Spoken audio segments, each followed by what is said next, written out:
between you and Biggie was like, who rules the in the kingdom, basically, you know what I'm saying? I was like, this is like it is election. Who shot y'all? Separate the weak from the opsa. Leap hard to creep them Brooklyn streets. It's on nothing. While I'm in jail, strangers is telling me, yo, you don't know?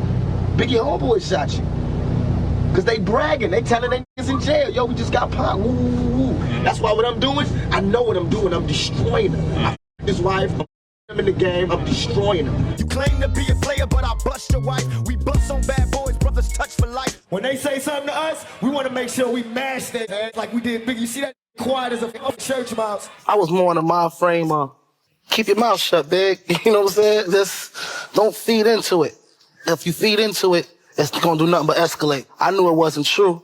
I know what he was blaming me for wasn't true. His wife pregnant, waiting like an expected father, not knowing who the baby is. If they have twins, she probably have two pops. Everybody that love Biggie, they all like, I can't wait for Biggie to come back. That's why they root for them. They rooting for they people. And when I was gone, that's why all my niggas was like, we can't wait for them to come. And that's why they rushed the polls.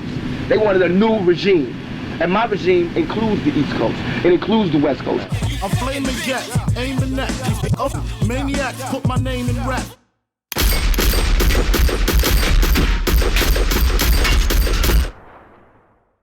I was more shocked than anything, you know what I'm saying? But I wasn't more shocked of him dying. I was more shocked of him. Pac is a strong dude, Joe. I know Duke, you know what I'm saying? Right. He's real strong. So when they was like, he got shot, I was just more like, again? You know what I'm saying? He always getting shot or shot at. He gonna pull through this one again, make a few records about it, and it's gonna be over, you know what I'm saying? But when he died, I was just like, whoa. You know what I'm saying? It kind of took me by, you know, even though we was going through our drama, I would never wish death on nobody, you know what I'm saying? Because ain't no coming back from that.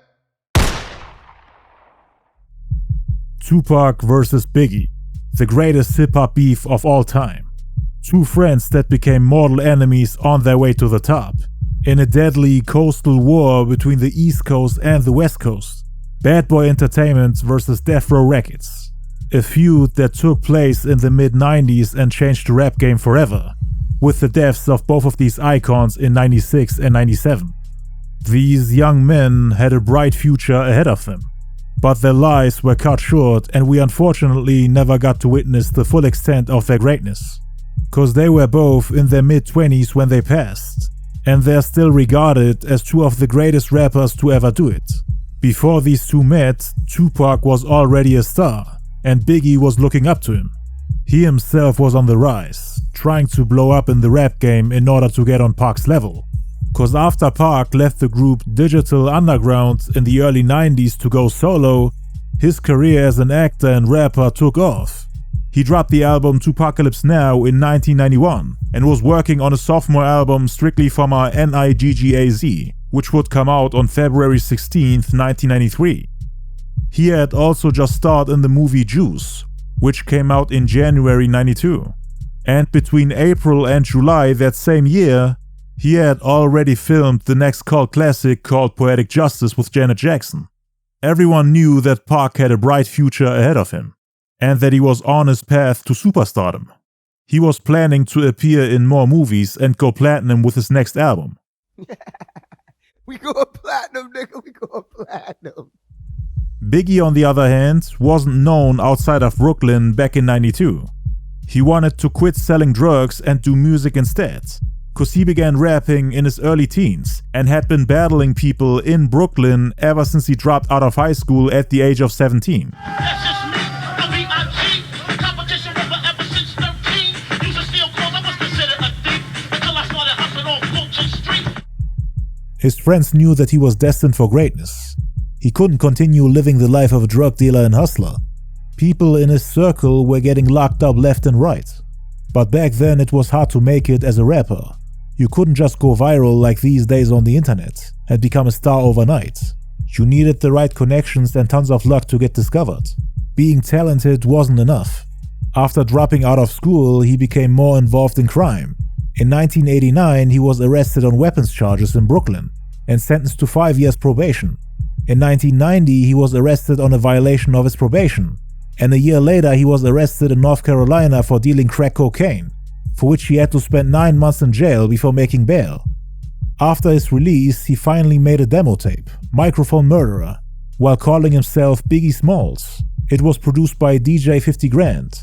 The local DJ Mr. C of Big Daddy Kane and Juice Crew Association discovered and promoted it, and thus it was heard by the Source magazine's editor in 1992.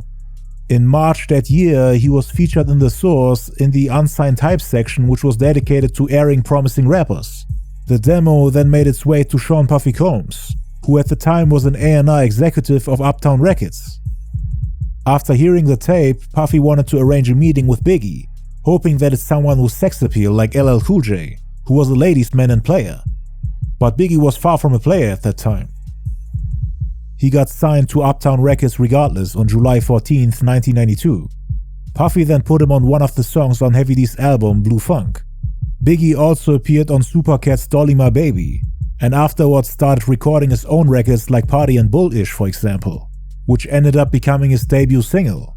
His flow and delivery, on top of his impeccable pen game, really made him stand out from the rest of the MCs. Those who witnessed him perform before the fame knew that he had a bright future ahead of him. But Uptown Records wasn't able to give him the promotion, attention and resources he needed to blow up as a rapper. Puffy was just an A&R executive and the label had way too many artists to focus on Biggie. So Big and Puff needed a new strategy, a new plan, which ended up being a new record label, which Puffy would launch a year later with Biggie being the main priority, the main artist of the company. Until then, Biggie would try to get his name out there by performing on events and shows, meeting rappers, DJs, producers and respected people in the industry. One of the biggest names in hip-hop back then was Tupac. Biggie first met him in late '92, before Pac made the songs I Get Around and Keep Your Head Up, which would go gold a year later in '93, along with his upcoming sophomore album. Puffy had rented Biggie and his homies Dan Smalls and Groovy Lou convertible cars for their trip to LA. Big desperately wanted to meet Pac. He was a huge fan of him and knew that he was living somewhere in California. His homie Dan Smalls knew a drug dealer in LA who was also cool with Pac, who was willing to give him Pac's number. Big then went ahead and gave him a call to see if they can somehow meet up. Pac came to Biggie's hotel and they hung out together in the parking lot, sitting in Biggie's rented convertible, bumping music. Big played him a song he was working on at the time, Party and Bullish, which was produced by Easy Mo B, who will play a huge role later on. Pac was one of the first people to hear it, cause the song hadn't come out yet. Pac really loved it and couldn't stop bumping it. And Big was flattered, couldn't believe that Pac liked one of his songs, one of the first ones he ever recorded. When Greg Nice from the group Nice and Smooth came downstairs, Pac asked Big, "Yo, what else you gotta do today?" Big then gave Dan Smalls a look like he wanted him to confirm that they have nothing planned, that they're free to do whatever Pac wants to do. Dan knew that it would be a smart move to just cancel their entire schedule, to not miss out on the opportunity to spend time with Pac. And Pac was like, "Let's go to my house." So Pac, Big, Greg Nice, Dan Smalls and Big stylist Groovy Lou all went to Pac's house to hang out together, the same day they met. Once they had arrived, Pac shared with them a big freezer bag of weed. He got them all high and then they started a cypher, freestyling back and forth. According to Biggie's former stylist Groovy Lou, they freestyled together for at least an hour.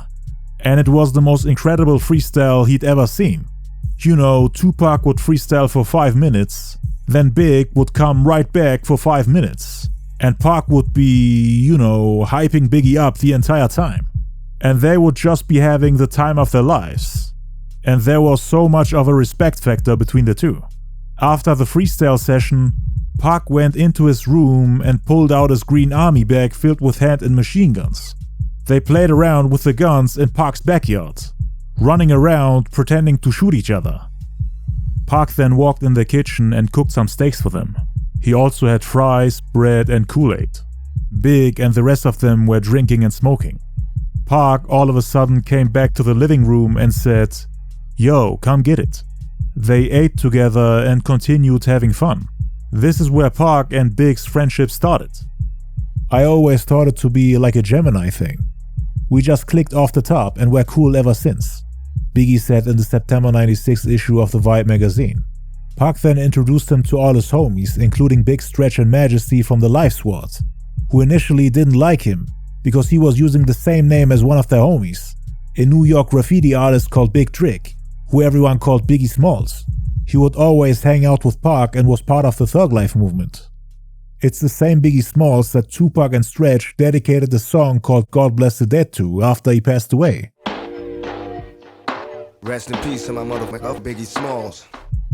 Stretch and Biggie became great friends after starting off on the wrong foot. Pac ironed things out and allowed Biggie to join the family. They rapped and freestyled together every time they hung out, and Pac was really impressed by Biggie's rapping skills. He wanted him to be successful, as a rapper under his wing, as one of his soldiers. He knew that Biggie had potential. The two even started traveling together. Pac paid for Biggie's trips all around the US. When Big came to LA, he slept on Pac's couch. And every time Pac came to New York, they would meet up and throw dice with the guys from Biggie's neighborhood. Pac bought him his first Rolex watch and even became his wingman when they tried to meet women at clubs and shows. Cause Pac was very popular with girls, especially after appearing in the movies Juice and Poetic Justice, and after dropping the hit single I Get Around, in which he boasts about his sexual conquests. Check it out. I get around. What you mean you don't know? Check it go. I get around. My name ain't Tupac, I don't get around. You hitting this? How that sound? Huh. Biggie wasn't a ladies' man back then. The player image came after his success, and Pac was happy for him every time Biggie made progress career-wise. Like for example when they played the music video to the Bad Boy remix of Supercat's Dolly My Baby on TV in early '93, the version with Biggie and Puffy on it. Pac, Stretch and Majesty saw it the first time it aired on TV and got excited, started yelling and screaming with joy when they saw Biggie's face on the TV, cause it marked his official recording debut and it was also the first music video he was in. I love it when you call me Big Papa, the show stop, the rhyme drop, They had gotten real close by this time. Pac was already working on his third album, which was supposed to be called Thugstar, while Big was still struggling to get his foot in the music business. He was really fed up with Puffy at the time, cause he wasn't really making much progress career-wise. His girlfriend Jan Jackson was also pregnant with his daughter Tiana at the time, and Biggie needed the money desperately. He was tired of waiting for Puff to finally launch his new label. Told Pac that it's probably the best for him to go back to selling drugs, cause this rap thing wasn't working out for him. Pac might have been the reason why Big changed his mind and didn't quit rapping, cause he motivated him to hang in there, telling him that he's talented enough to become a star. And he also promised him that he'll take him on tours and shows, so that he can not only make a little bit of money until his deal with Puffy works out, but he could also use this opportunity to promote himself nationwide, cause Pac was performing in multiple states, while Big was only known in New York. So he was able to make a name for himself outside of New York and make a little bit of money on the side, while Pac was covering all the costs for him, including hotel and transportation fees. Not only for him, but also for his homies. And Pac would share the money he earned from those shows. He was the only one that was truly looking out for him. Puffy's support wasn't good enough to keep Biggie off the streets, at least prior to them launching their label, which was gonna be called Bad Boy Records. Yes, it's Bad Boy, on to the core. Yeah, we can't take it no more. The day Tupac came, it was crazy out here, man. I mean, it lit my hood up. That was our first time like really seeing somebody that we actually liked and respected. Actually come to a real neighborhood. Chopped it up, kicked it with us, smoked a blunt with us, and took all of us to the show with him. He had a show at the Ritz that night. He came up here to pick up Big, and he came out here to show love to everybody, man. And he showed his love to B.I.G. Pac wanted to help him until he started selling units. They performed together on numerous shows and concerts. He let Biggie rap some of the songs he was working on, when nobody even knew who Biggie was. They used to book Pac for all these shows all around the US and wanted him to perform a couple of his hits. Pac would step back and let Biggie rap, to put him on and to help him grow a following. He also did the same thing for Stretch. Stretch, Biggie and Pac became a trio. He let Biggie open up his shows. Now imagine, Pac had more fans in New York, in Brooklyn, in Biggie's own neighborhood than Biggie himself, cause he was a movie star with multiple hits. And a guy like that was willing to give a spotlight to Biggie. He had a large following and always wanted to put on his people. At the time he would perform with his group Thug Life. Pac was the complete opposite of selfish. He wanted his people to be successful as well. He would bring absolute nobodies on stage to come perform with him. He would give his homies pocket money and pay their bills. Like from his best friend at the time, Big Stretch, for example. He would babysit Stretch's daughter and treat everybody like family. And he gave Biggie the same treatment. When the two got close, Pac treated him like a little brother. Instead of promoting his own music while he was on stage, he would share his stage time with other artists like Biggie, for example. And he himself wasn't a platinum artist yet. It wasn't like he was rich and super popular and could afford to miss out on promo. He himself at the time considered himself underground.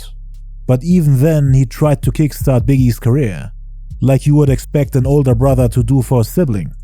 A good example for this was the event in Maryland at the Bowie State University.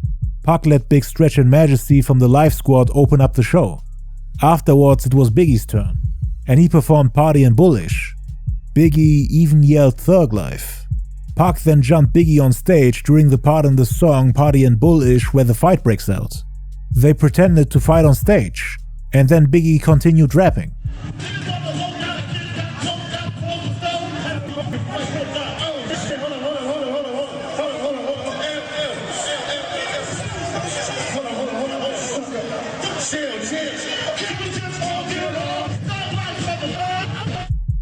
Pac performed some of his unreleased music that night, songs that were supposed to appear on the album Thug Style, which unfortunately never came out. After the performance, there was a fight outside the venue involving Tupac and his clique. They were inside their van and ready to drive back to their hotel, but they were getting blocked and ambushed by a group of people throwing bottles at their van. Pac and his people got out and chased them, beat up 2 of them, and then when the attackers came back, Pac went back to the van to get his pistol. He started shooting in the air, yelling, "Thug Life, mother effer," saving Biggie and his crew since they were outnumbered and surrounded. The attackers then ran away and Pac drove off before the cops came. On April 4th, 1993, Biggie and Pac performed together at the Glam Slam nightclub in downtown LA. Notice how Puffy was already wearing Bad Boy merchandise months before launching the label. Puffy had been planning this since 1992. Biggie and Pac also did an interview with VladTV together that same day at the Royalton Hotel, where they also did that iconic freestyle. I'm scared to do some freestyle. Blow, I'm too high and I might go off tempo. Money holes and clothes, blood smoke coming out the nose. Is all a nigga knows, flipping on foes, putting tags on toes.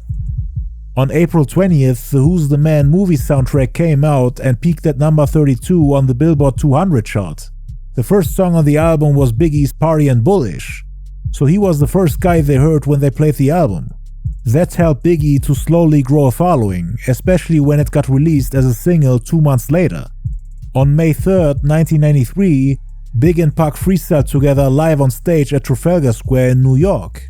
It was in Southside Jamaica, Queens. So as you can see, in 93, the two were always performing together. That all started to change in 94 once Biggie started to grow as an artist. Biggie's debut single Party and Bullish then came out on June 29th. On July 23rd, Big and Pac attended the release party for the movie Poetic Justice, starring Tupac and Janet Jackson. The two later performed at the Palladium in New York. Redman and Nas were there too. Shortly after that, Pac, Biggie and Puffy shared a stage with Snoop Dogg, Warren G, Daz, Corrupt, Nate Dogg and the DOC, who were all Death Row affiliates at the time. In 93, there were plans of Tupac signing to Death Row. More on this in my documentary for the Dre and Pac beef. Death Row was reaching out to him and they wanted to sign the group Thug Life to the label, which unfortunately never happened. But Biggie got to meet all the giants in the industry before even having an album out. Partly thanks to Pac for taking him on shows. In mid-August, Uptown Records fired Puffy, and then a week later he launched his own record label Bad Boy Entertainment. Then on August 19th, 1993, Biggie got signed to Puffy's new label, and they started working on his debut album Ready to Die. Before the release in '94, Biggie was concerned with how well the album would perform. Puffy's new record label hadn't proven itself yet, so Biggie asked Pac to replace Puffy as his manager. He wasn't trusting him. Puffy wanted to be on all his records in the ad-libs and wanted to tell him which beats he should rap on and what type of songs he should make. Biggie initially had a hard time making music for the masses. He just wanted to be himself and make records for his people. But that wouldn't have sold any units, so he and Puffy were arguing a bit. And Biggie asked Pac to be his manager instead. But Pac convinced him that Puff knew what he was doing, saying, "He will make you a star." Puff Daddy wanted Biggie to be the next Heavy D, an overweight rapper making funky dance and club songs, but more street and more lyrical. Heavy D was a platinum rapper with multiple club hits.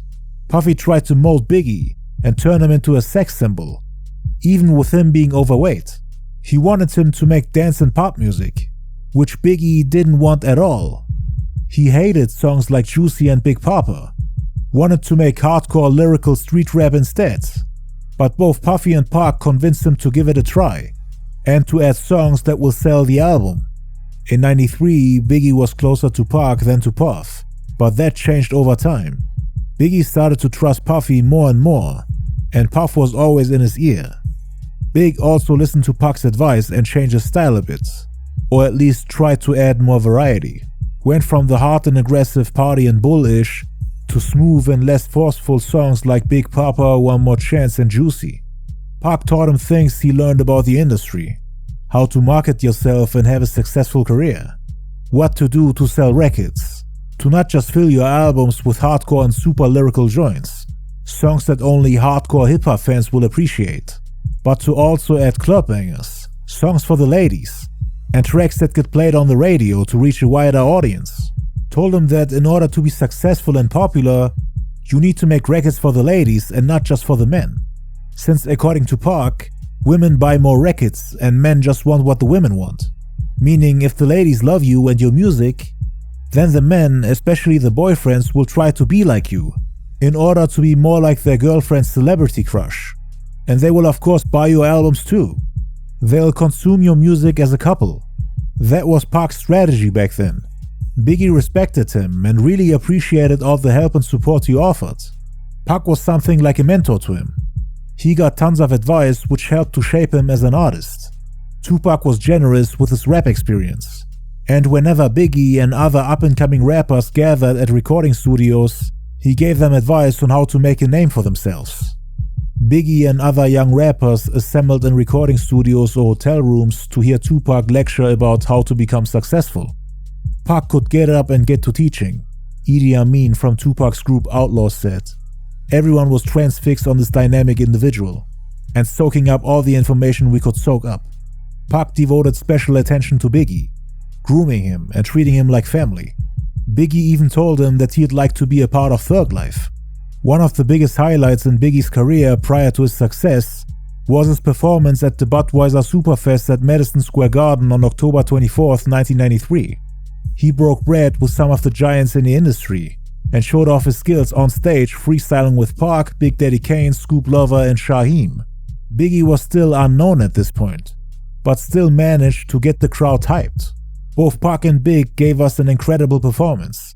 Their energy on stage was truly unmatched. It was one of the greatest freestyles in history. Where Brooklyn at? Where Brooklyn at? I thank the Lord for my many blessings. Going to stress and keep my best from protecting from the battle of the Smith and West. Behind the scenes, Tupac also talked to the producer Easy Mo B, who Pac knew worked on Biggie's upcoming album Ready to Die. According to Big, he was the one who introduced these two to each other. Biggie apparently always felt like Pac's production was whack. He got to hear earlier versions of his third album and complained about his beat selection, thought that Pac's production was holding him back. That's why he tried to work with different producers than him. Pac asked Easy Mo B for beats that day, and the two later started working together. Around the same time, they also started filming the movie Above the Rim, in which Tupac played the iconic character Birdie. The filming of the movie took place in New York from October to November '93, and Biggie occasionally paid him a visit at the movie set. Like I explained in my Dre and Pac beef documentary, Tupac decided to scrap his third album called Thug Style. He had just finished recording it but decided to scrap it and start from scratch, due to the people from Death Row getting copies of it prior to its release. Cause they used some of the ideas on Thug Style for Snoop Dogg's Doggy Style, which was just about to come out. And Biggie would also start to take ideas from him from that point on. Cause Puffy wanted him to compete with Snoop and Dr. Dre on the West Coast. And Pac had to reinvent himself once again like on every album. Cause he didn't want to sound like anyone else, even though they were the ones biting him. So he decided to put more focus on his brand Thug Life by pushing his group. Started working on the first volume of the Thug Life series. The turning point was in November 93 when Tupac started hanging out with a man named Haitian Jack. I covered their relationship in detail in my video The Reason Why Tupac Got Shot 5 Times. Make sure to check it out. The two met on November 6th at the Scores nightclub in Manhattan, New York, where they watched the Riddick Bowe and Evander Holyfield boxing match. Pac came and hung out with him in the VIP room of Scores. Jack got him a bottle of Remy Martin and some Cuban cigars. Pac fell in love with his lifestyle and said, "Wow man, this is the life." To which Jack responded, "This is the life I live, but I don't bring attention to myself. I do what I do with my friends and that's it." He told Pac that they don't like people who shoot cops, addressing the incident of Pac shooting 2 off-duty police officers a week prior on October 31st, 1993. "The best thing for you to do is to stay in the studio. Stay focused, do your music, and come check me when you're free." Jack told him that he should reach out to him every time he's in New York, and Pac said he'll do that. The two became close friends after that. Jack introduced him to some of the toughest Jamaican and Haitian dudes in Brooklyn, including the record executive Jimmy Henchman, who will play a huge role later on. Pac learned a lot from them. Meeting them changed him as a person. The boxer Mike Tyson was telling Pac that he was out of his league hanging with Haitian Jack, but Pac wouldn't listen. At the time, Jack had one foot in the music industry and one foot in the streets, hanging with his right-hand man Ricky Lee. Pac used to dress in baggies and sneakers. Haitian Jack and Ricky Lee took him shopping and quote-unquote made him more mature by introducing him to all the gangsters in Brooklyn. This is the style that Biggie later supposedly copied from Pac. But Pac got that style from Haitian Jack. Pac told Jack that he's glad that he met him, because it helped him with the movie character he was working on. The Above the Rim character Birdie was a New York gangster just like Haitian Jack. He wooed people through his flash and charisma. Pac got his swagger from Jack. The way he handles himself, how everybody's always around him, that people gravitate to a gangster. According to Haitian Jack, Pac was studying him to learn how a real gangster acts and behaves, so that Pac can improve his performance as a New York gangster in the movie. Jack even paid him a visit at the movie set of Above the Rim, where he gifted him a Rolex watch, and they went out and bought some jewelry together at the Diamond District on 47th Street at a place called Tito's Jewelry. Pac was mesmerized by his flash and jewelry, so he wanted to get himself some of the same. Jack then took Pac to a club called Nels, where he met a 19-year-old woman called Ayanna Jackson, who would later accuse him of assault. Jack said, "This girl wants to do more than just meet you." They danced and kissed together on the dance floor, and she supposedly pulled down his pants, touched his private parts, and got intimate with him in front of everybody. The two then left the club and Haitian Jack drove them to the Parker Meridian Hotel where they had intercourse. It was a $750 a night, 38-floor hotel suite with 2 bedrooms, one for Pac and one for Haitian Jack. The next day, she gave Pac her number and the two continued to meet up a couple of times to have intercourse. November 18th was the day that changed everything. Pac had a show in New Jersey at Club 88, and they also went to the Above the Rim movie shoot. Afterwards, he went shopping with Jack, and on their way back to the hotel, he asked Pac, "Why don't you give her a call?"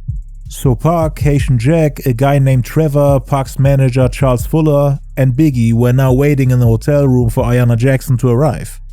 As soon as she arrived, Biggie supposedly left, and the whole incident with the assault happened. If you want more info on this incident, check out the video I previously mentioned about the Quad Studio shooting. I will only mention a couple of points for context. Pac and Ayanna Jackson were in the bedroom alone when the other man entered and proceeded to assault her. Tupac then left the room after feeling weirded out by the group setting. He talked with his publicist in a different room, felt groggy, and then went to sleep, as he had a long day behind him. He awoke to Ayanna Jackson yelling at him for more or less allowing them to assault her. She then went downstairs and informed the security about what happened, saying that Pac assaulted her. Tupac, Jack, and Charles Fuller were arrested. Trevor somehow got away. The three were accused of committing that crime, but Haitian Jack and Charles Fuller got off lightly, while Pac became the main target, which of course infuriated him to the point that he publicly spoke on it. He asked interviewers how all those people got away even though they were the ones that committed the crime while he was asleep. What's also important for our story is that Biggie left his illegal guns at Tupac's hotel suite, and then left as soon as Ayanna Jackson came in, which seems kinda odd at first, but he himself tried to stay away from Haitian Jack, cause Biggie knew that he was a serious street cat that basically poisoned everything he touched. But from the outside it seemed like Biggie was always involved when Tupac got into trouble, and somehow managed to get away every time, as if he knew something was about to happen. The assault wasn't the only charge Pac faced.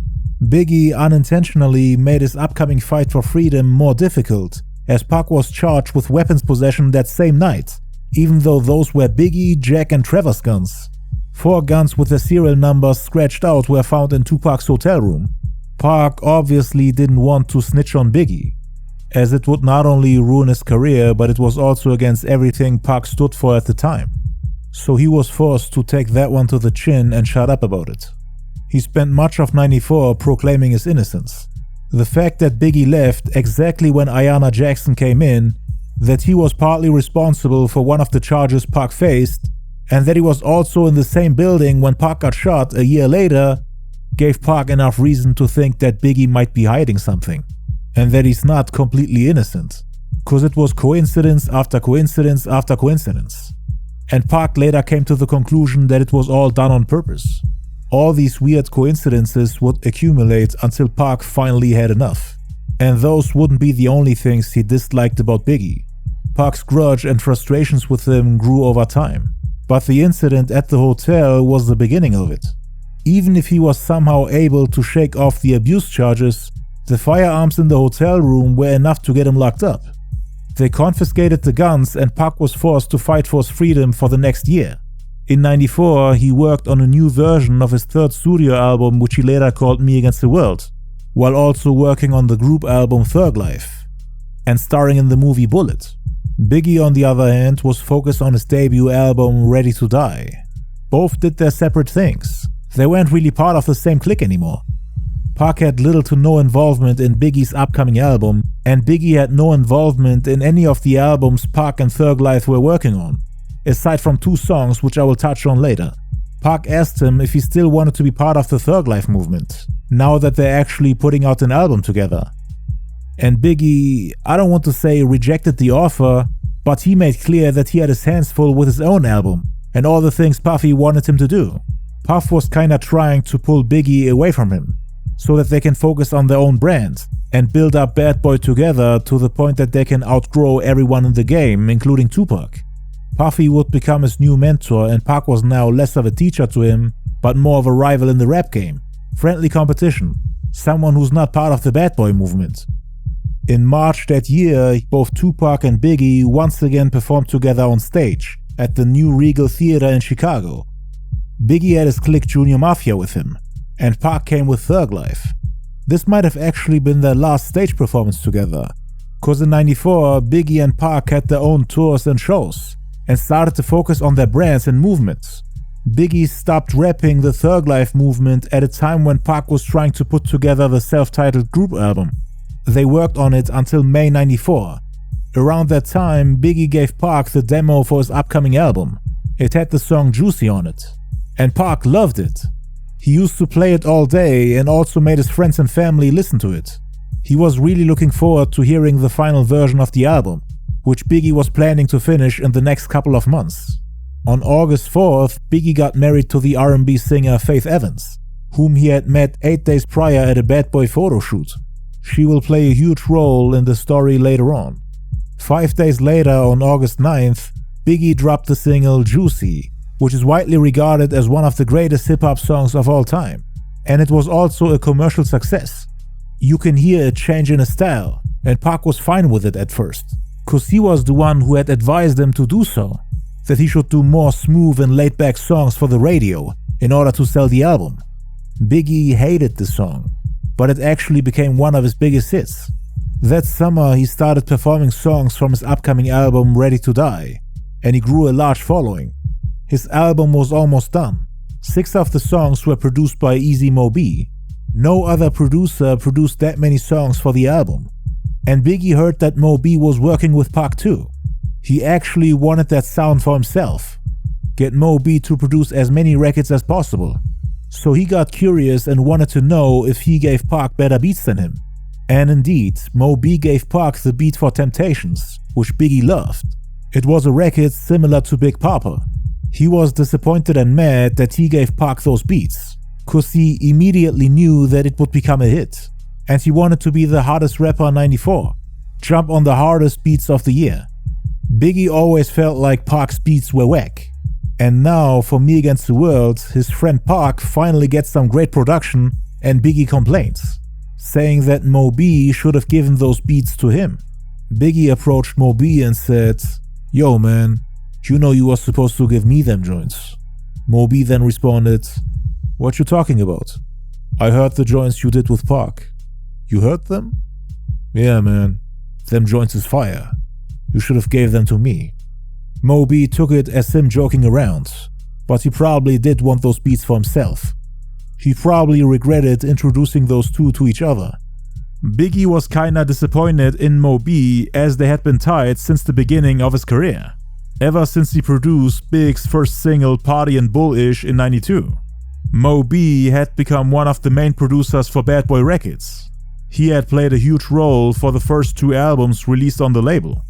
The biggest song they made at the time was Flavor in Your Ear, from his label mate Craig Mack, who Big was kinda competing with at the time. And Mo Bee was the producer of that record. It went platinum in just a couple of months and became one of the biggest records of '94. Big was already kinda jealous that Mo Bee gave Craig Mack that beat. And now he's giving all these bangers to Pac, even though he and Mo Bee had been cool from day one. He knew him way before Mo Bee met Pac and Craig Mack, and Big was holding him in such a high regard. He was one of his favorite producers. But he felt like none of the Mo Bee beats on his album could compete with the ones he gave Pac and Craig Mack, especially Temptations and Flavor in Your Ear. Cause he would later convince Puffy to let him get on the remix of Craig Mack's song, and he didn't even like him. That's why he dissed him on the remix, on his own song. Disappear, vamoose, you whack to me. Take them rhymes back to the factory. Big and Mo Bee's relationship wasn't the same after that. They didn't collaborate as much as they used to. On his second album, which he would drop 2.5 years later, Mo Bee only produced 2 songs out of 25, when on the previous album he had produced the highest amount of tracks. As a friend, he should have been happy that Pac finally gets some great production. He finally gets a beat you like and you don't want to give him that. There was definitely competition between the two. They wanted to put out the better album. Ready to Die versus Me Against the World. Mo Bee also gave Pac the beats for If I Die Tonight, which became the second track on Me Against the World, Straight Ballin' for the Thug Life album, My Block for the show soundtrack, and another one called Out on Bail, which never got officially released.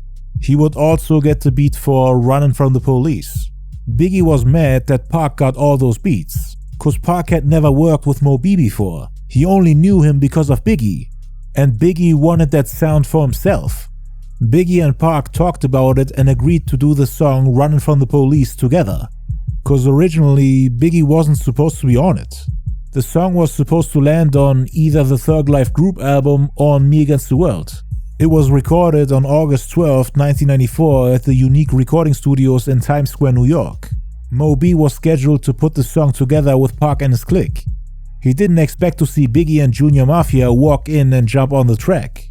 At the time, Pac had kinda accepted the fact that Biggie is no longer part of the Thug Life movement. Biggie was no longer one of his soldiers.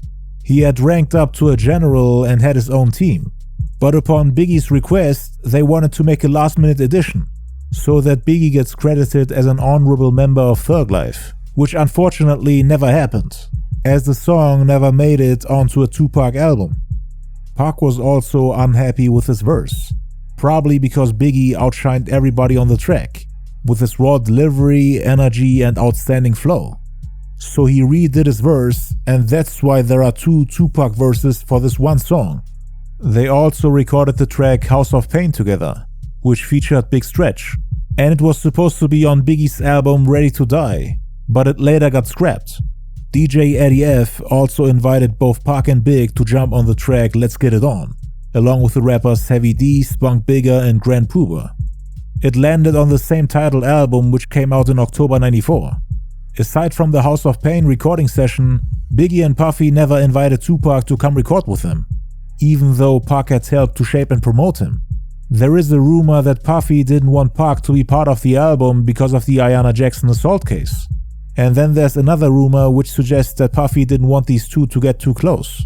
They treated him like a stepping stone after all the things he did for them. Both Big and Pac had a project coming out that following month, September 94. Biggie's Ready to Die on September 13th and Pac's Thug Life album on September 26th. Pac believed that his album would be more successful since Biggie is a newcomer. But Ready to Die ended up being more successful than all the albums he had released so far, including the Thug Life album. It peaked at number 15 on the Billboard 200, selling 57,000 units in the first week. The sales skyrocketed in the following months, but even in the beginning he was selling more than the group he left behind, cause Thug Life sold way less and only managed to peak at number 42. It took Ready to Die only 2 months to go gold, while it took Thug Life 16 months. It performed worse than Pac's second album. Ready to Die shifted attention back to the East Coast, at a time when West Coast hip-hop dominated the charts. All the artists that were out from New York at that time did not have what it took to carry the city at the moment, because it was Dre, Snoop, and Tupac. That's what was cranking. And Biggie brought the music crown back over here. Before the release of that album, Pac was always super excited and supportive. Every time he heard about Biggie reaching certain milestones, he was happy for him. Like for example when he got an invitation to Biggie's Ready to Die album release party in New York. Pac bought all his friends and family members plane tickets to not miss the event, telling them that they need to be there to show support. He was happy and proud, like a supportive older brother that cheers on his sibling during a game show, sitting in the audience hoping that his little brother will win. His excitement turned into disappointment once he actually had a copy of the album in his hands. He was expecting Biggie to show love to him in the liner notes, at least one little shout out or mention, but it didn't happen, almost as if Pac was never part of Biggie's road to success. He started to get mad at Biggie for using his ideas for the album without giving him credit, cause he was fine with him taking his advices but expected at least a shout out. He thought Biggie was being ungrateful. He would only thank him when talking in private, but he wanted the whole world to know that he was there for him. Pac was always trying to merge West Coast and East Coast sound on his albums, to give people the best of both worlds. He felt like his main selling point is that he's something like a bridge between East Coast and West Coast hip-hop, one of the few artists in the game that can do both styles at the same time. And he felt like Biggie tried to do the same on Ready to Die. Not only that, but the overall theme of the album was supposedly copied from the first version of Me Against the World. The title of the album, Ready to Die, obviously suggests that it revolves around death, and Pac was one of the only rappers in the game who was obsessed with that topic. He talked about death in dozens of his songs, even before Me Against the World. Hey yo, are you afraid to die? Word to God, I've been ready to die. I'm ready to die and nobody can save me. Even the ones on the final version of the Me Against the World album, If I Die Tonight, So Many Tears, Death Around the Corner, and those are just the ones he kept on the album after changing it because of Biggie. The ones that didn't make the cut are either unreleased to this day or landed on his posthumous album Are You Still Down, Remember Me. He always talked about dying, getting killed, was prophesizing his own death, saying things like I'm ready to die or I see death around the corner. like on the song Death Around the Corner of the Me Against the World album. Now Biggie all of a sudden raps, "Sometimes I hear death knocking at my front door," on the song Everyday Struggle on the Ready to Die album. "I see death around the corner, I hear death knocking at my front door." I see death around the corner, gotta stay high while I survive. I don't wanna live no more. Sometimes I hear death knocking at my front door. Pac noticed the similarities and was a bit confused. Also the part where he said "F the world" in the song Ready to Die, after Pac played him the song "F the World" from his upcoming album Me Against the World.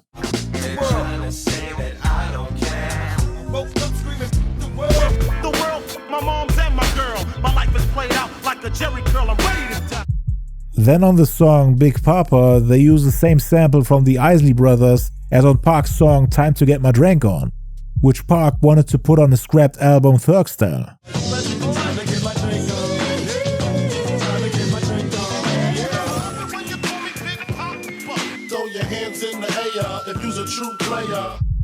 So the idea to one of the biggest hits on Biggie's album came from Pac. And he couldn't even use the song since he scrapped the album after Dr. Dre from Death Row sabotaged him and used his ideas for the Doggy Style album. More on that in the Dr. Dre Beef documentary. Biggie and Puffy were doing the same thing as Dr. Dre and Snoop Dogg, so Pac obviously felt some type of way about it. Even the beat selection was similar, cause as mentioned earlier, Easy Mo B worked on both albums. He produced 6 songs for Biggie's album and 6 for Pac. But Pac made the wise decision to split them up, to make sure that the projects don't sound too similar, as every producer has his own distinct sound. According to Stretch's brother Majesty, Pac was also upset about Biggie using his "baby baby" ad-lib on Juicy. It's all good, baby, baby. Ain't an MC coming close to thee. Notorious B.I.G, baby, baby. He also spoke on this in the year 1996 when he was interviewed by Sway. I was there, got trained, the nigga used to be under me like my lieutenant. I used to come to New York, I used to do shows and let the nigga come on before I did keep your head up and get around. Because nobody knew the nigga in New York. And I used to tell him, yo, if you want to make your money, you gotta rap for the bitches. Do not rap for the niggas. I told him, don't rap for the bitches. Rap for the bitches. The bitches will buy your records and the bitches want what the bitches want. So all of a sudden he changed from being listen to a party and booze, listen to his style. He changed from that to Big Papa. Because of me. He had my album, Me Against the World was the second one. He had the first one. I changed everything because Ready to Die came out and it sounded like my album. All my album was about, dealing with death. And then he came out Ready to Die and I had to switch it. That's why it was less East Coast rap, East Coast beats, because Biggie had just took my shit. That's what you could listen to it. That was a success too, because he took West Coast sound. We flipped it. I told him that. I trained. He was supposed to be Thug Life. All while he was coming up, I used to let him come on stage with me. He was screaming Thug Life. Hey, cause he was like, I hate Brooklyn, I hate New York. I'm out with these Puffy cheating me. Woo, woo, woo. All of a sudden he blew up and he wasn't saying Thug Life. So I started getting mad and I was seeing in this place he was hugging me. Yo, Pop, yo, thank you. The only nigga that woo, woo. Then he addressed it again in the 96 Vibe interview. Study. Go back and study. Study how Party and Bullshit was me before I met Biggie.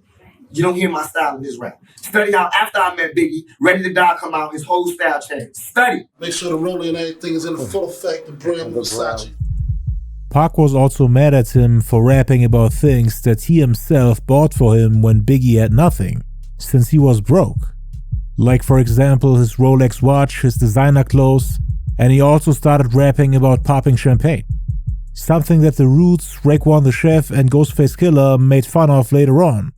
I spoke on this in my Biggie vs. Nas, Wu-Tang, and The Roots video.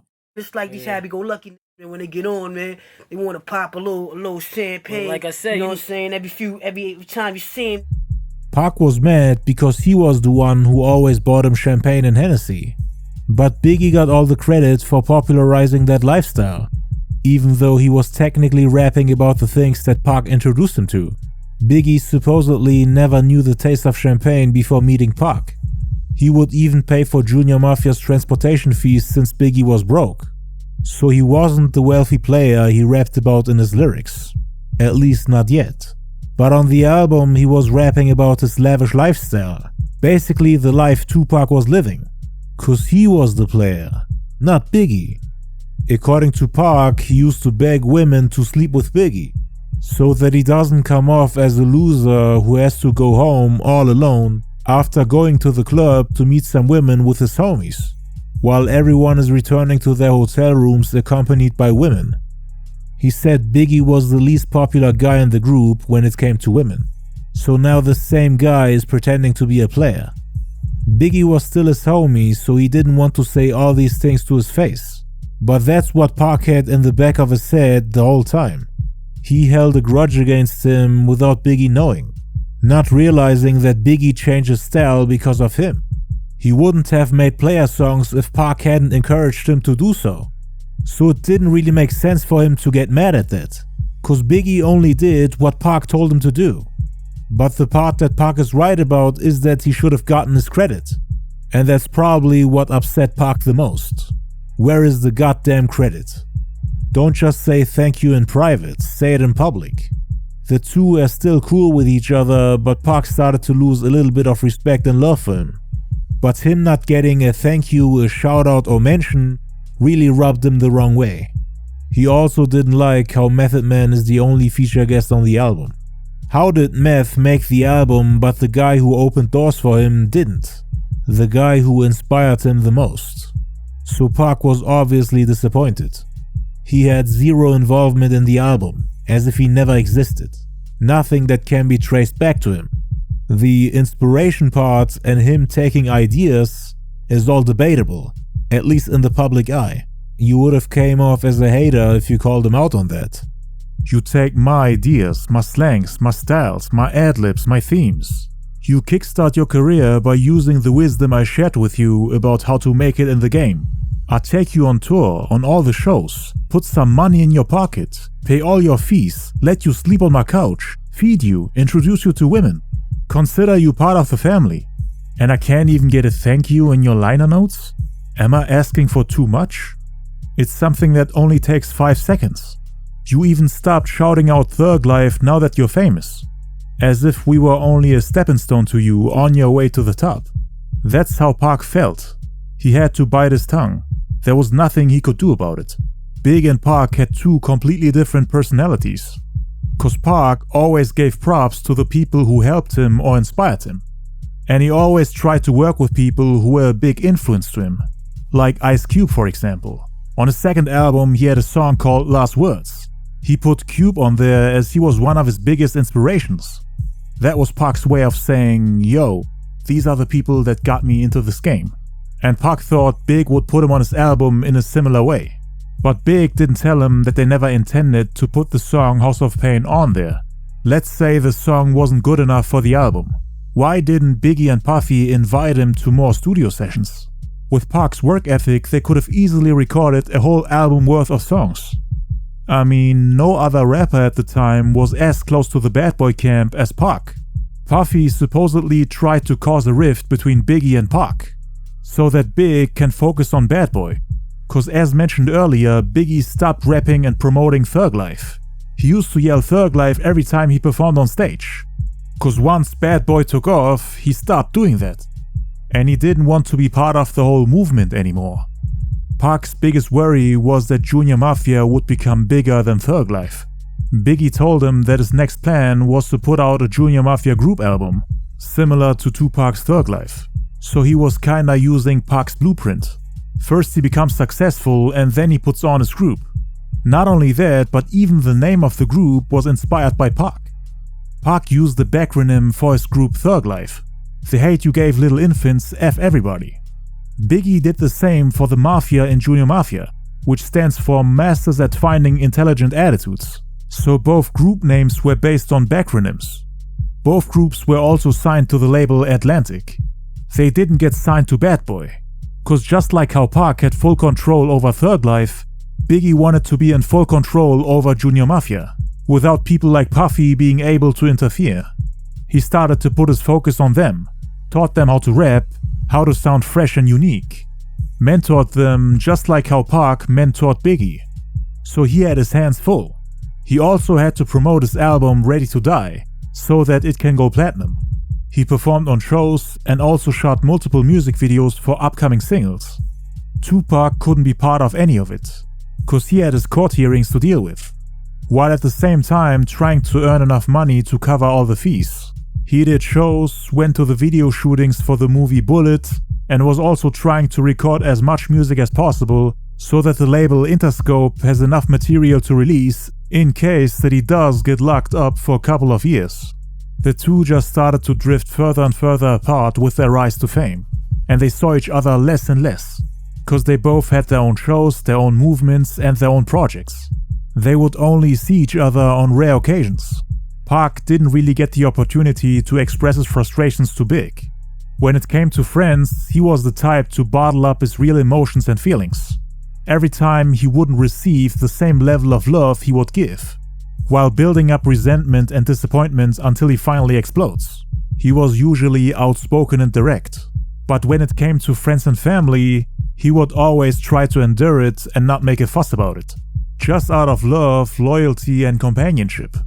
You could say that in '93, Pac and Big were as close as brothers, but in '94 as close as cousins who would only see each other on rare occasions. And their relationship would only grow colder and colder from that point on.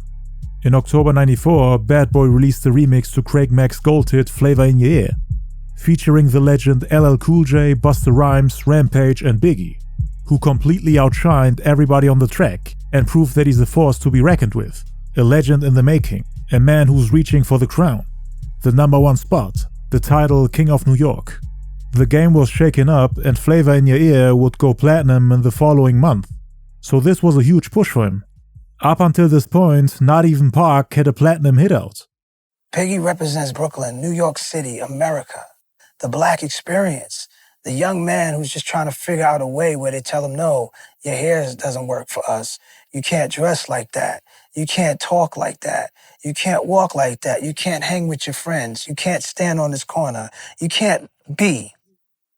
He said that. Not only am I going to be the best. Around the same time, there were also some new developments in the Ayanna Jackson assault case.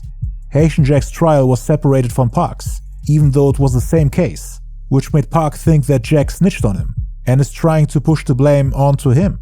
But according to Jack, the separate case came from Pac's gun charges, for which Biggie was partly responsible for, cause those were his guns.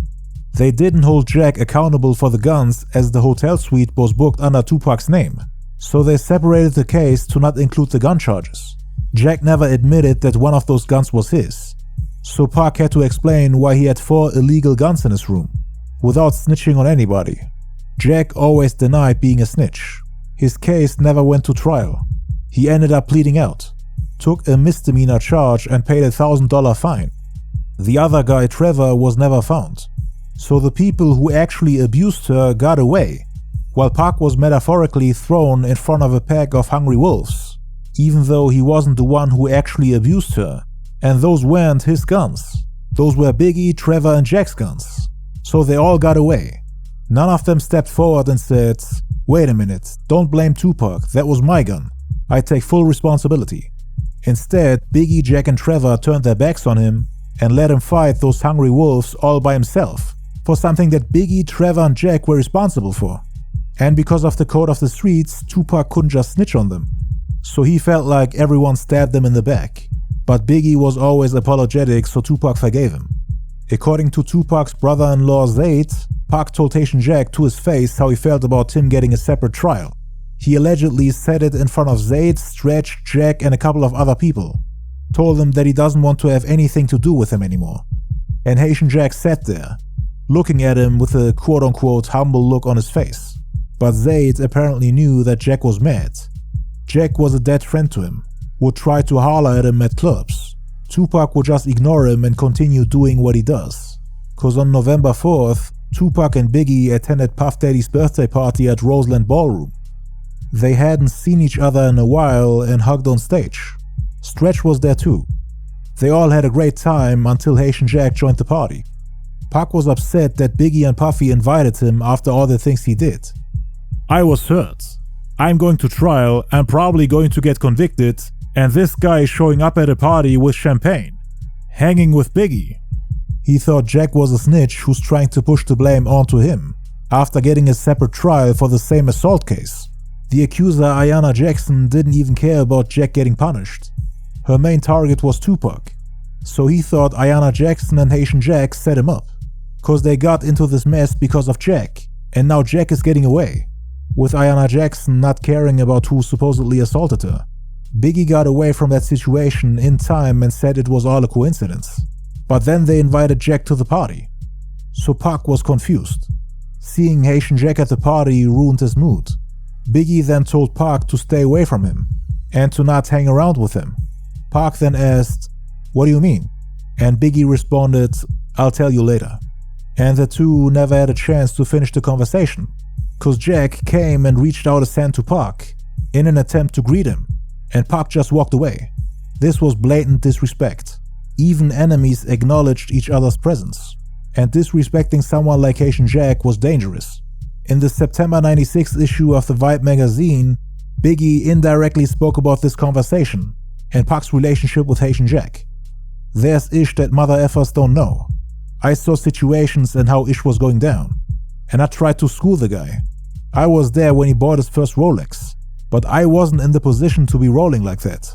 I think Tupac felt more comfortable with the dudes he was hanging with, because they had just as much money as him.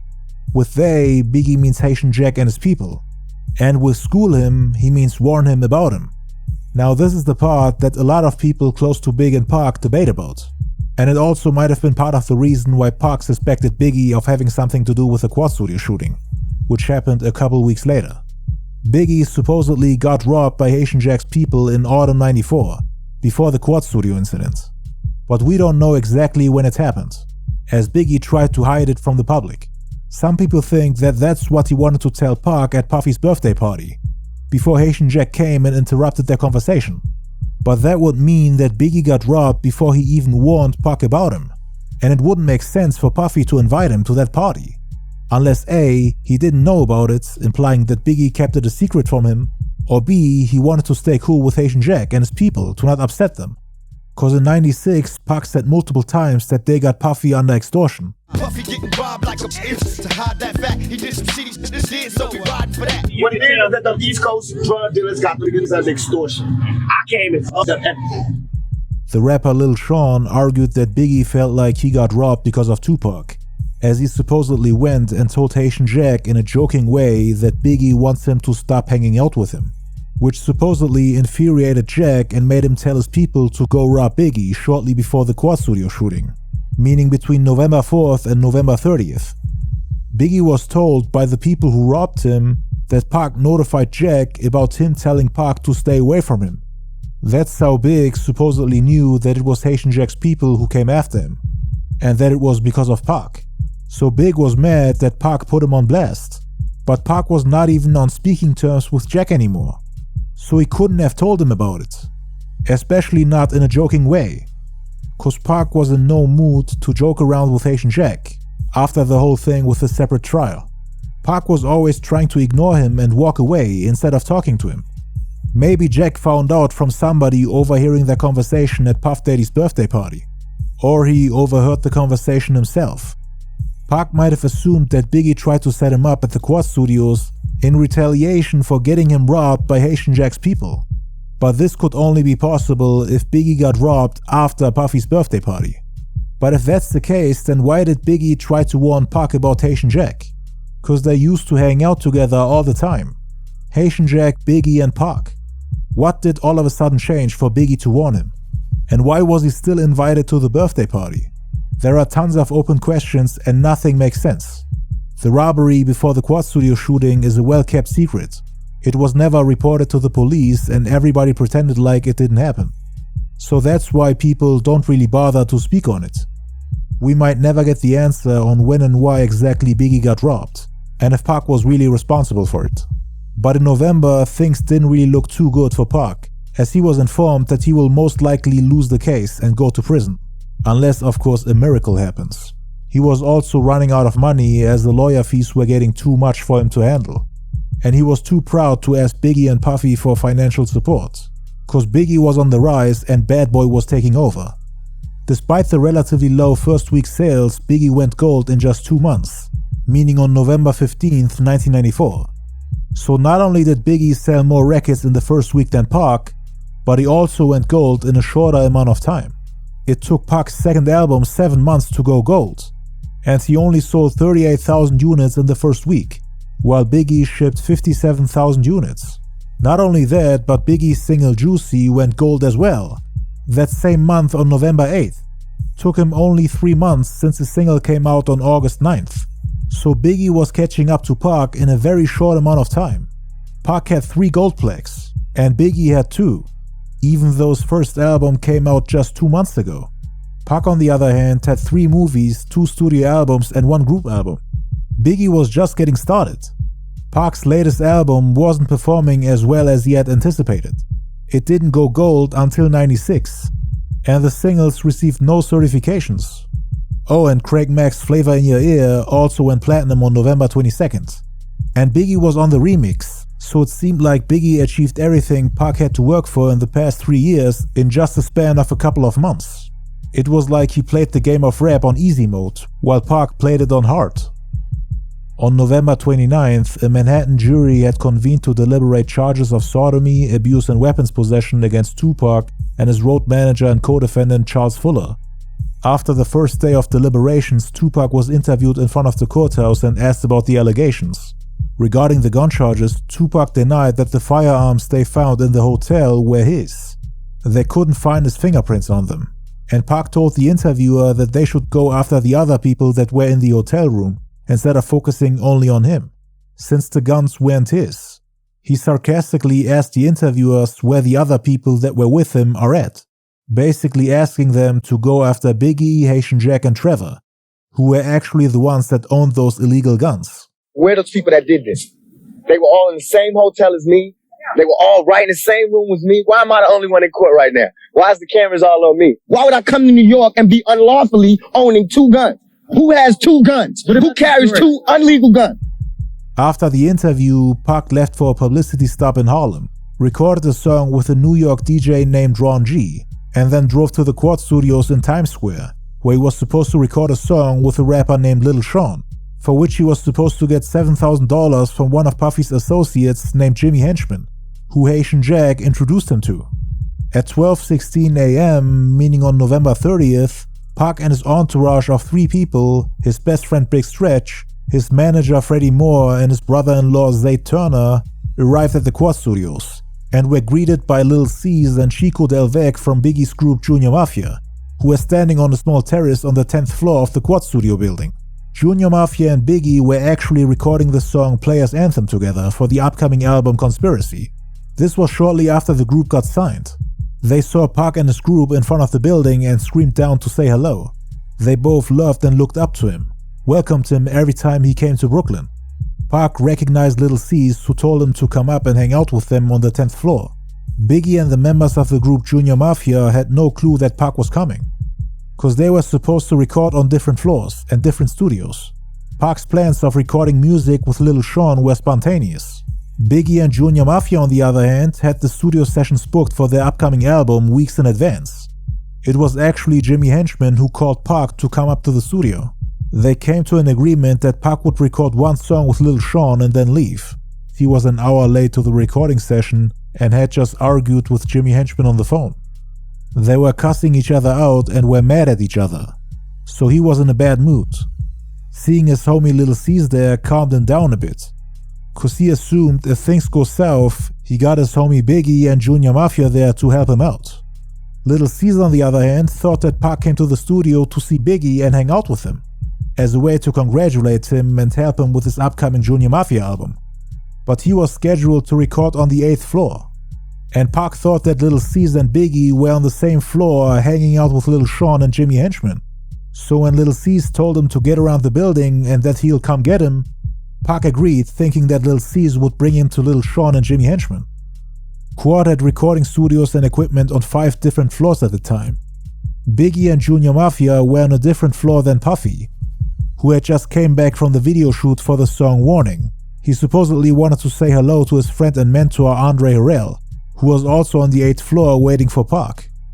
Puff was supposedly there to keep an eye on Biggie and see what they're cooking up in the studio, but he didn't know at what floor they were recording. So he got to the 8th floor to check where they are. He then got caught in a conversation with his mentor Andre Harrell and Jimmy Henchman, and according to Puff Daddy's bodyguard Gene Deal, Jimmy told him that Pac is going to get dealt with. Puff either saw the robbers at the lobby when he came inside the building, or he stayed on the 8th floor for over 20 minutes. Cause that's how long the robbers were waiting for Pac at the entrance of the Quad Studios, according to the robber Dexter Isaac himself.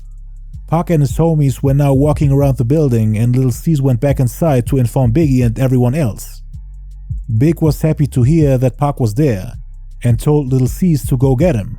Chico stayed upstairs, but Cease got into the elevator with Nino Brown, another member of the group. Back on the street, as Tupac and others approached the entrance to the Quad Studios, they could see a man outside wearing boots and army fatigues. Pac thought that he was part of Biggie's security, cause he had seen Biggie's homies from Brooklyn wear army fatigues before. And the 3 robbers were indeed from Brooklyn. The leader Dexter Isaac and his 2 homies Spencer Bowens and George Roland Campbell, aka Spunk and JD. And according to Dexter Isaac, he was friends with Biggie. Not only that, but he admitted that Biggie saw him at the Quad Studios about half an hour before Pac arrived, when Dexter went inside the building up to the 8th floor with a man named Paulie to talk to the mastermind behind the robbery, which was Jimmy Henchman. Biggie was supposedly sitting on a sofa talking to Lil Cease, but Dexter also said that Puffy was on the same floor, even though according to Lil Cease, they didn't even know that Puffy was in the same building that day. So there are a lot of contradictions here. According to the robber himself, Biggie was there together with Puff, and Puffy knew about the plan of the robbery, cause the first thing Dexter Isaac did when he saw Jimmy Henchman in the Quad Studios was to ask him, how many people know what's about to go down? And Jimmy replied, he knows, nodding his head in Puffy's direction. Puffy supposedly looked Dexter dead in the eye, and that's when Dexter knew that he was involved. But according to Puffy, he wasn't even there half an hour before the shooting. He was filming the music video to the song Warning, saying that this conversation with Andre Harrell on the 8th floor only lasted a couple of minutes, cause he wanted to go up to the 10th floor to see Biggie. But this doesn't make sense either, cause again, according to Puff, he arrived a couple minutes before Tupac. But the robbers were standing right there waiting for over 20 minutes. This would mean that Puffy saw them, cause he must have passed them when going inside the building. He probably even saw their faces. But let's say Dexter Isaac's version is true, and Puffy's version is wrong. Then he must have arrived before the robbers, meaning 30 minutes before the shooting. Then it would make sense for Dexter Isaac and Puffy to see each other on the 8th floor, with Puffy spending a half an hour there with Andre Harrell and Jimmy Henchman. But he also said that Biggie and Lil Cease were on the same floor sitting on a couch. On the 8th floor, not on the 10th floor. That doesn't make sense either, since we know for sure that Lil Cease and Biggie were on the 10th floor, and Lil Cease was just taking a break from a long recording session. Went outside on the balcony on the 10th floor. So Dexter Isaac is trying to convince us that Lil Cease and Biggie chilled on the 8th floor with Puffy, but then took the elevator to the 10th floor to record some music, with Puffy staying on the 8th floor even though he wanted to see Biggie. And after 10 to 20 minutes of work, Lil Cease had to take a break and go on the balcony. This guy Lil Cease must be lazy as hell. He just needs a break after 10 minutes, cause that's around the time when Tupac came and saw him on the balcony. But yeah, none of the stories add up. Someone is lying. Maybe all of them. But we can say one thing for sure. Puffy either saw the robbers at the entrance, or he saw Dexter Isaac on the 8th floor, depending on who's telling the truth. The fact that he invited Haitian Jack to his birthday party, while also hanging out with Jimmy Henchman at the same place Tupac got lured into, knowing that Pac was about to get dealt with him admitting in the Vibe magazine that the shooting happened because of a beef with someone else, meaning Jimmy Henchman, the same guy that admitted to everything, while continuing to do business with him afterwards and refusing to inform Tupac prior or even after the shooting about the setup. This proves Puffy's claims of having nothing to do with the robbery and being completely innocent, as he knew exactly what was going to happen, with Dexter Isaac and Jimmy Henchman confirming it, and Puffy thus being guilty by association and guilty for not intervening and taking action when help was needed.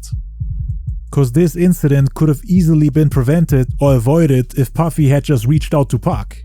The assailant Dexter Isaac confessed everything in his book, and has since then apologized to Tupac's family. And after Jimmy Henchman's arrest, he admitted to everything Dexter Isaac said. But anyway, back to the shooting. Pac and his homies are now standing in front of the building. He sees one of the guys outside wearing army fatigues and immediately thinks that that's Biggie's homie, since they would wear similar clothes every time they hung out together. He saw another guy inside wearing army fatigues as well, and Lil C's and Chico were on the other side of the building. So Pac thought Biggie has the whole building locked down. He has his security and his homies everywhere. He felt safe, but he found it weird how the guys in army fatigues didn't greet him. One of them was outside leaning against the wall of the Quad Studio building, and another one was inside pretending to read the newspaper. The third guy, Dexter Isaac, was behind Tupac and his group. So Pac goes inside, and the moment he presses the elevator button, Dexter Isaac's homies pull out their guns on them, while Dexter is at the door looking out for cops. Pac supposedly shot himself in the groin in the attempt to catch the robbers off guard and shoot at them before they can react, and there were supposedly 4 more shots by the robbers. All we know is that Pac's manager Freddie Moore was also hit in the stomach. All witnesses have made conflicting statements on who pulled the trigger, on how many shots were fired, and on how many times Pac got hit. He either got shot once by himself and then pistol whipped, or shot 5 times, once by himself and then pistol whipped. Big Stretch and Dexter Isaac claimed the former, that Pac was only shot once. Pac and his brother-in-law Zayd claimed the latter, that he was shot 5 times, even though Pac at first thought that he only got shot once. But the doctors supposedly told him that he got shot 5 times. I broke this down in detail in my video for the Quad Studio shooting. I included every interview and every statement about this incident, so make sure to check it out for further information, cause I broke it down from everyone's point of view, so that you can form your own opinion on it. Lil C's and Nino Brown came down the elevator and Nino supposedly heard multiple shots. When the elevator doors opened, they saw everyone on the ground and Pac was getting stomped out by one of the robbers. The second guy, who kept an eye on Stretch, Freddie Moore and Zayd, then yelled at Lil C's and Nino Brown, ordering them to go back up. The two were in shock and scared to death. The robbers then took most of Pac's jewelry, but left the Rolex watch that Haitian Jack had gifted to him, to leave a message. Don't mess with Haitian Jack. That was the message. Cause Pac had disrespected him in the Daily News, calling him a hanger-on, after he got that separate trial. So Haitian Jack's friend, Jimmy Henchman, wanted to teach him a lesson, especially after Pac cussed him out on the phone while he was on his way to the Quad Studios. So now, both Pac and Big got robbed by the people close to Haitian Jack. Lil C's then went back to the 10th floor where Biggie and the rest of the group Junior Mafia were recording music, and told them that Pac is getting robbed downstairs.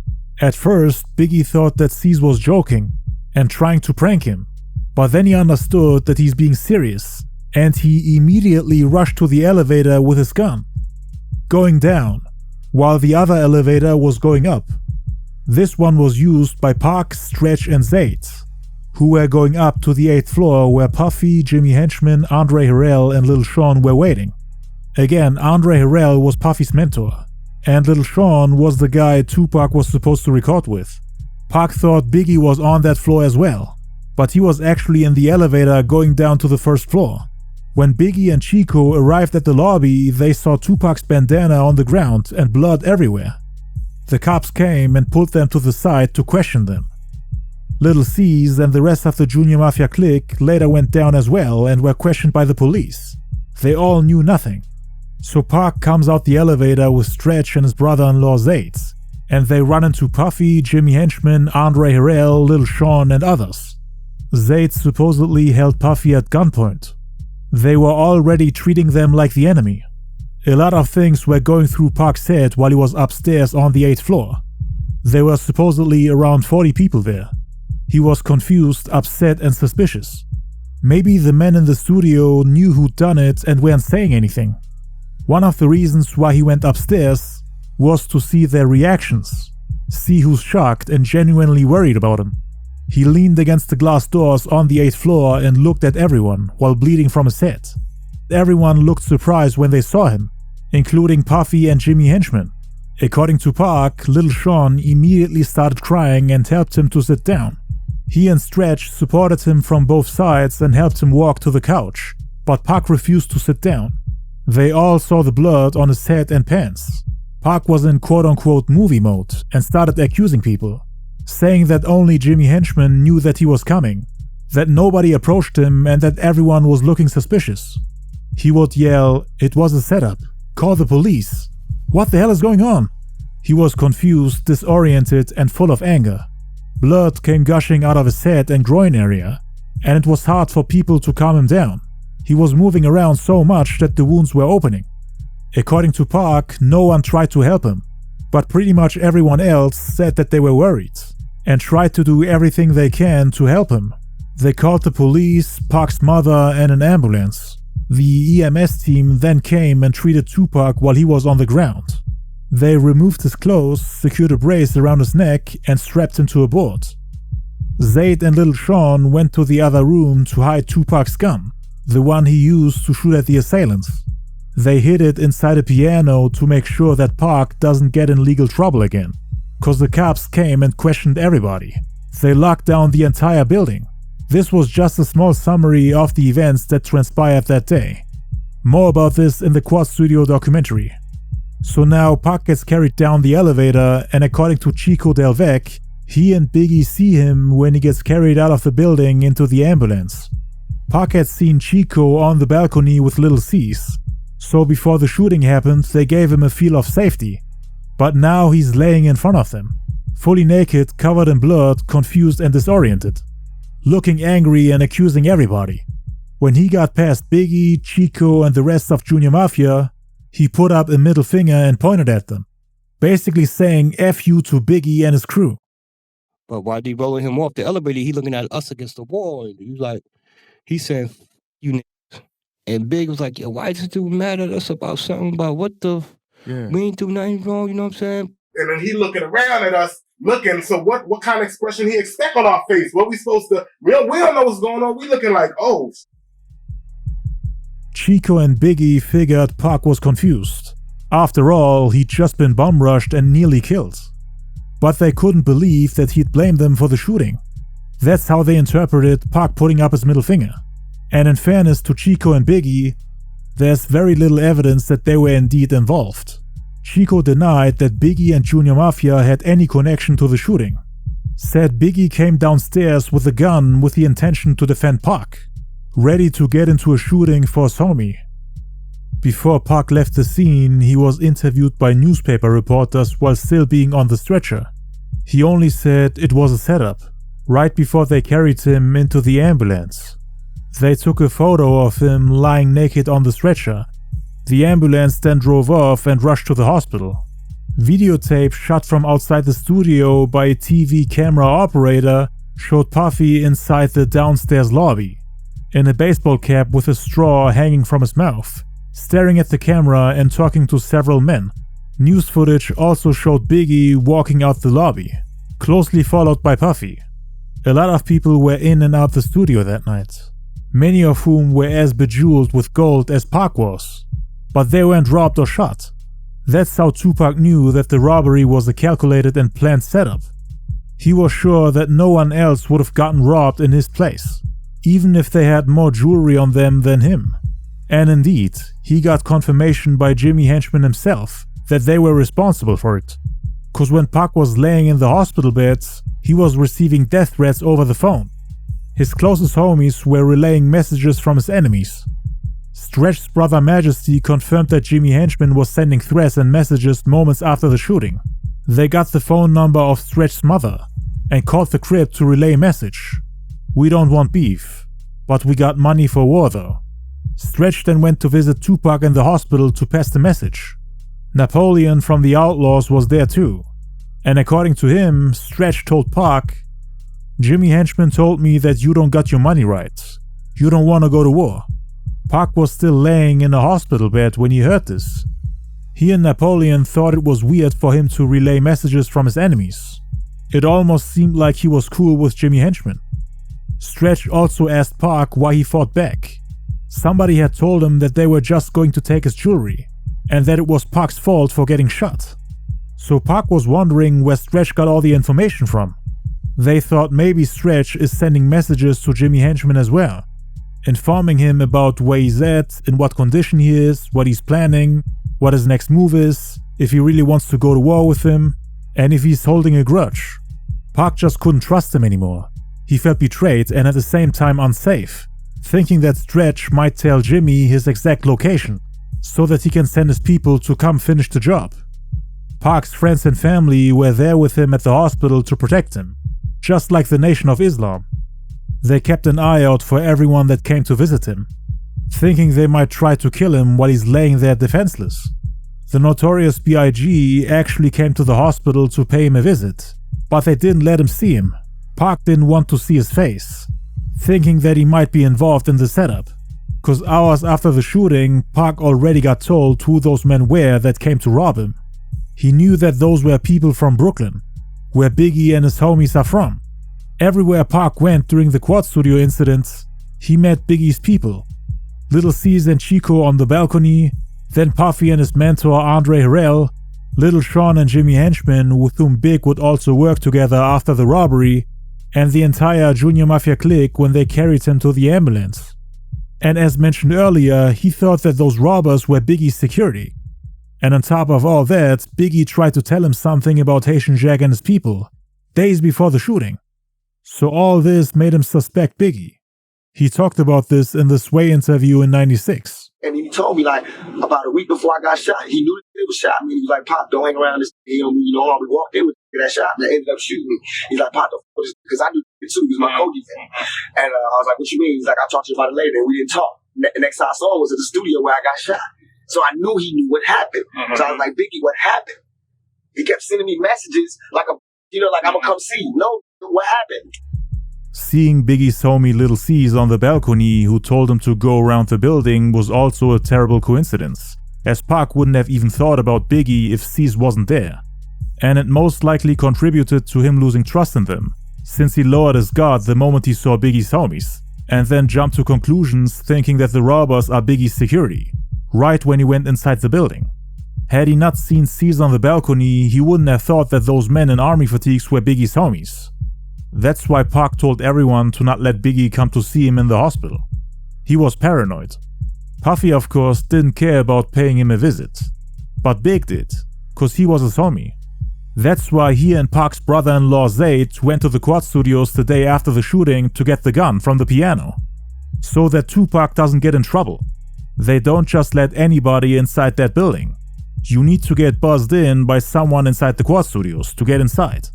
No one would have buzzed in Zayd on his own, but Biggie was a well-known artist, so they let him in. Without Biggie, Zayd wouldn't have been able to get that gun, which means that somebody would have eventually found it and handed it over to the police. With Pac's fingerprints on the gun, he would have been in trouble, cause they actually found the bullet in the lobby. So Big did him a favor during a time when Pac didn't want to speak to him. A day later, on December 1st, Pac checked himself out of the hospital and made a surprise appearance in the Manhattan courtroom, where his fate was being decided in the Ayanna Jackson assault case. Pac sat through the morning session before his right leg went numb. That's when he decided to leave the courtroom. He then went uptown and secretly checked into the Metropolitan Hospital Center on East 97th Street. A day later, he was already discharged. He had received even more death threats on the phone, and his family wanted to move him somewhere where he's safe.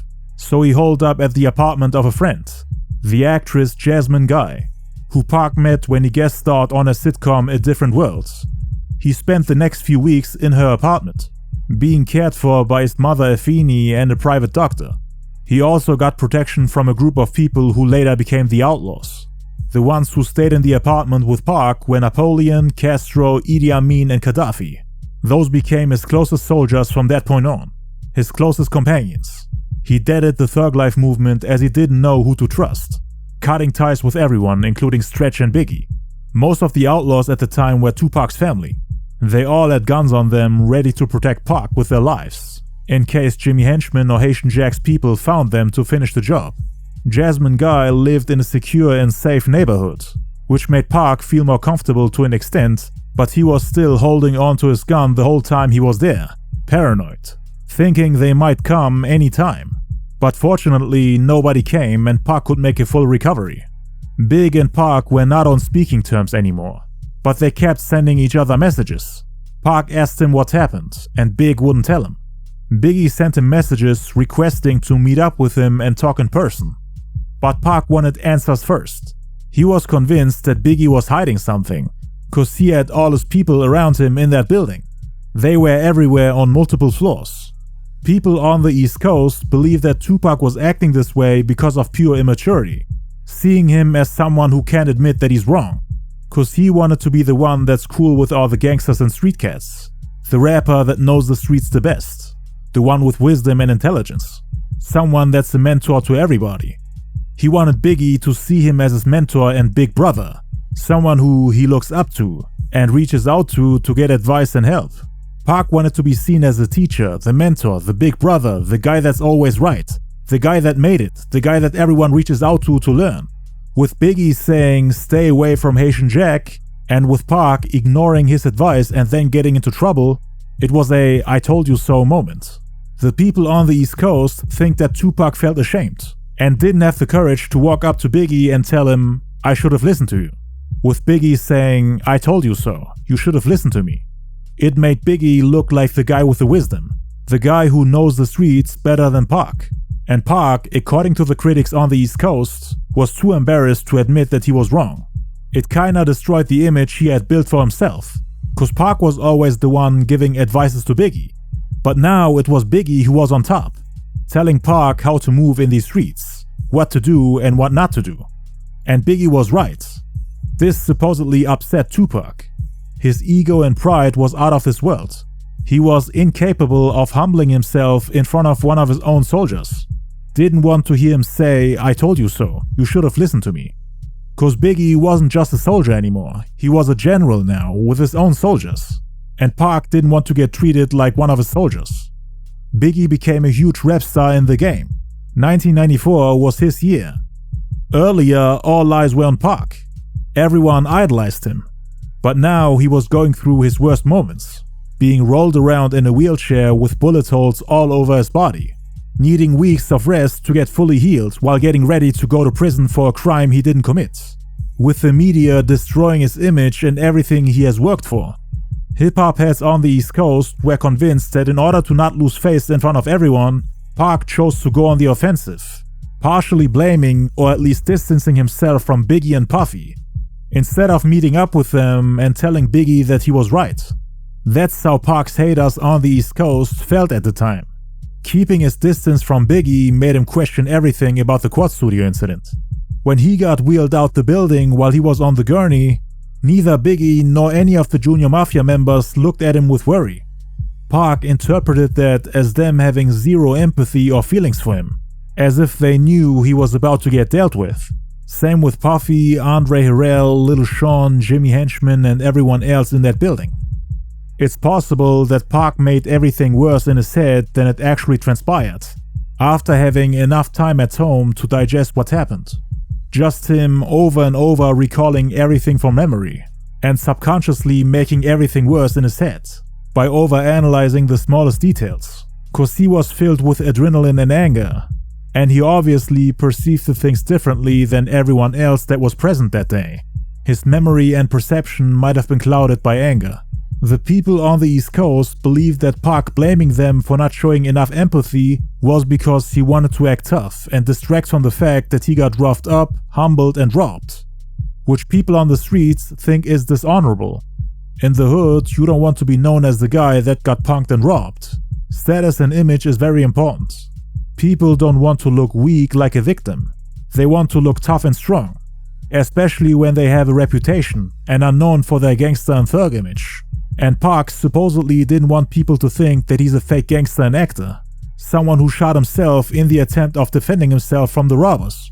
So that's why he supposedly chose to run with the whole story of everybody in that building setting him up, or at least knowing about the plans of that robbery. That's how Pac's enemies on the East Coast interpreted his behavior, saying that he made the whole thing bigger than it is, turning it into a conspiracy to save his image. Instead of being known as the fake gangster who shot himself when he got tested, he wanted to be known as this heroic figure that got set up by a whole coast. And Pac didn't want to have anything to do with them anymore. He was done with the East Coast. On December 24th, they then released the single Big Papa, which became one of Biggie's biggest hits. It's helped to boost the sales of Ready to Die. Pac got a little mad that Biggie's Ready to Die was outselling Thug Life. It turned out that Biggie turning his back on the group and focusing on his own career was a wise move, since Thug Life was commercially a flop. He was also upset that Big Papa, the song they copied from him, became such a huge hit. It was a missed opportunity for him. Cause like explained earlier, Puff Daddy got his hands on Pac's song Time to Get My Drink On, which was originally supposed to be on Pac's third album. But Puffy stole it and reproduced the beat using the same sample, telling Biggie to rap on it. They wanted to put it out before Pac. Now he was profiting from Pac's ideas, using them before him. With those same ideas Pac would scrap, Biggie would go multi-platinum, while Pac is forced to start from scratch and reinvent himself. It seemed like Big and Pac were already competing during the recording process of Ready to Die and Me Against the World. And now, after the shooting, Pac would slowly start to let out all the frustrations he had with Biggie, all the grudges and anger he had built up. But back then, the only way of publicly spreading a message and reaching the masses was through interviews and songs, for which he had no time as he was in the middle of the healing process and also had to deal with the Ayanna Jackson assault case, which was in its final stages now. While Pac maintained his innocence, his financial resources were being stretched to the limit by the legal action, and he couldn't make bail. While his lawyer worked on his appeal, Pac was locked up on February 14th, 1995, in the correctional facility in New York. It was during the time that Biggie exploded on the rap scene. Exactly 1 week after Pac got locked up, Biggie and Puffy decided to release a song called Who Shot Ya, February 21st, 1995, 3 months after the Quad Studio shooting. The title itself made everybody raise an eyebrow, but the overall concept and sound of the record made it even worse. Jimmy Henchman and Puffy wanted to put out that record to aggravate the wound and create controversy around the time Tupac was in the news every day, because of not only the shooting but also him going to prison for a crime he didn't commit. He was a trending topic in the news and the main topic in the hip-hop world. So hearing Who Shot Ya with the Tupac shooting in the news, people put 2 and 2 together and came to the conclusion that Biggie is dissing Pac. The timing was just terrible, but it was done purposefully and strategically to increase Biggie's record sales, using the attention Pac gets from the media for Biggie's music. So they were basically making profit off another man's moment of pain, even though that same man opened doors for them and was one of their closest homies. The whole game interpreted the song as a taunt at Pac. There were rumors going around at that time that he didn't actually get shot 5 times, but that he only shot himself, and that he lied to the public to save his reputation. Biggie heard the rumor and got confirmation from Stretch, who was actually there. He said he only heard 1 shot. So the answer to Biggie asking the question who shot ya would have been Tupac. Tupac shot himself. So that of course infuriated Pac even more. People in Biggie's camp knew that it would create controversy. And Puffy was rubbing his hands like the devil, knowing that he can make profit from it. Trolling a man who's been the biggest topic on the news and can't defend himself now that he's in prison. All while remaining close to Jimmy Henchman, the mastermind behind the shooting. Pac wouldn't have been able to lyrically respond for about half a decade even if he wanted to, cause he was sentenced to 1.5 to 4.5 years in prison. If Suge Knight hadn't bailed him out 8 months later, we might have not gotten a response. When Pac heard the song in prison, he was super upset and thought that they did it on purpose, as a slick way to laugh at him. He was hurt, not only because Big is his homie and it's a sensitive topic, but also because he thought the song is dope. That's what he told people. If Who Shot Ya was a trash song, it wouldn't have bothered him. But the song became the hardest thing in hip-hop. It really pissed him off. Such a great track. But it sounded like it was aimed at him. Normally, he would have been happy for Biggie for dropping such a great track. But this was the first Biggie song he couldn't bump like everyone else.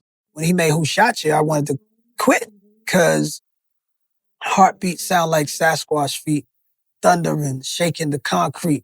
They stopped when I followed the plot. Neighbors called the cops because they heard mass shot. It's like, okay. Yeah. It was beautiful. It was so menacing, the dark chords and then his voice over them. And it was just like was the hardest song you've ever heard. Everyone in prison was playing it.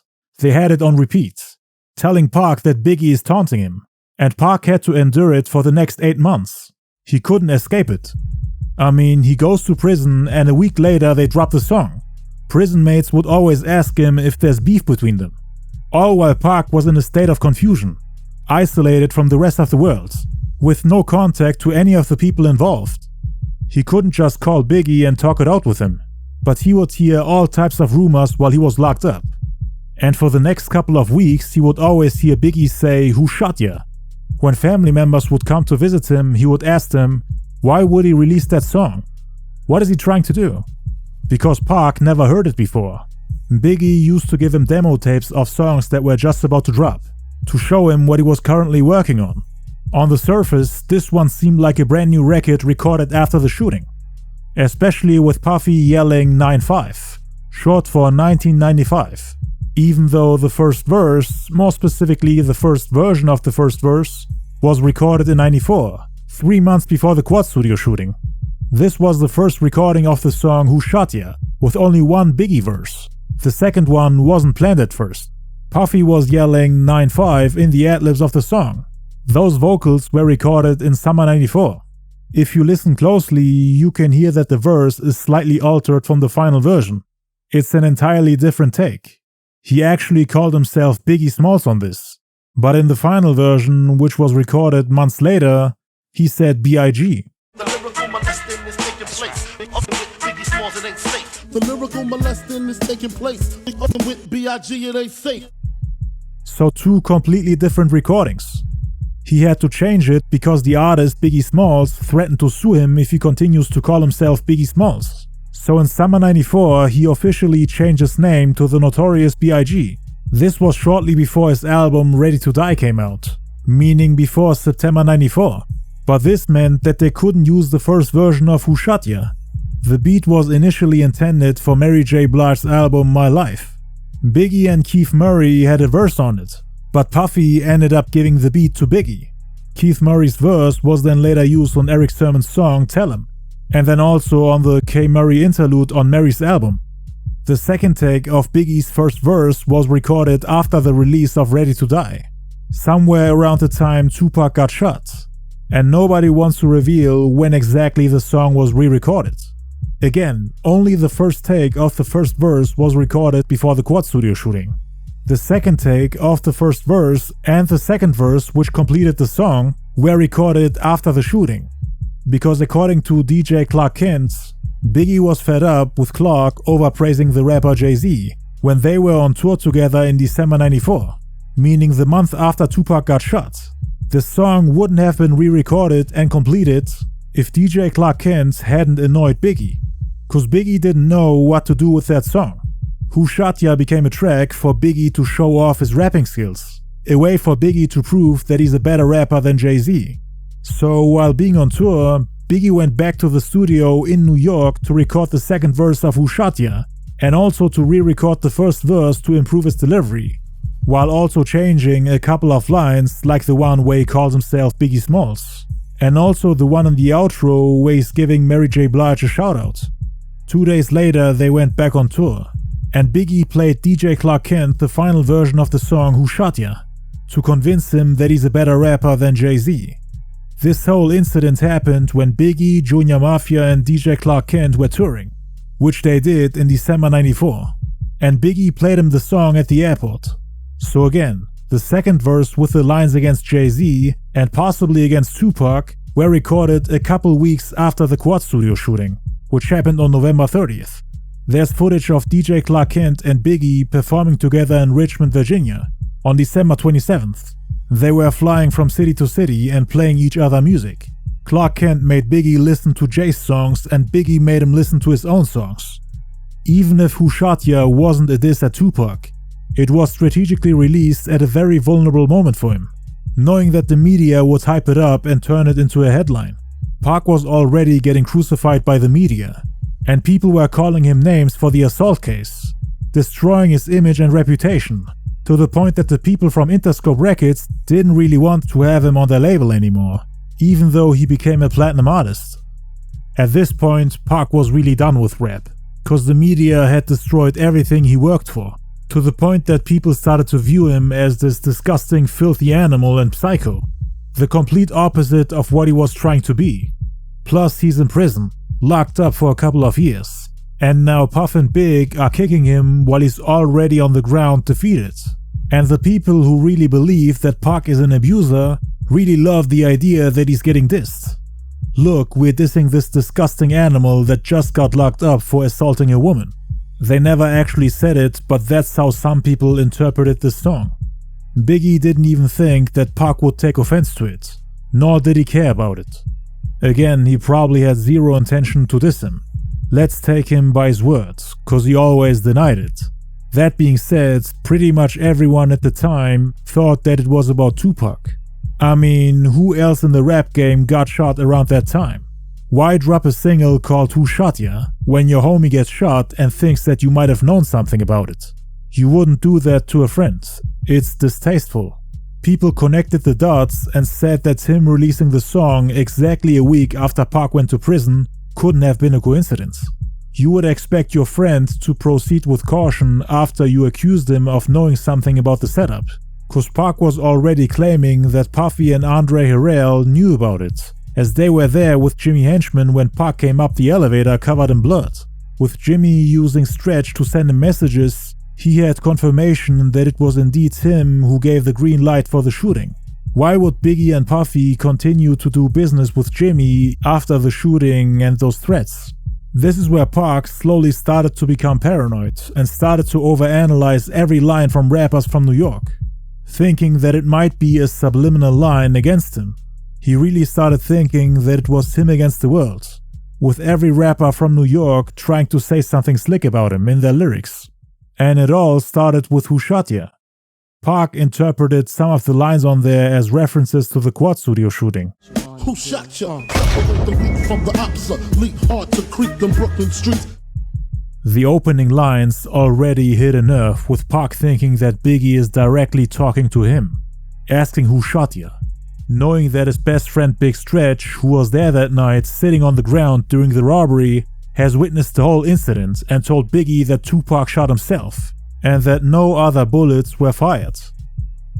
Biggie was convinced that Pac made up the whole story about getting shot 5 times to make it more dramatic, and Pac thought that Biggie asking who shot ya was sarcastic, an attempt to belittle him, calling him weak and obsolete.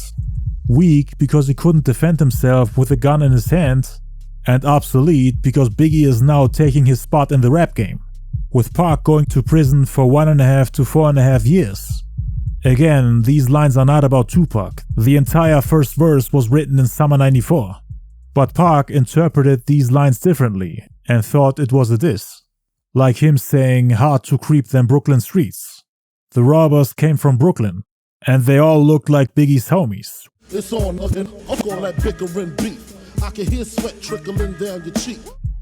So Biggie is telling the guy who got shot that the beef is on. Hearing your friends say this after going through a traumatizing experience like this must have been soul-crushing for him.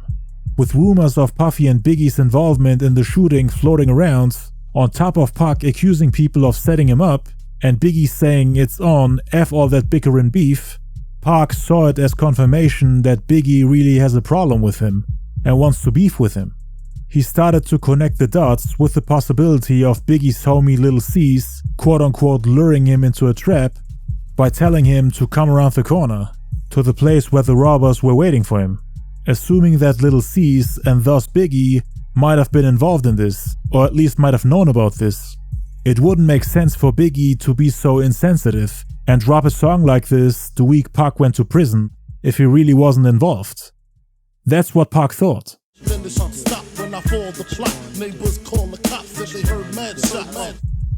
This line is often mistaken as a reference to the Quad Studio shooting, where the neighbors called the cops after hearing the shots.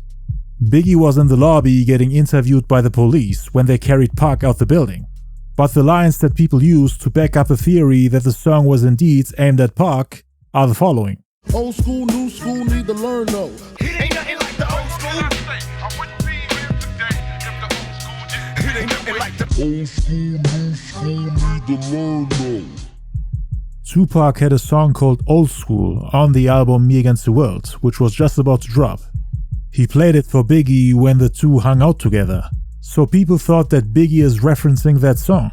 But again, that verse was recorded 3 months before the Quad Studio shooting, with LL Cool J sitting in the studio writing lyrics. And the target for that line wasn't Pac but L, cause Biggie for whatever reason didn't like him, and actually dissed LL on the song, when he said, "Old school, new school, need to learn though." L and Biggie were competing for the crown back then. Not only did they go toe-to-toe on the Flavor in Your Ear remix, but they both wanted the King of New York title for themselves, with L representing the older generation and Big the new one.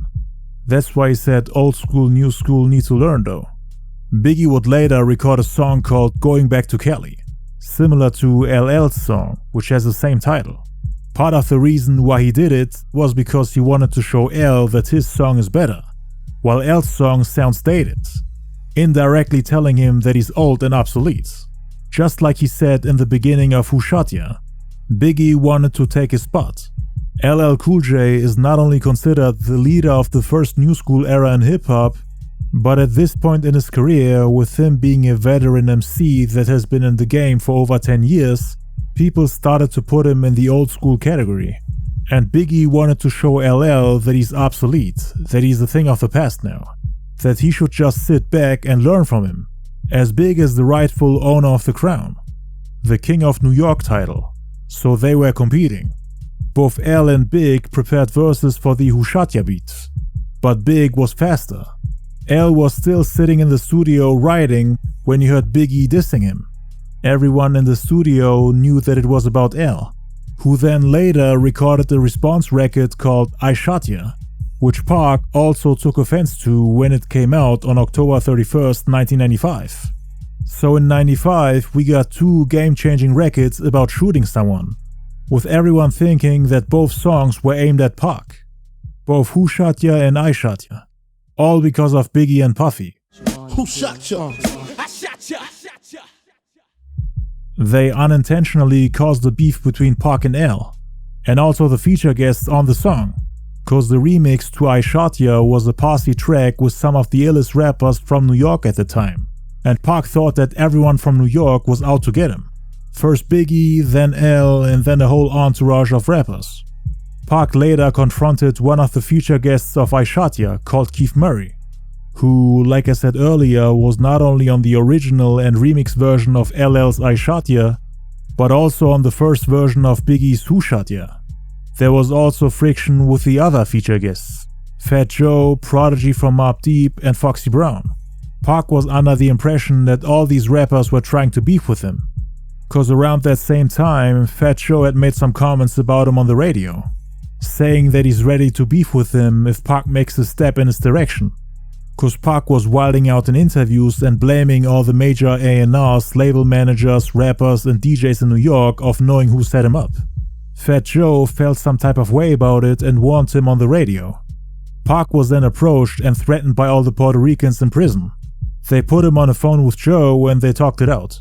Fat Joe's people then had Pac's back, cause Pac actually had love and respect for Joe prior to the shooting. They made peace before I Shot Ya dropped. And once I Shot Ya came out, Pac started to see him as his enemy. Fat Joe would also stay loyal to Biggie, and they would later even record diss records against Pac. Pac also got into a beef with Prodigy from Mobb Deep after being released from prison. And Foxy Brown would not only become a member of the rival rap group The Firm with AZ and Nas, with whom Pac would beef with in '96, but she was also present the day Tupac got shot in Las Vegas on September 7th, 1996. She was in the black Benz with a man named Eric Von Zip, who gave the Crip Keefe D the gun which they used to shoot Tupac.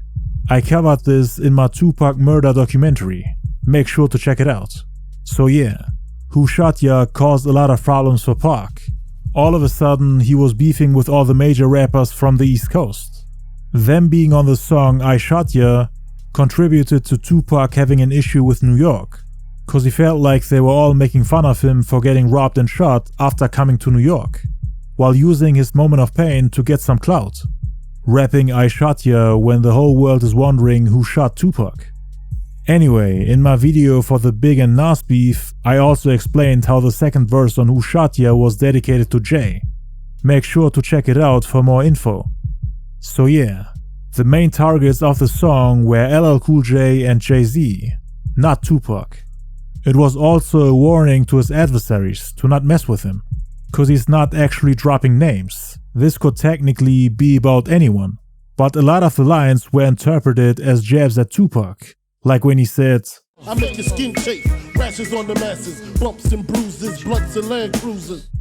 Pac got pistol whipped and bruised up, which left him bleeding. He had chafed skin on the side of his head, and Biggie is saying that the victim he's about to shoot will get his skin chafed.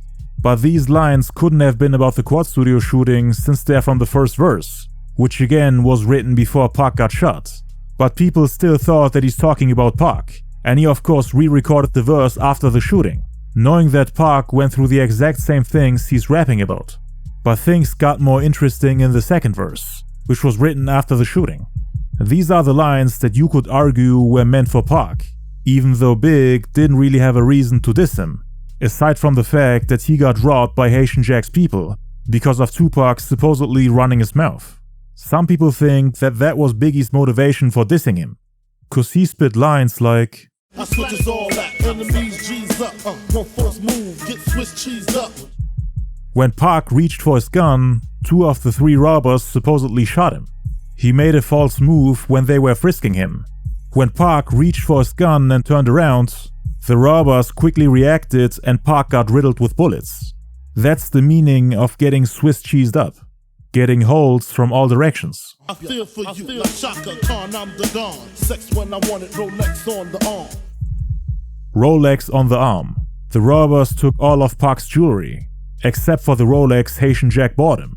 They left the Rolex watch on Pac's arm, to send him a message and to make him understand that they only roughed him up because he messed with Haitian Jack and Jimmy Henchman. Pac was also the one who bought Biggie his first Rolex. So yeah, a lot of weird coincidences. There are too many lines on here that sound like jabs at Pac. Like when he said, recognize my face so there won't be no mistake, so you know where to tell Jake lane one. Jake is a slang term for cops, the police. Tupac was calling the cops shortly before going upstairs, and he later told Puffy, Andre Harrell and everyone in the building to go get the cops, pacing around the room saying, call the cops. It was a setup. Puffy and everyone else were surprised to hear Tupac, the cop shooter, ask for the cops, since he always had this image of him being basically the enemy of the police and the government, never wanting to cooperate with them, especially after shooting 2 off-duty police officers, witnessing police brutality firsthand, and after getting arrested numerous times. And him saying, recognize my face so there won't be no mistake, almost sounds like a response to Pac blindly accusing everybody of setting him up, even though he didn't know for sure who was involved. And yeah, he also wanted those same people to call the cops. Lane one, brave one, turn front page one.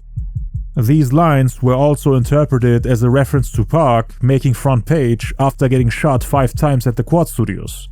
Everybody called him brave and bold for reaching for his gun when he was being held at gunpoint. All they wanted was his jewelry. They didn't even want to shoot him.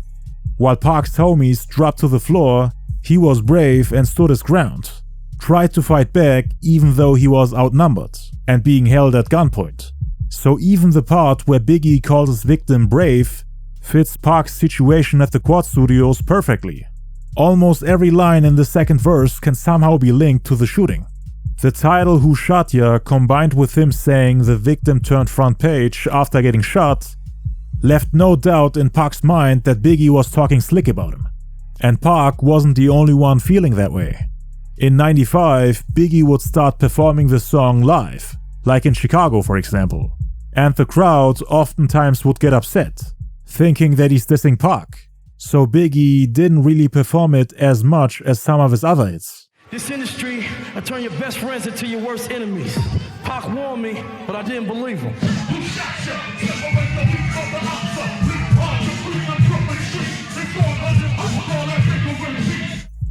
So yeah, this is one of those songs that people consider a diss track even though it's supposedly not.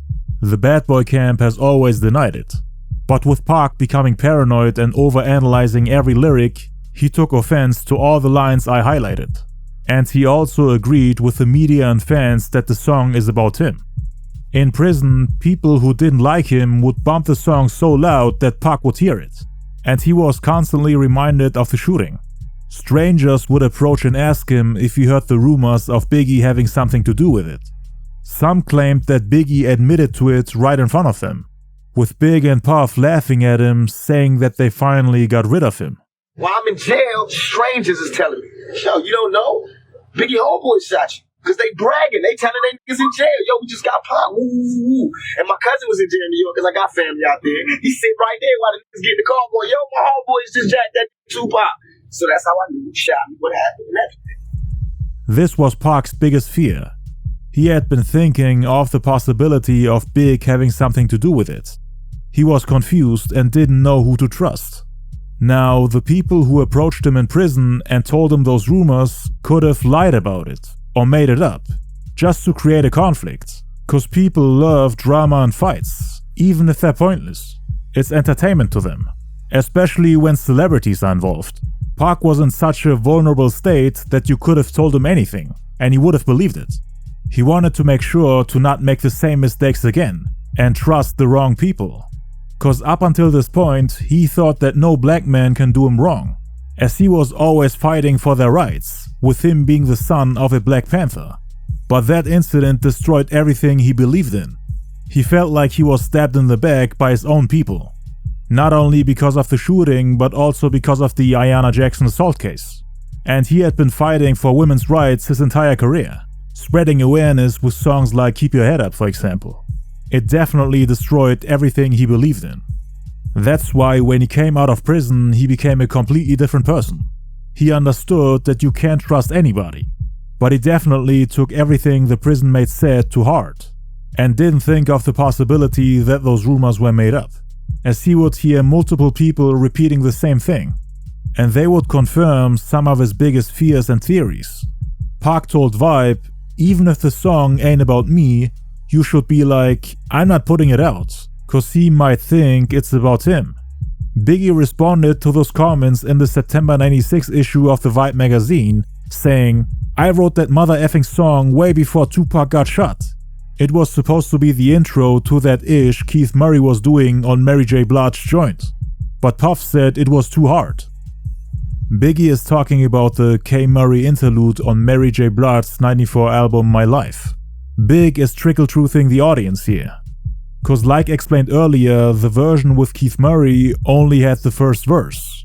Actually, the first version of the first verse, which later got changed. But that's the only verse he wrote before the shooting. The second one, together with the updated first verse, was written in December '94, meaning after Pac got shot. On March 14th, Tupac's third album, Me Against the World, finally came out, but the Biggie and Stretch features were removed. Stretch was supposed to be on the single So Many Tears, but he was cut off the album. Same with Big. The song Runnin' From the Police, which also had Stretch on it, was removed from the tracklist, either due to their beef or because it was deemed by Interscope Records to be too controversial to be released. But it's true that Pac didn't want them on his album anymore. Not only that, but the whole Thug Life movement was dead to him. Nobody ever came to save me. They just watch what happened to you. That's why Thug Life to me is dead. If it's real, then let somebody else represent it. Because I'm tired of it. I represented it too much. I was Thug Life. I was the only guy out there putting my life on the line. This Thug Life stuff was just ignorance. My intentions was always in the right place. I never killed anybody. I never R-worded anybody. I never committed no crimes that weren't honorable, that weren't to defend myself. That's what he said in the April '95 issue of the Vibe magazine, where he addressed the Quad Studio incident and the aftermath. He gave us his views on who was behind the shooting, and told us exactly what happened that night. The cover story was titled Ready to Live, which people saw as a subliminal jab at Biggie, whose debut album is titled Ready to Die. The magazines back then did it on purpose to start drama, like a year later in the July '96 issue of The Source magazine, for example. where they called the cover story for Dr. Dre Life After Death, the same name as Biggie's second album. Both Dre and Biggie made peace at the time, and they were both beefing with Tupac, who of course took offense to it. Just like how Biggie took offense to the cover story Ready to Live, with Pac going off on everybody that was there during the Quad Studio shooting. Cause in this interview, Pac wrongly accused Biggie of being there on the 8th floor together with Puffy and Jimmy Henchman, the guy who plotted the shooting. But Big wasn't there. It was completely untrue. He was on the 10th floor. He didn't see Pac until he came out the building on a gurney. And Biggie was forced to correct him in interviews, cause people started blaming him even though he wasn't even there for Pac. The main people who were waiting for Pac were Jimmy Henchman, Andre Harrell and Lil Sean. Puffy was just there by coincidence, but Jimmy told him that Pac was about to get dealt with. Biggie, Lil C's and Junior Mafia were 2 floors above them, and Puff was trying to find them. In the Vibe magazine, Pac described what happened when he got to the 8th floor. When we got upstairs, I looked around and it scared the ish out of me. Why? The interviewer asked. Because Andre Harrell was there, Puffy was there, Biggie. There was about 40 people there. The only people Tupac expected to see were Jimmy Henchman and Lil Sean. He didn't expect to see anyone else there. Pac also expressed his disappointment in his best friend Big Stretch for allowing the robbers to beat him up and shoot him, all while he was just sitting there doing nothing. He felt like he didn't get enough support, empathy and help. Nobody approached me. I noticed that nobody would look at me. Andre Harrell wouldn't look at me. Puffy was standing back too. I knew Puffy. He knew how much stuff I had done for Biggie before he came out. In the interview, he didn't really say that Biggie and Puffy set him up, or that they knew something about the shooting. But that's how people interpreted this interview, especially with him calling them out by names and saying that Biggie was there when he wasn't. He also said that the shooters looked like some of Biggie's homies, and that nobody showed empathy. Biggie was actually mad at Pac for throwing Stretch under the bus. This article actually made Big and Stretch become way closer, cause Pac called Stretch a coward for not helping, for dropping like a sack of potatoes even though he was the biggest guy there. And Biggie felt like he shouldn't have said that. In the MTV interview on March 30th, he responded to that article and expressed his disappointment in Pac. The Tupac article had me pissed off, you know what I'm saying? Because first of all, he dissed my man, saying my man turned his back on him, and I know for a fact that didn't happen, you know what I'm saying? My closest friends did me in. My closest friends, my homies, people who I done took care of their whole family. I done took care of everything for them, looked out for them, put them in the game, everything turned on me. And the rumors that's spreading is on some tip like we set them up, you know what I'm saying? And that's crazy. It's just ridiculous, you know what I'm saying? But I also understand that if you was to get shot 5 times, the mind is just completely spinning, you know what I'm saying? You're real confused about your situation. So it'll cause you to say things that you really don't mean. I would tell each and every person out there, don't forget about that clicking up thing, you know what I mean? Be to yourself. Stay to yourself. Trust nobody. Trust nobody. After reading the Vibe interview, Lil Sean and Big talked about that night at the Quad Studios. Big told him that he's sad and disappointed in Pac for thinking that he had something to do with the robbery. He said that he warned him about the people who robbed him before the robbery happened, told him to stay away from them.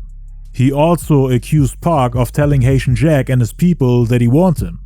And that's supposedly why Haitian Jack and his people came after Biggie as well, and they robbed him too. Cause Biggie was told by the people who robbed him that Pac notified Jack about him warning Pac. That's how Big knew that it was Haitian Jack's people who came after him. So Big was mad that Pac put him on blast. He told Sean that him and Zayd went to the Quad Studios the morning after the shooting to get the gun and the piano. He also told him that they went to the hospital to see Pac, but they wouldn't let him in. All his attempts of reaching Pac were denied. And now Pac is supposedly spreading lies in the media and turning this whole thing into a beef. While Pac's Thug Life movement came to an end, Biggie's Junior Mafia clique was just about to take over the game. They were still working on their upcoming album Conspiracy. Biggie continued to grow commercially and status-wise in '95, releasing highly successful singles and remixes. And he was just about to put out his Junior Mafia group album. This one was supposed to put on some of his people, including Lil C's and Lil Kim. Pac cut ties with most of the people who were part of the Thug Life movement and left it all in the past. On April 26th, Tupac's album Me Against the World went platinum after just 1 month. The single Dear Mama went platinum as well on July 13th.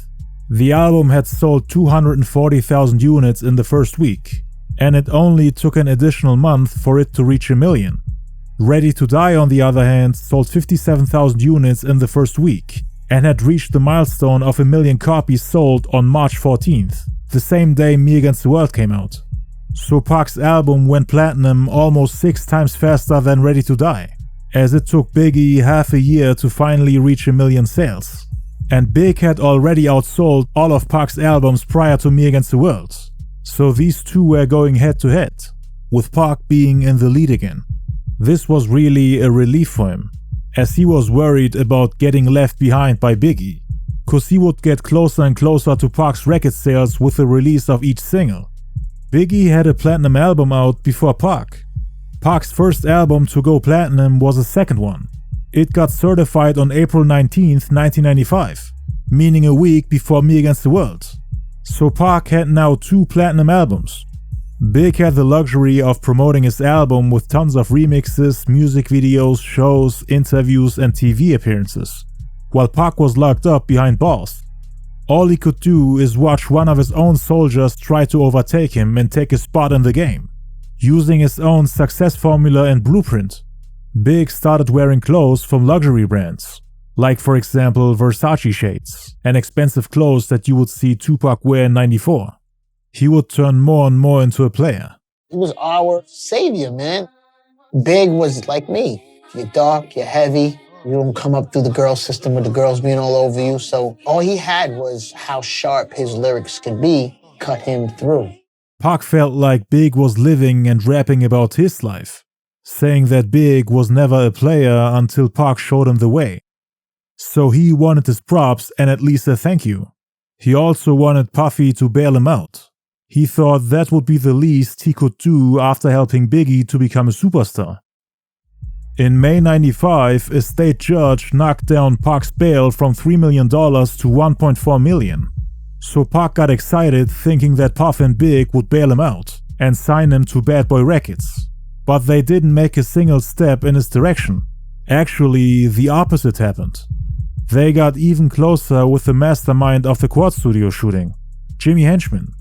And Pac took that as them picking the side of his enemy and abandoning him.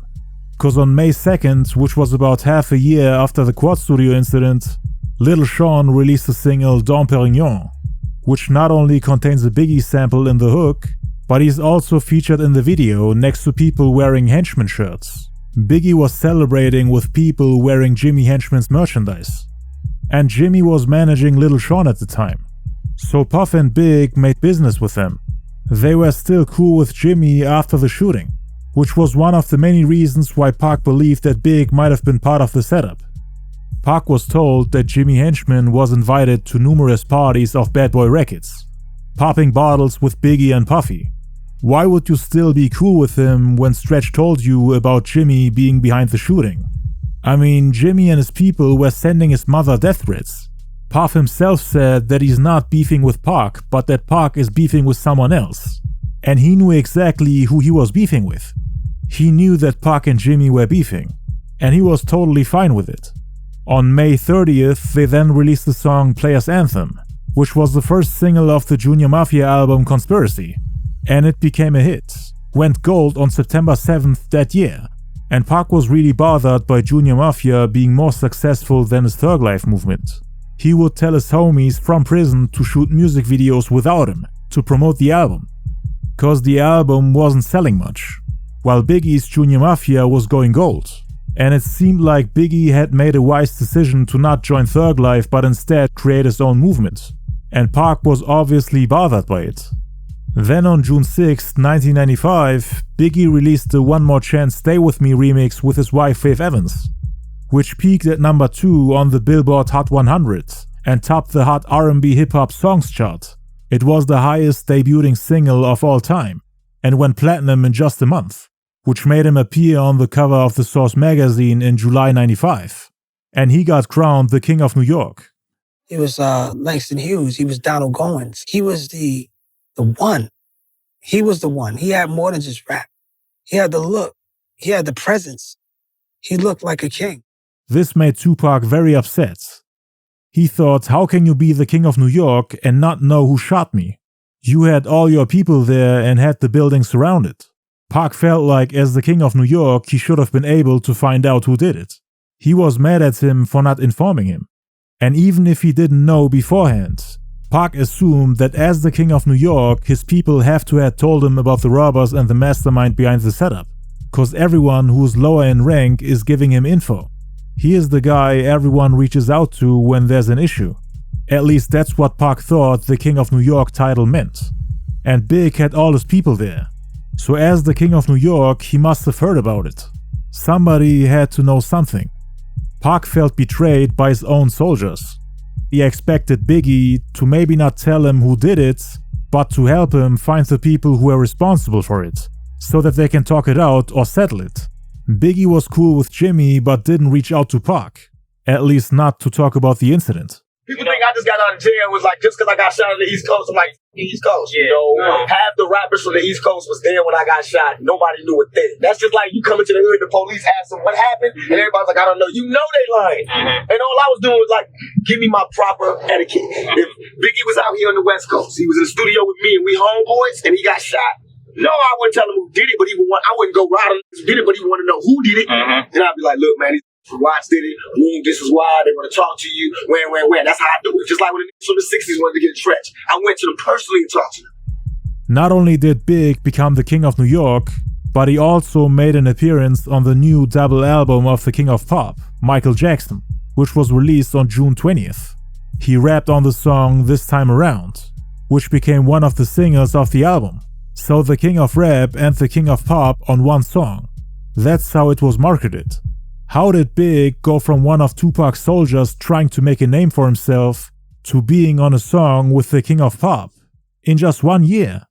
Biggie had his foot on everybody's necks from a musical standpoint. We needed him, and he had the game in the chokehold. He was telling our story, he was telling it in a way that was super clear, like the angst and the frustration, in 3 minutes and 30 seconds. Like, just change your life.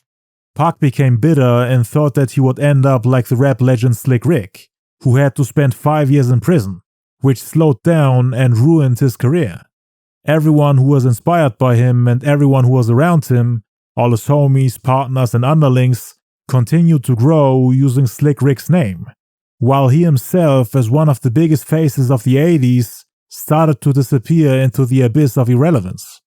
Pac was afraid that the same thing would happen to him. I mean, he was facing 1.5 to 4.5 years. He was afraid that Biggie and Stretch, all the people he helped to become famous, would use him as a stepping stone and outgrow him, while also using his name, style, ideas and sound to get on top. All while Pac's career is at a halt. Cause Pac was really the one that made everything possible for them. With him being a movie star and successful rapper, someone that was generous enough to give all his homies a platform. And he felt like Stretch and Big were ungrateful, as they wouldn't even pay him a visit while he was locked up. He sent Biggie a message to meet him in prison, so that they can talk about who shot him. But Big never came. He kept sending him messages instead, while also shouting him out on the radio. In the interview with Sway, Pac explained how he felt about it. I got shot. I'm like, yo, what happened? Come see me in jail. Biggie all in the air to my Pac is my homeboy Wonda, not seeing me. My homeboy Stretch is going to Biggie's concerts. This is like abandoning me. But all in the air and on TV, they like, Pac, rest, keep the struggle on. I was like, yo, I'm starting to turn into like Slick Rick. This is just going to act like I'm going to just be in jail and they're going to give me shout outs and try to take my position. And if you watch, that's what Biggie did. He also talked about it in the 96 Vibe interview. Study why I would be mad. Study why I would be mad when half of the major New York rappers or they managers or they agents or they somebody was there when I got shot and nobody could give me no information. Just study that. On July 10th, Puffy, Andre Harrell, Jimmy Henchman, Stretch, Lil Sean, the assault victim Ayanna Jackson, and Biggie all sent letters to the Vibe magazine in response to Tupac's comments in the April 95 issue. It seemed like they were moving as a unit, all on the same team against Pac, cause Vibe put all their statements in the August 95 issue with the headline "Tupac Under Fire, the saga continues." Tupac versus everyone that was there during the shooting. They were baiting him. Pac spoke on this in the 96 Vibe interview. Them cowards waited about 4 issues before they got their story together. 4 issues later, half of New Yorkers commenting on me getting shot. And before, they was all like, we didn't see nothing. Everybody that was involved knows what happened. And everything is there. If you got a brain, just read everything over. And read my reply, read their reply, read what people say. Watch people. Because you can fake for a long time, but one day, you're going to show yourself to be a phony. He found it odd how they all phrased their letters in a similar way as Jimmy Henchman, using the same phrases, words, and ways to ridicule him, as if they all had a chat together after the shooting, and thought of a smart way to respond to Tupac's accusations. Even Biggie used the same words as him to describe Tupac's behavior at the Quad Studios, and Big wasn't even there at the 8th floor. He still said that he was acting like he's in a movie, being overdramatic after the shooting. The same descriptions. He couldn't have possibly seen Tupac's reaction after the shooting.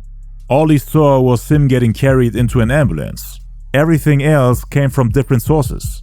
Biggie just repeated the same words Puffy, Andre Harrell, and Jimmy Henchman used to describe Pac's behavior, cause they were the ones saying that Pac went into movie mode after getting shot. They downplayed everything and ridiculed him. Jimmy Henchman even said he's believing the movie scripts that he's played. Biggie, on the other hand, said everything was a movie to him. And Big wasn't even there. He just repeated Jimmy Henchman's statements. The 4th issue, when they came back with a reply, everybody knew what I did. They knew what I said. I was acting. Who gets shot 5 times and acts? Puffy and Andre Harrell said the same thing. But Big's statements upset him the most, cause he was on the same page as Jimmy Henchman. Prior to the release of this article, Pac had announced that he's done with hip-hop. He wanted to stop rapping. But these statements in the magazine really convinced him to team up with Death Row, after initially refusing Suge's offer to join the label, before getting locked up. Cause Suge wanted Pac on the label since '93, but things didn't work out even though they would continue to do business together, like Pac appearing on Death Row soundtracks, or doing remixes together. But let's take a look at some of the comments in the article. In response to Pac saying that nobody tried to help him after he got shot, Puffy said, "Nobody turned their backs on him. People was all up on him. Immediately. Andre was like, oh my god, call the ambulance. Tupac wanted to go to the phone. So me and my man Groovy Lou was by his side, trying to hold him up, getting him to calm down. He was telling Groovy Lou to roll him a blunt. He definitely brought the theatrics to it." So Puff was basically saying that Pac was acting, being overdramatic and lying in the interview, using the same angle as Jimmy Henchman and Biggie. Then he continued saying he got a lot of people in a lot of BS with that interview. The way it was written, it was open-ended, like me and Big and Andre had something to do with it. I would never ever purposefully try to hurt no next man. The man had his own beefs with people. I never had no beef with that man. This right here is proof that Puffy knew that the Quad Studio incident was not just a random robbery and a coincidence with Pac being in the wrong place at the wrong time, with robbers going at a random target. This was a setup and planned attack. He said the man had his own beefs with people. So, according to Puff, the shooting was a result of a beef with a certain someone. So he just exposed himself, cause he's still hanging out and teaming up with the same person that set him up. Again, what led to the robbery was Pac's beef with Haitian Jack and Jimmy Henchman. Jimmy hired the 3 robbers to go at him, and Puff continued working and being cool with Jimmy, even after writing this letter, admitting that it was because of a beef with Jimmy Henchman. Puff did not distance himself from him, nor did he show sympathy or loyalty to Pac. Neither did he reach out to Pac to confirm who did it. So he wasn't just an innocent bystander who wants justice to be served. He didn't care about any of it. And he wouldn't have ever made a step towards Pac in an attempt to help him get his justice. Instead, he continued showing support to Jimmy. So people should stop acting like Tupac had no reason to see Puffy as his enemy. With the robber Dexter Isaacs saying that Puffy knew about the plan before the robbery happened, and Puff making this statement in the Vibe magazine, we have more than enough reason to think that Pac's worries, suspicions and accusations were justifiable, cause everyone tried to make it seem like Pac lost his mind. People also say that this was a New York thing, the unwritten rule to not snitch on people, even if the information is not given to the police but to your own friends. People from New York excused Puff and Big's behavior, saying that what they did was normal, and that Pac didn't know about this no snitching rule as he didn't grow up in New York and wasn't really accustomed to the culture there. So once again, a coastal thing. Pac explained that if he was in Puff or Big's shoes, he would have offered to arrange a meeting between the victim and the perpetrator, meaning the guy that got shot and the guy who set him up. And he thought that was the right thing to do for them. But people have said that that's not a common thing to do on the East Coast, that it's more of a West Coast thing. On the East Coast, people try to stay out of it and shut up about it. At least that's how the people around Biggie explained it. And Pac had no clue. It must have been a culture shock to him. In response to Pac saying that thug life is dead, Puffy said, "I really hope that this thug life ish is really over. But on the real, if you're gonna be a mother effing thug, you got to live and die a thug." You know what I'm saying? There ain't no jumping in and out of thugism. If that's what you choose to do, you got to go out like that. I ain't no thug. Only thugs I know is dead or in jail. Or about to be. So yes, I did say Thug Life was dead. Yes, I bowed out, all of that. But when they said that, they breathed new life in me. Yeah. And Thug Life not only became a rap group, but it became a way of life for life for me. Puffy's statements were similar to what Jimmy Henchman said. Where he went wrong was when he tried to go to the street, and when it came down to the test, he did not hold up. He's gonna assassinate people's character, saying that people was crying and falling to the floor like a sack of potatoes. It just goes to show that the real coward and the real guy that was crying was Tupac. So Jimmy was defending Stretch here, cause the part about dropping like a sack of potatoes was a comment that Pac made to belittle his friend Stretch. And Jimmy is the same guy that used Stretch to send Pac threats, calling his mother to intimidate them. But now it seemed like Jimmy and Stretch are on the same page, coming together to comment about Pac. And he took it as Stretch joining the people who set him up. The robber Dexter Isaacs suggested that Stretch sent Jimmy messages to inform him about Tupac's whereabouts, while they were on their way to the Quad Studios. But Stretch's brother Majesty denied it, and said that they never had anything to do with him.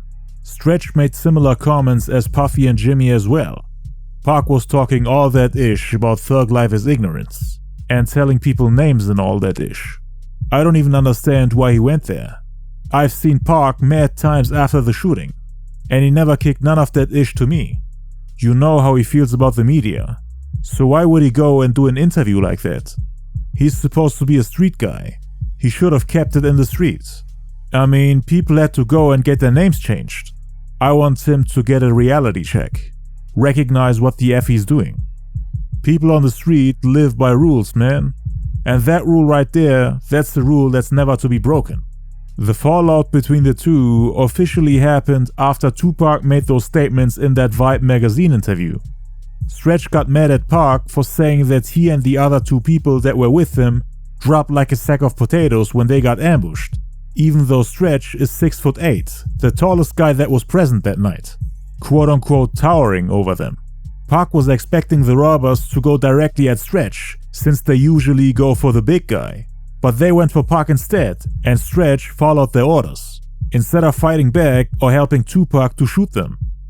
Pac saying all this ish in the interview like, I thought that Stretch was gonna fight. He was towering over them. Now that guy know I ain't never going out like no bee. But I ain't dumb. I ain't got no gun. What the F am I supposed to do? I might be towering over them, but I ain't towering over no slugs. Tupac got shot trying to go for his ish. He tried to go for his gun and he made a mistake on his own. But I'll let him tell the world that. I ain't even going to get into it all like that. Pac's talking about people dropping like a sack of potatoes. How the F is he going to know if people dropped like a sack of potatoes if he was turned around to get his joints? He tried to turn around and pull the joint out real quick, but people caught him, grabbed his hand when it was by his waist. Me personally, I only heard one shot. I didn't hear 4, 5, 6 shots, and he was saying he got shot 3-4 times. None of us remember hearing 4 or 5 shots. When the shot went off, that's when we went down. Oh, I didn't get shot 5 times in their visit. I only got shot once because they found the bullet. So what is this other shit in me then? What was the doctors talking about? How'd I get gunpowder all over me? They got different accounts of what happened, and I'm the one with the bullet wounds. Think back. Did you think about all the people that you seen me put on stage? Think about all the people that I put on, that I got into this game, that I showed how to do this. And think about what they're saying now. That's not keeping it real. So Stretch was upset when he read the interview, and Biggie felt the same way. In the Vibe article, he said, "When I read the interview, I felt like he was just ishing on everybody. I always said that he was the realest guy in the game. I don't know what he was trying to hide, or he was scared. I don't know what was going on in his head. I want to apologize, especially when I found out what really went down. Now he shot himself. Now he didn't really get shot in the head. He got pistol whipped. You know what I'm saying? I'm hearing all this, and I'm like, damn. I think was just getting a little bit too happy with the situation. Trying to make movies. Everything was a movie to him. I figured that with the ish he was talking in the Vibe, he was just confused more than anything. You get shot and then you go to jail for something you ain't even do. That could twist the guy's mind up. People saying I set him up and I'm the one that got him shot. They're saying that my record Who Shot Ya is about him. That ish is crazy. That song was finished way before Tupac got shot. People was taking little pieces of the song and trying to add it to the story. And that ish is crazy. Other people look at the Vibe piece like, damn, Little Caesar was on the terrace, he must have been the lookout man. And it's real people in the streets thinking, that's effed up, what Big did to Tupac. I think that should be erased. Never ever in life. As far as with me, he always gonna be my man. Even when I go see him again. But he need to just check himself. And I want an apology. Cause I don't get down like that. Stretch said some positive things about Pac too. Me and Pac have been down from day one. Before he did Juice. Before his first album. That's my man. So the interview he did in Vibe bugged me out. But I know him. He likes to talk a lot. Especially when he's upset. He'll say ish that he won't even mean. And then he'll think about it later and be like, damn, why the F did I say that? Tupac also spoke about the Vibe article with Sway in '96. What made me do the Death Row thing, because I was really going to quit rapping. But then Puffy and Biggie and all of them came out in the Vibe, and they lied, and they twisted the facts. And all I wanted to do was end everything and walk away from shit. You know what I mean? Like how Scarface and all them. Dude, I want to get out the game. I go to jail for a crime everybody know I did not commit. Get shot 5 times, and I'm getting in jail, wompty. They just say anything to assassinate my character. I'm trying to get out the game. They want to dirty up my memory. They want to dirty up everything I worked for. So it made me come back. Instead of quitting, it made me come back more relentless. To destroy my what in fact is my comrades. To destroy what used to be my homeboys. What I worked for, my closest clique. They disrespected me, my name, my family, what I had been through. They said that I couldn't be in pain. I could not feel. I could not be hurt.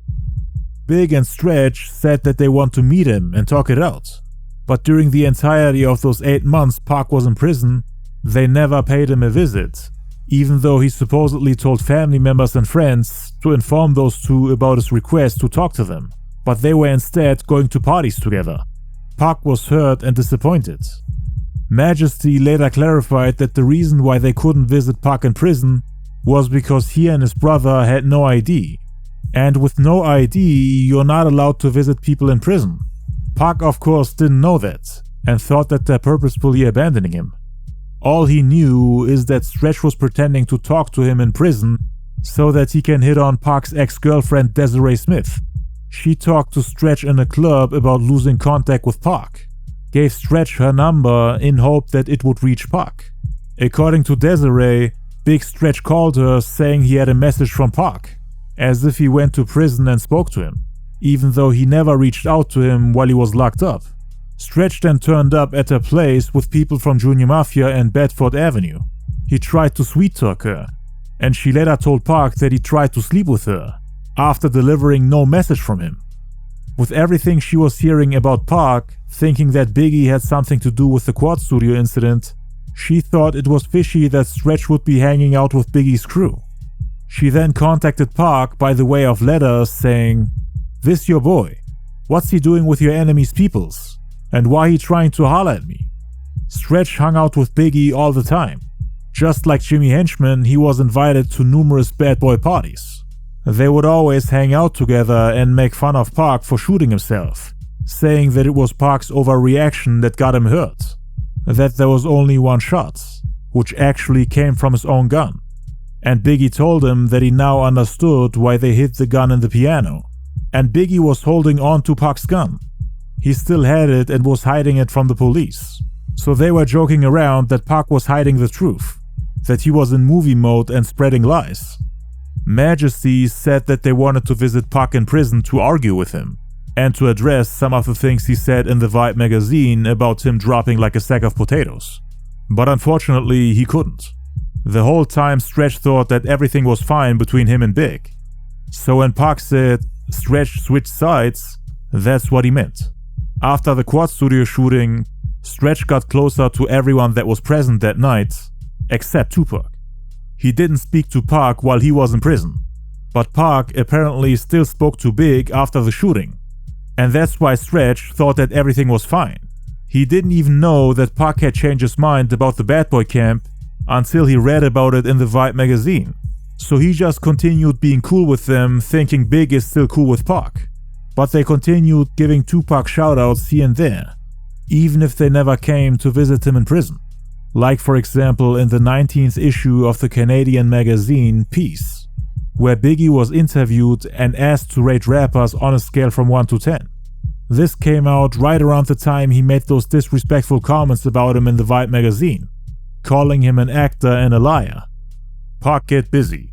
People can't take nothing from him. On the lyrics, he get busy. Straight up. That guy got some hard-ish, dog for real. And it's like the sad thing about it. When he started working on his new album he's got now, Out on Bail, he had so many raw East Coast producers in ish. Big is talking about the Me Against the World album, which was called Out on Bail during earlier stages of the recording. So this was an old interview from 1994, but they published it a whole year later, which made it seem like Big is giving Pac a shoutout in the middle of their beef, after the whole back and forth in the Vibe magazine. The ish was sounding real tight, cause everybody always says Pac had lyrics but his beats was whack. He was up in New York when he was working on Above the Rim ish, and he was working on his album at the same time. I put him on to Moby, I put him on to LG. He has action, special eds DJ. He had some hard ish. He went back to the West and just started getting back into that other ish. Pac found it weird how they would continue giving him shoutouts while at the same time trying to destroy his image, painting him as a liar and actor in the Vibe magazine, while also not coming to speak to him face to face. So the lack of communication between both sides caused Pac to assume the worst, and create this false image in his head that Stretch and Big were his enemies, when in reality everything was a misunderstanding, at least the part about Big's involvement. But Puffy was definitely informed about it, and Big would have always defended Puff no matter what, as he saw him as a savior, comparing him to Jesus Christ. He took me out of a dangerous game, you know what I'm saying? I mean, I was selling drugs real hard, you know? And when I got the record deal, all I got cut short. So it's like he Jesus to me, you know what I'm saying? Because he just saved me. And it's real, and I go all out. Now, I ain't saying none of that. I'm not Jesus. To Jesus. Me, I look at him like, I say Jesus. And the next question is, watch out for the thunder out this month. He saved me. So Big had Puff's back the same way Puff had Jimmy Henchman's back, and the same way Jimmy had Haitian Jack's back. Stretch and Big backed each other up as well. It didn't matter if Big was involved or not. His actions after the shooting were already enough. So Pac was done with all of them. Meanwhile, Suge Knight, the co-owner of the record company Death Row Records, went through his own share of problems with Puffy and Bad Boy. He used to look out for Puff in the early 90s, when he was just an A&R at Uptown Records, and even after starting his own record company, Suge helped Puff wherever he could, most of the time for free. Puffy used to come out to California, and Suge used to look out for him, for free, as Puff couldn't afford security at the time. But now, Big was starting to take over the game, and Bad Boy became $1 million company. Biggie was one of Suge's favorite rappers. He wanted him to perform at a location he was promoting. But Puffy expected Suge to pay money for it, even though Suge had always looked out for him for years, done everything for free. Puffy didn't care and refused to do it for free. Biggie was killing it at the time. The Source magazine had crowned him the King of New York, and the West Coast didn't really have an artist that was on his level at the time. They had no one to compete with him. And there was a lot of pressure at the time, with everyone saying that the East Coast is taking over. Dre just came out of jail and had to start from scratch. He was starting to work on his new album but lost his loyal ghostwriter, the DOC, who had just left the label for not getting paid enough. And Dre had to cancel his collab album with Ice Cube called Helter Skelter. So now they were left with nothing. Snoop Dogg didn't have anything in the vault that's worth releasing.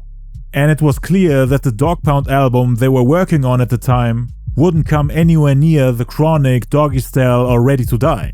So Death Row, the face of the West Coast, had nothing, while Big is breaking one record after another, winning all the awards, doing group albums, doing remixes that are topping the charts, being on the cover of every magazine, all while the people from Death Row were going through all the legal problems, with Snoop's murder case and Dr. Dre's house arrest. Biggie and Puffy were taking over and Suge Knight got jealous. And he also felt like Puffy did him dirty. He was mad about it. He knew that Dre and Snoop, who were currently the main artists on Death Row, weren't on Biggie's level at the time, at least rapping wise. So Suge was looking for someone new, a rapper that could outperform and outshine Biggie and Bad Boy, so that Suge can get his revenge and continue looking down on Puff. It was all ego. The rapper Suge was looking for was Tupac, who was currently in prison.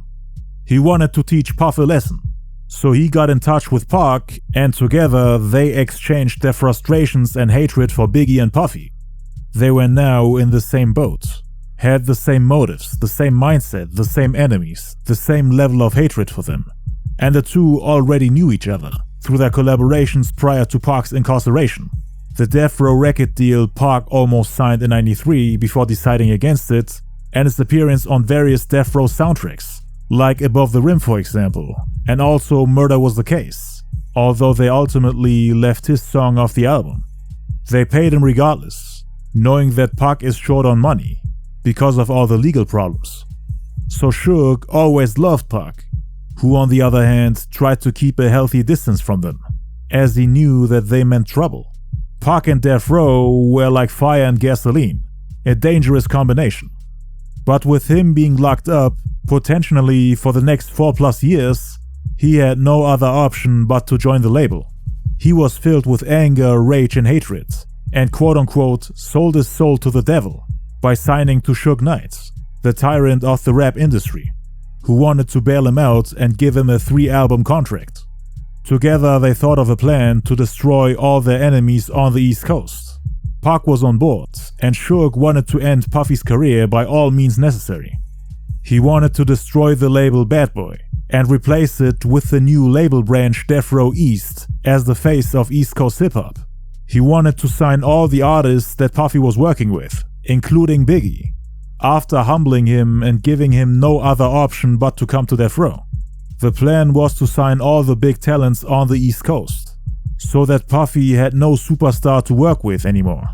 That's why at the '95 Source Awards, which took place on August 3rd, Suge went on stage and dissed Puffy by inviting artists from all around the world to join his label, while saying that they don't have to tolerate a guy like Puffy dancing in their videos and ad-libbing every single one of their songs. Any artists out there want to be an artist and want to stay a star, don't want to have to worry about the executive producer trying to be all in the videos, all on the record, dancing. Come to Death Row. Puffy was sitting in the audience when Suge made those comments. This was really the first time he made the beef public, by ridiculing him on stage and taking the legendary Bad Boy and Death Row rivalry to the next level. He even shouted out Tupac, indirectly announcing that he'll become a member of the Death Row family. That same night, Biggie once again proved to everyone that he's a problem. He won 4 awards in just one night: New Solo Artist, Lyricist, Live Performer, and Album of the Year. A year prior, the West Coast had dominated the Source Awards, with Dre and Snoop winning in most categories. But this year, Biggie stole the show. He was the biggest thing in hip-hop, so Suge once again got jealous. Puffy was once again feeling himself with Biggie being on par with the entire Death Row label, cause he was getting the same amount of awards as the entire Death Row family combined. And that really bothered him, which is why Suge made those comments out of nowhere. "I couldn't believe what he said. I thought we was boys," Puffy said.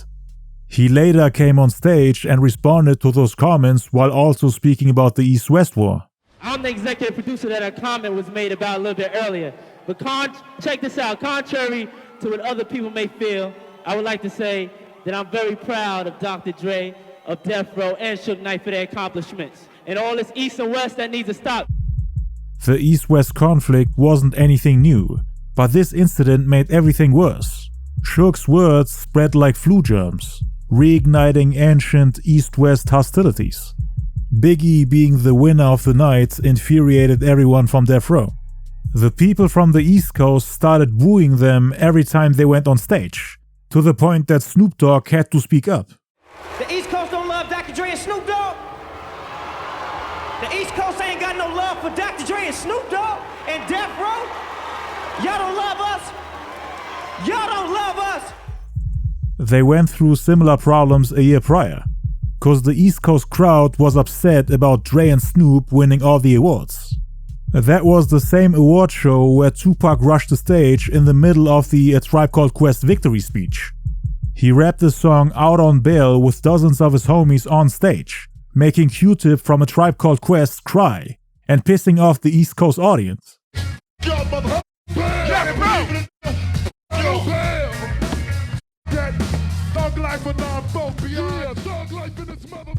New Yorkers felt disrespected by Pac interrupting their speech, cause they were just giving a shout out to all the pioneers of hip-hop, and it seemed like he did it on purpose. Not only that, but the East Coast audience was upset about the West Coast rappers winning more awards than East Coast rappers. I don't know what's happening with all this East Coast, West Coast, you know what I'm saying? It's like this. All this bullshit, y'all shit is dope, y'all shit is dope, don't deny it. There were arguments going on behind the scenes, and rappers from the West Coast didn't feel accepted in New York. And this only got worse a year later in '95. And things got worse behind the scenes. More specifically after the award show. Suge Knight supposedly slept with Puffy's baby mama Misa Hylton that same night, trying to piss him off even more. He would always go to all of Puffy's and Biggie's shows together with his people, trying to intimidate him, showing off his Ma Peru gang ties in an attempt to humble him. Puffy then realized that it was too dangerous for him to come to LA. Not doing shows and promoting his music on the West Coast would once again slow down his money, so avoiding the West Coast was not an option. He saw how Suge always had about 50 to 100 gang members with him, wherever he went, ready to go to war on his command. Flying to LA with a security team of 50 men, 50 bodyguards wasn't an option, cause it was way too expensive. It wouldn't have even been worth doing all the shows in LA if the costs are that high. So he was forced to do what Suge was doing the whole time. Get close with one of the biggest gangs in LA to get their support. That was the cheapest and most efficient option for him. Puffy thought it was a smart move for him to get in touch with the Crips, especially with the Southsiders. They had a history with Suge's Ma Peru. They were enemies. With the help of his good friend Eric Von Zip, Puffy got in touch with the Southside Crip Keefe D. the guy who was in the Cadillac the day Tupac got shot and killed. Keefe D and the Southsiders were now accompanying Puffy and the Bad Boy staff every time they came to the West Coast. They became his personal security and were 20 to 40 deep at all the shows, trying to keep Suge's Ma Piru in check. Puffy pitted them against each other, so that there is a West Coast internal conflict in the middle of the East-West War. More on this in my Tupac murder documentary. On August 15th, Tupac wrote a letter to his ex-girlfriend Desiree Smith while he was in prison, telling her about his divorce from his wife Keisha after being married to her for 3.5 months. Cause Pac had gotten married while he was in prison, but it unfortunately didn't work out. At the bottom of the letter he wrote, "Be careful, The Walking Dead. Jack Agnance, rest in peace. Todd, rest in peace. Jimmy Ace, rest in peace. Those are the people Pac thought were responsible for the Quad Studio shooting. Haitian Jack, King Tut, who he thought was one of the shooters, and Jimmy Henchman." He also wrote Bad Boy Killer at the bottom right, sharing his plans of wanting to destroy Puffy's label Bad Boy Records. He put everyone that was present at the Quad Studios on the hit list. Not only them, but also everyone that was involved in the Ayanna Jackson assault case, and also the ones that were part of the Bad Boy camp. Pac scratched out the names of Little Sean, Biggie, Puffy, Jimmy Henchman, Haitian Jack, his friend Trevor aka Rick, who was the guy that evaded arrest during the incident with Ayanna Jackson, Andre Harrell, Craig Mack, who's another rapper from Bad Boy Records that had nothing to do with the shooting, also King Tut, who Pac thought was a shooter, and his best friend Big Stretch. He had a lot of time to think about it, and to watch the moves of every single one of those people on the list. Pac wanted to get rid of all of them. On August 29th, they finally released the Junior Mafia group album Conspiracy, which ended up being more successful than Tupac's group album Thug Life, going gold in less than 4 months. It took the Thug Life album about 1.5 years to reach that milestone. And now the group was history, while Junior Mafia was making headlines, which might have been a punch to the gut for Tupac, since he wanted Biggie to be part of the Thug Life movement, who on the other hand chose to start his own movement instead, and it worked out perfectly, at least commercially, cause Thug Life was the overall superior rap group, but people at the time were feeling Junior Mafia way more. To be fair though, Pac didn't really have the opportunity to promote his group and the album as he was in prison. Biggie on the other hand had great promotion. The next big incident occurred on September 23rd, 1995, when Ma Piru member Big Jake from Campanella Park was gunned down after attending the Platinum City Club, a nightclub based in Atlanta. It was actually Jermaine Dupri's birthday party. Both Suge and Puffy were invited. Jake was there as a bodyguard for Suge. The two are homies. And Suge was of course there to intimidate and bully people, especially Puffy. As mentioned earlier, Suge was always showing up to parties and clubs that Puff was attending, to make him feel uncomfortable and to humiliate him. Suge supposedly slapped both Puffy and Jermaine Dupri, even had Puff in a full Nelson. At the after parties, someone from Puffy's camp, either his bodyguard Anthony Wolf Jones or a man named Jason from the Bronx, shot down Jake after an argument. More on this in my Tupac murder documentary. Suge wanted revenge for Jake and blamed Puffy for his death. Suge yelled at Puffy and promised retaliation. This was the point of no return, and Pac was just about to inherit all the beefs Suge had, as if he hadn't had enough enemies and problems already. Now he was in the middle of a gang war, with the Ma Piru wanting revenge. After the Atlanta shooting, people on both coasts began speculating. Would there be retribution? All-out war? According to a New York Times cover story, Puffy sent Louis Farrakhan's son Mustafa to talk with Suge, which Puffy denied. But he did tell him, "If there's anything you can do to put an end to this BS, I'm with it." The Times reported that Suge refused to meet with Mustafa. He had declined to speak about his friend's murder. Less than 2 weeks later, when the How Can I Be Down rap conference in Miami took place, the heat was on. Suge, who has never concealed his past affiliations with LA's Notorious Bloods, was rumored to be coming with an army. Puffy was said to be bringing a massive group of New York thugs and drug lords, When the conference came and Puffy did not attend, Billboard reported that it was due to threats from Death Row. Then on October 12, 1995, which is less than 3 weeks after the shooting, Tupac, the guy who Suge wanted to bring back to crush Puffy and Bad Boy Records, was released from the Clinton Correctional Facility in New York after serving 8 months on abuse charges. He was on a $1.4 million bail and signed to Suge's label Death Row Records. He became heavily involved in the growing East Coast-West Coast hip-hop rivalry. Pac was already labeled a thug and gangster before his release from prison, but signing to Death Row amplified it to the point where everything got out of control.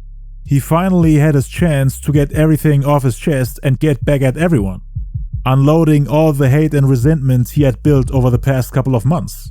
To the horror of the music industry, Tupac publicly accused Biggie of setting him up. Big denied any involvement in the shooting, saying Pac had simply been the victim of a botched robbery. But Pac refused to back down on his accusations. He was just filled with hate, anger, and rage. He had lots of time to think about who shot him and wonder whether his friends were really his friends. Pac had endured enough. Now it was time for payback. Expect me, nigga, like you expect Jesus to come back. Expect me, nigga. I'm coming. When Tupac came to LA and joined Death Row following his release from prison on October 12, 1995, he found a new family to support and strengthen him. People that wouldn't quote-unquote drop like a sack of potatoes when he needs help. Death Row and the Ma Peru welcomed him with open arms, took him under their wing like a little brother, gave him support, protection, and everything he ever wanted from the thug life movement he left behind. He started to surround himself with real gangsters and gang members while going to war with the people who quote-unquote set him up or knew about the setup. Puffy, Biggie, Bad Boy Records, the people who shot him, those who plotted the shooting, and also the people involved in the assault case. Those were now his enemies. Tupac created a new alias for himself called Machiavelli, after studying the teachings of the political advisor and political theorist Niccolo Machiavelli. He read his book The Prince while he was in prison and started calling himself Machiavelli the Don, similar to how Biggie called himself the Don when he embraced the mafioso style after the release of his first album. Don is hereby a term for the head of a mafia family. And now Tupac is coming for Biggie's spot, wanting to dethrone him and become the Don himself. On the book cover of The Prince, Pac saw Machiavelli put up a W hand sign. He then took that and used it to represent his allegiance to the West Coast. Pac was fascinated with Machiavelli's ideas, like for example him suggesting that immoral acts are justified if they can help achieve political glory. A good leader, in Machiavelli's opinion, isn't someone that's good, friendly and kind, but someone who knows how to defend, enrich and bring honor to his people and state, even by taking dark and immoral measures, using the most effective methods even if they're cruel and evil, disregarding other people's feelings and destroying opposers to achieve goals by all means necessary. That was the type of leader Tupac wanted to become when he came out of prison. He was done playing the nice guy that tries to fight for everybody's rights. He was done empowering women, making political songs about racial inequality, trying to unite the thugs from every ghetto, and just making everybody happy. He understood that kindness doesn't bring you anywhere. Felt like he got stabbed in the back by the same people he was fighting for. I mean, he got shot by black people while thinking that no black man would ever shoot him, since he's always fighting for their rights, just like he did for black women. But then he got accused of assault and thrown into prison for a crime he didn't commit, destroyed by the media and stabbed in the back by the same people he considered brothers and part of the thug life movement. That's why thug life was dead to him, and he wanted to start over. It was time for a new approach, one that may be more radical and relentless, but more effective. And in order for him to get on top, Biggie had to go. Exit Tupac, enter Machiavelli. When I was in jail, Bad Boy, Puffy was the crown for Don. Even though Suge, as big as he was, and Snoop, at that point, they just with 2 million sales, they took the whole issue into Tupac. A young cat. I want to join the family, Don. Get me out. The only way for me to come back is there's no two-man spot. It's only one spot over like what you call in the kingdom. Right. You know what I mean? And he was that main hit, and everybody tried to be like him. And nobody was successful unless they came from his camp or they was down with him. And that's how my shit is. The day he came out of prison, he started recording his next album, All Eyez On Me, which ended up becoming a double LP. One of the first songs he recorded was Ambitions as a Writer, on which he had quite a few subliminal lines against Stretch and Biggie. The song was made a month before Stretch's passing.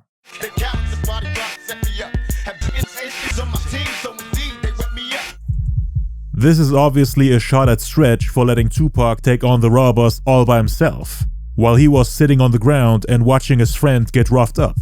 He used the phrase B-S-N-word, which Stretch also used in the Vibe magazine, quoting the robbers who were insulting Tupac and pistol whipping him. Pac obviously took offense to it, as Stretch was just sitting there doing nothing, taking notes of what everyone said instead of helping, watching his friend get beaten up and shot, and then telling everyone how Pac got punked, how he got stormed out and pistol whipped while they were calling him B-S-N-word, taking his jewelry while Pac couldn't do anything about it. Stretch's comments in the Vibe magazine came off as him making fun of Tupac. He implied that Tupac is a fake thug. And in this song, Pac is trying to flip it, saying that Stretch is actually the one who's a fake thug, that he wouldn't have gotten robbed if he had real people with him. So they were blaming each other for the outcome of the robbery. Then he also talks about jealous people who are trying to be like him, most likely referring to Biggie's Junior Mafia, cause later on the song Hit 'Em Up, he said, They don't wanna see us, whole Junior Mafia clique, dressing up trying to be us. It was my only wish to rise above these jealous coward motherfuckers spies. Calling Biggie and his team jealous cowards he despises. A couple lines later, he actually says Ready to Die, which is the name of Biggie's debut album, possibly dropping subliminal lines just like Biggie supposedly did on Who Shot Ya.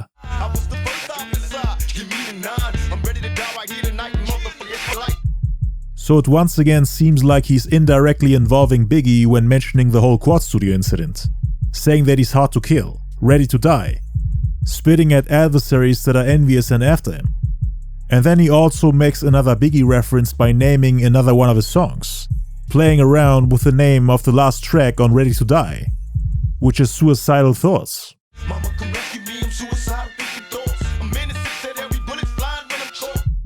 In the next verse, he says that he'll get his revenge on the people that played him, and all the cowards who were involved, meaning Jimmy Henchman, and also everyone who knew about the shooting, meaning Puffy and supposedly Biggie.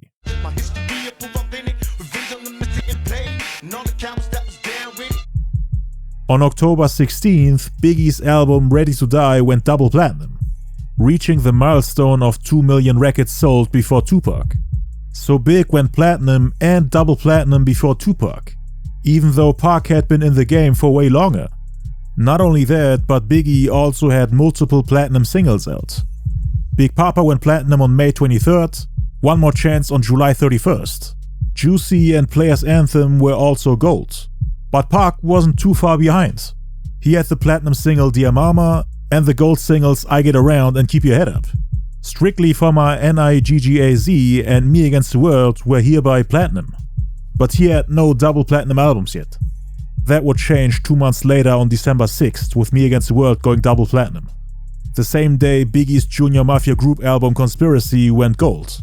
So these two were going head to head. Everyone was surprised how fast Biggie caught up to him, all with one album. Pac had 3 solo albums and was a movie star, but Big managed to take over the game in his absence while he was serving time in prison. Biggie was now the undisputed King of New York, and the West Coast needed someone to step forward as the King of the West Coast. Who was it going to be? Snoop Dogg, Dr. Dre, Ice Cube, or Tupac? The fans were waiting for them to drop their albums and for the West Coast to make a comeback.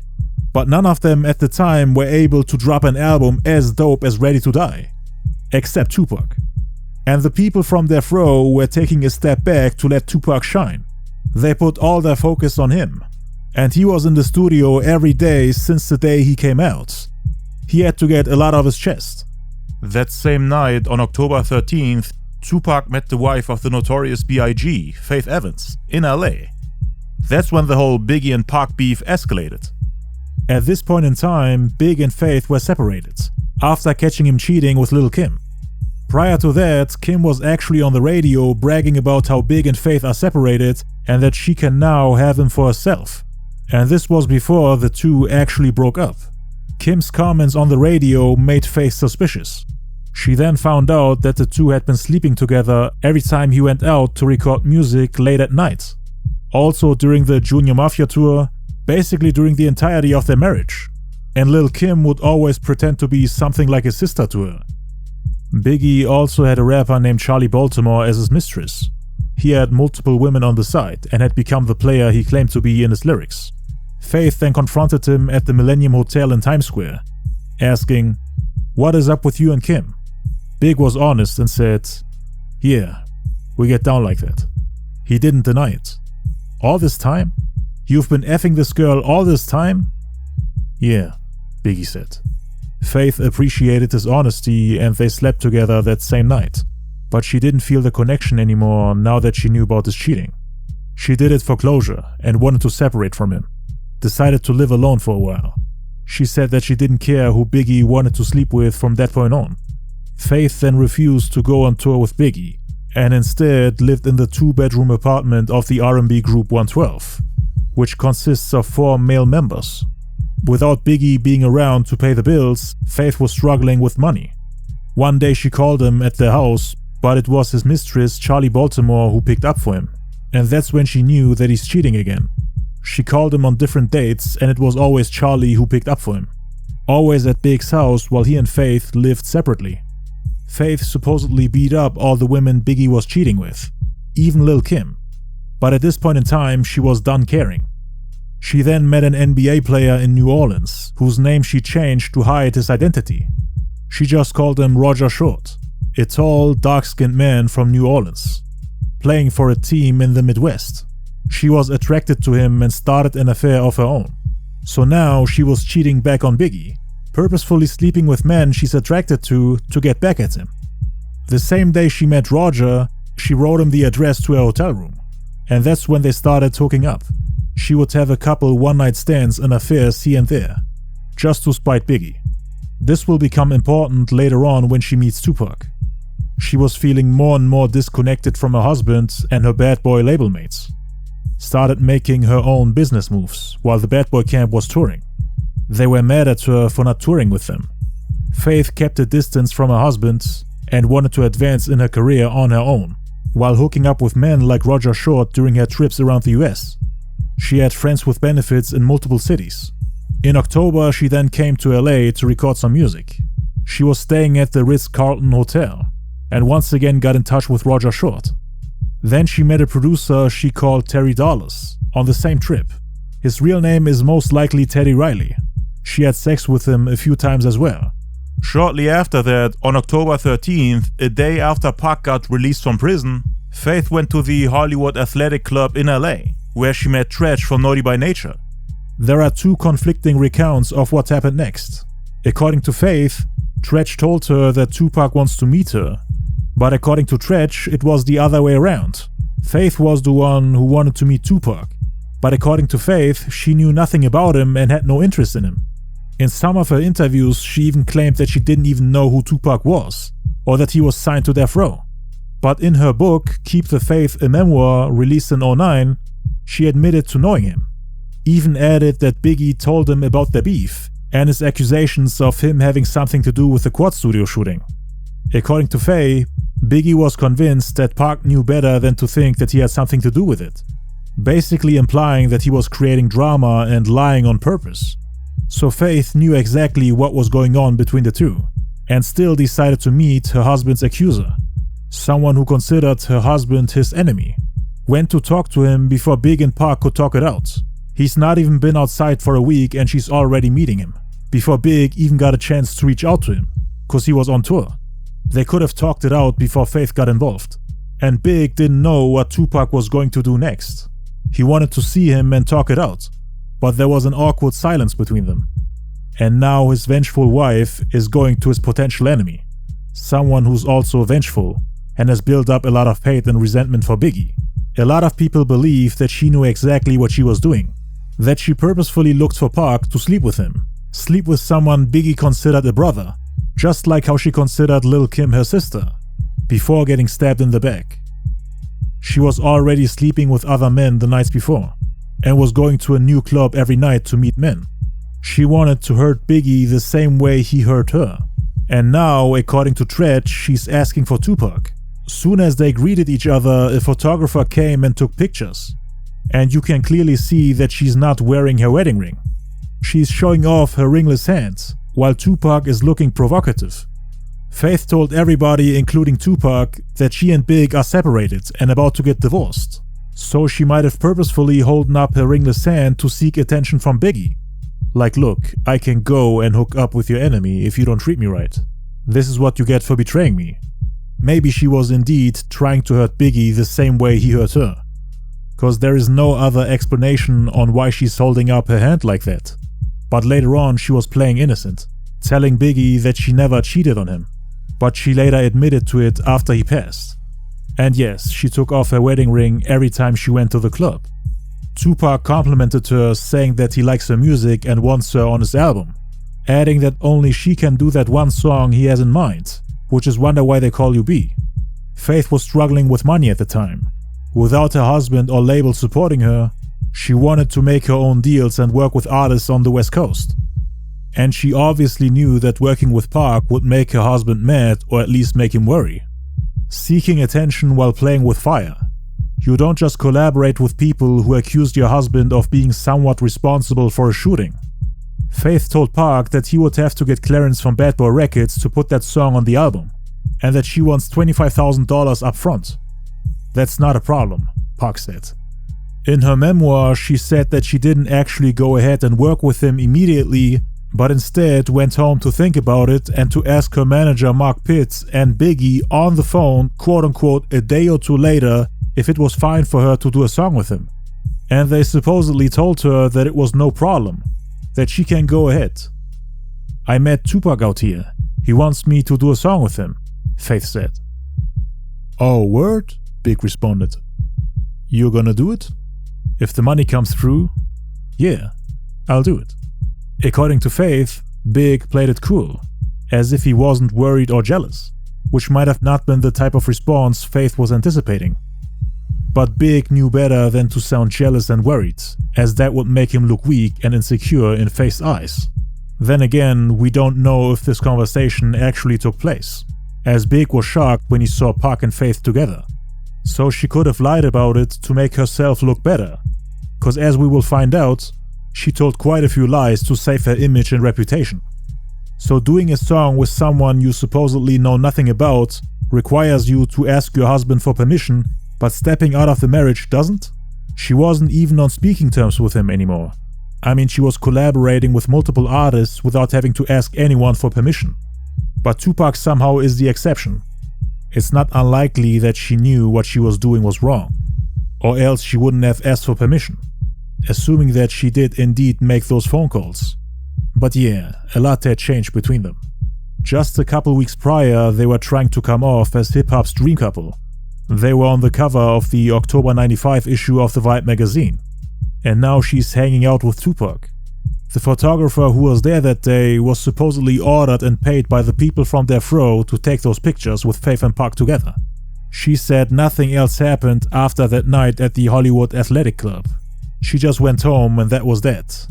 In her first recount, she said that Pac couldn't get the clearance from Bad Boy Records, and that it never went any further than them taking pictures at the club.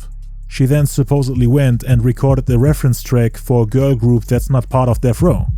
And Death Row supposedly tried to get their hands on those vocals, so that they can put it on Tupac's album. She initially denied that they were ever in a studio together, saying that she was only in the studio with the girl group she was working with, not with Tupac.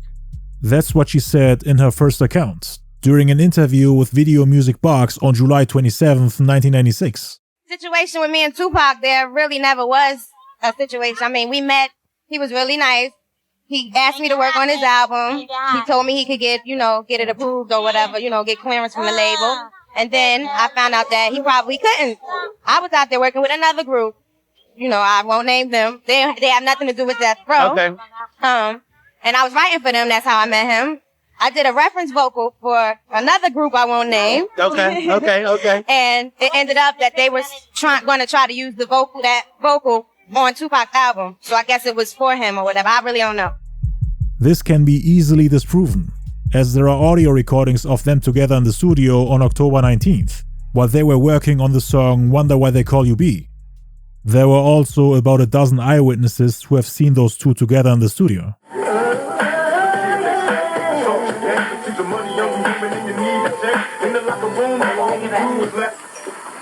Take it back. I'm saying I went into the verse. That's all right. Come on. Remember, we can bring you in and out whenever we want. You gonna say that? Yeah. What's the course? Here we go. This shit mad fast. Hey, but you're doing it. You're doing it though, girl. Exactly, you are.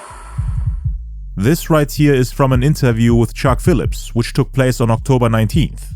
And you can clearly hear Faith recording her vocals and talking to Tupac, while Pac is outside the booth having an interview with Chuck Phillips. So Faith has been lying for all these years. She still hasn't changed to this day. She's been in 3 marriages and cheated every single time, even recently on her ex-husband Stevie J. She brought multiple men home and slept with them in Stevie J's bed. And when confronted, she had no remorse, zero accountability, and a cocky attitude. Stevie J at least was able to catch her red-handed, so she wasn't able to lie her way out like she did with Pac and Biggie. Damn, we lied. We lied. It's cool, we lied. I hate you. Please leave me alone. Please, I hate you. All I did was love you. And you do that to me? How can you do that to me? Stop! How can you Fuck. me? No, I ain't going out of here. Here you go with your dumb shit. No, you Grow the fuck up. This is what I don't want to be bothered with. Get the out. And this was her at almost 50. Now imagine how wild she was when she was younger. I used to fuck mad niggas when I was little. That's why dick don't really do shit for me now. Like, your dick don't really do shit. She was out in clubs every night to meet men. Didn't even matter if it's the enemy of her husband. She went back to the Peninsula Hotel with Tupac the same day they met, meaning on October 13th, after leaving the Hollywood Athletic Club. Cause when Pac went out to smoke, he saw Faith leave the building. He then yelled across the parking lot, "Y'all leaving?" And Faith responded, "No." Pac then said, "Cause we about to go back to my hotel room. What y'all gonna do?" And Faith said, "We gonna follow you." That night, Faith went to Tupac's room at the Peninsula Hotel. 3 days later, they even went to the Waiting to Exhale soundtrack release party together on October 16th. There was no mention of this meeting in Faith's first recount when she was asked in interviews months later. But in her memoir, which she released in 2009, she spoke about a whole new set of events that supposedly transpired after the night at the soundtrack release party, which she either tried to hide or forgot to mention in her first account in '96, or made up and added on top of her mountain of lies in an attempt to trickle-truth people who have noticed the holes in her story. Cause at first she denied ever being in a studio or hotel room with him. But then later in her memoir, she said that they indeed met up and spent time together. That they didn't just part ways and never see each other again after taking those pictures at the Hollywood Athletic Club. Cause that's what she claimed while Pac was alive. According to the singer Danny Boy, Faith Evans would go on shopping sprees all around LA and return with trunks full of gifts and clothes for Tupac. Like for example an expensive gold Versace silk shirt, which he would later wear to taunt Biggie, like on November 5th in Las Vegas for example. He bragged about it in the Daily News, which of course infuriated Biggie. Why would you buy trunks full of gifts for someone you consider a stranger? Someone you supposedly don't even care about? Here's what happened on October 16th according to her memoir. They were on their way to the soundtrack release party when Tupac called her asking where she's at. Notice how Pac somehow has her phone number and can call her up casually like a friend, as if they're close, and not complete strangers like Faith made it out to be. Pac saw Faith's car and jumped in the back seat. They both got out the car when they arrived at the red carpets and hung out together the entire day. Pac sat at the same table as her the whole night. They then went to an after party together at the Peninsula Hotel, the exact hotel Tupac was staying at. Pac jumped into Faith's limo and they drove to the hotel together. At the Peninsula Hotel, Pac and Big Syke hung out together with the rapper Dru Down, who brought 2 Italian sisters with him. He was seeing both at the same time and tried to convince one of them to sleep with Pac, but she refused and the sisters left. Pac came out the shower with a towel on, asking for the girl, who had already left. He then put on a sweatsuit and said, "Watch this though. Watch this though." Faith was knocking at the door of Pac's hotel room, and Pac knew that it was her. After opening the door, Dru Down saw her quote-unquote disguised in a hoodie, and according to him, it seemed like she's trying to sneak into Tupac's hotel room without anyone noticing.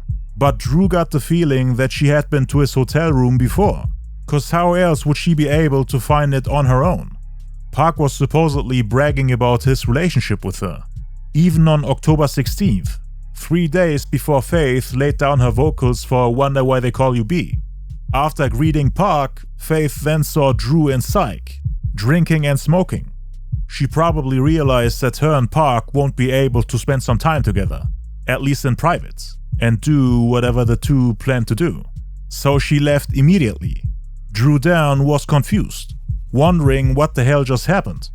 It's more than likely that Faith wanted to do more than just say hello and then leave. She didn't want to drop any hints that there's something going on between her and Pac. Nobody could know about this. So she just greeted him and left. Pac knew that she was coming and kept bragging about it to Dru Down. He then invited him to come record with him the next day, which was October 17th. So on the next day, Pac picked him up and they drove together to Can-Am Studios, where they recorded the song All About You, with Dru Down in the intro. Pac also recorded his verses for Wonder Why They Call You B. He wanted to put Faith on it and turn it into a diss, but she wasn't actually there in the studio on October 17th. Pac planned to get her on the song in the next couple of days, on October 19th to be exact, 2 days later. For that, Pac picked her up at the Ritz-Carlton Hotel in his convertible, and they drove to the Can-Am Studios together. She saw Suge, Corrupt, and people from the label there. Knowing that Puffy and Suge were in the middle of a beef, I mean, she was right there when Suge made fun of Puffy at the Source Awards, and when Pac publicly made those accusations against Biggie in magazines. But she still decided to record the song with Pac. This is what she said in the second version of her story. In the first version, they never even were in a studio together. Now all of a sudden she admits that they indeed went to hotels and studios together. With Pac being on Demon Time, he also played her the first beat for the Biggie diss track Hit 'Em Up, saying, "Look, I've been working on new music for my new album." With everyone from Death Row in that room smirking. They all knew what Pac was going to use the beat for. Faith and Puffy's baby mama Misa Hylton, who was also there that day, were the only ones who had no idea what that song was about. They were just bobbing their heads to the beat and enjoying it. Pac hadn't laid down a verse yet, but he was planning to brag about sleeping with her, which he tried to do that same day. So he basically played Biggie's wife the beat on which he was planning to kill her husband lyrically. Planning to brag about sleeping with her while she's there in the studio vibing to the beat, not knowing what's about to happen. Having a great time enjoying the music, just to find out that she was vibing to the melody of the song that would turn Biggie's world upside down and give him the shock of his life. I mean, how was Faith supposed to explain it to her husband? What was she supposed to say? "Honey, I was in the studio with the guy who accused you of setting him up. I was in a hotel with him and he's now bragging that he slept with me. Oh, and I was also vibing to the beat he tried to end your career with." It was a terrible look. Just imagine Faith's reaction hearing Pac brag about sleeping with her on the same beat she was bobbing her head to while using it to humiliate Biggie. And at the time the song came out, she had a baby on the way. Those were probably the darkest times in Faith's life. Following the teachings of Machiavelli, Tupac wanted to win by all means necessary, using methods that are cruel and immoral, but effective. A leg lock, something that would ensure Tupac's victory, making it nearly impossible for Biggie to come back, humiliating and dethroning the King of New York. A lot of people saw Faith sit on Tupac's lap while they were spending time in the studio. The singer Natasha Walker said that she saw Faith's legs between Tupac's legs. Actor and singer Ray J has seen it too. We walked in one day and Faith was sitting on Tupac's lap while Pac was writing a verse. It was like, what the F is going on? That was one of the craziest sights, dog. Faith was in Pac's lap. I was like, what the F? I'm not... Is that... It can't. I'm not hating on nobody. I got love for Faith. That was unbelievable. During the time of the East Coast West Coast beef. Others said that they looked like a couple. The song Wonder Why They Call You B was a subliminal diss towards Biggie's wife Faith Evans. But she didn't fully understand it. And that's why they called you bitch, I betcha. In the song, Pac was pointing out the hypocrisy and the delusion of promiscuous women. And Faith didn't understand the irony of her sitting on Pac's lap and cheating on Biggie, while at the same time making a song bashing promiscuous women. And Pac wanted to point that out to everyone. The same woman that jumped on a song bashing promiscuous women is promiscuous herself, cheating on her husband while pretending to be a loyal wife. Cause that night after the studio session, according to multiple people that were close to Pac, the two slept together in Tupac's hotel room at the Peninsula Hotel. According to Faith, however, she only went to Pac's hotel room to get her check of $25,000, which Pac promised on October 13th, when they first met at the Hollywood Athletic Club. According to her, October 19th was the one and only time she went to his hotel room. But we have eyewitnesses like Drew Down and Big Syke who saw her there on October 16th, meaning 2 days prior, when she quote-unquote came there to say hello. Faith tried to make it seem like those two incidences were one incident, saying that the one time she came there, she almost got assaulted by Pac, after Pac's two friends, which were Drew Down and Big Syke, left the hotel room. That's what she said in her memoir. But that's not what happened, cause she was the one that left. Drew Down and Big Syke stayed in the hotel room. Drew Down even confronted Faith years later for lying about that incident. The time Pac and Faith went to the hotel room together was on October 19th. Drew Down and Big Syke weren't even there for that. That's the day, according to Pac, where they slept together. Faith, however, told the story differently, saying that on October 19th, after recording the song Wonder Why They Call You B, she only went to his hotel room to get her check. And Pac supposedly said, "My manager is bringing it to my hotel right now. I can bring it to you later on this evening, or we can swing by there right now and pick it up." In her memoir, she then said that she wanted to go to Tupac's room at the Peninsula Hotel to get their check. But when they got there, no manager was in sight. But there were two guys in Tupac's hotel room waiting and smoking blunts.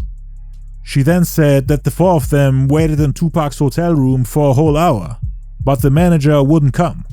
At one point, Pac's friends left and she was all alone in the room with him. As soon as the two guys left, Pac supposedly confronted her. "You know I love New York, but I'm not effing with New York right now." Faith got scared and was shocked by Pac's sudden switch of mood and attitude. "Really? Why is that?" Faith asked. "'Cause they set me up. You know that, right?" Pac was supposedly staring at her like she was the one who set him up. "You don't really believe that bullish. I'm telling you, they set me up." "Look, Pac, I just need to get my check and then I have to go," Faith said. "The situation with the money is like this. If I give it to you, then you my B-word." "Yo what?" "You heard me. You gotta be my B-word." Faith got up and moved further away from where Pac was standing. "I'm not anybody's B-word," Faith said. "You Biggie's B-word," Pac said. "I'm his wife. I thought y'all broke up. We still married." "Whatever." "Look, you hired me to do a song. I did. I want my money and that's it." "Oh, word? It's like that? You just want your money. You told me it wouldn't be a problem. The only reason why I came up here is because you said..." Pac then supposedly interrupted her and said, "So you're not trying to suck my D?" "What?" Faith screamed. "What are you talking about? You know you want to suck my D, B-word, don't effing lie." Faith started to cry and tried to leave, while Pac continued yelling and insulting her. He supposedly said something about Biggie and the East Coast, to which Faith responded, "But I thought y'all were friends. You know you want to be my B-word." Faith then left and drove to her friend with a limo. She was crying the whole time. Afterwards, she drove back to the Peninsula Hotel to meet with Pac again. At the lobby of the hotel, she called Pac saying that she's waiting downstairs and waiting for a check. To which Pac responded, "Oh, word? I'll be down there in a minute." After 20 minutes, he still didn't come. So she called again and he responded, "Oh, word?" The next couple of times she called Pac, he didn't pick up. He never came down to give her the money. That's when Faith knew that she had to get out of LA. In Faith's first account, there was never a mention of Tupac's harassment. She only said that he was always nice to her, even the last time they met. While Pac was alive, she never said anything bad about him. But after his death, she switched up her story and Tupac all of a sudden became the same filthy animal that supposedly assaulted Ayanna Jackson. But her story doesn't make any sense. Why would she go back to the same hotel room to meet the man who harassed and intimidated her? She was all alone. I mean, she was already crying and scared to death.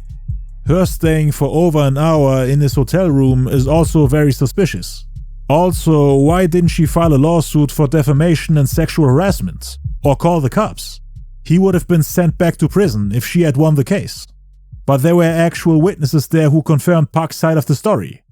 No one has ever stepped forward as a witness to support Faith's claims.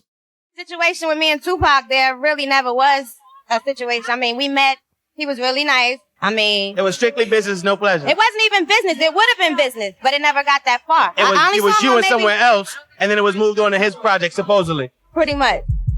In her book, she stated that she immediately flew back to New York and then got a call from Jennifer, who was working for Bad Boy. "Yo, have you heard? Big is pissed off. Him and Puff are wilding out right now." The rumors of Faith and Pac's affair had made their way to New York. Within hours, Biggie called Faith's hotel room. "What the F is going on?" he screamed. "Listen, I don't know what you heard, but..." Big then interrupted her, yelling, "You effing with Tupac?" "Hell no," she yelled. "I told you I did a song with him." "And then what happened?" Big asked. "Nothing, I swear to God, nothing." "Faye, don't effing lie to me. Why are people saying this?" "I don't know. Big, but you know I would never..." Big then hung up the phone. She lied to Big, saying that she would never cheat on him. But in her book, she confessed, "I hadn't been completely innocent. While I was in Los Angeles, I had sex occasionally with Terry Dollars. And I'd even seen Roger, the NBA player, a few times when he was in town. So technically, I had cheated on Big, but not with Tupac." She even said occasionally, multiple times with multiple men. And this was just in LA. The whole time she was pretending to be the pure, innocent and loyal wife who gets wrongfully accused of cheating on her husband. But she did cheat on him according to herself. And she never told Biggie about it until the day he died. And they even had a kid together after the whole cheating. I'm pregnant by Big because that was my husband and that was the only person that I was laying with. You know what I'm saying? All right. Even if I was involved with somebody, I wouldn't be out doing it like that, you know, especially not when I'm carrying this man's baby. After that phone conversation, Faith took a shower to clear her head. She then wrapped herself in a towel and then heard a loud banging at her front door. Big was yelling and aggressively trying to break into her hotel room.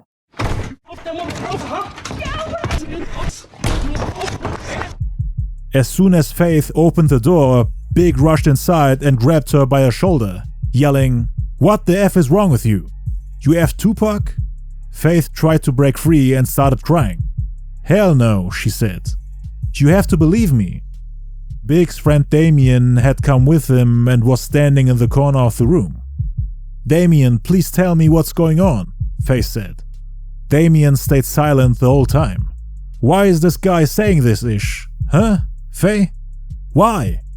Big pushed her to the floor and she covered her head with her arms, while he continued to scream and curse at her. After about 10 minutes, it was over.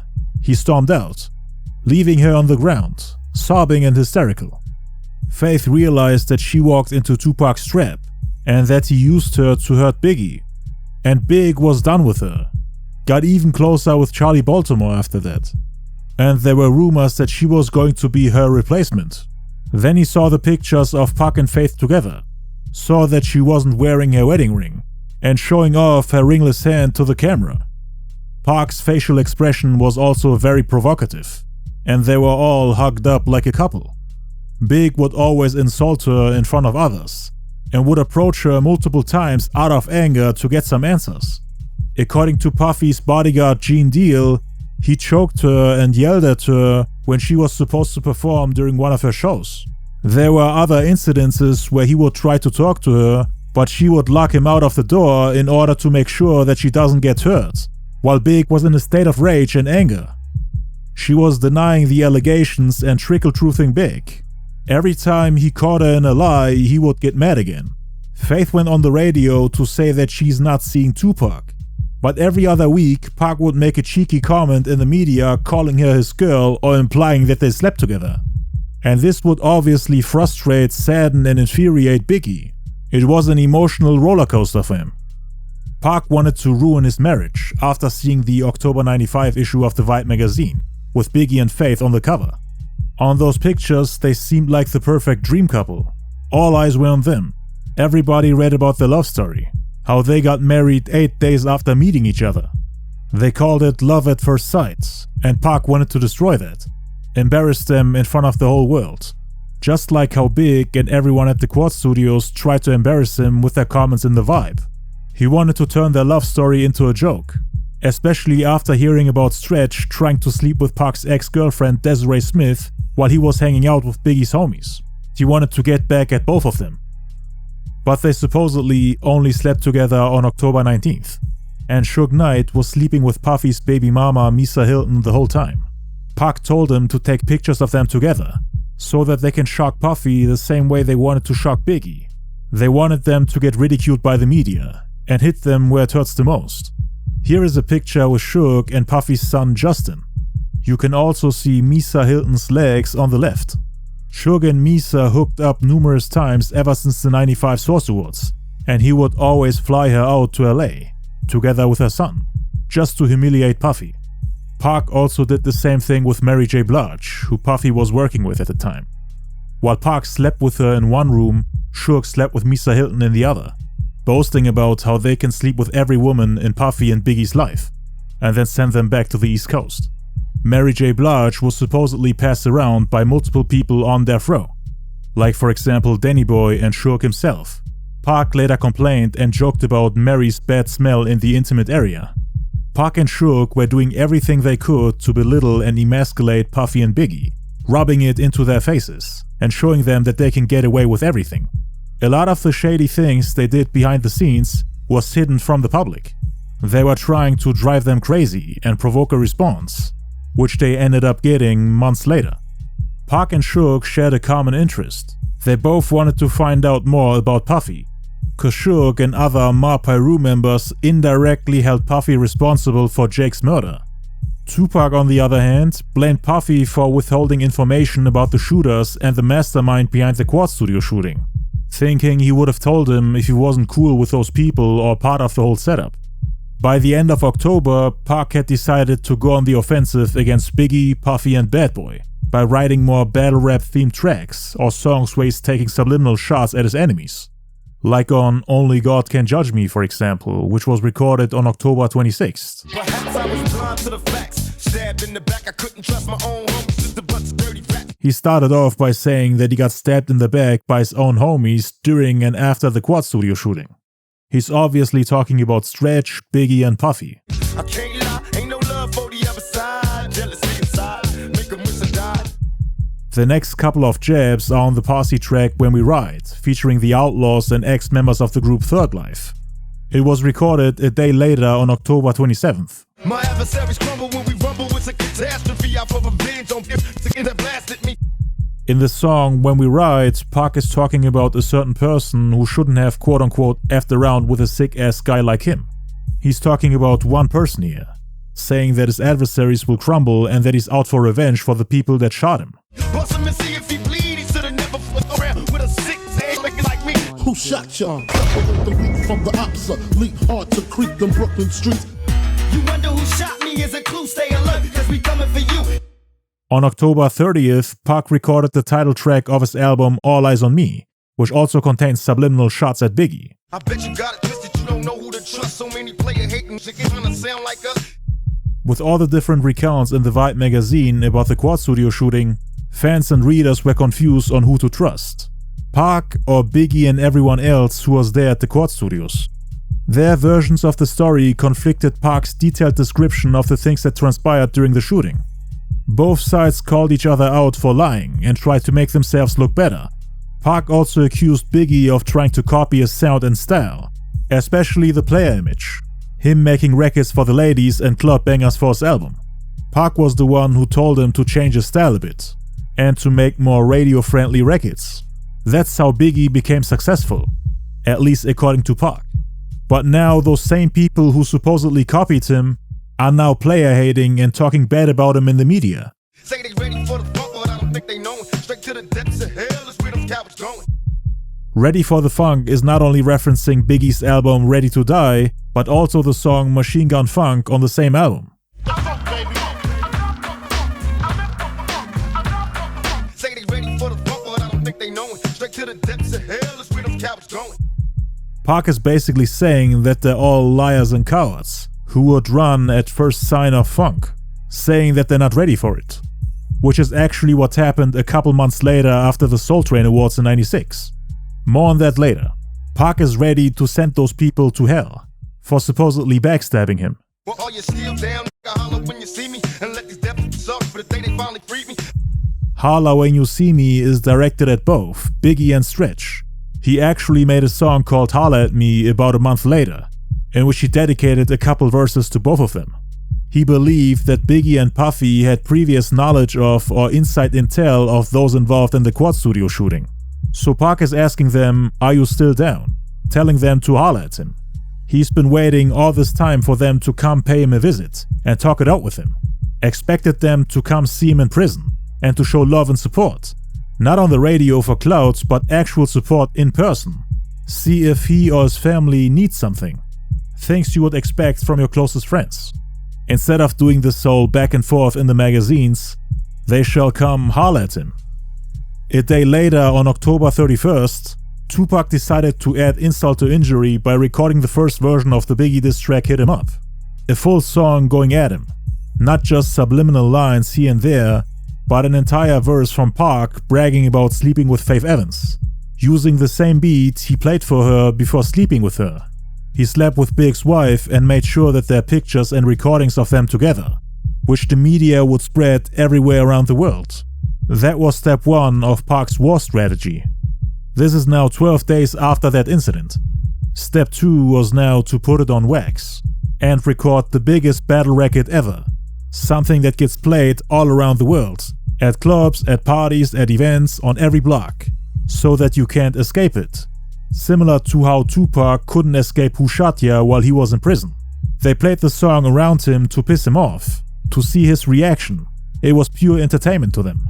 And Pac wanted to give Biggie a taste of his own medicine, so that he can't escape the humiliation. Constantly hearing the song that destroyed his marriage and his player image.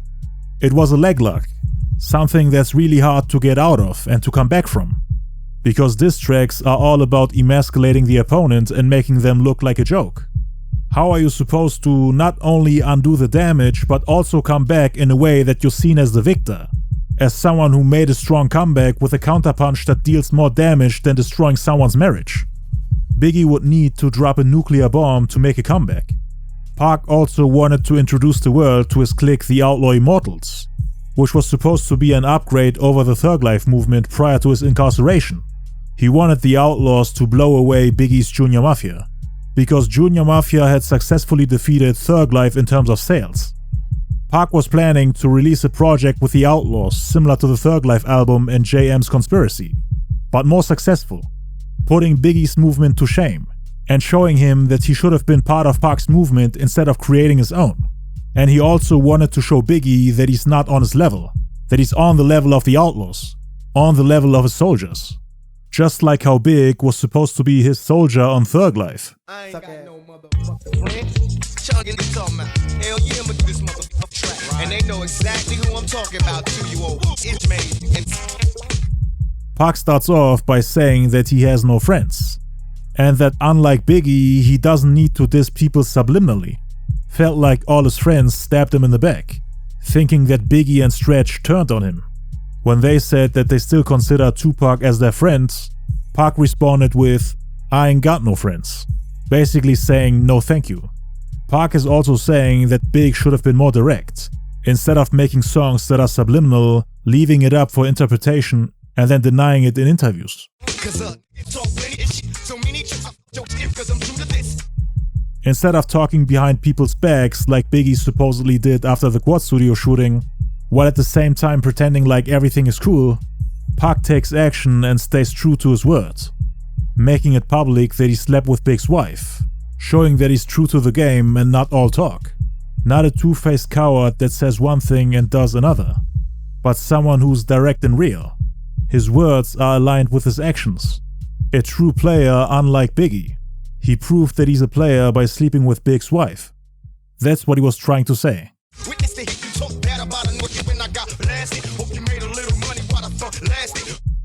As mentioned earlier, Biggie and Puffy talked badly about Pac while he was in prison, saying that he was in movie mode, acting, exaggerating and lying. Puff in particular called him a fake thug in the Vibe magazine, and Big claimed that Pac shot himself and that he didn't actually get shot 5 times. He supposedly lied about it to look better and tougher, cause in the hood people lose respect for you if you get dropped after shooting yourself, especially when you have a thug or tough guy image. Pac hopes that Big made enough money while he was locked up, cause now that he's released, he'll make sure that his sales will drop and his career will come to an end. He wanted to show the world that he can easily outsell and outperform him.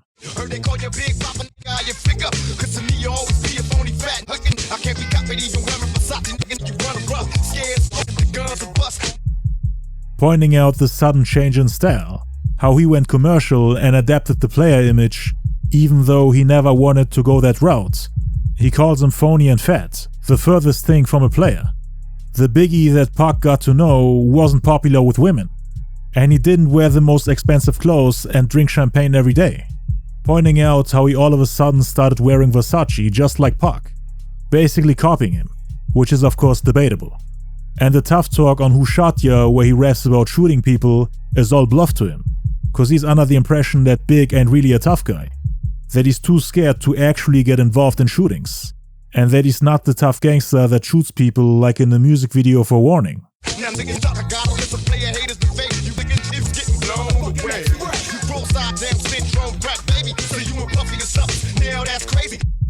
Pac calls Biggie a cross-eyed crack baby with Down syndrome. As most of you know, Biggie has a lazy eye, which means that one of his eyes sometimes wanders outward as it's weaker than the other. A crack baby is a term coined to describe children who were exposed to crack as fetuses, meaning he implied that Big's mother smoked crack while being pregnant with Biggie. The part about the Down syndrome was obviously not true, but he wanted to make him look like a disabled person because of his eye problems. He also makes fun of him and Puff for trying to act tough on records like Who Shot Ya or on the Conspiracy album, where they embraced the mafioso style, and also in their music videos of course. This was said in response to what Puffy said about him in the Vibe magazine, calling him a fake thug who should stop acting and treating his life like a movie. I got your ass in my sight, nigga, down tonight, we screaming West Side for life. And I can't wait to see you in the traffic, cause we gon' get 'em up. When you see me, you better bust. Big and Pac would later see each other after an award show, where it almost came to a shooting. More on that later. In the hook, Pac raps the infamous line, this is obviously referring to the song Who Shot Ya. With Pac saying you punks didn't finish, he's indirectly putting the mastermind of the shooting, the robbers and also Biggie and Puffy in the same group. So people interpreted these lines as him accusing Biggie and Puffy of having something to do with the shooting. Cause why else would you tell Biggie, the guy who made Who Shot Ya, that he and his people didn't manage to finish him off? Why did he even make that connection? Biggie's name is somehow always brought up when he talks about his shooters. And this goes back to people in prison telling him that Biggie bragged about his homies robbing Tupac. But again, there's zero evidence that Biggie actually did that. The people who fed Pac information might have lied about it for their own agenda. Or maybe they misinterpreted something. Or maybe Tupac was indeed clout chasing. Cause that's what E. Moneybags said after visiting Tupac in prison. He wanted to hear his side of the story, and came to the conclusion that Pac had no actual evidence to blame Biggie. He told Prodigy from Mobb Deep that he's only doing it to increase his record sales, which means that Big didn't deserve all the things Tupac did to him after coming out of prison.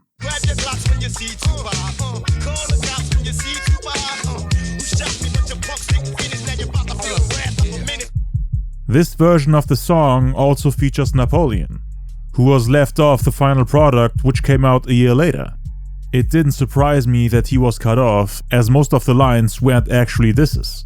Idi Amin's verse dealt with the same problem. Same with Gaddafi and the female rapper Storm. It's mostly just empty threats and nothing else. None of the lines on here deserve to be on a diss track. So I'm not surprised that they actually scrapped the whole song. Only one aside from Tupac who did well on this song was Hussein Fatal, who was probably the most skilled rapper of the group. His punchlines made it to the final version of the song, so I will cover them later. At the time, Pac didn't really know what to do with this song. Cause A, it wasn't good enough, and B, he felt like he was going a little bit too far. Cause there would be no coming back after releasing this. Cause what if it turns out that Biggie was actually innocent? Then Pac would be seen as the backstabber. The one that slept with the wife of his homie after accusing him of setting him up. And after lying about him in the media. But now it was already too late for him to stop. So he stuck to his beliefs and his opinions, but didn't go all the way through. That's why most of the disses on All Eyez On Me are subliminal. He removed Hit 'Em Up from the tracklist. With Suge's homie Big Jake getting shot and killed prior to Pac's release from prison, and with the media turning the feud between two labels into a coastal war, nobody wanted to turn it into a bloodbath. So Pac wasn't going all out yet in '95. He wasn't sure if he should put any of the songs where he mentions Biggie, Puffy or Bad Boy onto his upcoming double album. But he made sure to include subliminal lines with keywords that Puff and Big would understand and interpret as disses towards them. Every time Pac talked about enemies, snakes, betrayal, traitors, or the Quad Studio shooting in general, he was talking about Big and Puffy, cause those were the people who were on his mind back then. Like on the song Can't See Me, for example, which Pac recorded on November 2nd, 2 days after working on Hit 'Em Up.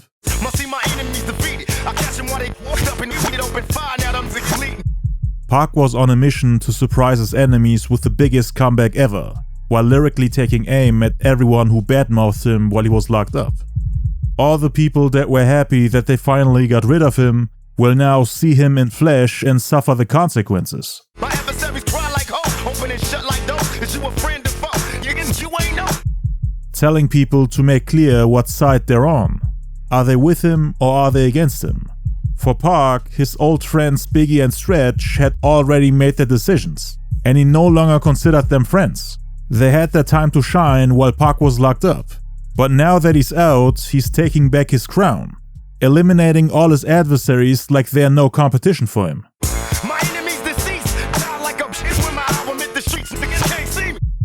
In the outro, he also says that people shouldn't believe everything they read, talking about all the different statements made by eyewitnesses who talked about the Quad Studio shooting, like Biggie, Puffy, Lil Sean, Andre Harrell, Jimmy Henchman, Stretch.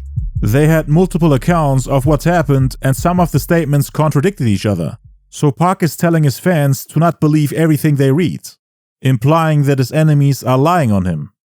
This is the only song on the album where he's mentioning Biggie by name. This one's for you, big baby.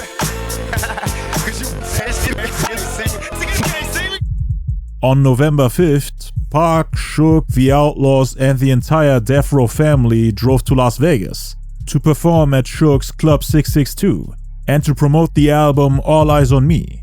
On that day, he wore the silk shirt that Faith bought for him, cause as mentioned earlier, Faith would go on shopping sprees and then return with gifts for Tupac.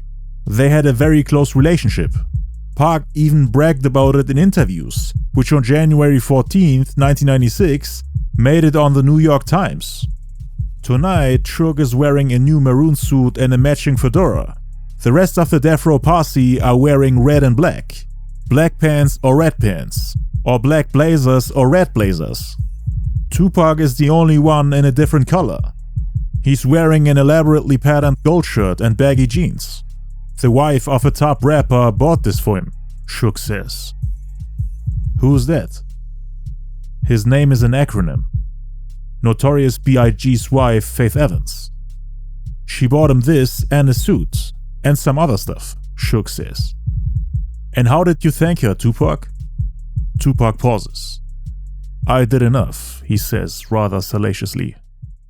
That same day, on November 5th, Pac did an interview with Uncle Luke and appeared on Luke's Peep Show, taunting Faith and Biggie. I got a song with Snoop, I got a song with Corrupt, Jazz, Rage, Faith, and Bad Boy. I got a song with Faith for Bad Boy. We did this track together. What do I call you? I just want to tell you, you miss motherfucker. Can we talk? I hate when them New York niggas be throwing up gang signs. I seen Biggie throwing up this. Biggie don't know nothing about no gang signs. Why do you keep throwing up gang signs? Why do these East Coast niggas be, if they come to California, some of these true to life gangbangers gonna pull your motherfucking card. Cause these niggas out here dying for that shit. And you wanna make a video and play with that shit. Be careful, homie. All you fake friend ass niggas, you got to be careful because it's very dangerous out here. You can do that little set me up in the studio in New York. But in California, nigga, that's where the G's ride. On November 7th, Pac recorded the song Hearts of Men, on which he starts off by reminding the CEO of Death Row Records what he told and promised him when he came out of prison. Hey, Suge, what I tell you when I come out of jail, what I was gonna do? I was gonna start digging into these chicken chests, right?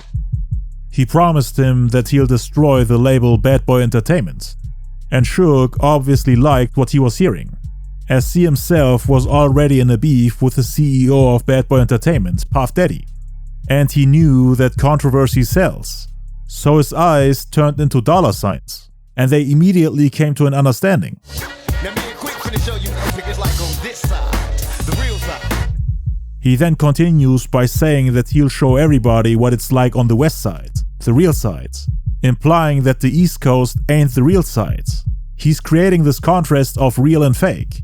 The riders on the West Coast and the quote-unquote pussies on the East Coast. Now it's gonna be some real motherfuckers, it's gonna be some pussy. DJ Quick was there when Suge Knight slept with Puffy's baby mama Misa Hylton. He was one of the few eyewitnesses who've seen them leave the hotel together after the 95 Source Awards. He and Pac were both laughing at them and were making fun of the East Coast together. He also explains how there will be real people on your side who are true friends, but also fake ones who are disguised as friends but envy you and turn into enemies the first chance they get, in a moment of weakness when you're asking them for help. So you got something else inside to say to your friends, but in real life, they're your enemies. He was most likely referring to Stretch and Biggie. He's just disappointed in them as friends, and thought that they did more damage than actual good with their statements in interviews and their actions during and after the shooting. He also thought that Biggie and Puffy wanted to see him rot in jail.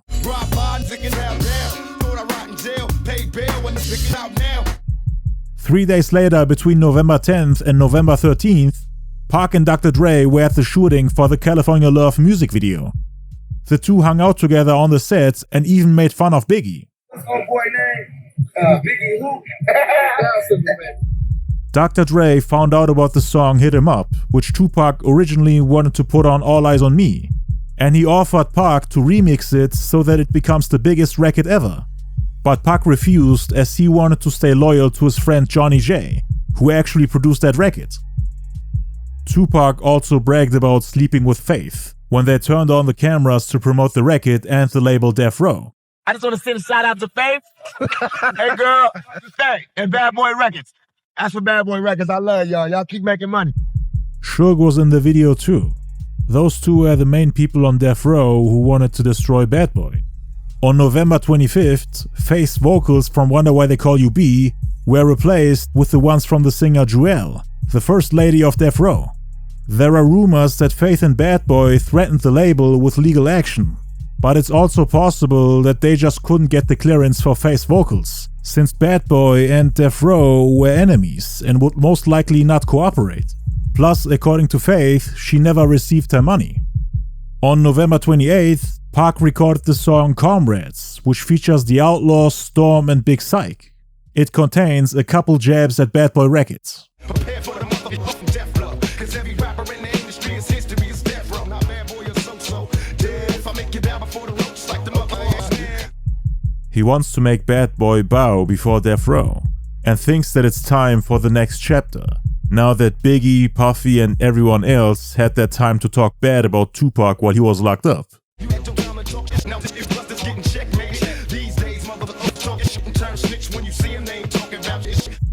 He also dedicates the last verse to all the quote-unquote tricks who he's trying to murder, while mentioning Bad Boy and the rapper The Brat, who did a song with Big in '94 called The B-Side.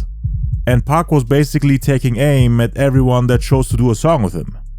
2 days later, on November 30th, Big Stretch from the Live Squad was shot and killed in a fatal high-speed car chase, exactly 1 year after the Quad Studio shooting. In the March '96 issue of The Source magazine, Tupac spoke on Stretch's death and gave his opinion on what happened. You know what happened? Rules of the game. What goes around comes around. Meaning dishonest acts against other people eventually catch up to the offender, meaning Stretch. So Pac basically said that he suffered the consequences of his own actions on the 1 year anniversary of the Quad Studio shooting. Cause Pac later blamed Stretch for him getting shot and the robbers getting away. He wanted Stretch to grab one of the robbers so that he can shoot him, expected some form of support and help, instead of him dropping like a sack of potatoes. So people use this statement right here as proof that Tupac thought that Stretch got shot because of the Quad Studio shooting, that he suffered the consequences of letting Pac down, and then later talking bad about him in the media. They also interpreted Pac's statements as a jab at Stretch. Cause in the Vibe magazine, Stretch was using the rules of the game as an argument against Tupac.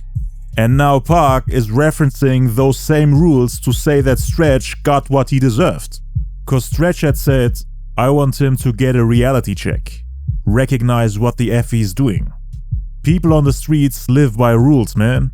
And that rule right there, that's a rule that's never to be broken.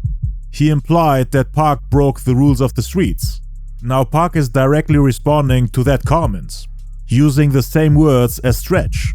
Know what happened? Rules of the game. What goes around comes around. I never had no violent thoughts towards Stretch at all. I just didn't want to F with him no more. But I didn't want to kill him. He's my dog. Once you my dog, you my dog. He got shot just like I got shot. Everybody believed it was just a random robbery when I got shot.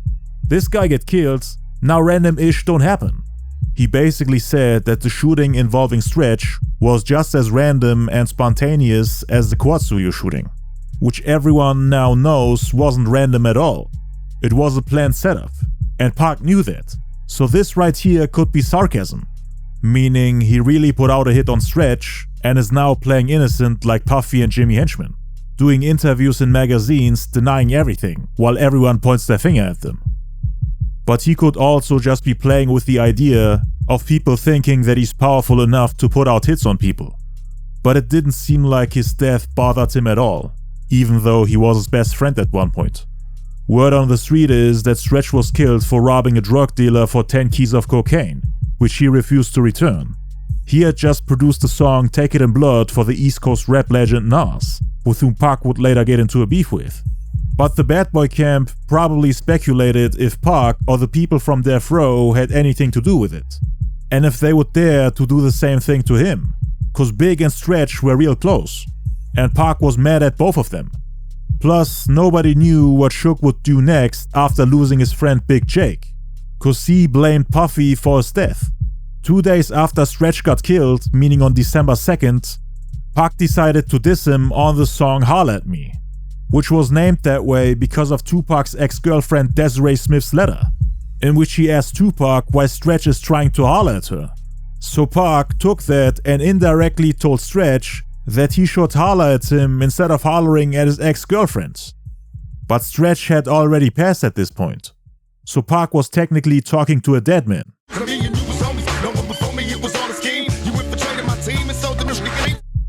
These lines are not only aimed at Biggie but also directed at Stretch, who he had known for way longer. Before he put out his debut album Tupacalypse Now, Pac had him on every album, made dozens of songs with him, let him produce tracks for his projects, and even made him a member of his group Thug Life. With It Was All a Scheme, You Infiltrated My Team and Sold a Dream, he's talking about the Thug Life movement that Stretch and Biggie became a part of. Pac had his dreams crushed after that shooting. The people from the Thug Life movement, who were supposed to look out for him and be ready to put their lives on the line for their brothers, abandoned him and let him fight those robbers on his own. Didn't even help him to find the people who did it, when the whole purpose of the movement was to save and help each other. That was Pac's dream. The dream people like Stretch and Biggie sold him when they joined his movement.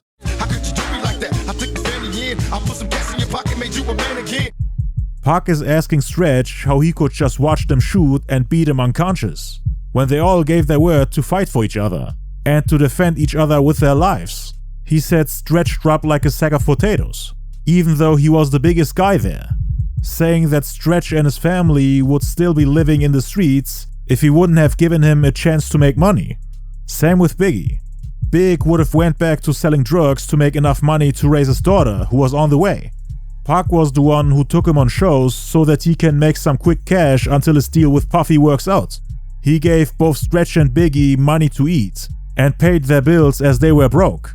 He always looked out for them and gave them money when needed, took them on all his shows, had Stretch on all his albums, and even moved Stretch's family into his residence.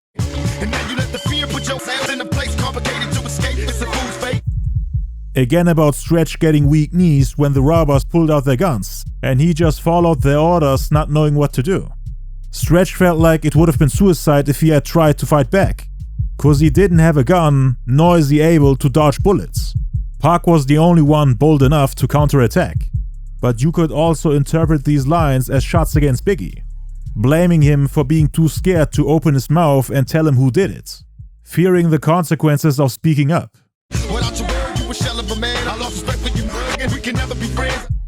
Pac was not only disappointed, but he had also lost his respect for them, to the point where squashing the beef was impossible, as he could never see himself being their friends again. He also said this in the March 96 issue of the Source magazine. Stretch was my closest road dog, my closest homie. I did a lot of drama. I got into a lot of cases in Ish because of Stretch. Money-wise, he could have had anything. His daughter was my daughter. Whatever she wanted, she could have. Then this Ish happened and the guy didn't write for me. He didn't do what your dog is supposed to do when you shut up. When I was in jail, he never wrote me, never got at me.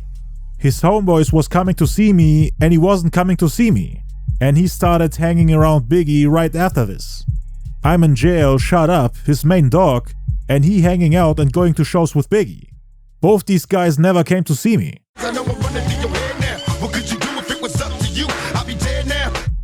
There were rumors on the street that Stretch sold Pac out for money, that he worked for Jimmy Henchman, and that's supposedly why he was the one relaying messages for him. That's why they went directly at Pac instead of the big guy, meaning Stretch. And that's why he continued to hang out with Bad Boy, who on the other hand continued to hang out with Jimmy Henchman. But Majesty, who's the brother of Stretch, denied it, saying that they were in shock and surprised when Jimmy Henchman got the number of their mother, cause Jimmy called their mom's crib, possibly to intimidate them, showing them that they know where their mom lives, and that they can reach her whenever they want, and they would have never worked with someone who threatened their mother.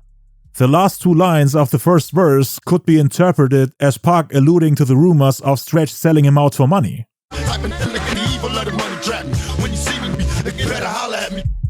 These lines are directed at both Stretch and Big. Fear wasn't their only motive when they let him down, according to Pac, saying that it was their greed for money that led them to trap or set up his friend during the robbery.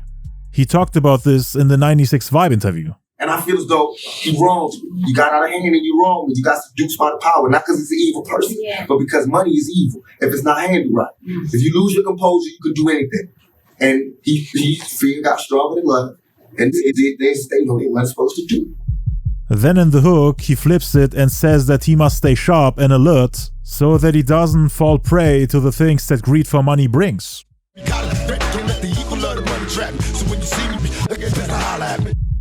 Pac wants to stay sharp so that he recognizes his friends with ulterior motives or hidden agendas, in order to make sure that something similar to the Quad Studio robbery doesn't happen again.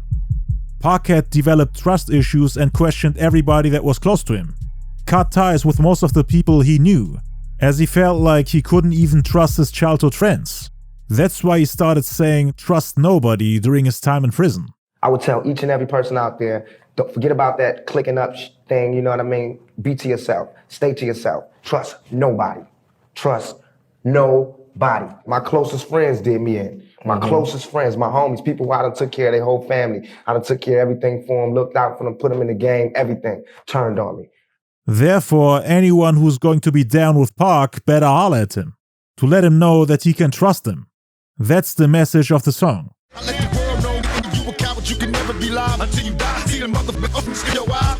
This right here is a play on words and also confirmation that he's addressing Stretch. Stretch was part of the group Live Squad together with his brother Majesty. Being live means being bold, fearless and respected. Pac is questioning that now that he saw him in Fear during the Quad Studio shooting. He can never be live because he's a quote-unquote coward that pretends to be hard but folds under pressure. But it could also be a double entendre, since Stretch passed away. He can never be live or alive because he's dead. These lines could also be a response to Biggie, cause on the song Who Shot Ya, Puffy kept yelling "Get Live" in the intro, interlude and outro.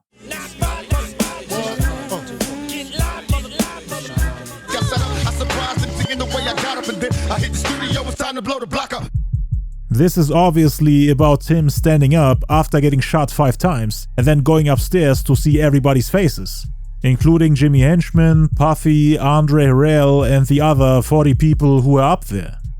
A couple days after Pac's single California Love with Dr. Dre came out, Pac got confronted by a couple of Keefe D's homies. Again, Keefe D was the Southside Crip that Puff Daddy hired as additional security to keep an eye on Suge Knight and the Mob Piru. Pac had a line in that song that upset the Crips, recognized from Long Beach to Rosecrans.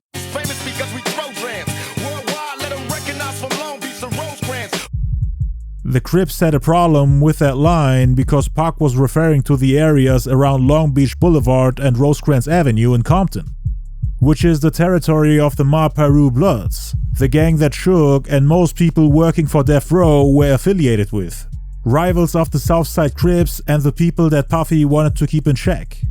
The Crip Big Syke, who was Pac's friend at the time, de-escalated the situation. I gave a detailed description of what happened in the Tupac murder documentary. Make sure to check it out. Tupac tattooed the acronym MOB on his inner right upper arm. The acronym stands for 2 things according to Tupac himself: money over bees and money, organization and business. He referenced it on numerous songs recorded in '96, like for example Blasphemy, Hit 'Em Up, Changed Man, Worldwide Mob Figures, MOB, the list goes on and on. People to this day are still unsure if MOB was more than just an acronym that Tupac created, cause MOB can also mean Mafia, a criminal organization, an acronym for members of Bloods, or a reference to the Mob Piru. You can't make songs and call yourself MOB or any other gang name without gang members confronting you. So the Mob Piru members associated with Death Row knew what he was doing and were fine with it. Some say he got that tattoo to get the Pirus on his side, basically as an army to ride with him in his wars, cause Pac felt like the whole world was against him. He was in the middle of the East Coast-West Coast war. Suge, a Mob Piru member, got him out of prison and got him a second chance in life. So it could have also been loyalty towards Suge. Puffy, on the other hand, relied on the Southside Crips, meaning Keefe D and his people. Pac had Piru members as a security around him, and made himself a target against the Southside Crips. He not only became part of Suge's bloody war with Puffy, in which people like the Piru member Big Jake, one of Suge's friends, got killed by one of Puffy's associates, but the Southsiders around Puff were also beefing with the Pirus. So the wolves that Pac and Puffy had around them as security were fighting a bloody war of which Pac couldn't get out of. He more or less got dragged into a gang war without being a real gang member. And things got worse day by day. It wasn't just a hip-hop rivalry anymore. Both sides were constantly receiving death threats. The Crips would approach Pac and the Bloods would approach Puffy. Around the same time, Biggie and Junior Mafia filmed the music video to their hit record Get Money. Big was asked about the whole friction between the East and West Coast, and also about his beef with Tupac. I'm just here to make music, man. That's it. Right. I ain't on no East Coast, West Coast, none of that. I'm on big. I'm trying to make some paper, man. People in the West Coast, my love. You know what I'm saying? Do y'all thing. We gonna do our thing. We gonna continue to do our thing. You a what? Bad boy killers. On December 12th, Pac recorded the song F 'Em All, together with his outlaws calling themselves Bad Boy Killers. In the intro, Pac tells Biggie to put his hands up. Hey yo, Biggie, put your hands up. Taking a common saying from the police, put your hands where I can see them, and using it to belittle his rival Biggie, who's lyrically being held at gunpoint, cornered by Pac and his outlaws. He asks him to surrender and bow down to his greatness, telling Bad Boy to bow down to Death Row, while calling himself a notorious Biggie killer. Notorious Biggie killer, affiliation with Death Row. Get they cat peeled back, food is the West Coast. He wanted to show the East Coast that the West Coast is superior, during a time when the media couldn't stop using the phrase East Coast-West Coast War as a headline for their magazines. So he was obviously fine with that and was in full war mode, ready to take on the whole coast if he has to. 3 days later, on December 15th, just 3 months after Big Jake got shot in Atlanta, there was another incident that changed the beef between Puffy and Suge forever. Death Row Records was having a Christmas party at a home in the Hollywood Hills, and a record promoter from New York named Mark Anthony Bell, who was close to Puffy, decided to attend, which led to him getting beaten up and threatened by Suge, Tupac and the Mob Piru. They wanted to know the exact location of Puff Daddy's home in LA, so that they can pay him a visit and rough him up. Mark Bell refused to cooperate and got beaten up pretty badly. Suge even tried to force him to drink a glass filled with his urine, just to humiliate him. I have touched on this incident in my Tupac murder documentary. There you can find out what exactly happened that night and hear the story in full detail. When Puffy found out about this incident, he panicked and was scared for his life, cause Mark Bell took the first flight back to New York, and Puffy was notified immediately. Suge and his people wanted retaliation not only for Big Jake's murder, but also for supposedly knowing about the plans of robbing Tupac at the Quad Studios. So both Biggie and Puffy were mad at them. Big had just seen the pictures of Pac and Faith together, with everybody spreading rumors of her cheating, and Puffy feared for his life. So he once again tried to get closer to Keefe D and the Southsiders, to make sure that they're always with him whenever he flies to the West Coast. The following day, on December 16th, 1995, Snoop Dogg and the Dogg Pound were in New York to shoot the music video for the song New York, New York, off the Dogg Pound's debut album Dog Food, which had just come out. It was released on October 31st. Biggie heard it and was upset when he found out that they used the beat for his Sanites commercial to make a West Coast banger called New York, New York. I know you're thinking, well, goddamn, what he drinking? The cookie letter. No other beer feel better. At the time, Biggie thought that the song New York, New York was supposed to be a diss towards him, the King of New York, and also to the city he was representing. Cause not only did they snatch his beat, but Death Row had just signed Tupac, who allegedly slept with his wife and is now making diss records. No one knew what was about to happen. Bad Boy was already competing with Death Row, so they saw the album Dog Food as a direct response to Biggie's Ready to Die, cause they were going head to head with their album sales. The sales of the Dogg Pound album were getting closer and closer to Ready to Die, and they ended up going double platinum way faster than Big. It took them less than 3 months, while it took Ready to Die more than a year. But the game still respected Biggie way more than the Dogg Pound. Rapping wise, he was just in a league of his own. Death Row was still superior in terms of record sales, but Bad Boy was getting closer and closer.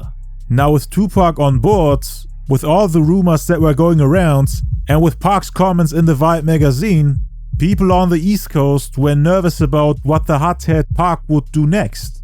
It was rumored that Pac, Snoop, the Dogg Pound and Dr. Dre would take the East Coast-West Coast beef to a whole new level, by using Pac's anger, passion and energy as ammo to fire at the East Coast. Back then, rappers and artists were shrouded in mystery. You would only hear from them when they would drop an album, a single or do an interview. You didn't know what these people were thinking or planning. They couldn't just make a tweet and make you understand what they feel like at this very moment. So nobody knew what was about to happen. Both sides were waiting on each other to drop an album, a single, or an interview, where one side says something about the other, so that they can respond accordingly. And right now, only Tupac and Suge were the ones wilding out in interviews. So Biggie didn't know what the Dogg Pound or Snoop thought about him. Were they agreeing with Tupac's hateful comments towards Bad Boy, or were they just doing their own thing? Biggie didn't know what to expect, but he was cautious and paranoid, cause the man had just ruined his marriage. What is he going to do next? When Big heard that the people from Death Row came to New York to shoot a music video, he thought of the worst, thinking that Pac will shoot the music video to one of his diss tracks against him. In New York. Make fun of him in New York in his own territory. Showing New Yorkers that he can do anything he wants, that the West Coast is on top, and that the East Coast can't do anything about it. No one wanted to get humiliated and disrespected like that. Especially as the King of New York, he couldn't allow them to do that. He thought he's going to make a music video bragging about sleeping with his wife, while walking through the streets of New York like cowboys, like bosses, as if they owned the place. So he felt like he had to do something, cause he knew how disrespectful Pac could be if he wanted to. A day prior, they beat up the New York record promoter trying to find out where Puffy lives, and now they're in New York doing God knows what. So everyone was on high alert, even though Pac wasn't even there. This video shoot was only for Snoop Dogg and the Dogg Pound, who were actually friends with Big before Pac got signed to the label. The video set in New York was heightened when the set was fired upon after New Yorkers felt they were being disrespected, when West Coast hip-hop artists flew to New York to film a music video in the middle of the East Coast-West Coast war. The video was originally going to be a dedication to New York, but they thought they would do the exact opposite. The Notorious B.I.G. called up the Hot 97 radio station with Funkmaster Flex and instigated the incident. According to Snoop Dogg, Biggie was the one who called the shots on him, cause they went to see Funk Flex earlier that day to show love and respect, and to say, DPG, we're here shooting a video. We need all you New York rappers to come F with us, cause we love y'all. We're shooting a video at Times Square. We're shooting at Red Hook. Come get down with us. That's what Snoop and the Dogg Pound wanted to say on the radio, but Funk Flex wouldn't let them in. They then headed to the video shoot, and Big called up Hot 97 to speak to Flex and everyone listening. On air, he said, "There's a Tupac Dogg Pound video in Red Hook, Brooklyn. Brooklyn, stand up. How dare they come out here and record a video dissing New York?" Biggie's main motivation was to get Tupac. The situation between them was so heated that he didn't care about the consequences of those comments, calling for action as the voice of Brooklyn, while the entire city is listening. He most likely did it out of anger towards Tupac, when he wasn't even there. And there's a rumor that Puffy later went to Hot 97 in order to get rid of the evidence that Biggie called the shots on Tupac. And that's supposedly why there's no recording of Biggie calling up the radio and making those comments, cause Big could have gotten in trouble for that. Snoop Dogg and the Dogg Pound were all out in the snow in front of the bricks shooting the video, and by the time they went back to the trailer, someone was shooting at it. The trailer got riddled with bullets, but luckily none of them got hit. The Death Row bodyguard Frank Alexander got him out of there safe. He and the Death Row head of security, Reggie Wright, said that Snoop and the Dogg Pound were scared like quote-unquote little B-words. When they flew back to LA, they told everyone what happened. Pac and Suge were heated. Sending people and trying to kill artists was a line that they hadn't crossed yet. It became a life or death situation. Both sides were now expecting their enemies to do it again. Catch the other side off guard. Send goons to attack the artists or people associated with them. Put out hits on people and ambush them the first chance they get. The question was, who will fold under the pressure and cross the line first? And how will the other side respond? Snoop, the Dogg Pound and Pac were now in F New York mode. They finished the rest of the music video for New York, New York in LA using a green screen. What was supposed to be a dedication to New York in which they show the beauty of the Mecca of hip-hop, became a disrespectful declaration of war, with them kicking over buildings and walking through the city like Godzilla, trying to cause chaos and destruction.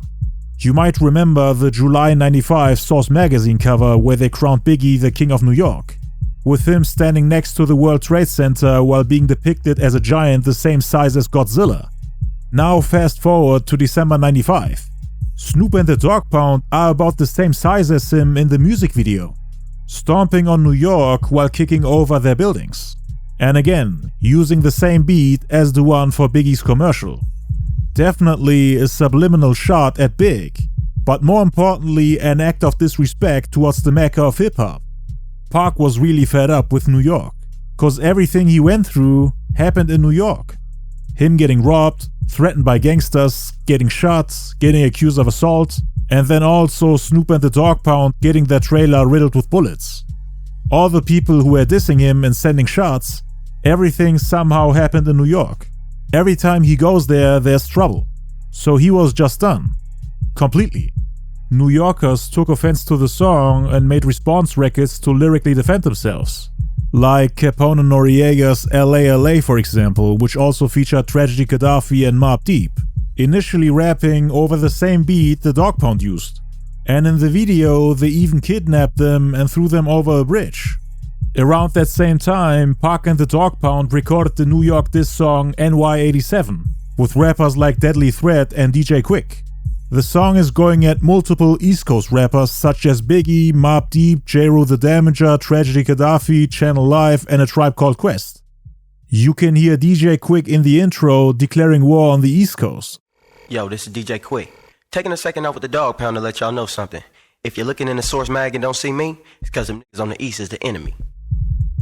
Corrupt and Daz then basically sum up what happened at the New York video shoot, paraphrasing what Big said on the radio to prevent the Dogg Pound from shooting the video in his city, saying that they can't come to New York to shoot videos and that New Yorkers should go kill them, basically accusing Biggie of conspiracy to commit murder, similar to what Pac accused him of after the Quad Studio shooting. Hey yo, God, the heads is tripping out in New York. Yo, money they can't come down here and shoot no video. Then they're calling Biggie out by name, saying that he shall holla at Tupac, similar to what Tupac said in the song Holla at Me, where he told his old friends Stretch and Biggie to reach out to him to settle their differences one way or the other. Then they addressed the rumor that had been spreading for the past couple of weeks about Tupac sleeping with Biggie's wife Faith Evans. The Dogg Pound confirmed that those rumors are true.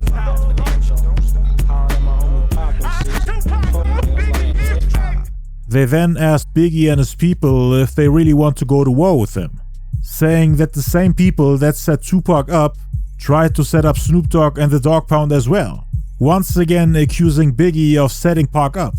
The intro ends with them saying that they might also have sex with Faith Evans as well, just like Pac, cause Biggie was saying that they can't come to New York unless they bring him a gift. And the Dogg Pound wants to send back his wife with $350 worth of you-know-what down her throat, using her and then sending her back as a gift to Biggie.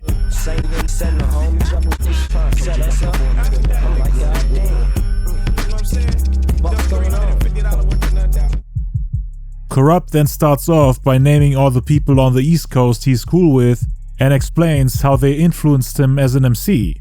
Then he uses slick wordplay to diss some of the new rappers and rap groups that came to the forefront during the time when the East Coast-West Coast beef really started to get out of control. Now who the fuck is this I hear on the radio dissing me? B-I-double-G-I to the E. Then he touches on the incident of Biggie getting on the radio with Funk Flex to diss Pac, Snoop and the Dogg Pound before the New York video shoot, saying that he didn't expect to get dissed by a guy like Biggie who he always admired, calling him the deadliest force in New York, the person the city listens to. Because that's what ultimately led to their trailer getting shot up. All it took was Biggie to hop on the radio and say something. I found he's the deadliest force in the world where it's all about glamour, fame and fortune. And next time you hit LA, then we mash. They're basically threatening Biggie that there'll be severe consequences if he decides to come to LA. They are ready to return the favor now that they got chased out of New York. Biggie did actually try to come to LA numerous times, and there were always problems for him. They made sure that he can never feel safe there again. The whole reason why Diddy got close with the Southside Crips and Keefe D. But more on that later.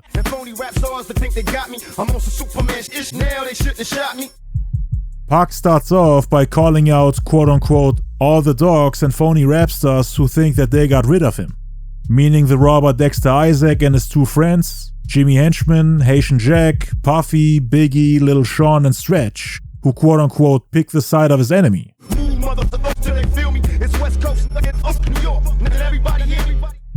This is probably the only song in which Tupac said F New York and not a specific artist. They were all fed up. From that point on, they would always bring dozens of security guards with them every time they went to New York. They didn't feel safe there, just like how the people from Bad Boy didn't feel safe in LA. Pac also felt like radio hosts on the East Coast like Funkmaster Flex weren't really respecting West Coast MCs. They obviously had an East Coast bias. Were also mad that they wouldn't let Snoop Dogg and the Dogg Pound get on Hot 97, but then accepted calls from Biggie. The fans were also picking sides, and with them being hotheads at the time, they went on the offensive instead of trying to work things out and make peace.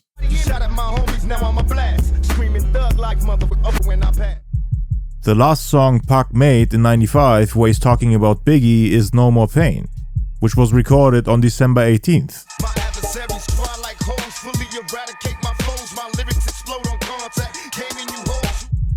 A lot of gun bars and threats on this one, challenging his jealous adversaries to pull out their guns and blast, promising that he'll murder them. He wants retaliation for what they did to him in New York, calling his shooters and the people involved cowards. In the outro, he then talks about Biggie, starting off by saying, "Come put your mouth on the pistol." The same thing Big said on Who Shot Ya.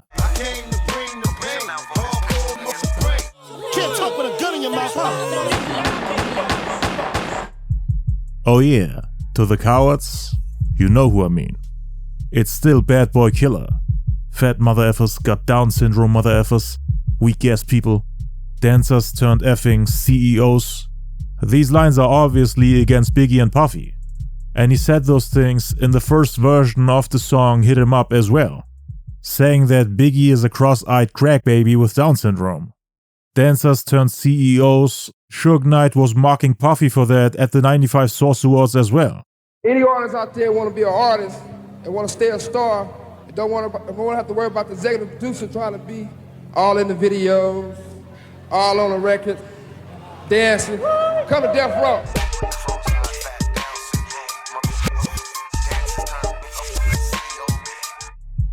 Then he responds to the people saying that prison has changed him and messed him up mentally, and that it made him go out of control. Pac believes that prison didn't change him at all, it only made him worse. So all these negative thoughts he had about Biggie, Puffy and Bad Boy prior to going to prison only got worse by him sitting back and thinking everything through, putting all the pieces of the puzzle together in the quest for answers. Now he's giving people the opportunity to pick a side, either with him or against him. And he's ready to go to war against anyone that picks the opposite side. In '96, the entire Death Row family continued making diss records about the East Coast. Snoop Dogg was expected to respond as he was technically the biggest rapper on the label at the time. And he recorded a song called Keep It Real Dog, which contains a couple of lines that were aimed at Biggie. Be on the red eye, you're fat, you're black, you're whack, your style is toe up, plus you got one dead eye. The line about the dead eye is obviously about Biggie's lazy eye. The entire Death Row crew made fun of him for that. It wasn't just Tupac, cause in recent interviews Snoop, Dre and the Dogg Pound always make it seem like Pac was the only one that's out of control. That he was the only one that really went at Biggie. They were all doing it, but later blamed it on the dead man who's not here anymore to defend himself. Rewriting history and pushing the entire blame onto Tupac. I mean, he was definitely the driving force behind it, but everyone else took a part in it. It's a gangster party, so Bad Boy getting bumped, Snoop Dogg while he fantasize. homicide. When we ride, it's a must have it every die. It ain't hard to tell, but it's easy to see. And even no bad boy fucking up the industry. Go tell them busters up at Bad Boy Records. Fat chicks got a big mouth, nigga better check it. Tupac then put himself on a Dogg Pound song called Don't Stop, which originally featured the East Coast rapper Nas. Pac took out Nas's verse and put himself on it to diss Biggie. He wanted to stop giving East Coast rappers a platform. This was around the time Tupac didn't tolerate any form of shoutout to the East Coast. Cause Tupac and the Outlaws beat up Dr. Dre's ghostwriter Jay Flex and his homies after they gave Brooklyn a shoutout on one of their songs.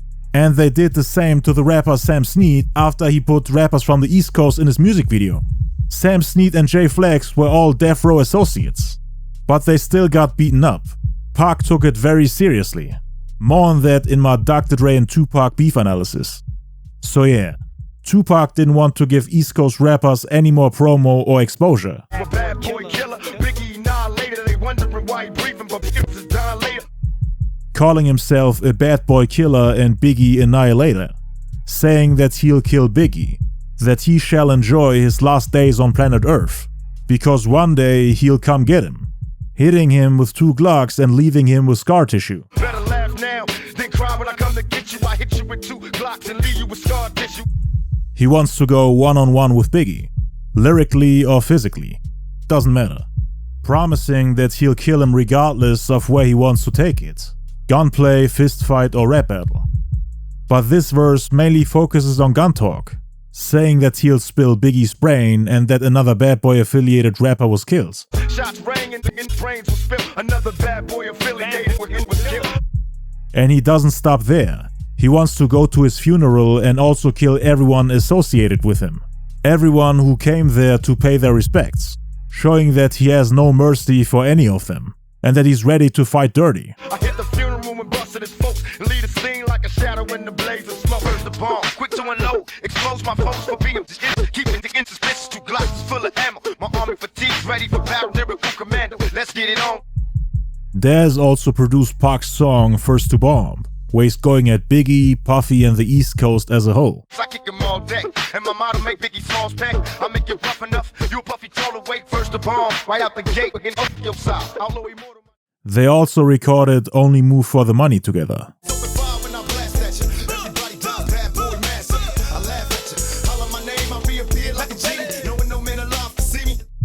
On January 7th, 1996, the music video to Junior Mafia's hit single Get Money was released. And it featured the rapper Charlie Baltimore dressed up as Biggie's wife, Faith Evans. Big and Faith were still separated and had little to no contact. He was sending subliminal shots towards her in that video, kissing Charlie Baltimore on the lips, making his infidelity public at a time when everyone accused Faith of cheating. Showing the world that he replaced her with a woman that looks just like her. Same hair color, same outfit, same looks. But again, in the video she's supposed to depict Faith Evans. And they're showcasing their tumultuous relationship, which ultimately leads to Biggie kicking her out the house.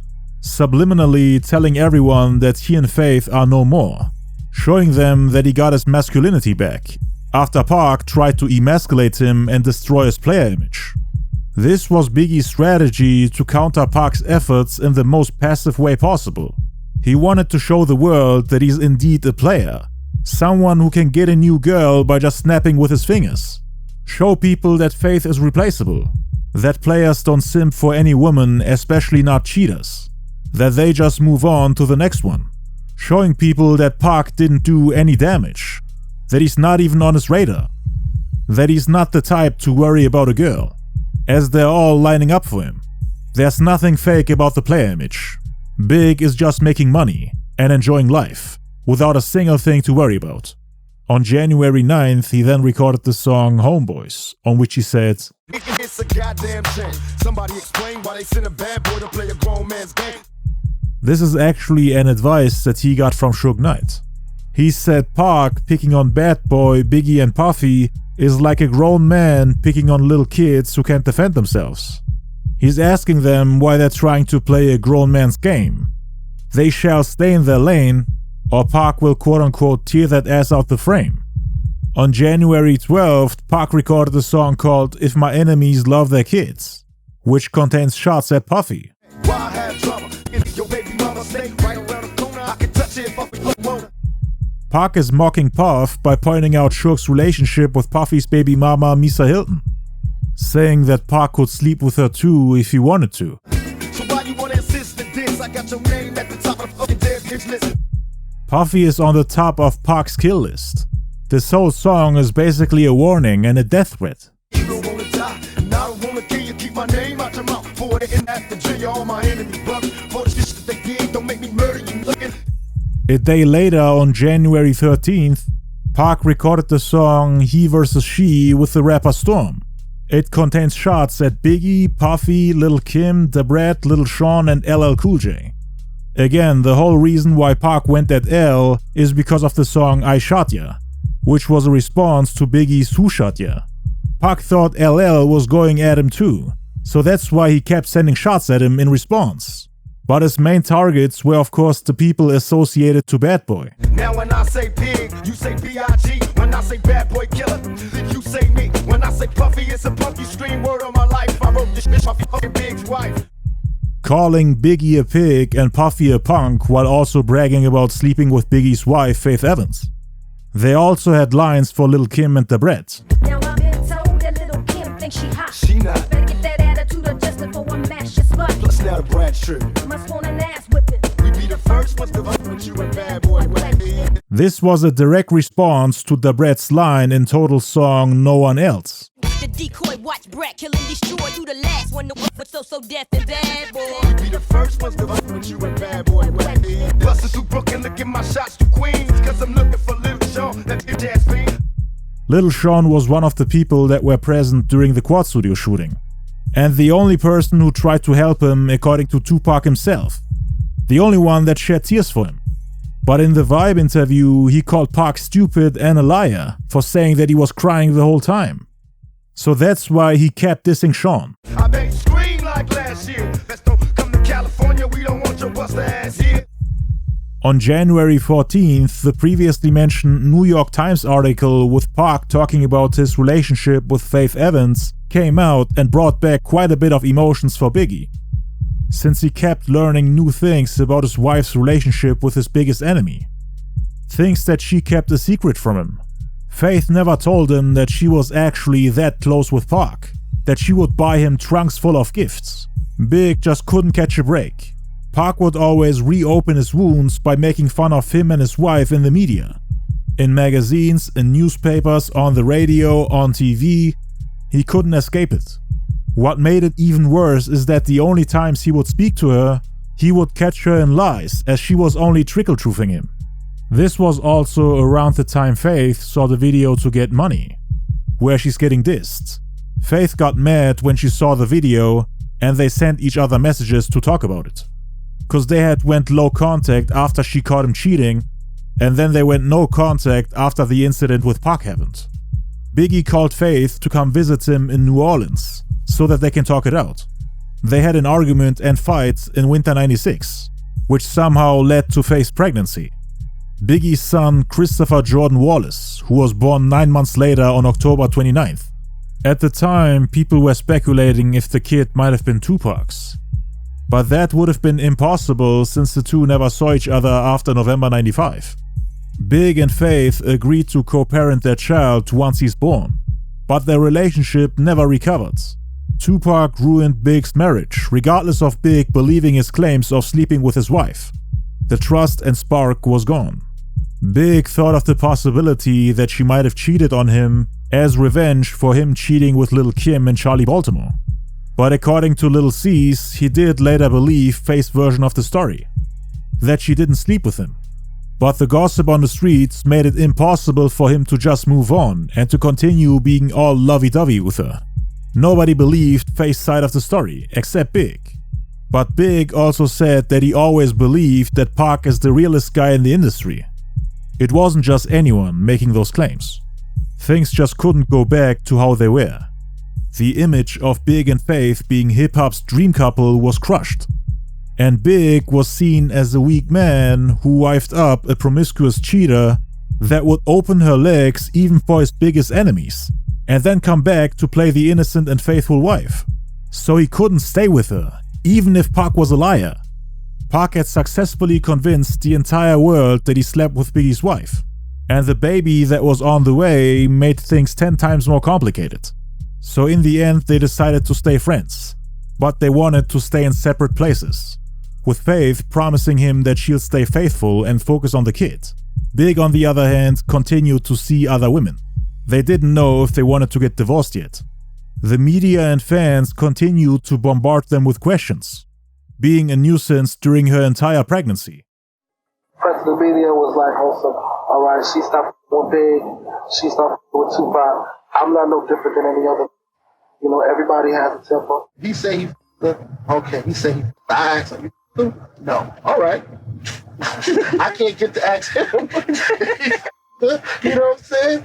So I'm just like, okay, well, it's all up to me. Am I going to hate her for the rest of her life thinking that she did something? Or am I just going to be a man about the situation? If you did it, you can't do it no more. You know what I'm saying? And let's just go on with our lives. Or am I going to say, if you did it, I hate you, I'll never speak to you again. I'm not that type of person. I hold grudges, but I can't hate nobody. Right. That's just not in my nature. It's just in my nature to love you. I can't hate you, because it's not in my nature to hate you. Personally, I was angry. I know that I was at the hospital with his mother when he had got shot in that studio. And why are you doing that? Later on, in the September 96 issue of the Vibe magazine, Biggie said, "People was like, when she stopped effing with Big, she started effing with Tupac. And Big started effing with Lil' Kim. That's the summary of the Biggie Smalls Faith ish right there. But we wasn't effing with each other way before the rumors popped off. I married her after knowing her for 8 days, and I was happy. That was my baby." At the same time, us being so spontaneous, we did it backwards, you know? Regardless, we both admit, maybe she may not admit it, but I admit it. Instead of me meeting you so quick and marrying you and getting learning to know you, I should have learned to know you and then married you. All the time we was together, we was learning to know each other. She found out things about me she ain't like. I found out things about her we ain't like. And eventually the relationship kind of dissolved.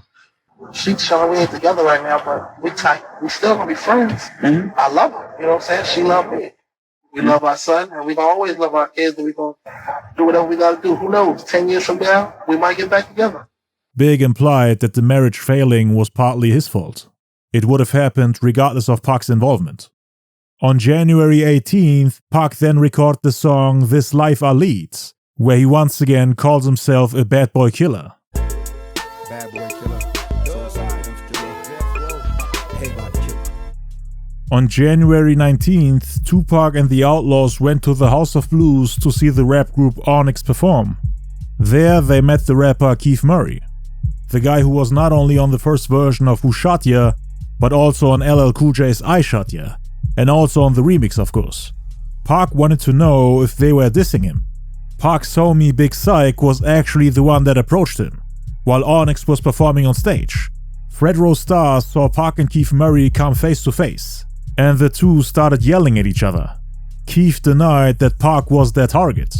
Biggie unknowingly caused a lot of conflicts between Pac and various rappers from the East Coast, just with one song alone. That's how powerful and controversial it was.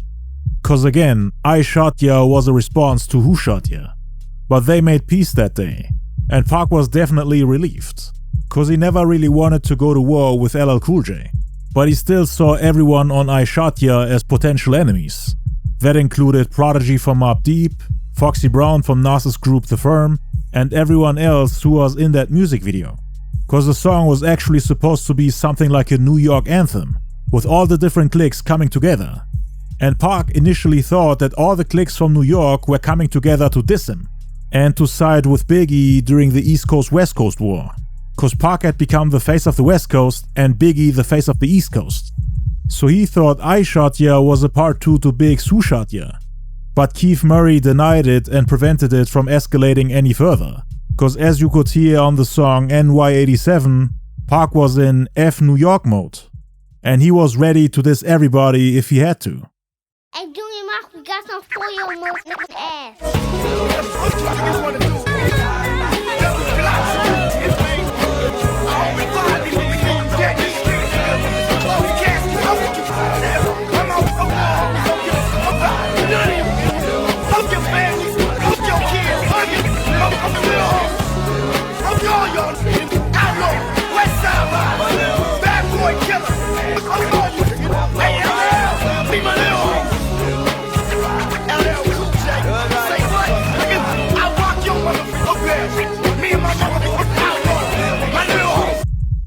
On the song Never Call You B Again, which he recorded 12 days later on January 31st, he mentioned his beef with the East Coast. He explicitly said East Coast, cause he was ready to take on everybody. Can't get too close, my enemies, they see ghosts, they envy me. Plus we've been beefing with the East Coast, who casualties. That same day, he recorded the song Breathing, where he said, Complete my mission, my competition no longer beefing. I'm just now I'm the last month of the race. The mission was to end the careers of his enemies on the East Coast, to outsell everyone in the game with his upcoming double album, while dropping the biggest diss records ever. He's murdering his competition, making him the last man standing, or in other words, the last man breathing. The second verse was unfinished, but he still mentioned Bad Boy and them preying on his downfall.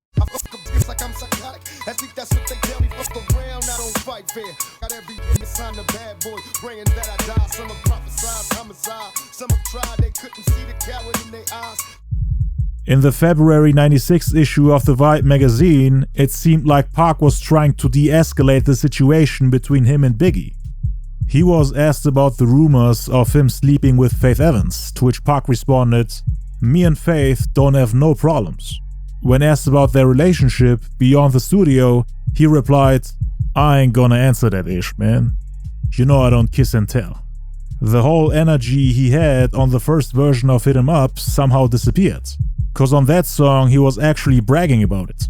He didn't want to put out any of the songs he made where he mentions Big's wife, and in interviews he was only implying it indirectly, trying to look like a serious businessman who's too classy to brag about it, only dropping hints and comments with double meanings behind them, so that the fans and the media could continue speculating, only saying things like, "Faith is my girl, I treated her good, and we don't have any problems."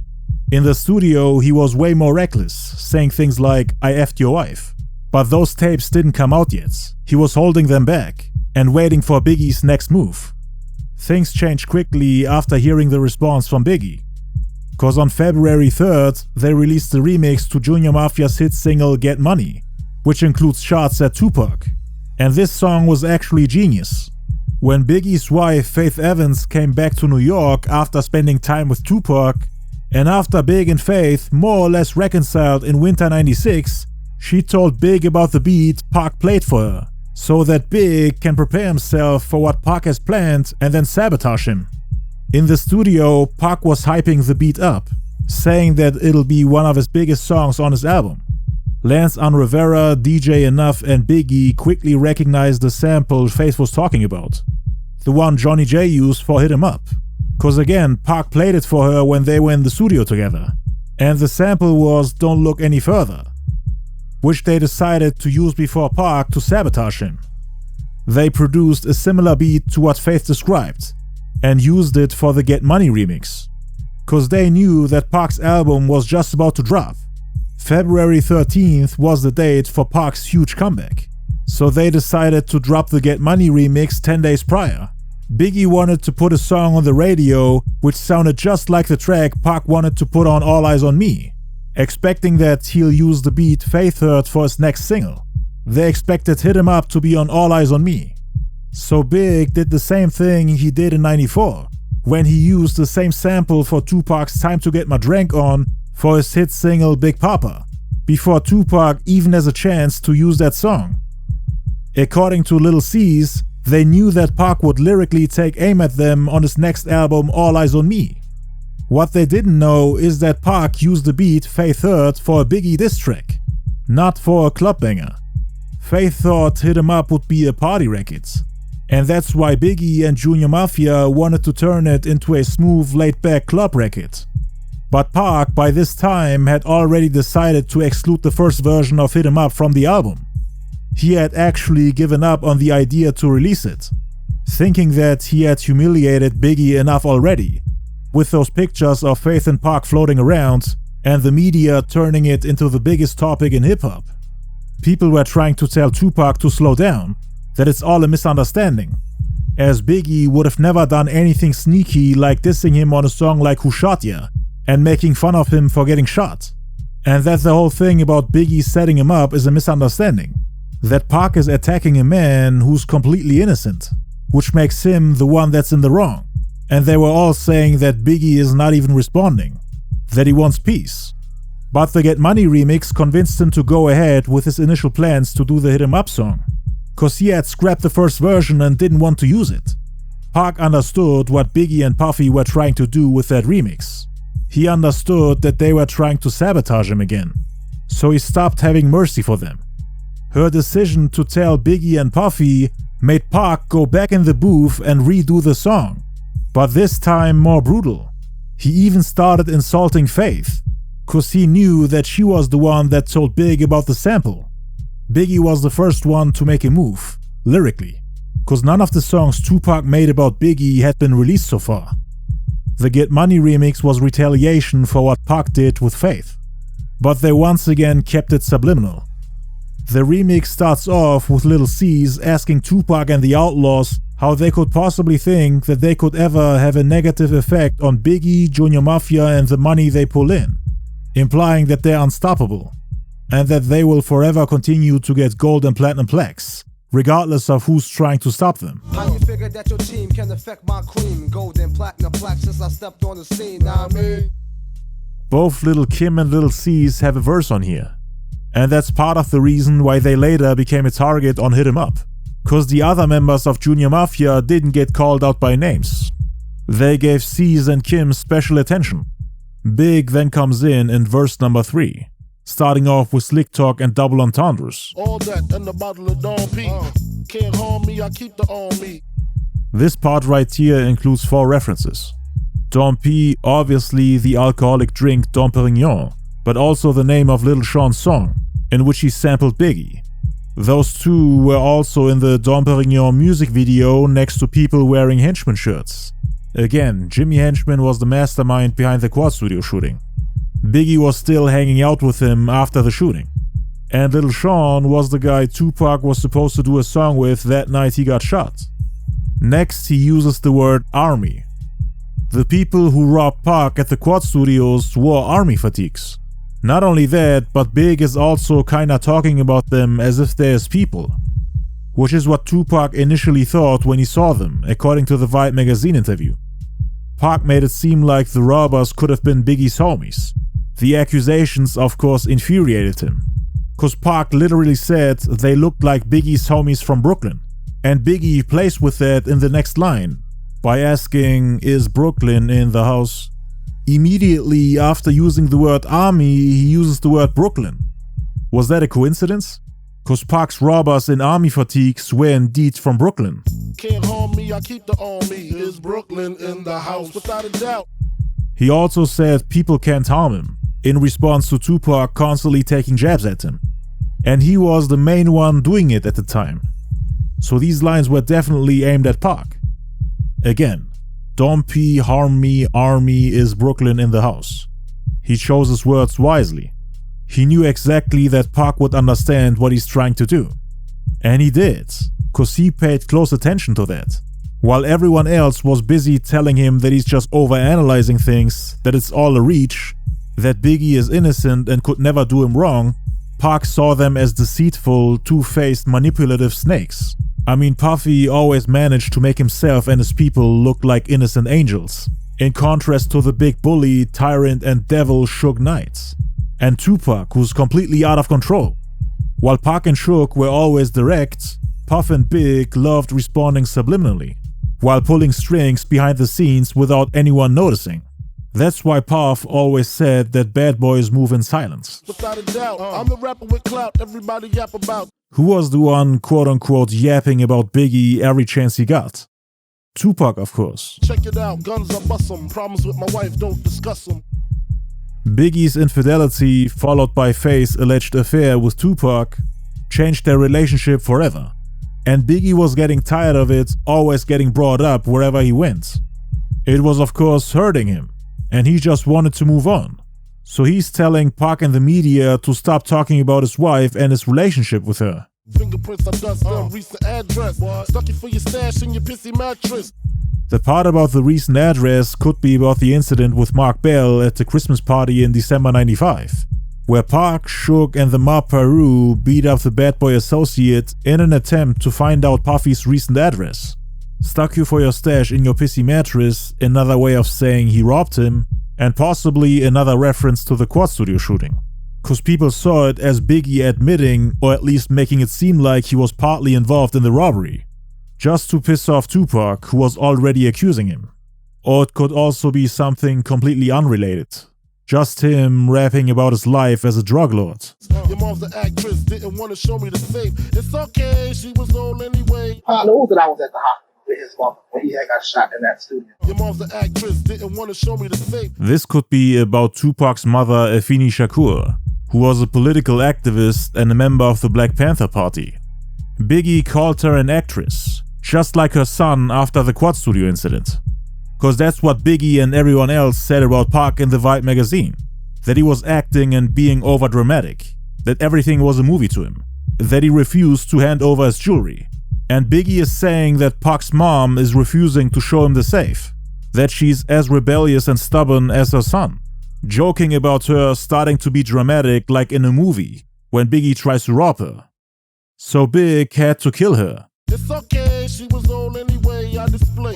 Hot 97 round ready, cock Mac 11 line steady. It's interesting that he mentioned Hot 97 after going on air to call the shots on Snoop and the Dogg Pound. Tons of lines that could have double meanings behind them. That's what Biggie was known for. Somehow all the keywords he used could be linked to an incident that's part of the beef. I don't think it was all a coincidence. This is the same song that interpolates lines from Shabba Ranks' song Don't Test Me, which the rap group OGC had interpolated before him, in the song The Storm, which they performed at the Palladium when Biggie and Junior Mafia were present.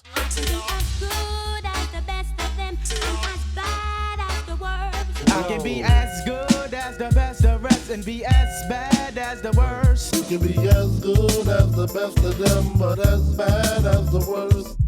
After Big stole it from OGC and used it before their album came out, the entire Bootcamp clique started to have an issue with him and picked the side of Tupac in the beef. The supergroup Bootcamp clique included the subgroups OGC, Helter Skelter, Black Moon and Smith & Wesson. And they were now allies of Tupac and going to war against Biggie. And Big of course had a problem with that, cause they were in the middle of the East Coast West Coast beef, and the people who are supposed to be on his sides are teaming up with the enemy. He saw them as traitors. Puffy and Biggie were supposedly responsible for blackballing them. They all of a sudden had problems with the record label. Word then got back to Pac about Biggie becoming something like a gatekeeper for New York hip-hop, and he wanted to do something about it with Suge Knight's Death Row East, which was supposed to be Death Row's label branch on the East Coast. Cause he thought Biggie has full control over who becomes popular and who stays underground, just through his connections in the industry and his influence, blackballing people behind the scenes and pulling strings. He thought Biggie had that much power in New York, and Pac wanted to change that by creating a divide within New York itself, so that the king of New York, Biggie, loses his power and influence. So Pac later tried to reach out, be cool and pull rappers and rap groups from New York to his side, promising to sign them to Death Row East in exchange for their loyalty against Biggie and Bad Boy. People like the rap legend Big Daddy Kane, for example, who rejected the offer cause he didn't want to be part of the beef. But Pac had more luck with rappers and rap groups who are considered underground, people that were easy to blackball. And both sides kinda understood what they were trying to do. Biggie and Pac would try to get as many rappers on their side as possible. There were some who were Team Biggie and others who were Team Pac. But yeah, Biggie couldn't stand the Bootcamp clique, and he wanted to sabotage their careers. And the Bootcamp clique didn't like him either. A couple months later, on October 29th, they actually released a music video to the song No Fear, which featured actors who were supposed to look like Biggie and Faith. Rock from Helter Skelter actually threw Biggie off the stage. They did that not only to get back at Biggie for biting them, but also to show that they're still loyal to Pac, even after his death. But this would eventually lead to starring Wonda from OGC getting jumped by the members of Junior Mafia at the D&D studios. More on this in the King of New York documentary. On February 13th, Tupac's double album All Eyez On Me was finally released, and it did crazy numbers. It was his second #1 album in a row, and sold 566,000 copies in the first week, while Biggie's Ready to Die had only shipped 57,000 units. So Pac was back on top and became the #1 rapper in the game. He went 5 times platinum in just 2 months, something that no rapper on Bad Boy had accomplished yet. Ready to Die was stuck at double platinum. Pac was the biggest thing in '96. He was everywhere, was putting hits on the radio almost every month, dominating the charts, while also working on hundreds of songs for future albums. All while the East Coast was waiting for Biggie to come back, cause Pac was dropping albums back to back. It took Biggie way more time. He only had 1 album and a group album. Wasn't even halfway done with his sophomore album. This worked in Pac's favor, as he could dominate the charts, grow his fanbase, and take shots at Bad Boy while the whole world is convinced that Biggie is shook. Too scared to respond, taking so long with his album because he can't make bangers as fast as Pac.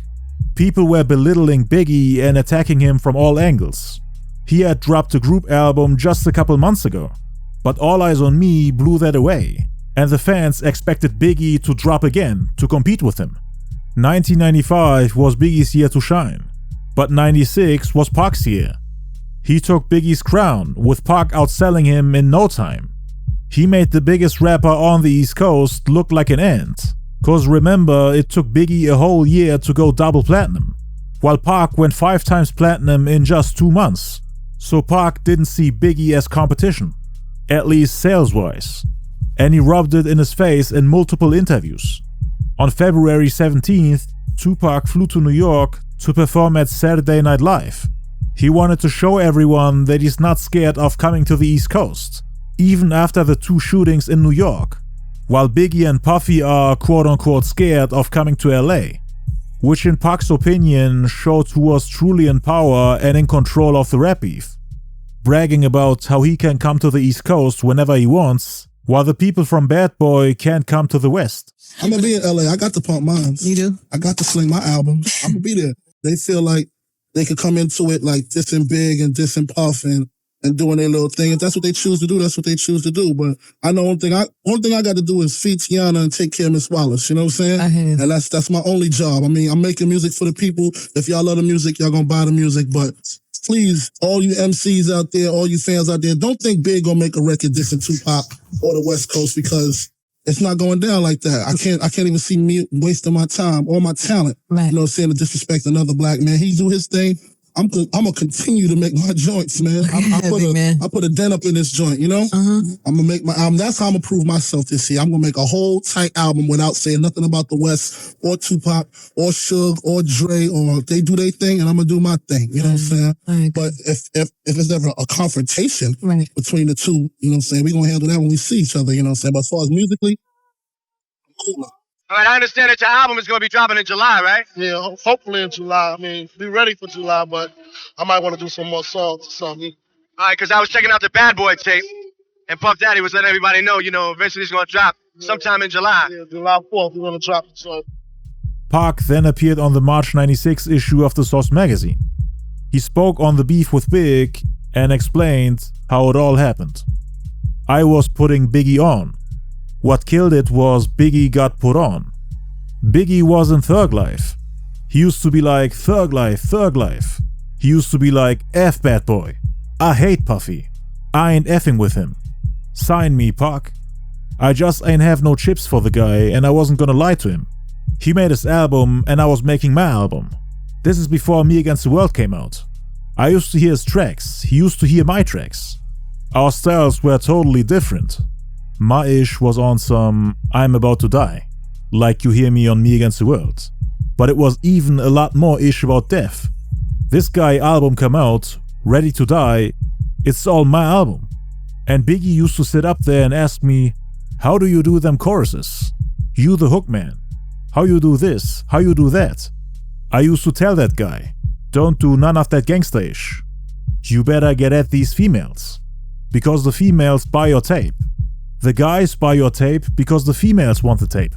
And look, he came out on some Big Papa-ish. That's straight up robbery. But even after that, long as he was my homeboy, that was okay. But soon as he started acting like he was his own man, they knew that I was at the point where I couldn't just ride on people. I had like 50 gun cases, 30 assault cases, and they didn't have none. So they was plotting. To the question how his beef with Biggie turned into an East Coast West Coast thing, he said, "I'm from the East Coast. That's why I can feel like this. To my peoples in New York who got love for me, ignore this, don't even trip. But they attacking me in such mass amounts that I can't no longer call these people's names out. And they all coming from New York. That's where I gotta start banging." But even after all this happened, Dre, Snoop and the Pound made peace with Puffy on stage at the Source Awards. Biggie got on the radio saying, "This is where them guys is at. They making a video dissing New York. Y'all need to get at them." People rolled down there and got with them. Funkmaster Flex, all them guys who was who riding on the radio, and some people went down there and handled their wax. But nobody got hurt, fortunately. But see, all they did was step this ish up a level. How did Biggie's wife Faith get into all this? Because them people be on the radio and in their records and on the videos acting like players. Didn't Biggie say he was a player? "Baby, baby, stole my lyrics, I stole his B. Took my rhymes, I took his wife. He touched my style, I touched his wife." If he talk all that ish about being a player, and I got at his wife 2 days after I got out of jail, imagine that gangster ish he's talking. How plastic that ish is. So as you can see, after hearing the Get Money remix, Pac became more and more relentless in his interviews. Cause he wasn't really using profanity when talking about Biggie's wife. At least not in his interviews. He's way more aggressive now. On March 7th, Pac continued going at Biggie and other rappers on the East Coast. He recorded the diss track When We Ride on Our Enemies, which was aimed at the groups Fugees, Mobb Deep and also Biggie. In the second verse he said,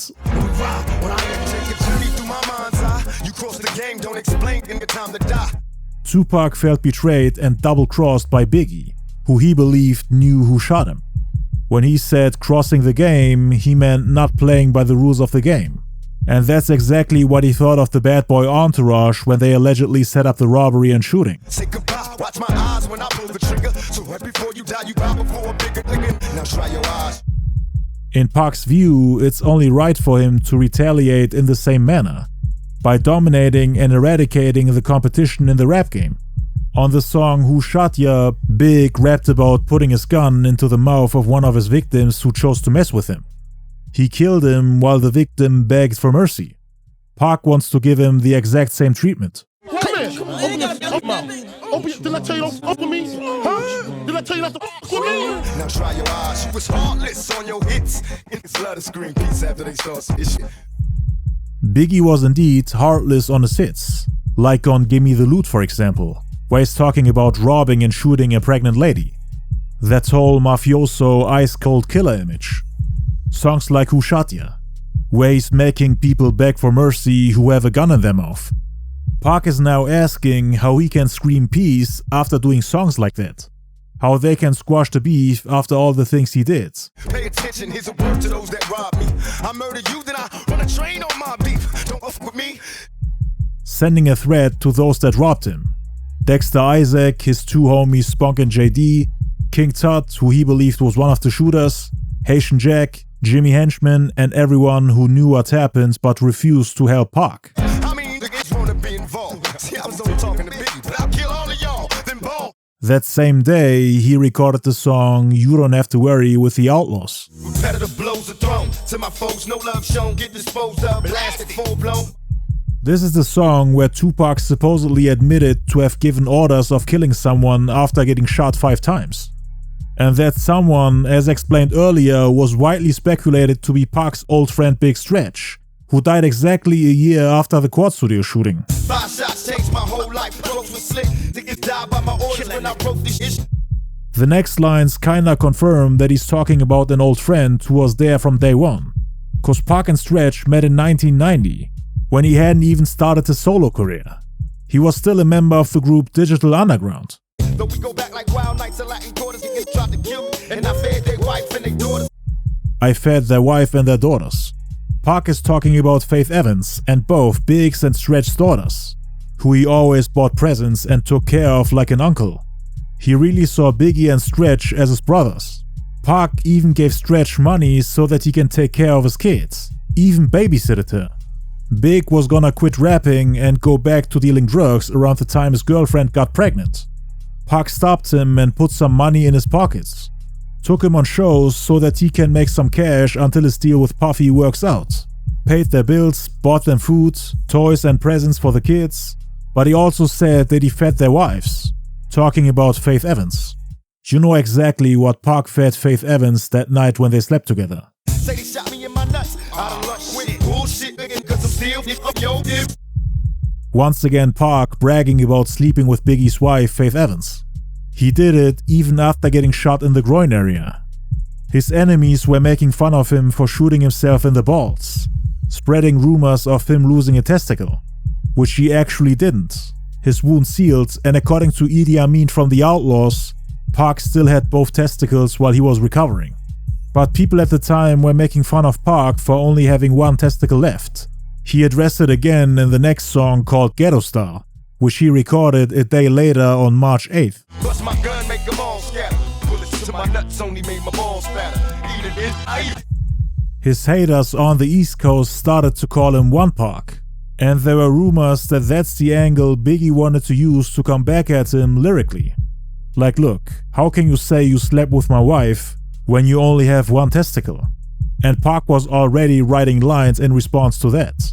As a counter, this was around the time they started promoting his upcoming album Life After Death, on which he wanted to lyrically respond to him. So New Yorkers were waiting for him to make a comeback. And Pac is telling him to bring it on, saying that he'll get killed when he rides by. They shouldn't try me. I send their bodies to their parents up north. With their faces, they wrists and they nuts cut off. On March 22nd, Dr. Dre officially left Death Row Records to found his new label Aftermath Entertainment. He would later collaborate with various New York MCs and even make peace with Biggie, which of course upset Tupac a lot. That same month, Snoop met Biggie as well in Atlanta at a hotel. He went there with Daz Dillinger and was greeted by Lil Cease, who then brought them to Biggie's hotel room after Snoop told him that he wants to holler at him. Big opened the door and gave them a hug. They smoked some weed together and Snoop confronted him about the shooting in Red Hook, Brooklyn. Big couldn't say anything to justify his actions. Snoop told him, "I know you called that shot on me. They missed. I forgive you." Snoop felt like no one got hit, so he let it go. The Crips didn't really have real motivation to get involved now, cause Snoop forgave him and that was that. When he went back to LA and told Pac about it, Pac was confused on how he could forgive them like that. Cause remember, Pac thought Big and Puff knew who shot him, and didn't tell him on purpose. They blamed Big Jake's death on Puffy as well, and they almost got Snoop and the Dogg Pound killed. Pac was all about that loyalty. He was there when his Pyro friends needed help, and also for all the Crips on his team. First thing Pac told Snoop was, "F them people." Snoop felt like Pac had the right to say that. How the F you ain't trippin' when people try to kill you? You ain't trippin' when people try to shoot you? And they tried to do me. Homie, you went soft after that murder case. Referring to the murder case Snoop beat on February 21st, 1996. On March 25th, Pac recorded the song Effing with the Wrong Guy, and you could tell that he's slowly getting into the hit 'em up mode again.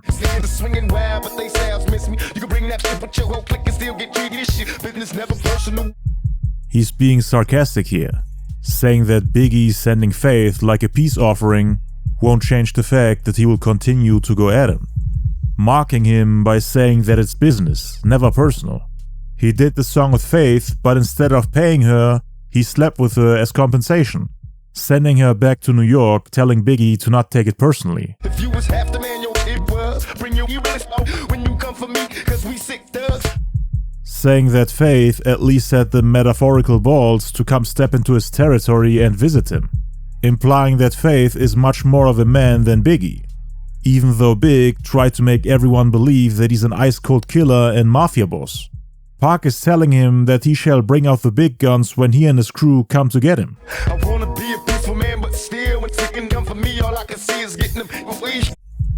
Pac still wanted revenge and confront Biggie in person, Snoop and the Dogg Pound flew to New York in peace and got shot at because of Biggie. So Pac and Suge wanted to return the favor and make it impossible for the people from Bad Boy to come to LA without getting in trouble.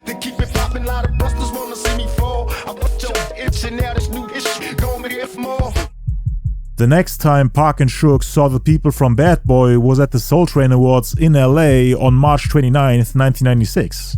This was Suge's territory. He had bought 60 tickets for Ma Peru members to come to the show. Keefe D and the Southsiders were there too, but they weren't sitting with any of the Bad Boy members. None of the gang members were allowed to come on stage or accompany the artists on their way in or out that building. Keefe D didn't even see Puffy that day. It was said that Biggie was in charge of opening up the show on stage. Pac and Suge obviously got mad at that and wanted to open up the show themselves. I mean, the show took place in LA, and they let a New York artist open up in the middle of the East Coast-West Coast war. Suge and Pac's egos were so big that they couldn't allow it. Suge wanted his 50 to 60 men to rush that stage and carry Biggie outside. But they were late for the show and didn't actually see Biggie and his people on stage. They were on their way to the awards when Biggie was done performing, and after he got the award for R&B Soul or Rap Song of the Year for his song One More Chance. Biggie and his team were now leaving the awards with a small group of people through the back door. They had a flight to catch to North Carolina where they had a show, so they were in a rush. The people from Death Row, however, thought that they're trying to escape like cowards, leaving through the back door all scared, trying to avoid confrontation. Pac, Suge, the Outlaws, the Death Row head of security Reggie Wright, bodyguard Frank Alexander, and a large group of Ma Peru members arrived at the back door where Biggie and his people were just coming out. Reggie Wright had tipped off the man who ran the security at the awards. He held back the Bad Boy camp and made sure that they don't leave before the people from Death Row arrived. So it was all a setup. The people from Death Row were late, so the plan of them attacking Biggie on stage didn't work out. So they resorted to plan B, to surprise them when they're trying to leave. Tupac was dressed in army fatigues, just like the people who robbed and shot him at the Quad Studios. Again, he was fully convinced that those people were Biggie's homies from Brooklyn, that they were the ones that set him up. So Pac wanted to return the favor and set them up in a similar way, now that they're in his territory. If they come to California, some of these true-to-life gangbangers gonna pull your motherfucking card. You could do that little set me up in the studio in New York, but in California, nigga, that's where the G's ride. He wanted to approach him dressed in army fatigues just like the robbers did to Tupac at the Quad Studios. But both sides had guns with them, and this was a place where the police would arrive in no time, so they wouldn't have been able to do something stupid even if they wanted to. There were eyewitnesses everywhere. Pac jumped out the Hummer and saw Biggie the moment he came out of that building. He immediately started yelling and insulting him. "You fat mother effer, traitor, you on the west side now. Let's get this ish over with right here, right now." That was the first time I really looked into his face, Biggie said in the September 96 issue of the Vibe magazine.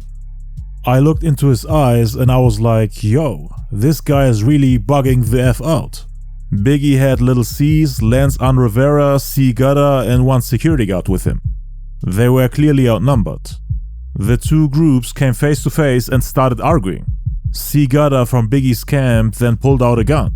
Reggie Wright from Pac's camp then warned him, saying that he better lower the gun and not point it at them, or else it's over. Pac was yelling, "Give me the gun, give me the gun! Shoot that mother effer, shoot him!" And Reggie was trying to calm him down, while Pac was pulling him by his arm.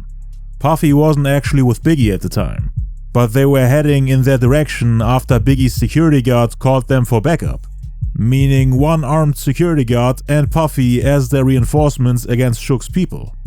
They were clearly outnumbered and had nobody there to save them if it really came down to a shooting.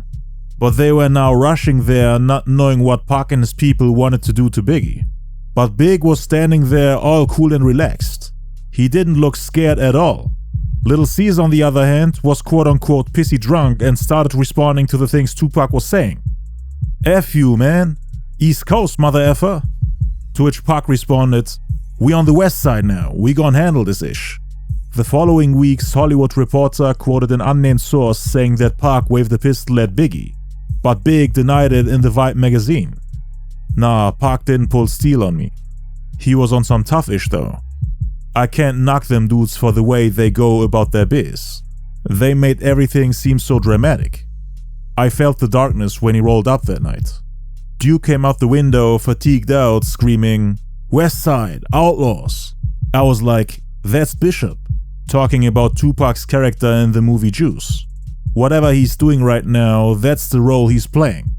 He played that ish to a T. He had his little goons with him. And Suge was with him. And they was like, we're gonna settle this now.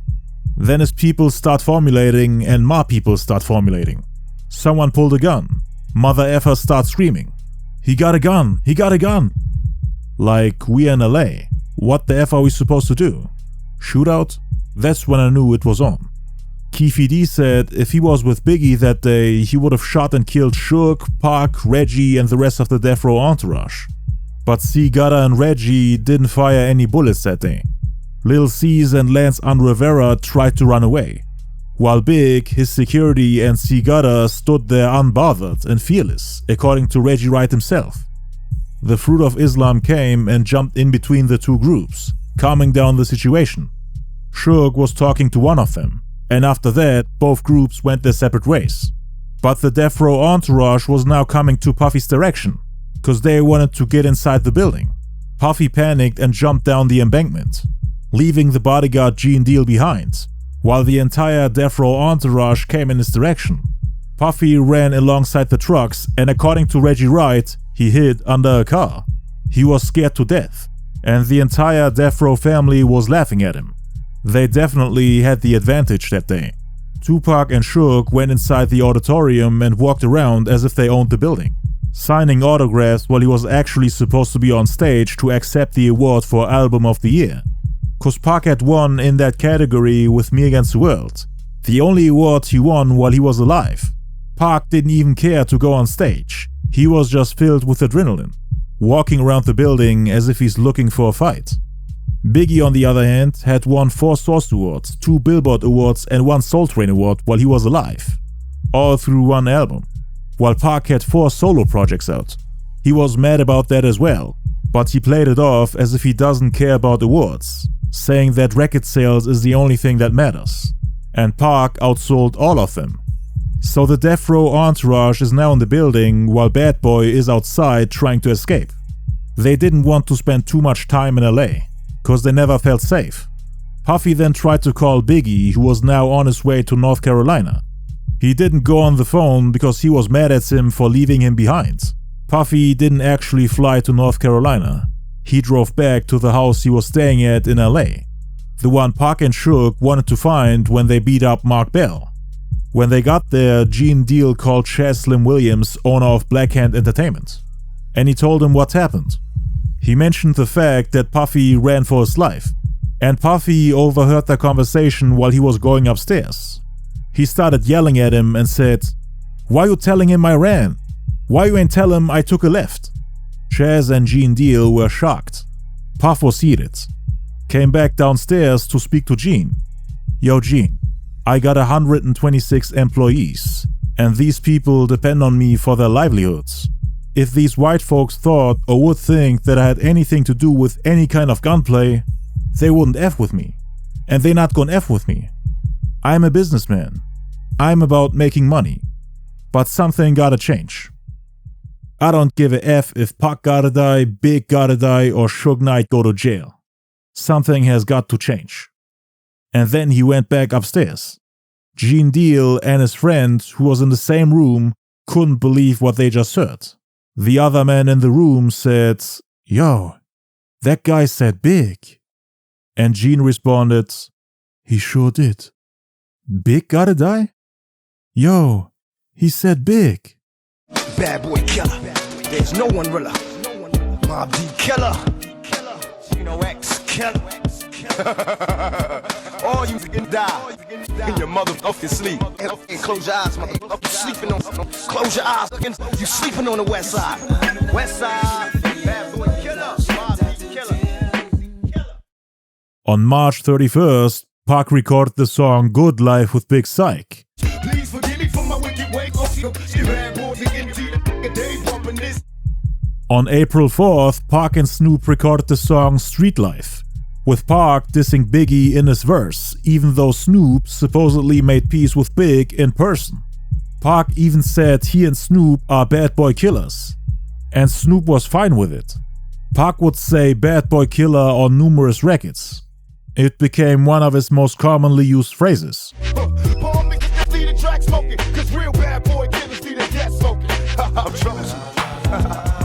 Bad boy killer. He said it again on the song Troublesome 96, recorded on April 8th.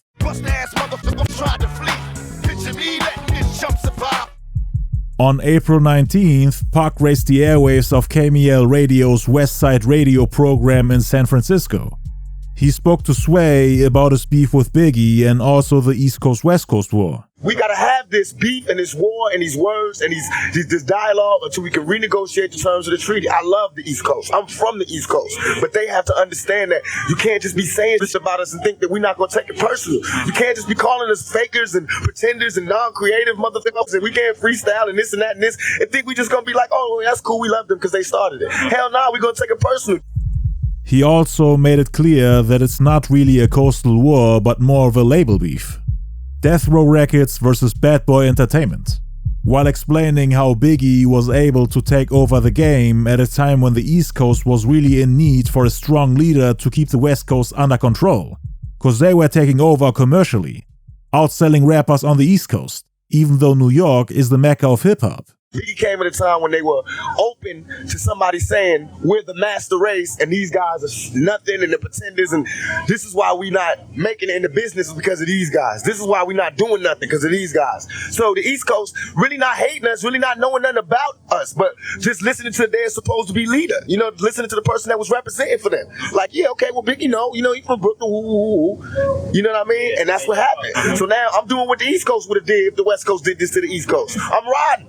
For my side, you know what I mean? You wrong. This is not right. Recognize us. And the only way the East Coast gonna recognize us is for us to do it on records, my money, my sales, and by representing it, just like KRS-One. I'm mad at Biggie, I'm rushing it. And what's the problem? He also made it clear that the so-called coastal war will end once the East Coast distances itself from Biggie, the King of New York, meaning that they stop treating him like their representative, leader, and king. Cause that's what Pac truly wanted. Take down Biggie and Bad Boy, so that they're no longer seen as the representatives of the East Coast. That's real. If the East Coast separate themselves from Biggie, we'll do shows in the East. Everything is beautiful. But so far, the East Coast has been with all interviews I read, every letter I read. It's just like, Tupac, Biggie this, Biggie, like he's representative of the East Coast. So that's why I attack as though I do, because I'm a general and I'm a smart general. And I'm not going to attack at no blind soldiers. I'm going to attack at those attacking me. Only reason people is mad now is because I came out of jail and made this shit a reality. When I got out of jail, the West Coast, East Coast, this was really started.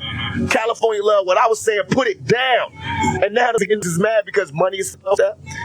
Attitudes have changed. It's not as safe as it used to be. Niggas got to think about their business steps, and that's what I wanted to happen. Now let's go to the table. Let's talk. Let's make peace. Let's work it out. Let's get a community the money. Pac did not want to sit down with Biggie and Puffy to talk it out. He wanted to overthrow them and make peace with the rest of the East Coast, using the new label Death Row East, which was supposed to replace Bad Boy as the face of the East Coast, to show that they have no desire to fight the East Coast, that they're willing to cooperate with the East, promoting their artists and giving them a chance to shine. They were trying to get several New York rappers and rap groups on their side against Biggie and Bad Boy, but most of them at the time wanted to stay neutral, cause they didn't really want to bet on the wrong horse. Cause everybody knew that one of these labels was about to go down. The people from Death Row were not going to stop until Bad Boy is eliminated. But this could have went both ways. Cause Dre, the mastermind behind Death Row, had just left the label. And Pac was completely out of control. And the people on the East Coast of course didn't want to strengthen the quote-unquote enemy by picking the side of the people who are trying to destroy the face of their coast, meaning Bad Boy. They didn't want to betray the East Coast. So it was hard for Suge and Pac to make Death Row East work.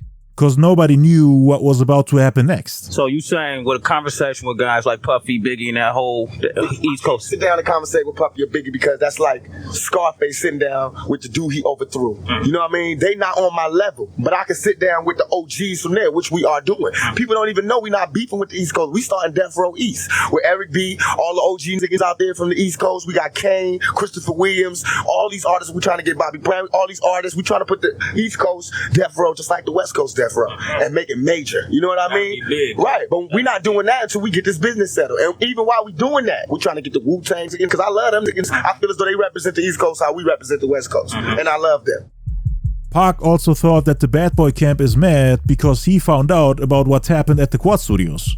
He knew who set him up, who was cool with them before and after the shooting, and now they're getting exposed. So Pac thought the Bad Boy camp had a problem with that. They mad because I know what happened. That's why they all, you know, it's Biggie and them, they're not riding. That's why what I'm doing, I know what I'm doing. I'm destroying him. I fucked his wife. I'm fucking him in the game. I'm destroying him.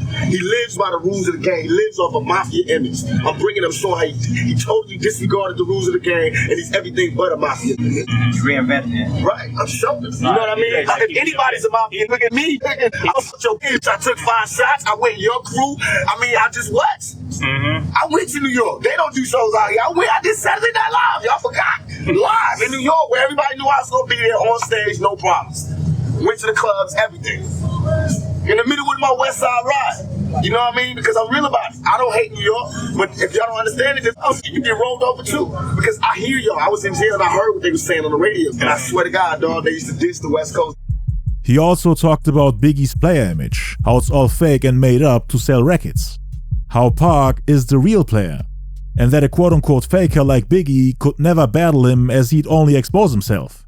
Cause Pac felt like Biggie was rapping about his life the whole time. I feel like I'm doing it for hip-hop. All I'm trying to do is get the imposters out. I remember Biggie sleeping on my couch. I remember begging tips to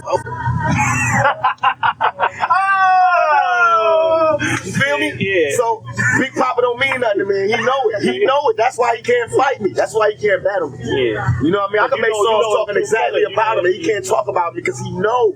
I'm the one that used to buy him champagne. All that shit he talking, that was me buying him that. He talking about my lifestyle with his albums. Because when he was doing his album, he was broke. I was having money.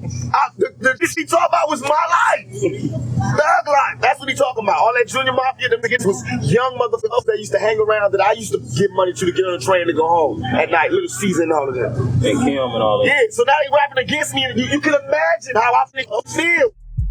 He also talked about the gun charges in '93, which he received after the incident at the Parker Meridian Hotel where Ayanna Jackson got assaulted. Biggie was there too that day and left his guns there, for which Tupac got into trouble, on top of what Ayanna Jackson accused him of. When I got arrested in New York, I got arrested for Biggie. Them guns in my room was Biggie's guns because them cowards left the room when they heard the police was downstairs and everybody left their guns in my room. So I got 4 guns in my room. Serial numbers scratched out and I did not snitch. I took that case. So you can imagine how I feel when I'm in jail for that case. And he out there living a mafia lifestyle, giving me no money, giving me no respect, giving me no tribute, rolling with my road dog who was there when I got shot. I mean, come on, man. I'm not paranoid. I'm not paranoid. That same day, after doing the interview with Sway, he drove directly to the studio to re-record the Bad Boy diss record Hit 'Em Up, with entirely new verses from him and the Outlaws, but this time they tried to be even more disrespectful than before. And he didn't just go at Biggie.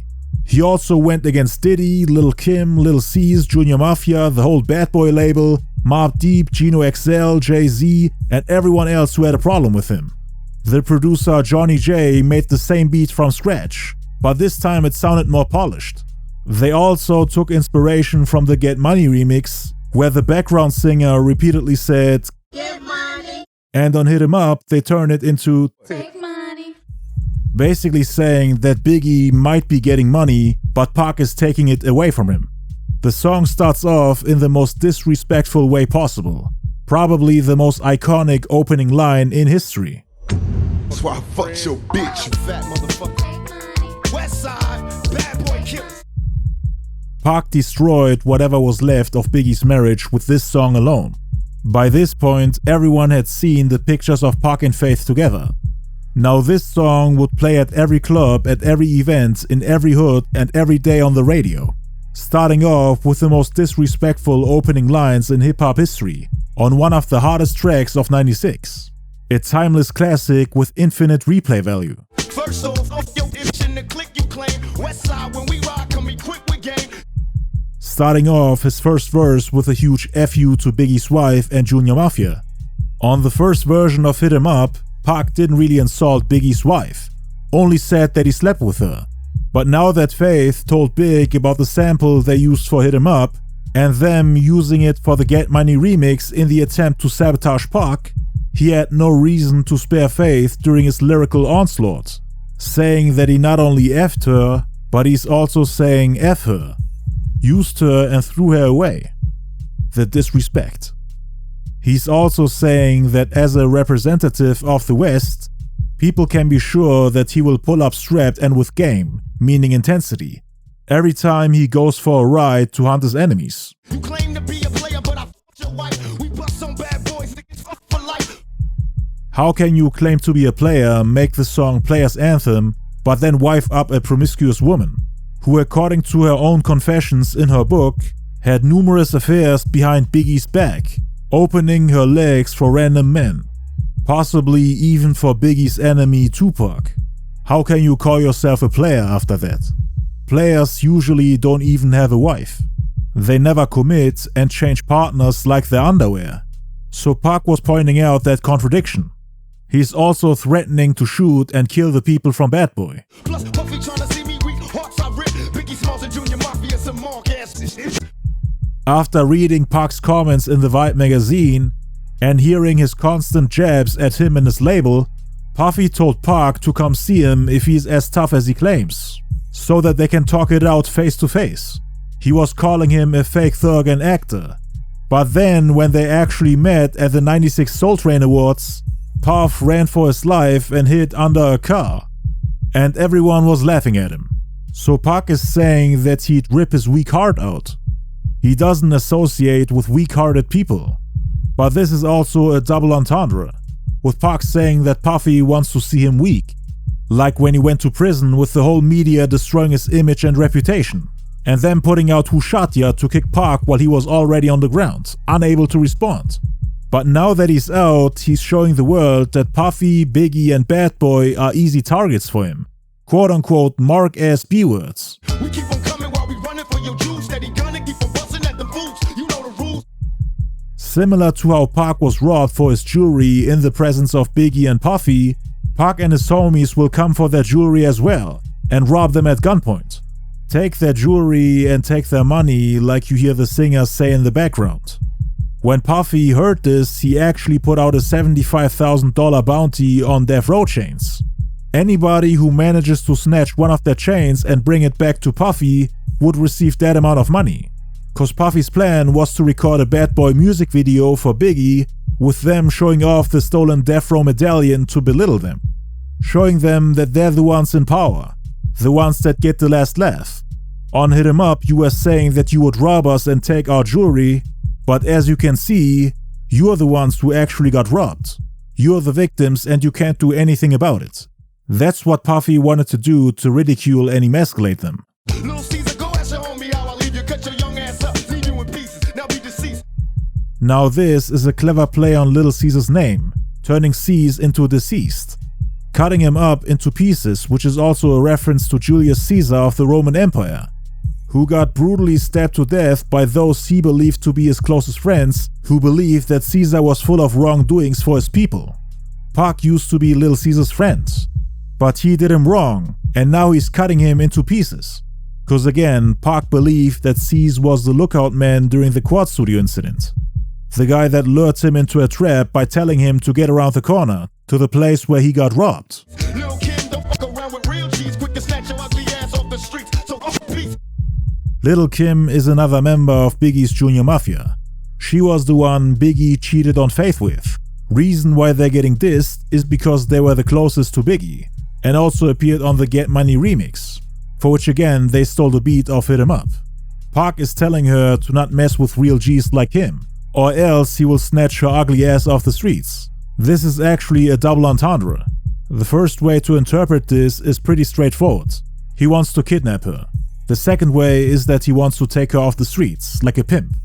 Pimps do that to underperforming prostitutes who are not attractive enough to attract men and to make money.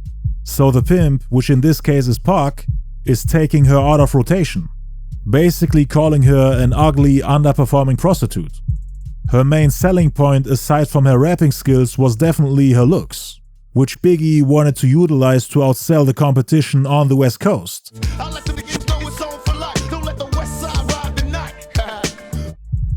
Pac is saying that he'll continue the beef until one of them dies, which is unfortunately what happened, since both of them lost their lives in the middle of the East Coast-West Coast war. The beef was very personal. The two had a lot of history together, turned from close friends to deadly enemies. Pac was willing to keep the beef going until he leaves planet Earth, which is exactly what he did. Bad boy murdered on wax and kill. Uncle me and get your caps peeled. You know, see. He's killing everyone that's associated to the label Bad Boy.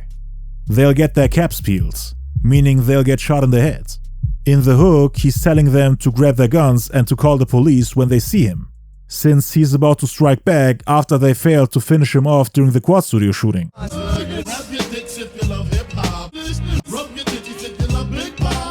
Grab your blocks when you see Tupac. Call the cops when you see Tupac. As you can hear, Pac tried to mimic the hook on Junior Mafia's Players Anthem. Then he references Biggie's song Who Shot Ya, telling them that they didn't finish, and that now they have to deal with the consequences. Who shot y'all? Separate the weak from the obsolete. Who shot me but your pumps didn't finish? Now you're about to feel the wrath of a menace. I hit him up. In the interlude, Pac tells his enemies that none of them are on his level, and that he'll just let his soldiers take care of them. A couple years ago, Biggie was one of Pac's soldiers, and he still sees him as someone who doesn't have the same rank as him. He sees himself as a general and Biggie as a soldier who's on the same level as his outlaws. Which is of course ridiculous, knowing that Biggie is one of the greatest to ever do it, and he had proven himself to be a force to be reckoned with. With all the awards and plaques he got, crowned as the King of New York by the Hip Hop Bible. He was definitely the closest to Tupac in terms of hierarchy and rank. They were both fighting for the #1 spot.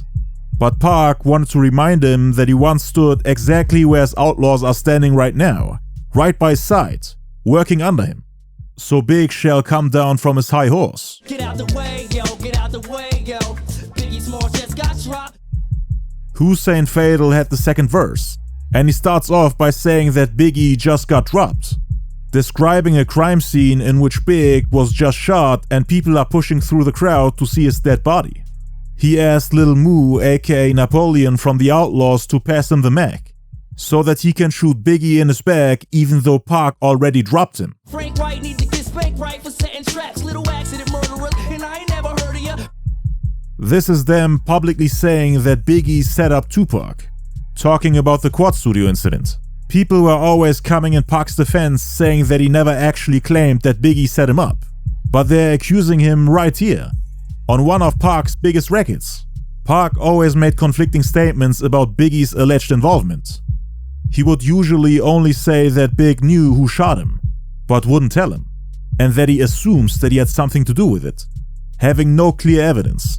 But now Hussein Fatal is literally saying that it was him who set him up, which later turned out to be complete nonsense. How we do it, keep it real, it's penitentiary steel. This ain't no freestyle battle or you getting killed with your mouth open. Pac then comes in with verse number 3, saying that this ain't no freestyle battle but murder, since he's killing all his enemies with their mouths open. People always debated on who's the better freestyler, Pac or Biggie. Pac is saying that it's a pointless debate, since his freestyles won't help him to survive this track, as it's his metaphorical nail in the coffin. Talk about you getting money, but it's funny to me. All you niggas living for me while you ain't with me. He also references the song Get Money, how Biggie bragged about his newfound wealth after blowing up, while using the beat for Hit 'Em Up to infuriate Tupac. He was basically showing Pac that he's one step ahead of him, and that they'll continue making money no matter what. And Pac responds by promising him that he'll turn his life miserable if he ever tries to mess with him, pulling those stunts like on Get Money. Biggie, remember when I used to let you sleep on the Then he tries to remind him of the past, before Biggie reached superstardom. Back when he was sleeping on Tupac's couch every time he came to LA. Cause Biggie used to make songs like Juicy where he rapped about his struggles growing up. But he somehow can't remember how Pac used to let him rap at his shows and crash at his house, when he was too broke to buy train tickets. Born sinner, the opposite of a winner. Remember when I used to eat sardines for dinner? Biggie, remember when I used to let you sleep on the couch and beg him to let you sleep in the house? I remember Biggie sleeping on my couch. I remember begging tips to oh, you feel me? Yeah. So Big Papa don't mean nothing to me. He know it. He know it. That's why he can't fight me. That's why he can't battle me. He also addressed the whole thing about him begging women to sleep with Biggie. Because back then, Biggie had no game. Tupac was a ladies' man, and Biggie always wanted to be like him. Then he jumps to the present and mocks Biggie for trying to bite his whole swagger and player image. Now it's all about Versace. You copy my style. 5 shots couldn't drop me. I took it and smelled. Tupac was one of the first rappers to dress in and talk about luxury brands. Clothing usually associated with rich white males. Thus kickstarting an even more materialistic trend in mid-90s hip-hop. Pac is trying to say that he had the Versace style before Biggie. Gianni Versace gave Tupac free clothes because he thought he was beautiful. And he also admired his art, so that's why he wanted Pac to wear his clothes. This was also a response to Biggie claiming that he was the one who started mentioning Versace in song lyrics. He glamorized Versace. I didn't call Versace. Versace called me to come to his show and gave me a gang of free clothes. And please wear my shit. Please do some shit for me. Can you wear my shit? You are the image of Versace. I swear to God, you are. That body, that's Versace. I swear to God, Armani, you are so handsome. You are pleasing. You know what I mean? From him, Dolce & Gabbana, man, I ain't rapping at they show. Valentino giving me suits, gangster suits. Everything he glamorized, I personified. Everything he wanna have, I got. Next we have a verse from Gaddafi, who starts off by giving a shout out to New Jersey, the city he was born in. Then he takes aim at the Junior Mafia members Lil C's and Lil Kim. Check the scenario. Little C's, I bring you fake G's to your knees, copping please these scenario. He hopes to bring the fake East Coast gangsters to their knees for a plea bargain in Rio de Janeiro. Reason why he even mentioned the city in Brazil is because Lil C's was also known by his alias Cisalio de Janeiro. The next lines were aimed at Lil Kim and the Junior Mafia family. Little Kim, is you coked up or doped up? Little Junior Whopper click smoked up. Him calling the Junior Mafia clique Junior Whopper made Lil C's and the people from Bad Boy laugh the hardest. They loved that line, since he's not only making fun of Biggie's weight, calling his clique a cheap fat burger that was worth 99 cents at the time, but he was also saying that they ain't valuable and can't get money. They are not even a Whopper, just a cheaper, smaller version of it. Biggie and Craig Mack together were marketed as the Big Mac, back when the label Bad Boy first made a name for itself. Cause in '94 the label put out a sampler called Big Mac, with 6 Craig Mack songs on the A-side and 7 Biggie songs on the B-side, as they were the first major artists on Bad Boy with their albums Ready to Die and Project Funk the World, dropping back to back in September '94. And now Gaddafi is calling Biggie's crew the Junior Whopper clique. Then we have Idi Amin, who repurposed the hook from MC Lyte's diss track 10% Diss to accuse Biggie of biting Tupac's beat and style. Chooser, beat biter, a pop style taker. I tell you to your face, you ain't this but a faker. Beat biter, dope style taker. Tell you to your face, you ain't nothing but a faker. He called him a beat biter because not only did Biggie steal the beat of Tupac's Time to Get My Drank On for his hit single Big Papa, but he also stole the beat of the first version of Hit 'Em Up for his Get Money remix. Not only that, but Pac and his camp were also convinced that Biggie stole his style, especially the player image and him constantly rapping about death. And then we get to the legendary outro where Tupac lashes out on everybody. This is a 1.5-minute rant about Puffy, Biggie, Lil C's, Lil Kim, Jay-Z, Junior Mafia, Chino XL, Mobb Deep, and everyone from New York trying to take shots at them.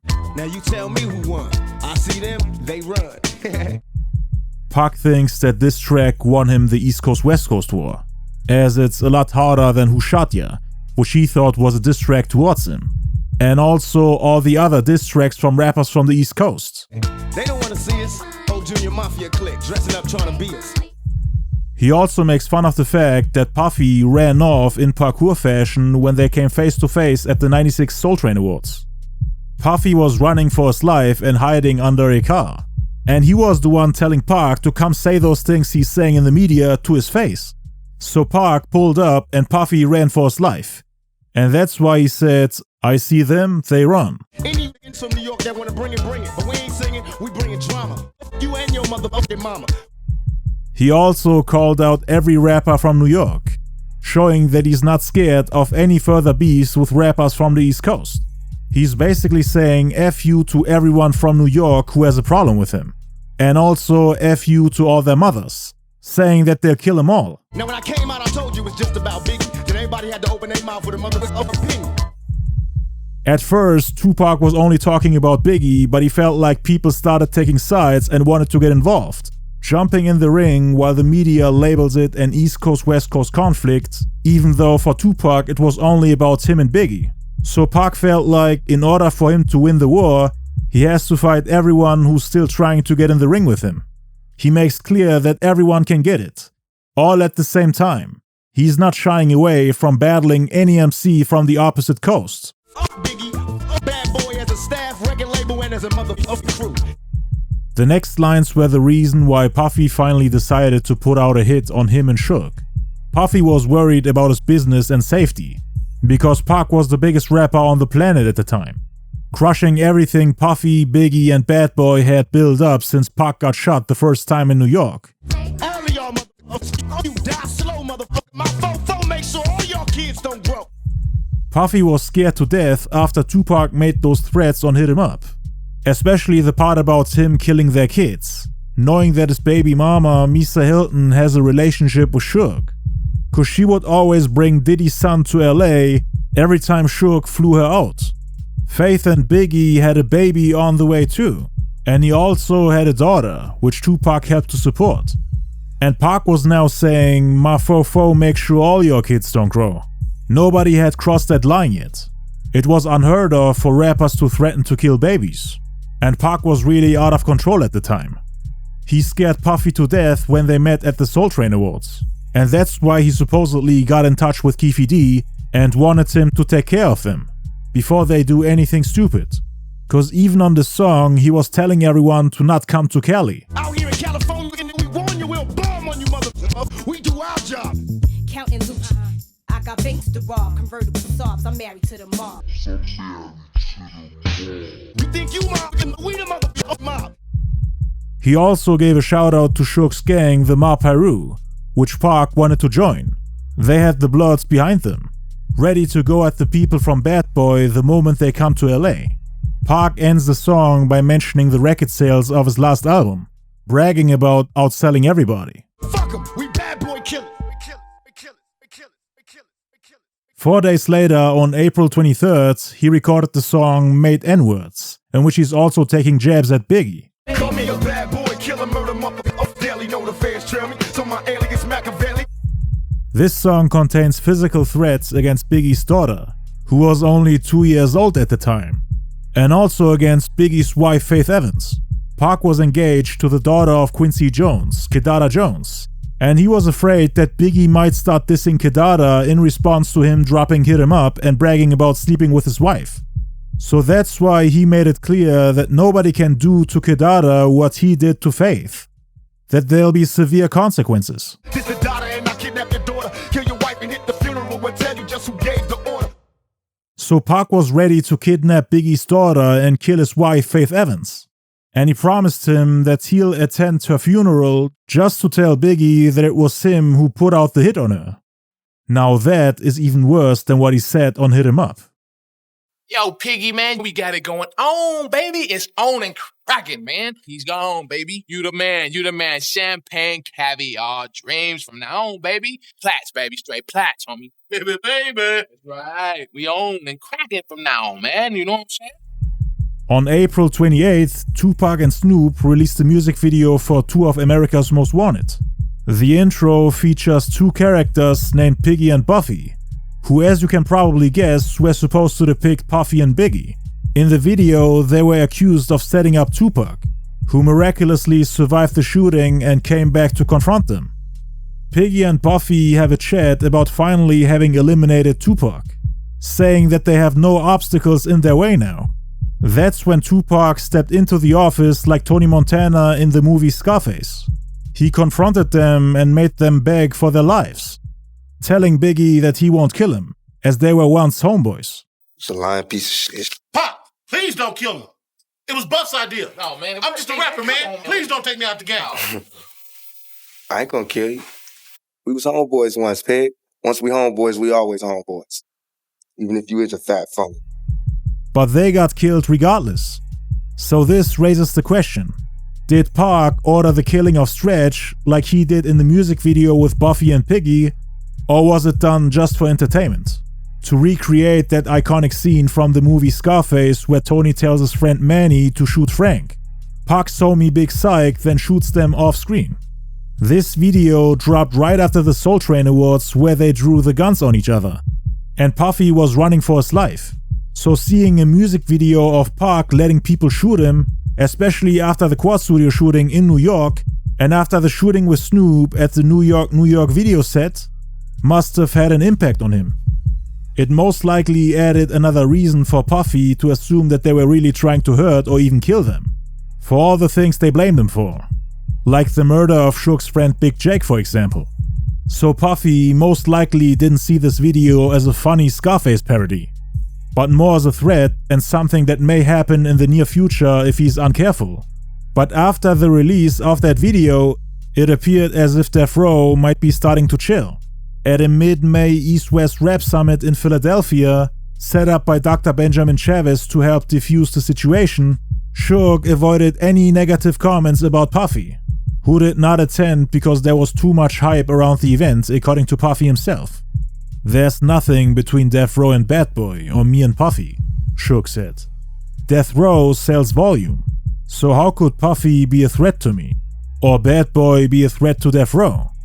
But around that same time, Pac did an interview with Hot 97 host Angie Martinez and supposedly lashed out on Biggie, Diddy, Andre Harrell, and everyone who was on his radar at the time. A 2-hour interview that was supposedly too controversial to be released.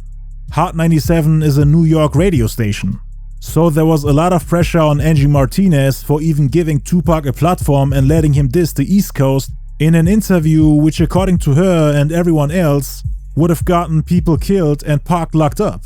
Biggie and Diddy were mad at her for reaching out to him, and Angie didn't want to lose her job. Plus, she was convinced that releasing the interview would do more harm than good, so she ended up not putting it out.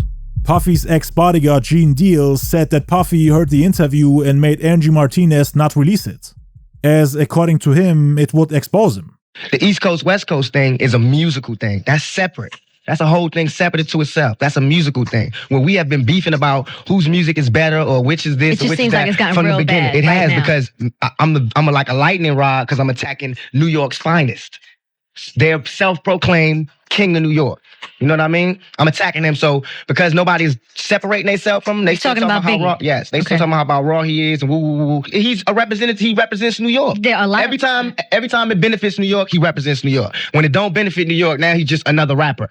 But y'all let him wear y'all colors. You let him shout y'all out. When Biggie came out here, he screamed out, "Brooklyn's in the house." We don't beef and say, "Why are you starting a war?" Why is everybody when I say West Side, it hurt people feeling? You know what it is? It's New York's visualizing your camp, which to them is Death Row, which is Dogg Pound, which is Snoop, and which is that whole thing. And it was all one time. The New York video came out, brothers was stepping on cars in New York, stepping on, on New York like they owned it. Boom, you come out next video. What about the video? Yes, to me it is the best coast. And everybody in New York feel like that too. That's why they come out here and party, man. Why is everybody acting like for me to say Cali is the West Coast, I never said New York ain't shit. I never said New York is the worst coast. I just said where I'm at, where I'm from is the best coast. Why is that offending people? On May 19th, Pac did an interview with Vibe magazine where he talked about his relationship with Puffy and Biggie, saying that it was never a beef, just a difference in opinions. It was never a beef, it's only a difference in opinion. My homeboy Suge gave me the best advice I could ever get from anybody. He said, when people ask him if he's beefing with Bad Boy, with Puffy, he says, like, me going to a playground and picking on a little kid. Right. He also responded to the accusations from critics, saying that Pac started to have a problem with Biggie once he became famous and started to make some money. That he got jealous while he was in prison, seeing him get all the respect from the game, all the awards, all the plaques, the support and promotion he got from the media, treating Biggie like the king of rap while at the same time trying to destroy Tupac's image. But for Pac, it's all about respect, which Biggie supposedly didn't give him. That's like me being mad at my little brother because he getting cash now. I'm not mad at that. I'm just mad at my little brother when he don't respect me. Yeah. Now, when you don't respect me, I'm going to spank your ass. I don't give a fuck how rich you got on the block. I'm your big brother. I will break your big ass down. He also made clear why he felt disrespected and not appreciated, saying that Biggie is not a bad person. He was supposedly just corrupted and blinded by money, to the point where he forgot about the people who helped him to get all the way to the top. And I feel as though he wronged you. You got out of hand and you wronged me. You got seduced by the power, not because he's an evil person, but because money is evil if it's not handled right. If you lose your composure, you could do anything. And he fear got stronger than love, and they know they weren't supposed to do. Pac was disappointed in Biggie for not trying to help him find the people who were responsible for the Quad Studio shooting. He explains how he personally would have handled the situation if Biggie was the one that got shot, saying that he would have tried to find out who did it and then help to arrange a meeting between Biggie and that person. That's what Pac expected from him. Cause there was a similar incident in Las Vegas at the Club 662, where the Wu-Tang Clan was chilling in the VIP section, drinking and partying, until a fight broke out between RZA and the group OFTB, which at the time was signed to Death Row, and they beat up RZA pretty badly. They also snatched his chain, similar to how Pac was robbed in New York but without the involvement of guns. Pac actually got RZA's chain back and offered him to meet the people who were responsible for it, so that they can talk it out like men or even have a one-on-one fight if that's what he wants. But RZA just wanted his chain back, and everything was good. Study how when Wu-Tang got their chain snatched at 6'6" Deuce, I not only found who did it, but gave them the message that if they want to see the nigga that did it, they can see him. That's all I ask for. That's all I ask for. If you're going to act like you a gangster or a G or the king of New York, I'm going to expect that. And when you don't come through, then I'm going to crush your empire. And that's what it's time for. Then he gets asked if he thinks that Puffy was involved in the Quad Studio shooting, to which Pac responds that he has proof for it, which is not for the world to know about. He doesn't want to slander their names like they did in the Vibe magazine, where they made him sound like a drama queen. Only they can answer that question. I have my own opinion, but I wouldn't slander their name like they did mine. I believe so. I do believe so. I have proof, things that I can say that will back up my claim, but this is not for the world to know about. You know what I mean? It's between me and him, and only he knows.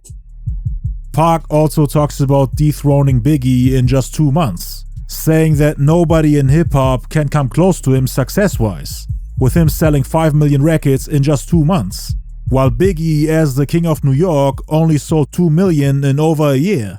And this was just the beginning. I sold 5 million in 2 months. Biggie album been out 2 years. He's barely touching 2 million. This nigga had 50 remixes, 1,000. He got everybody in New York in his videos and still barely touching 2 million. I've been out 2 months. My shit sold 5 million with 2 videos out. I'm just starting. These niggas can't touch us. They can't. 2 days later, on May 21st, Biggie, the Lux, Diddy, and the rest of the Bad Boy family were at the video shoot for the Kissin' You Oh Honey remix. This was also Biggie's 24th birthday, the last birthday he ever had. According to Jadakiss and Little C's, somebody brought Biggie a bootleg version of Hit 'Em Up before it was officially released. The people from Death Row leaked the song on purpose and made sure that Biggie got a copy of it on his birthday to give him the surprise of his life, similar to how Pac was surprised when they dropped Who Shot Ya exactly a week after he went to prison. Biggie was having a great time at the set, but the mood suddenly changed when they showed him the cassette. They put it in the cassette player of the Mercedes-Benz and blasted it on full volume, listening to it together. So Biggie heard the most disrespectful diss track in history while he was in the middle of celebrating his birthday. And now he's getting insulted in front of his family and friends, with a beat that's using the same sample as the Get Money remix. So now they finally understood that the beat Faith was talking about when she came back to New York was meant for the Biggie diss track Hit 'Em Up. Biggie understood in that moment that Pac had the audacity to make his wife listen to a beat on which he and Faith would later get insulted on. And he wasn't even really mad. He was more mad at the stuff they were saying about C's and Kim, opposed to the song itself. It didn't ruffle his feathers. He was more upset about what they were saying about his little man and the Queen Bee. We used to ask him. He worshipped down there the ground. He used to love Pac. Pac used to give him jewels, and he would tell us stories for days about Pac. They stopped shooting the video and gathered to talk about what to do next. Biggie played it off cool and tried to act like the song didn't bother him. He supposedly only got mad that Pac dissed Lil' Kim and Lil' C's. Jadakiss from the Lox was really impressed by Biggie's cold reaction. Everybody supposedly felt hurt except Biggie. He seemed completely unbothered. But according to Lance Unrivera, the people at the video shoot were really upset about it. It ruined everybody's mood. He also said that Biggie, quote-unquote, cried like a baby shortly after hearing the song, most likely when they were talking in private, and not in front of all those people. Lance was one of Biggie's closest homies. He became part of his clique, The Commission, and wanted to motivate everybody to record a response record and shoot a music video the next day. But Biggie didn't want to do that. What a lot of people don't know is that the beef with Tupac really got to Biggie's head. It really bothered him, to the point that according to Puffy, he had writer's block for 6 to 7 months, which he only overcame after Pac's death. You've been writing this song for like 30 days now. So it should be kind of hard, you know what I'm saying? I got a lot of stuff on your mind, you know what I'm saying? You've been writing this song for like 30 motherfucking days. There ain't no excuse for that. But too much balling and enjoying itself, you know. Really got nothing to do with that, man. It's called writer's block.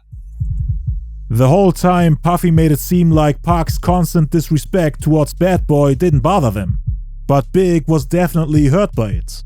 And Puffy had to constantly motivate him to continue, saying that they should just ignore them and continue dropping hits. Don't let these motherfuckers fuck your shit up, dog. I don't give a fuck who it is. Don't let them fuck your paper up, man. Please, Big. Focus your mind, man. Do your albums. Make them hot joints, man. Fuck these against, man. Fuck these against, man. At the time, Biggie wouldn't even write lyrics using a pen and paper. He would do everything in his head, and then spit it off the dome without having to read it off a notepad. But he couldn't concentrate, and it messed up his writing process. His head was filled with doubts, anger, confusion, and regret. He started believing all the rumors about Faith sleeping with Pac. It became harder and harder for him to think of song concepts. And according to Puffy, they wanted to focus on other artists on Bad Boy first, like for example The Lox and Mace, letting them work on their albums and then doing Big's album afterwards. Big at that point even wanted Lil' C's and Lil' Kim to drop their albums before him, even though the whole world was patiently waiting for the King of New York to finally drop his long-awaited sophomore album.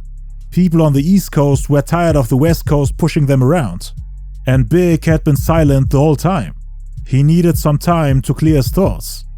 But Pac wouldn't give him that, as he would constantly take jabs at him like once every week.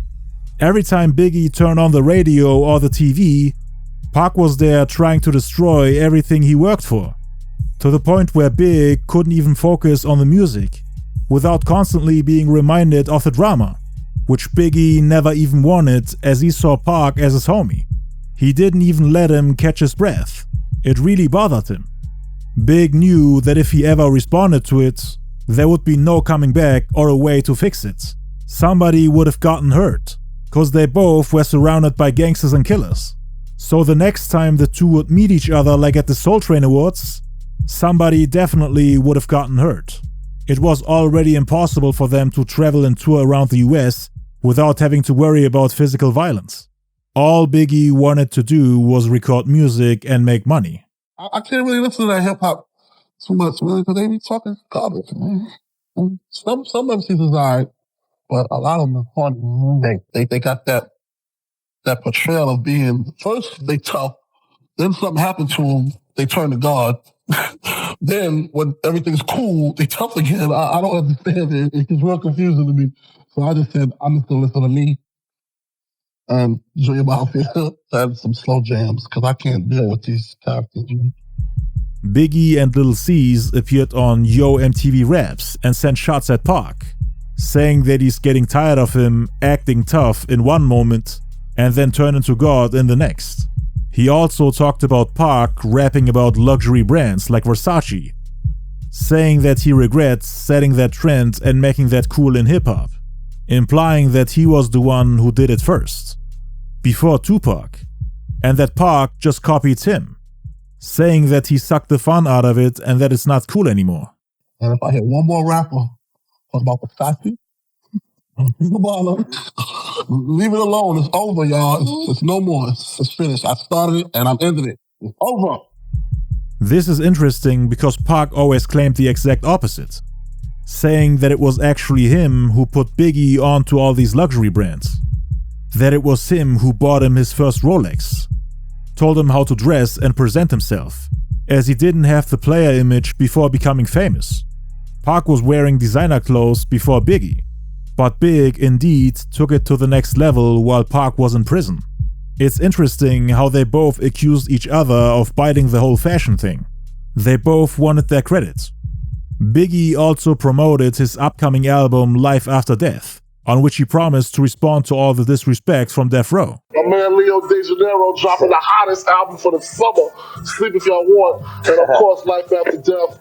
All the questions, everything you always want to know, what's going on with the situations between me and anybody else that got problems with me. Cop that album and get all your answers. To all my enemies, mwah, one love. On June 3rd, Pac and the Outlaws then filmed the video to Hit 'Em Up, featuring the same impersonations of Biggie and Puffy as in the video for two of America's Most Wanted, where Pac orders to kill them. The video has a white background just like the Bad Boy music video for the Flavor in Your Ear remix, with Biggie, Craig Mack, LL Cool J, Busta Rhymes and Rampage. This time we also have an actress for the Junior Mafia member Lil Kim. Pac is yelling into Piggy's ear, yelling insults at him and belittling him, without Piggy being able to do anything about it. Piggy and Lil Kim are actually vibing to the beat, as if they're enjoying it. Pac then pulls down Lil Kim's wig, dances in front of Piggy as if the two are fooling around like buddies. They also try to make Buffy look as feminine and awkward as possible.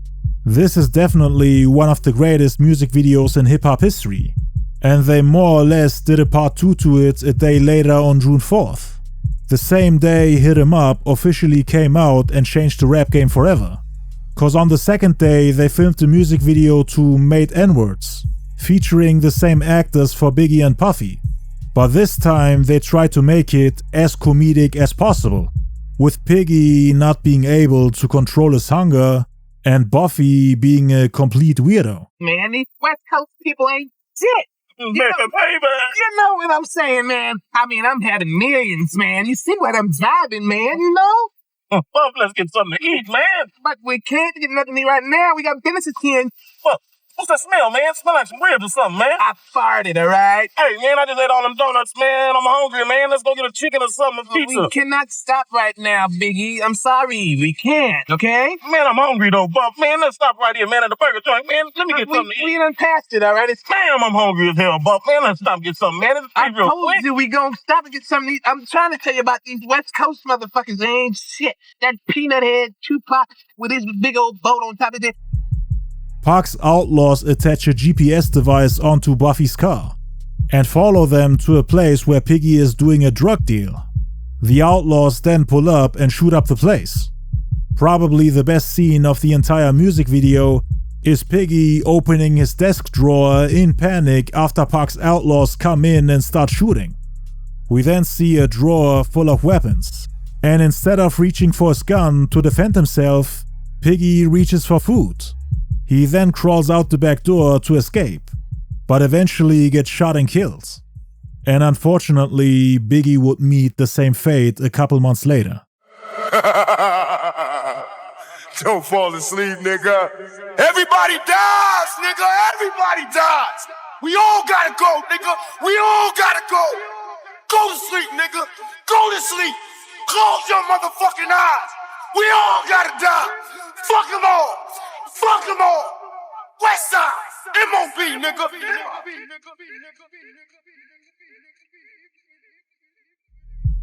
Shortly after the release of the Biggie diss track Hit 'Em Up in June '96, Puffy decided to respond in form of a mixtape, the volume 4 of the Bad Boy mixtape series. The concept of it was to put the biggest and most promising talents from the East Coast on the tape so that they get exposure in exchange for their loyalty towards Bad Boy Entertainment. You would think that every artist on a mixtape called Bad Boy is affiliated with the label Bad Boy. That's how people on the West Coast interpreted it, thinking that Bad Boy is the face of the East Coast, and that all the other crews, labels and groups are either working under them or collaborating with them, which makes them look like one big united family that's standing strong against the enemies on the West Coast, in the middle of the East-West War, with rappers like Jay-Z, Nas, DMX, Deluxe, the Wu-Tang Clan and De La Soul on the mixtape. On Hit 'Em Up, Tupac said, And if you wanna be down with Bad Boy, then fuck you too. Now all these East Coast artists appear on one mixtape, and Pac interprets it as them picking the side of Bad Boy, cause he made himself clear and told everybody to not get involved, saying F you to everyone who wants to be down with Bad Boy, bombing on everyone who picks their side. And that same month, they all come together like one big family. Puffy did that on purpose, just like how he released Who Shot Ya exactly a week after Pac went to prison, and the Get Money remix 10 days before the official release of All Eyez On Me. Now he's dragging all these East Coast artists into the beef, knowing that Pac is a hothead that will interpret this mixtape as them picking Biggie's side. And indeed, Pac would later diss most of the artists on this tape.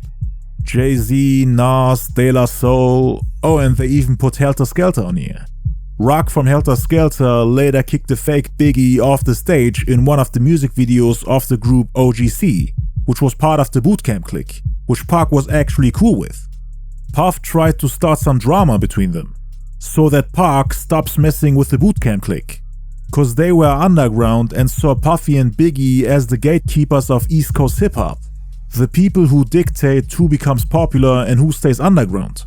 That's what they complained to Pac about. And Pac promised to sign them to Death Row East. That's why they were always loyal to him. But now Puff is trying to cause a rift between them, so that the Bootcamp clique stays in Bad Boy's control, and that Pac won't collaborate with them. The Bootcamp clique actually claims that Puffy blackballed them. Pac was also cool with the Wu-Tang Clan. He wanted to sign them to Death Row East too. But now Puff is trying to make it seem like the Wu-Tang Clan is picking the side of Bad Boy in the beef, cause they kinda ended on a bad note with RZA getting beaten up by Death Row artists, more specifically by the group OFTB. So they were like, why the hell would we sign to Death Row East when you can't even respect us? And Pac would try his best to save their relationship, repeatedly saying in interviews that he got love for them. He of course loved the fact that Raekwon and Ghostface were dissing Biggie, so he thought they were the perfect addition to their label. But you can't expect them to join after beating up the leader of the group. And now RZA is on the Bad Boy mixtape, producing beats for Biggie's album Life After Death.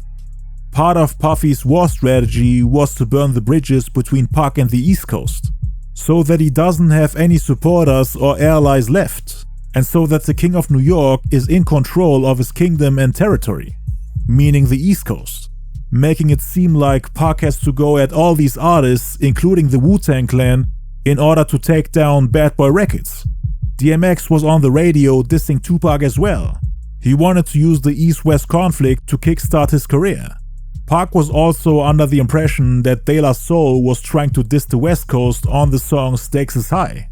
We also had Capone and Noriega on here, who previously dropped a song called LALA, dissing the Death Row artists the Dogg Pound and Snoop.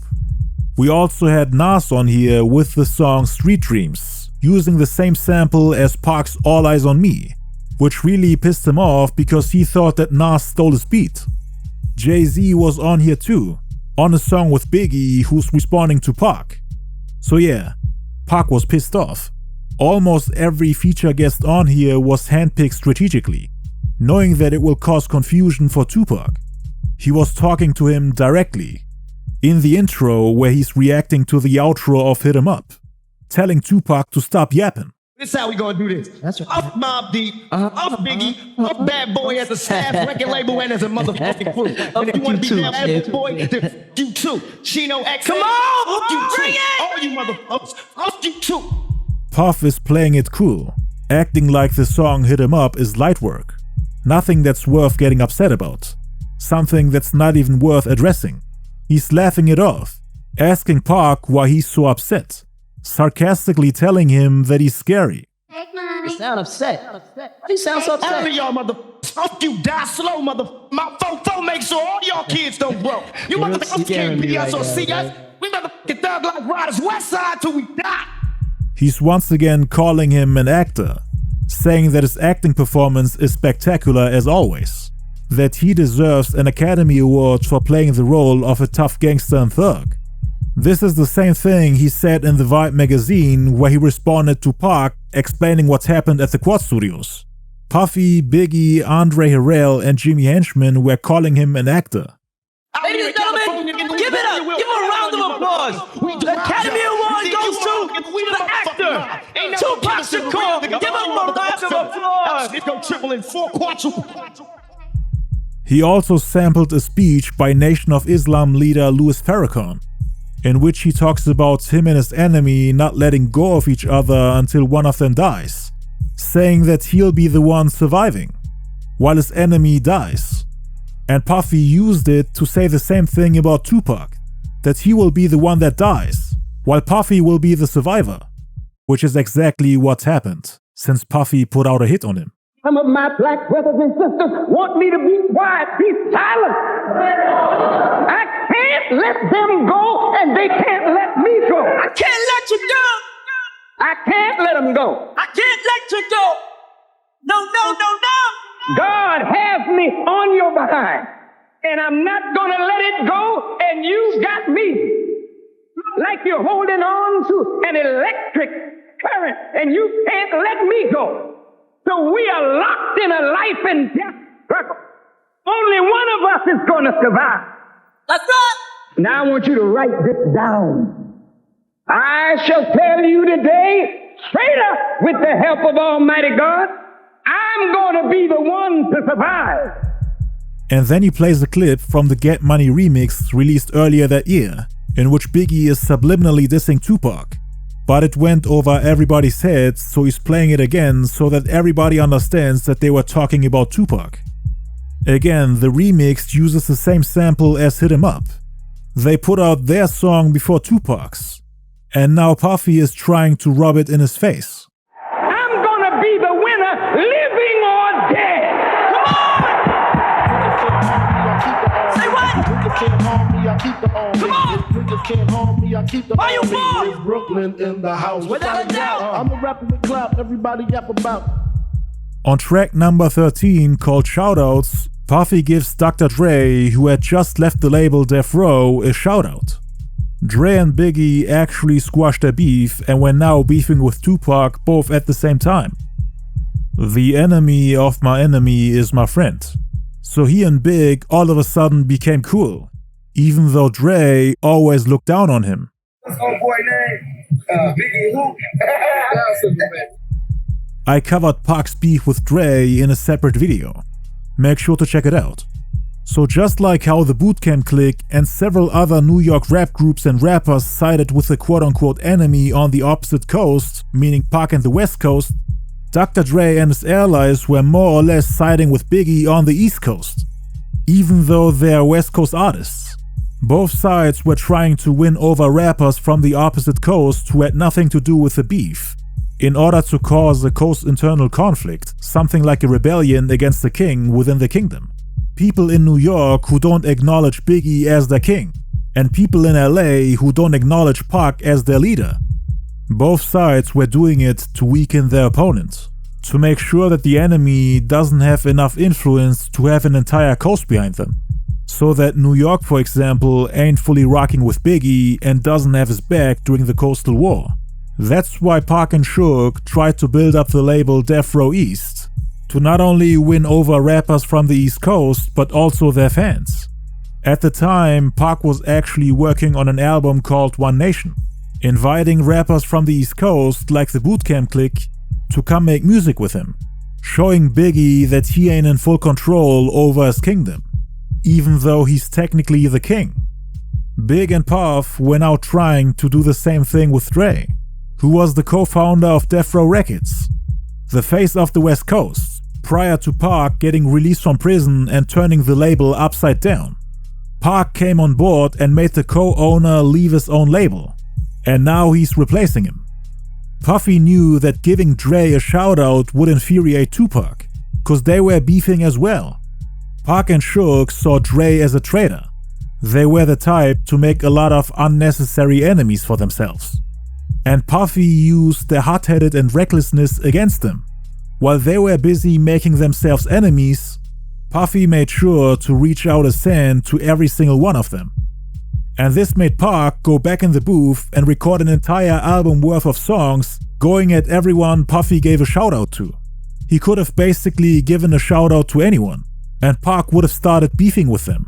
That's why Pac's next album, Killuminati, is less about Puffy and Biggie, but more about the ones that were given a shoutout on the mixtape, like Dre, Jay-Z, Nas, and De La Soul, for example. This gave Puffy and Biggie room to breathe, since Pac would get distracted by all these new enemies, people who appeared to be stepping into the arena where Biggie and Tupac were supposed to have a one-on-one battle. Biggie was slowly leaving the arena while Pac was busy fighting the crowd, wasting his energy on everyone but his main target. And that's part of the reason why you didn't hear as much Biggie slander anymore after the release of this mixtape. There were just too many new opponents for Pac to just focus on one person. This worked in Biggie's favor, because the beef was getting too much for him. He had writer's block and couldn't focus on his art. The beef really bothered him. They actually moved to the Caribbean to finish the album Life After Death, left the US because of the East-West War. They didn't feel safe in their own city. The relaxing atmosphere in the Caribbean helped Biggie a lot. Track number 14 is called Talking Ish. Puffy continues slandering Tupac. There's been a lot of yapping going on. Tupac made a motherfucking record. Dissing my man, dissing me, dissing my crew, dissing my company. And I loved it. I loved it. Because it let me know the bitch he really was. Because I don't know where y'all from, but where I'm from, bad boys moving silent. You dig? And if you want to come see me, they can come see me. You know? But you want to see my man Biggie? They know where he's at. They can come see him. Then he talks about his future plans against Tupac, now that he dropped the song Hit 'Em Up, saying that bad boys move in silence. Now the question is, what did Puffy mean by bad boys move in silence? Cause he did a lot of shady things in the background, involving the Southside Crips, who did a lot of dirt for him. Puffy not only put a $75,000 bounty on Death Row Chains, but he later put out a $1 million bounty on Tupac and Suge's heads, which I will touch on later. What could he have meant with bad boys move in silence? Cause Biggie had decided against lyrically responding to Pac, so they would have to respond in a different way. There's a whole lot of acting going on. If a nigga wanna touch you, a nigga wanna see you, he can find you. And all y'all niggas that's getting caught up with actors, remember, bad boys move in silence, man. And all y'all niggas asking me questions about what's going on and how I feel and what I'm gonna do, as I said, listen to me. Bad boys move in silence, so I have nothing to say to you. Can you feel me? He also calls Tupac a player hater, which will be relevant when talking about Biggie's upcoming album, cause he has a song on there called Player Hater. We're about to hit side B off, and we gonna dedicate this to all the niggas, all the now player haters, all the niggas that ain't jealous, all the niggas that don't act like this shit, all the niggas that don't act and keep it real, all the real dogs, the real gangsters. We gonna dedicate this to all niggas getting money that ain't worrying about the next getting money or what the next nigga's doing or who the next nigga's huh? This one goes out to you. Side B, I love y'all niggas. Come on! The track that plays next is a Biggie freestyle, which also sounds like a response to the accusations made by Pac and the Outlaws, that Biggie is biting Pac and is trying to sound like him. How can they stand there and say I sound like them? Hello, watch the entourage turn yours to just mirages. Biggie is also singing the hook of the Get Money remix on the same track, which he did on purpose to imply that the line was indeed aimed at Pac. And they're also teasing his upcoming album Life After Death, which they claimed was supposed to contain response records against Pac, even though later they claimed that Biggie did not want to respond, with a full diss track at least, cause he was still throwing jabs here and there. We're Notorious B.I.G. You know, we dark, we need some sun, you know what I'm saying? Life After Death, the album. The final song on the mixtape contains more shots at Pac, but this time more direct. It was a song Brooklyn's Finest with Biggie and Jay-Z. On that song, Biggie purposefully referenced Too Shot Ya, which again everybody interpreted as a diss record against Pac. On Who Shot Ya, Biggie called himself Brooklyn's Finest. And Brooklyn's finest, you rewind this, bad boys behind. And they named the song after that line. DJ Clark Kent even quoted it on Brooklyn's Finest. Brooklyn's finest, you rewind this. Clark Kent was actually the one that brought Biggie and Jay-Z together, and they ended up doing the song Brooklyn's Finest together. That's where Biggie learned that Jay-Z didn't write down his lyrics, cause Jay was doing everything in his head. So Biggie was like, if you can do it in your head, then I can do it too. Jay had acquired the skill after years and years of practice, creating entire verses without writing anything down. From that point on, Biggie did everything in his head too. Biggie wanted to show him that he can do everything that Jay-Z can do on the mic. Every trick, every skill, every technique. Things he practiced for years. As the King of New York, Biggie felt like he should be able to do that too. No MC should possess a skill that the King can't replicate. That's why when he rapped with Bone Thugs and Harmony, he tried to replicate their fast-paced triplet flow. Cause Biggie wasn't a fast rapper, but he wanted to prove to everybody that he's the best MC, someone that can master everybody's styles, challenge people using their skills, out-rap people with their own styles. But in order to learn the technique of writing raps without a pen and paper, he had to practice it again and again, just like Jay-Z did for years. Jay had mastered that technique already, but Big needed some time. That's why, unlike Jay, he didn't lay down his verse on the first day. He went back on tour, taught himself Jay's technique, and then came back to finish the song. These two respected each other a lot. They became really close. And Jay didn't mind that Biggie is dissing Pac on his record. Jay knew that he would get himself involved in the beef, but he didn't mind. He was actually encouraging Biggie to battle him, cause Big loved the competition. That's why he was always competing with people, to prove that he's the best. He even dissed Jay on his own song. He then mentioned the song Who Shot Ya while going back and forth with Jay. Who shot you my times like Sinatra? This made Pac believe that Big and Jay are taunting him. Biggie was initially denying that Who Shot Ya was about Pac, but he mentioned it next to lines that seemed like they were aimed at Pac, and Pac believed that everything was said on purpose to provoke him. Who shot you my times like Sinatra? You think you mob? We the mob. Who shot you my times like Sinatra? You think you mob? We the mob. Pac wanted to be part of Suge's gang, the Mob Piru. He had an MOB tattoo on the back of his arm. Like explained in my King of New York video, Biggie was not only dissing Pac on here, but also Jay-Z.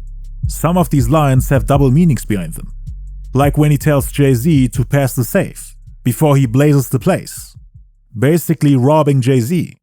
He said something similar about Tupac's mother on the Get Money remix, which Puffy even put on the Stop Yappin' intro to this Pac. Your mom, the actress, didn't want to show me the safe. It's okay, she was home anyway. Pass the safe before I blaze the place, and here's 6 shots just in case. Here's 6 shots just in case. Pac was shot 5 times at the Quad Studios. Biggie is saying, I know you survived 5 shots and even bragged about it in your song. So here's 6 shots just in case. Let's see if you can survive again. 5 shots couldn't drop me, I took it and smelled. And here's 6 shots just in case. 5 shots couldn't drop me, I took it and smelled. And here's 6 shots just in case. So yeah, the lines about the safe when he's robbing someone and the one about the 6 shots were definitely about Pac. But the part that people point out the most is the final line in verse 7, where Biggie responds to the whole thing about Pac sleeping with Faith, who at this point in time was pregnant with Biggie's baby. If they have twins, she probably have 2 Pacs. Time to separate the pros. So he was poking fun at the possibility that Faith, who became pregnant between January and February 96, might actually be having a 2-pack of kids that both belonged to Tupac after their alleged affair, which supposedly happened in October 95. So it couldn't have possibly been Tupac's offspring. He was just joking around. Faith Evans actually confronted Biggie about this line, asking, "What are you going to tell your child?" That's on record, while looking at him with a look of disgust, which supposedly made Biggie cry. I'm sorry, I was under pressure. People was just talking ish. So Big supposedly didn't make that joke out of confidence, but out of insecurity.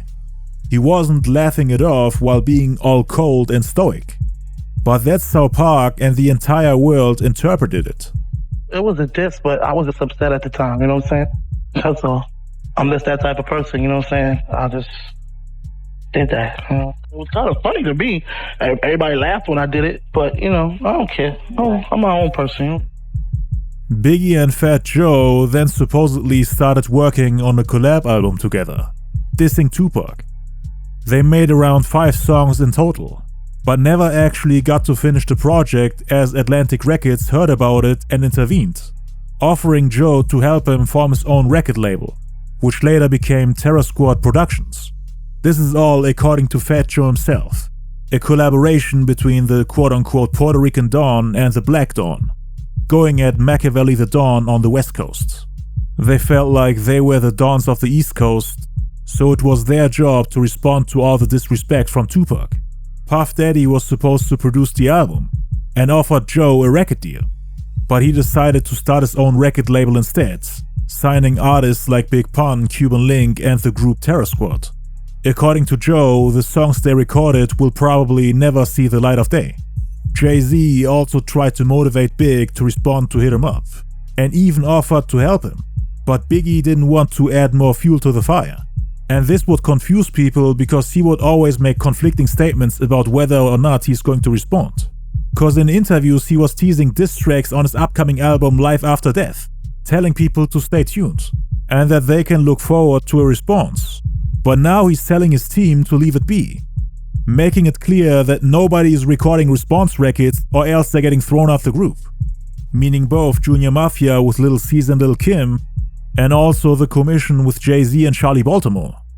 The entire team was ready to respond, but Big told them that he won't mess with them if they do. Mafia wanted to do a song. You know, Kim wanted to do a song. Even I was like, yo, let's go. Do something. Big was like, yo, if anyone of y'all doing response records, I'm not messing with you no more. Do not do that. That's not what we do. He was like, nah, I know where this is going. Not gonna feed into that energy. That's not the sort of energy that I want. Serious street cats would approach Big and express their disappointment in him for letting Pac slap him around like that. And he would tell them that Pac shall come say those things to his face. He wanted to have a serious talk with him. It was personal. Big had his pride too, so he did make songs going at him. A couple jabs here and there to show the world that he can take it there if he wanted to. That he's lyrically capable of defending himself and of doing just as much harm to Pac as he did to Big if he wanted to. But he really wanted to talk to him face to face. Cause this whole thing started because of a lack of communication. Pac built hate and resentment for him cause he wouldn't come see him in prison. If they had talked it out while Pac was in prison, this whole beef wouldn't have happened. But Big had the world racing around him. And just like in the movie King of New York with the character Frank White, which was also Biggie's alias, he didn't want to see his friend locked up in a cage. That's why he didn't pay him a visit after he came out of prison. How come you never came to see me? Who wanted to see you in a cage, man? Of course. Big supposedly wanted to pay him a visit after his release from prison, but by that time it was already too late. He still hoped that he could talk it out with him, so Big's team was told to stay out of it. According to Fat Joe, people in New York were bumping Hit 'Em Up in front of Biggie to annoy him, walking around with a boombox blasting the song while Big is minding his own business. Haters in Biggie's territory blasting the song at full volume in an attempt to ruin Biggie's day. And this was New York. Now imagine what the situation would have been like in Pac's territory. It was hard for people from both sides to travel to the opposite coast without getting reminded of the beef. They were always getting into trouble, so they had to proceed with caution, especially now with the release of Hit 'Em Up. On June 10th, Tupac recorded the song Why You Turn On Me, in which he once again talked about Biggie stabbing him in the back. Me and you, no closer to two, while drinking brew, to me, taking anything it all come to me. This right here is about Pac's relationship with Biggie prior to the beef. They were drinking and hanging out together all day, like the closest homies. Pac would give him anything he needed, reached out his hand to him every time he needed help or support, showed him how to dress, bought him clothes, gave him money, showed him how to become popular with girls, gave him the keys to his Jeep, and offered his home as a place for him to stay while he's in LA.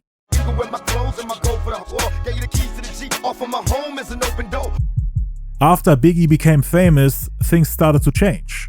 To Pac, it seemed like Biggie forgot about him while he was locked up and short on cash. That's why he's asking him, "Did you think I'd die?"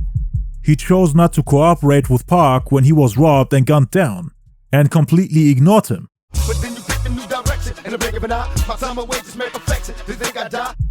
Then he talks about not getting a single visit from him while he was in prison, saying that all his old homies, meaning Stretch and Biggie, were too busy now that his money is gone, cause he didn't have the money to bail himself out, and he wasted most of his savings on lawyer fees, hoping that Biggie and Puffy would help him out, now that they have a successful label making millions. Cause Pac contributed to Biggie's success. I never got a single visit, yet I carry on. All my old friends too busy, now my money gone. The release of Hit 'Em Up came with a lot of negative press and criticism towards Tupac, accusing him of insulting and belittling an entire coast. I made a song about my enemies, a chicken drip. It was hip hop until Tupac or Biggie. Y'all taking hypocrites and it made. With Puffy trying to unite all the major New York MCs to stay next to Biggie while he's doing this whole back and forth with Pac, Pac thought that he needs to show people that he doesn't have a problem with the East Coast, but everyone that's affiliated with his enemies, meaning those who diss him, look down on the West Coast, or are close to or part of the label Bad Boy or Dr. Dre's Aftermath Entertainment. They say we hate the East Coast, but that's funny, got a lot of love for any getting money. The next thing he decided to do was to unite both coasts by cherry-picking artists on the East Coast he wants to be cool with and see on top, while continuing to battle the rest of the East Coast, those that chose Biggie's side in the war. And he wanted to accomplish this with the East Coast-West Coast collaboration album One Nation, which he started working on June 14th. He did songs with Black Moon, Smith & Wesson, OGC, Helter Skelter, Greg Nice from Nice and Smooth, The Loonies. He also did songs with Big Daddy Kane and wanted to work with the pioneer Melly Mel, who he wanted to sign to Death Row East. On Pac's last birthday, which was on June 16th, 1996, he was in the studio recording the One Nation album while making fun of Biggie and the rappers from the East Coast he didn't like. We hear that you are involved with the murders of the East Coast rappers that we've been hearing about lately. No, I got love for the East Coast. We just, I heard about one incident where this one guy, V.I.G, got hurt. Piggy. Yeah, I heard he got hurt. But as far as all the other East Coast rappers, I love them. Working on a new project called One Nation. It's going to be an East Coast, West Coast collaboration. So, you got Greg East Coast, West Coast? Yep. It's going to be a collaboration. Nah, with them. Nah. None of that? We're doing it with the real intro out there. Okay. So that we can make more extinct. None of the suckers. On June 18th, Pac was interviewed by Simon Rex for MTV, at the Hollywood Athletic Club in LA, same place where Pac and Faith met in October 95. Black Moon and Smith & Wesson were there too that night. During the interview, Pac talked about the One Nation album, which in his words was supposed to end the East Coast-West Coast beef, saying that it's only a feud between two rappers. I got this new project coming out along with some other brothers called One Nation, and it's like an East Coast, West Coast collaboration to kill this whole new vibe everybody want to be on about it being a war between the East Coast and the West Coast. Right. It's really just a problem with two rappers. We ain't mad at the whole spot in New York, we just mad at certain people. On June 25th, Jay-Z's debut album Reasonable Doubt finally came out, containing the song Brooklyn's Finest and the lines against Pac. Around the same time, Puffy found out about Suge's relationship with his baby mama Misa Hylton. Wolf, the man Suge accused of shooting Big Jake, showed Puffy pictures of Suge and Misa Hylton together, which supposedly were in a Death Row Artist Press magazine at the time. Suge had his arm around Misa Hylton, while she had Puffy's 2-year-old son Justin in her arm. Not only was the photo itself disrespectful, but the caption made everything worse. It said, "The East Coast can't take care of their own, but what the East Coast won't take care of, the West Coast will." The ad, which was discussed on New York's Hot 97 by resident gossip Wendy Williams, never ran anywhere, but reps were tarnished nonetheless. Puffy was enraged and fuming when he saw those pictures. His ex-bodyguard Gene Deals said that he saw a vein come out of Puffy's forehead out of anger, and he also claimed that Puffy made a couple of phone calls later on, yelling and cussing people out. "What the hell is Suge doing with my son? Is he trying to threaten me?" They stayed up until the next morning because the situation was so heated. It was hard to calm him down. He tried calling Misa Hylton, but she didn't go on the phone. So he allegedly panicked, thinking Suge Knight had kidnapped his baby mama and son. On June 30th, Puffy was rushed to the emergency room of St. Luke's Roosevelt Hospital in Upper Manhattan, where he was treated for a deep cut to his lower right arm. New York's Daily News called it a slit wrist, implying that it was more than just an accident, a possible attempt to take his own life. Puffy called the story nonsense. "I was playing with my girl and I reached for a champagne glass and it broke on my bracelet, cutting my arm. I ain't trying to kill myself. I got problems, but it ain't that bad," Puffy said. The Death Row head of security, Reggie Wright, claims that Puffy panicked when he saw the pictures and when he heard about Suge taking Misa and her son Justin to LA. Puffy allegedly thought that Suge kidnapped them and tried to harm his son in retaliation for Big Jake's murder. On Hit 'Em Up, Pac had threatened Puffy and Biggie, saying that he'll make sure that their kids won't grow. And Puffy supposedly took those threats very seriously. Puffy's mother hysterically called the officers of Death Row to ask and beg them to return her grandson, meaning Puffy's firstborn, Justin Combs. She allegedly told them that Puffy tried to end his life by cutting his wrist while he was drunk, saying that he had a panic attack. They later denied it, saying that it was an accident. Misa Hylton wasn't on good terms with Puffy at the time, so she apparently laughed it off and said, "This BS N-word really tried to kill himself," while she was in LA with Suge, after Puffy's mother made that call begging them to send her grandbaby home. Misa was having a good time and sleeping around while the father of her son had a mental breakdown, trying to take his own life. Misa then went back home after a week or two and the situation cooled down. They both had their fun on Puffy's expense. The damage was done, and Puffy hit a low point in terms of mental health and overall happiness. Pac and Suge were playing mind games, trying to drive him crazy, destroy him and everything he worked for. According to Gene Deal, that was the last straw and the point of no return for Diddy. When the legendary DJ Eric B, who was supposed to run Death Row East, wanted to have a meeting with Biggie hoping to squash the East Coast-West Coast beef, Puffy didn't want any part of a truce meeting, even though months prior at the Source Awards, he was saying that the East Coast-West Coast beef needs to be stopped. I'm the executive producer that a comment was made about a little bit earlier.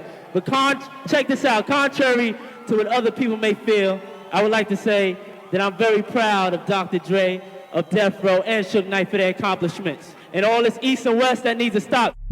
Puffy wanted revenge but didn't know how to get it without potentially ruining his business and reputation as a serious and noble label boss. In interviews, he was all positive and peaceful, made it seem like he's ready to just shake hands and end the beef. But behind the scenes, he was pulling strings, rejecting peacemaking efforts from people that are close to both sides or from leaders like Farrakhan who are known to solve problems, squash beefs and make peace. It was important for him to look like a saint to the public. He and Suge were polar opposites. Suge didn't care about getting labeled a villain, bully, tyrant, terrorist, gang member or bad guy in general. Puffy always wanted to look like the good guy, even though he did a lot of bad things behind the scenes. Overall, he cared more about his public image. But his hatred for Suge and Pac made him do the unthinkable. One night, Puffy invited Eric Von Zip and Keefe D to come meet him at Greenblatt's Deli and Fine Wines on Sunset, which is in LA. This was when Puffy was too scared of coming to LA, thinking he might get ambushed or confronted by Pyro members affiliated with Death Row. He was really scared of Suge, after that incident at the Soul Train Awards where he ran for his life. He saw how many people Suge had with him and was intimidated by their presence. Puff wasn't used to seeing that many gang members on one spot, and that's why he got the support of the Southside Crips, who were the rivals of the mob Pyrus. He wanted to increase the friction between both camps. He wanted to start a gang war in LA while sitting back and watching from a distance. And the Southsiders were also protecting him every time he came to LA. He didn't pay them or hire them as security guards, but always bought them tickets to all his shows, so that they can sit right next to him, making it look like Puff had the Crips on his side, and thus scaring away or at least trying to intimidate other gang members. He also wanted the Southside Crips to take care of Pac and Suge, according to Keefe D himself.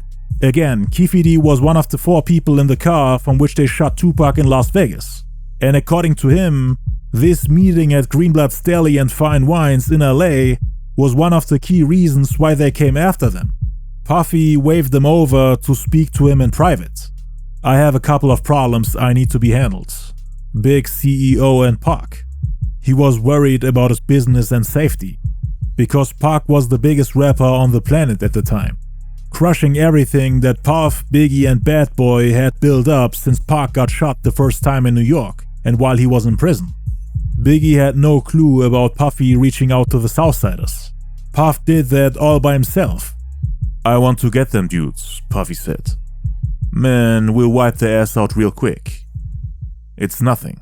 Consider that done. Puffy said he'd offer him $1 million. You gotta fuck with me, I'll drop $1 million on your head. Race you and your whole family. Lay down the muscle gang. Us deep with killers about $1 million figures. Fuck with me, I'll drop $1 million on your head. Race you and your whole family. Keefe D looked him in his eyes and without hesitation responded, "That's not a problem. We can make that happen." According to Keefe D, an agreement was made that day. But as always, Puffy put things into people's heads that appear like an agreement or a promise, convincing you to work for him, even though he most likely never even planned on paying you for doing the job. He always knew how to manipulate people and make them do things for free, making them believe that they'll get rewarded in the end. For Keefe D, it was nothing. He grew up with that kind of life. Gangbanging was all he did. So from that point on, he always had Pac and Suge in the back of his mind, even though Suge was his childhood friend. He even said he'd kill them for only $50,000. Hearing the offer of $1 million made his mouth water. Solicitation for murder is obviously a crime, and people have debated on whether Puffy's statements could be labeled as such, or if it's just him being scared, exaggerating and rambling about what they could do to escape a real life or death situation. Because the East and West war was that serious. People were getting shot and killed on both sides. According to Keefe D, both Tupac and Suge were on the hit list now. Pac got added to the list due to all the jabs on Hit 'Em Up. At first, the main target was Suge, cause he used to bully and intimidate Puffy every chance he got. The whole thing with his baby mama, him slapping Puffy in front of others, the argument and shooting in Atlanta, the whole East-West rivalry, making Puff too scared to come to the West Coast. It was really all about Suge, cause it was Suge's muscle, the people he had around him that Puffy was afraid of. He had a long list of reasons to hate him. He was a threat on a street level, while Pac jeopardized their reputation in the rap industry, hurting their business and basically crushing the player, gangster and king image that Big had created while Pac was in prison. Biggie was the main artist on Bad Boy, writing lyrics for multiple artists, including Puffy himself. He was carrying the label, writing entire albums for people. But now, because of the beef, he had writer's block. It was hard for him to work. That's why they wanted to focus on other artists, people who can write their own lyrics, like the Lox and Mace for example. But at the time, they were nobodies compared to Biggie, the king of New York. Puff didn't even know if the Lox or Mace would go platinum. He was in the studio with them every day and realized that they could never replace Biggie. They were trying to give Biggie time and space so that he can relax and clear his head, come back with the drive, energy and focus to finish his album. But it seemed like Pac wouldn't stop to attack them, and it was messing up Big mentally. And it was only getting worse. Now he was threatening to kill babies. Die slow, motherfucker. My fofo make sure all y'all kids don't grow. So Puffy wanted to put an end to it. That's why Pac was on the hit list as well.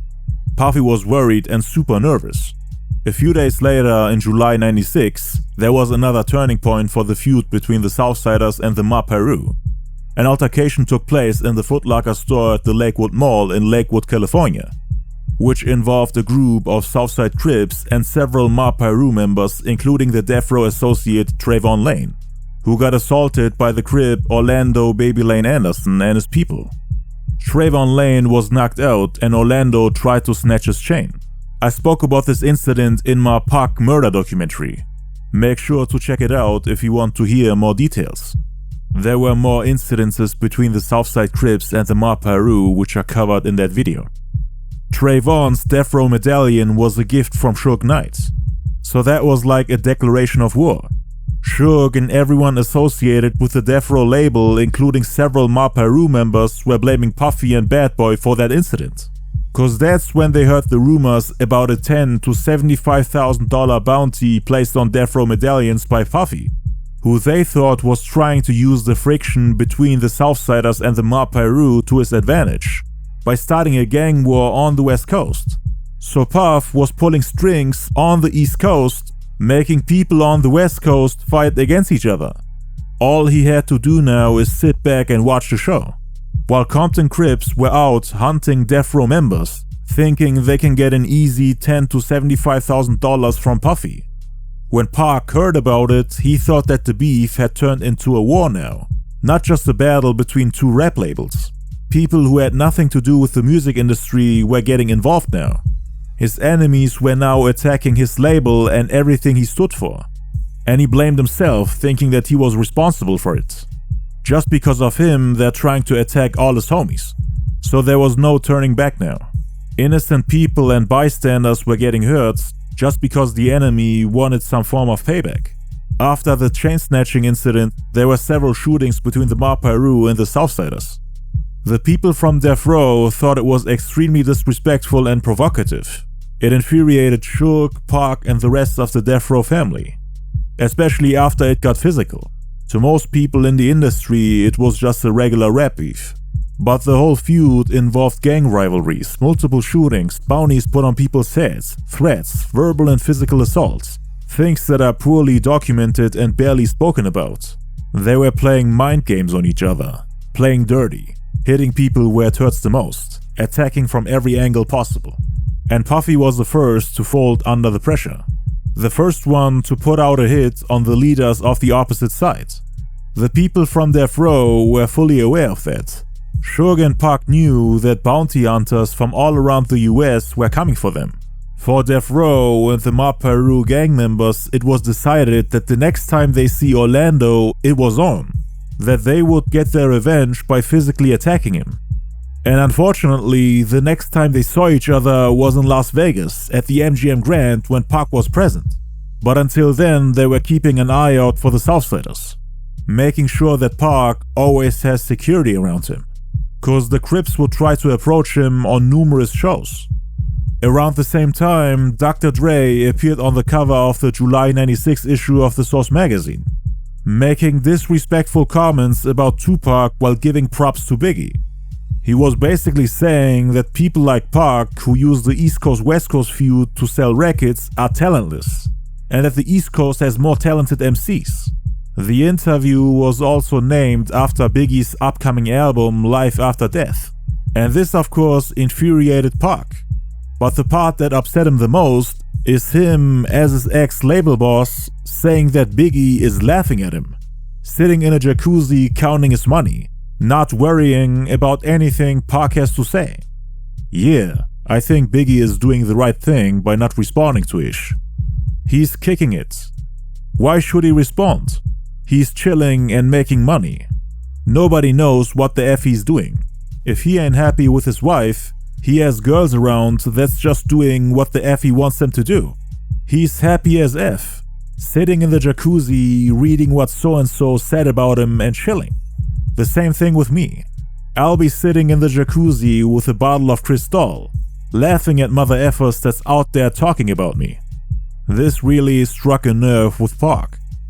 And he decided to record another album called Machiavelli the Don Killuminati 7-Day Theory, dissing every rapper that was talking slick about him or appeared to be siding with Biggie, even though he was still not done putting out singles for his last album All Eyez On Me. All Eyez On Me came out 5 months ago and he's already working on the next one. Without this Dre interview and the Bad Boy Mixtape Volume 4, we might have not gotten the Killuminati album, cause he was actually working on the One Nation album at the time, which he wanted to put out after he was done promoting All Eyez On Me, cause his plan after All Eyez On Me was to drop multiple group albums, the One Nation album and the Outlaw Immortals album. And while working on those, he wanted to put out as many singles from All Eyez On Me as possible, cause that album was filled with bangers, 27 songs, so he wanted to put out as many music videos as possible. He wasn't really thinking of doing another solo album. That was planned for maybe 97. 96 was All Eyez On Me, and 97 was supposed to be the next one. But now, after reading this interview, all of a sudden he wants to go back into war mode, pushing his plans of making peace with the East Coast to the side. He wanted to finish it later, maybe in 97. Two of Pac's biggest enemies, Dre and Biggie, made peace and gave each other shoutouts. And Pac was worried that Dre would produce for his next album, Life After Death, getting the best producers from the East Coast and the best producer from the West Coast to do his album. Cause Pac knew that Biggie's album, Ready to Die, had way better beats than his previous albums. And Biggie used to tell him that he needs better production. That's why the beats on Me Against the World were superior to the ones on his previous album. Biggie even introduced him to a couple of producers. Dre had only produced one beat for All Eyez On Me, which was Can't See Me, 1 out of 27 songs, and Can't See Me had one of the best beats on the album. So Pac was afraid that Biggie would get multiple songs on the level of Can't See Me and California Love on his album, cause he was a hit machine. Dre and Pac together were able to make a game-changing song. Now how would Biggie sound on a Dre beat? Imagine them dropping a song on the level of California Love, making some type of East Coast-West Coast collaboration with him, winning over the fans from both coasts, while half of the East Coast hates and resents Pac. Dre didn't even allow Pac to put the original version of California Love on All Eyez On Me. Pac saw him as a traitor, thinking that he left Death Row and the West Coast to work with the enemies on the East Coast, supplying them with ammo to shoot back at Pac in the middle of the East Coast-West Coast war. So he had all these different scenarios in his head what they would do next, fearing that they might be able to outshine him, while he's trying to give underground rappers and his group The Outlaws a platform, wasting his time helping others instead of building up his solo career. So he wanted to bomb first before they could make their next move. On July 4th, Tupac, The Outlaws, Snoop Dogg and the Dogg Pound performed at the House of Blues and dissed Biggie. Not only did they perform the song Hit 'Em Up on stage, but he also paused the show to hold a speech. Before rapping the final song, Two of America's Most Wanted with Snoop, he had a few words for Biggie on stage. You can jab me 5 times, I came out of jail and sold 5 million. The nigga came up with us, that fat fuck only sold 2 million, he had half of New York rapping on this shit. I focus if just sold 5 million, that's death row style, West Side, baby. Snoop Dogg backed him up the whole time Pac spoke on Biggie. So all the things he said about him being cool with Biggie and Pac being the only one on death row who really dissed him were untrue. He was just rewriting history. The entire death row label was in F Biggie, F Diddy, and F Bad Boy mode. I ain't even trying to make peace, come on. The players on this side, you can try to play that gangster shit, but we MOB for mother off real. Further proof that Pac was rapping MOB during his final months, using his ties to Suge's gang to prove that he's really living the life he's rapping about, which Biggie supposedly didn't. The whole thing about the fake player image, Biggie throwing up quote-unquote fake gang signs to look gangster, Pac was pointing them out one by one. He wanted to make people see who's real and who's fake. Fat motherfucker, Biggie came in the gang gonna try to cross it. The niggas don't know they gang bang in LA. They love fighting. Stupid stuff. Pac also made fun of Biggie's wife, joking about her pregnancy and Biggie losing sleep over whether or not he's the father. Cause there were rumors going around that Pac is actually the father. His wife pregnant, get wait like an expected father not knowing who the baby is. The world don't know I use the rubber, so it ain't mine. I ain't want to offer that fat bitch, no way. He my enemy, so she look died. He's also wondering why Biggie remained quiet like a quote-unquote church mouse after the release of Hit 'Em Up, instead of dissing him back like you would expect the King of New York to do. You see that get quiet as a church mouse. Dropped Hit 'Em Up, that get quiet as he ain't got shit to say. 4 days later, he started recording his next album, Machiavelli the Dawn Killuminati's 7-Day Theory, which was supposed to include multiple battle records to strike back at all his enemies on the East Coast.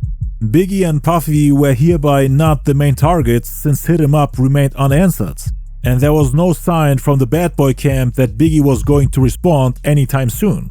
Cause Biggie and Puffy had previously said that Life After Death would drop on July 4th, the day Pac dissed him at the House of Blues. And on MTV, he said that people can look forward to a response from him, which was supposed to be on the album. Now it was July 8th. The album didn't drop on the planned date.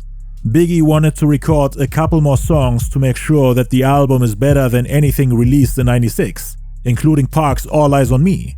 That's how he wanted to compete with people, by dropping the better music. So he postponed the album to October 31st on Halloween, meaning in 3 more months, and Pac was really looking forward to it. In order to taunt him and show him that he's superior, he wanted to do an entire album within 3 days. In the beginning, it was supposed to be called 3-Day Theory, showing Biggie that he can make classic albums in just a couple of days, while he takes years to do one album. Pac kept baiting him with little jabs here and there. He wanted to battle this guy badly. He wanted to focus on Biggie, but now people like Jay-Z, Nas, Mobb Deep, and Dr. Dre got involved. And that's why this album was supposed to go at them. He still had a couple of jabs for Biggie. One of the songs which was supposed to be on the album was Friendz, recorded on July 8th. In verse 3, he subliminally dissed Biggie and his wife Faith Evans. Can you imagine me and playing more rusted tricks? I got ready for a booty call up your tip. He keeps repeating the phrase, I effed your B-word on multiple songs to bait Biggie, to provoke a response from him. And he also uses the word player again and again, cause Pac saw Biggie as a fake player, and Biggie saw Pac as a player hater. One is the faker and the other the hater. Pac then speculates what it was that made Faith Evans open her legs for him. And then he jokes about screaming West Side in his moment of pleasure. Was it ye or the fame? My dick in the game. Bet I scream West Side when I came. The rest of the song is Pac describing what he did to Faith in bed, sharing their most intimate moments. That same day, he recorded the song Against All Odds, which is one of the most revealing songs about the East Coast-West Coast War. More specifically about the Quad Studio shooting and the people who set him up. The repercussions Tupac would have suffered for recording the track will never be known. Pac himself said that he'll probably be murdered for the things that he said. He spazzed out on Puffy, Jimmy Henchman, Haitian Jack, and Stretch. Check out my video on the Quad Studio shooting to see what he said about Jack and Jimmy. Cause in this video, we will only focus on what he said about Puff and Stretch. Dressed in fatigues, black jeans and boots. Disappeared in the crowd, all you seen was truth. Tupac saw the Quad Studio setup as a declaration of war. The enemy was dressed in fatigues, black jeans and boots during the Quad Studio incident. They dressed exactly like Biggie's homies, according to Tupac. And that's why he dressed in a similar way when he appeared at the Soul Train Awards in March '96. He wanted to approach and threaten Biggie the same way the robbers did to him at the Quad Studios. And that's why he referenced it in the beginning of this song, to signal that he's ready for war, aiming at everyone who was involved in the Quad Studio incident. But this time they are the victims and Pac is the one wearing army fatigues. The first person that he mentioned is Puffy, who he challenged to a boxing match for talking slick about him. Let's be honest, you a punk or you would see me with gloves. But that's just said the vibe about me being a thug. In the April '95 issue of the Vibe magazine, Tupac said that thug life is dead, that he's tired of it, that nobody helped him even though the thug life movement was all about helping and saving each other. Puffy then responded in the Vibe magazine saying, "I hope that this thug life ish is really over. But on the real, if you're gonna be a mother effing thug, you gots to live and die a thug. You know what I'm saying? There ain't no jumping in and out of thugism. If that's what you choose to do, you gots to go out like that. I ain't no thug. Only thugs I know is dead or in jail. Or about to be." Pac took offense to it, as Puff made him look like a fake thug, actor and pretender. That's why he's telling him to come see him with gloves. Have a one-on-one fistfight and see if Pac is really a fake thug. Remember, Jimmy Henchman sent those robbers to discipline Pac, to humble him, and to show that he ain't a tough guy. And now Puff and Big are affirming it, calling him a fake thug. So they felt the same way as Jimmy Henchman, using the same exact words to describe him. And Pac knew that they were still hanging out together. That's why in the next line he said, And you can tell the people you roll with whatever you want, but you and I know what's going on, don't you? A lot of people in New York, including Puffy, said that the robbers were only there to take his jewelry, that Pac would have gotten out of that situation unharmed if he hadn't resisted. They even added that it was Pac's fault for getting shot. Jimmy Henchman didn't expect him to react like that. They just wanted his jewelry. So Pac basically asked them, what else did you expect? Reminding them that he was always running around with guns. That's the Pac they got to know. Always fighting back, always strapped. So they shouldn't have been surprised that Pac actually made use of his weapons to defend himself. Payback, I knew you was singing way back. Witness me strapped with Max, knew I wouldn't play that. Puffy and his associates knew that Pac had guns on him, and that he would pull them out if someone came at him. So them thinking that it would just be a harmless robbery was delusional, according to Pac. They should have known better. They should have expected nothing else but a shooting. Cause Pac was the type of guy to fight until the very end, instead of giving up and allowing another man to take advantage of him or rob him. Cause that's not what he was known for. Pac is known for fighting back and never backing down. Puffy getting robbed like a bitch. To hide that fact, he did some shitty shit, so we riding for that. He accuses Puffy of getting bribed for keeping his mouth shut about the Quad Studio incident.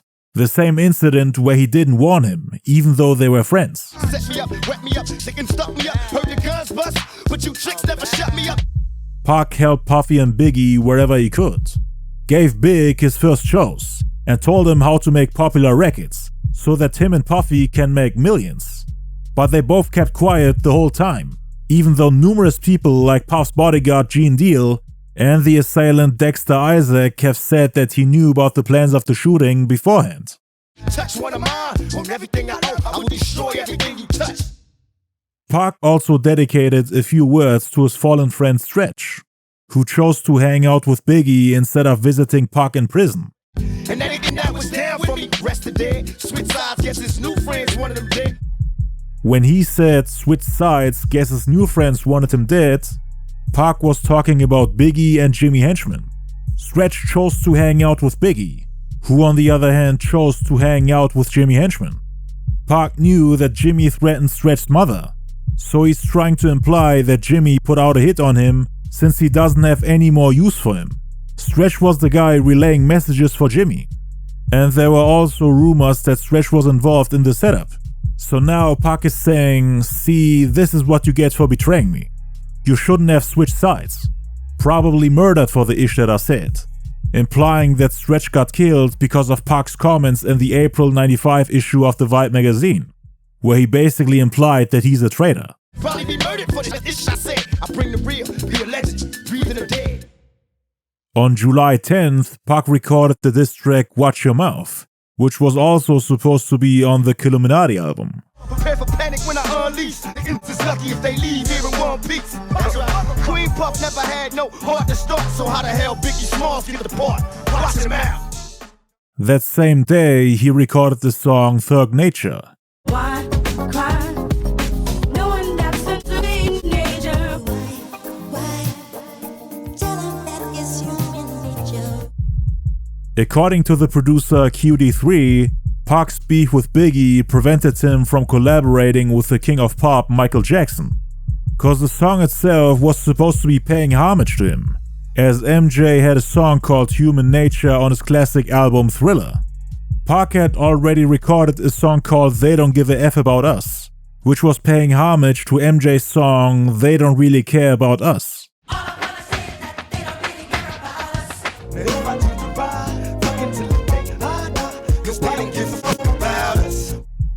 He wanted Michael to sing the hook of Thug Nature, and the song was supposed to become one of the singles for the Killuminati album.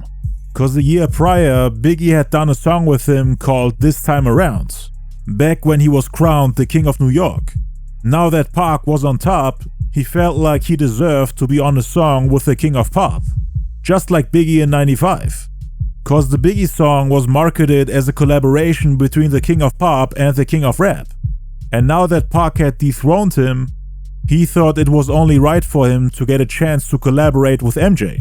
QD3 arranged a meeting with MJ at the Neverland Ranch to talk about a possible collaboration. But MJ shut that down, saying that he likes Biggie. So he stayed loyal to Biggie during that whole beef and believed that he's better than Pac. Tupac was of course upset about it. And these two had history.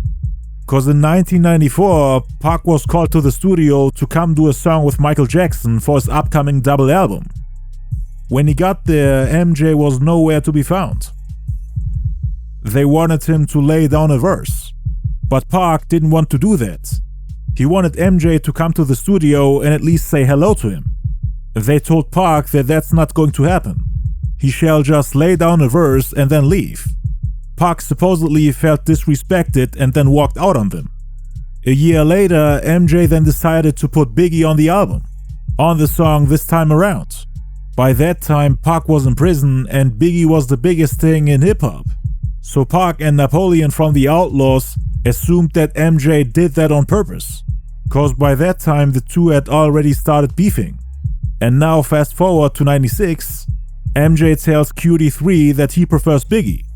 So he thought MJ did that because Pac walked out on him 2 years ago in '94. Now he's getting his revenge by siding with Biggie, and Pac ended up doing the song without him. A song with MJ would have definitely boosted his album sales, cause collaborating with MJ did help Biggie's career quite a bit. And Pac was a little mad that unlike Biggie, he didn't get to do a song with him. It would have definitely helped to sell the album, cause Killuminati didn't really have as many hits as All Eyez On Me.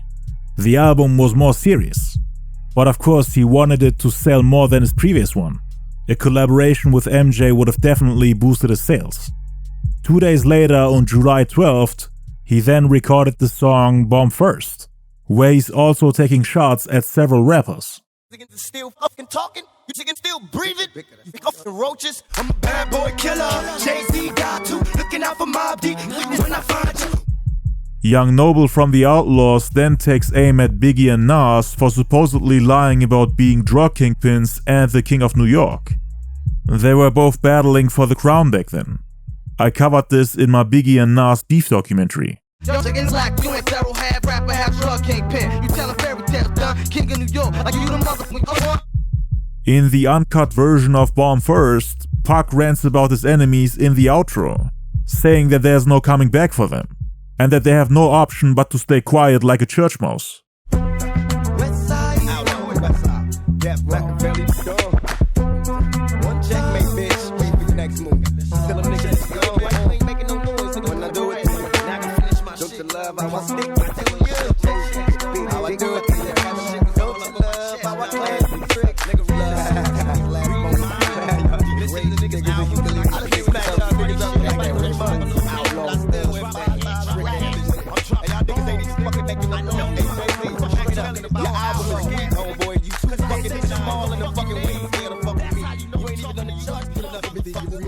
motherfucker, shut the fuck up. Come get Hawaiian Sophie looking ass motherfucker. Come get me. He also did a song called War Games, which is mainly aimed at Nas for saying fake thug in his song The Message. But Puffy was calling Pac a fake thug too, and that's what he addressed on the song. I took a bunch of whole crew like her. I ain't concerned, I bust on bad boy mob deep and murder the firm. When you scream fake dubs, who the fuck you mean? Get more cream than all of y'all. Get in your city. We having war games and y'all niggas can't feed this. Got shot 5 times, got out of jail on bail and sold 5 million. So more records than all you trick motherfuckers put together. More than the firm, more than bad boy, murder mob deep, more than all you bitches made. On July 29th, Pac recorded Me and My Girlfriend, which was not only inspired by Nas's song I Gave You Power, but it might have also been done to spite Biggie, since he has a song called Me and My B on his album Ready to Die. Me and My B and Me and My Girlfriend. Was that a coincidence? Both song concepts are different. The only things that are similar are the titles and the fact that both of the songs are dedications to their girlfriends. But Pac also added a double meaning behind it by making the song about a gun. Just like Nas did on I Gave You Power. All three, Pac, Nas and Biggie, were competing at the time and dissing each other. So Pac might have done it with the purpose of showing them that he mastered their styles and that he's the overall better songmaker. He also gave everyone who was there during the Quad Studio incident a shout out in the handwritten liner notes of the Killuminati album. I dedicate this to Jack the Snitch Agnant for ordering the hit, to Todd for shooting me, to Puffy, Big, Stretch, Lil Sean, Jimmy Henchman, and whoever else remained silent while quietly conspiring my downfall. I thank you. I thank Faith for the greatest weapon ever, her low self-esteem and beat-up pussy. Another jab at Big, whose wife Faith supposedly opened her legs for Pac, trying to rub it in his face again and again, hoping that Biggie finally snaps and goes on the offensive. Cause he really wanted to do a back and forth. He didn't say much about Biggie on this album. He was waiting for his response. He also gives a shout out to the Junior Mafia member Lil Kim, while once again belittling Biggie. To Lil Kim, or fat-ass weave-wearing, Biggie short stubby D-sucking Kim for being nobodies. So Pac knew about Lil Kim's relationship with Biggie. It's possible that Faith told him about it, cause she informed him about them being separated. But there must have been a reason for Pac constantly going at Lil Kim, who, up until this point, hadn't said anything about him. Pac didn't even see her the day of the Quad Studio incident. But that's usually how you hurt a man's pride, by going at his woman. He did it again on July 29th on the song Street Fame.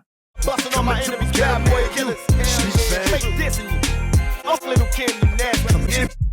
The reason for him to constantly go at Lil Kim is either the assumption that it would hurt and trigger Biggie the most, since she was one of his loved ones, or because Pac heard the disses on the demo version of Lil Kim's song Big Mama Thing, which should have came out on August 1st on DJ Mr. C's The Physical tape. Maybe Pac got the tape earlier in July. That would have explained why he went at her instead of Biggie. And Big had told her not to diss him, but she did it regardless behind his back. Not only that, but she also dissed Big's wife, Faith Evans, which he would have never allowed her to do. I dedicate this song to you, like R. Kelly in them twin pots in your belly. If Faith have twins, she probably have two pots. Like R. Kelly in them twin pots in your belly. Making the same joke about Faith giving birth to Pac's kids as Biggie on Brooklyn's Finest.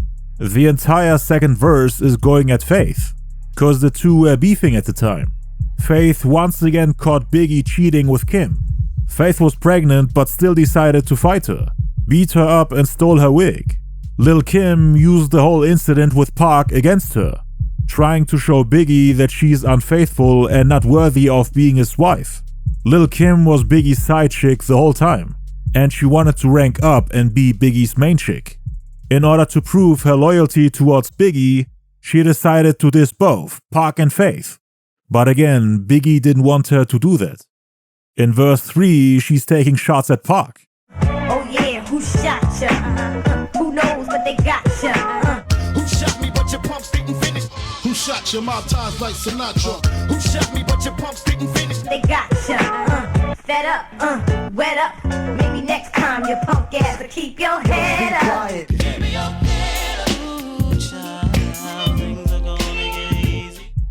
There are 3 explanations on why this version of Big Mama Thing didn't land on Lil' Kim's album Hardcore in November 96. First one being Biggie's disapproval of the song. She recorded the song behind his back and dissed not only Pac but also his wife Faith, even though Big told her not to. Biggie supposedly got mad and the two had a fight. He supposedly told her to redo the song, inviting Jay-Z to come lay down a verse. The second explanation is that they had to change it after Pac's death, to not make it seem like Bad Boy is dissing a dead man. The third explanation came from Kim herself. It was actually a diss record, and then it was a couple things they wanted to change, but couldn't clear. A situation had happened at the time, so we put Jay-Z on it, because the second verse was crazy. The record had leaked before the album came out. And then when a record leaked, it wasn't really a good thing. It wasn't a bad thing because the world would go crazy, but it wasn't a good thing as far as financial sales for the record company. She didn't even mention the third verse where she's dissing Pac, cause that one was changed too. She only mentioned verse 2, the one where she's going at Faith. She removed the last 2 verses and recorded a new one, replacing the verse where she's dissing Faith with Jay's verse and the verse where she's going at Pac with the new one. On August 2nd, Pac recorded the song Catchin' Fillins, which contains more jabs at Biggie, clowning him for still not having the courage to respond properly.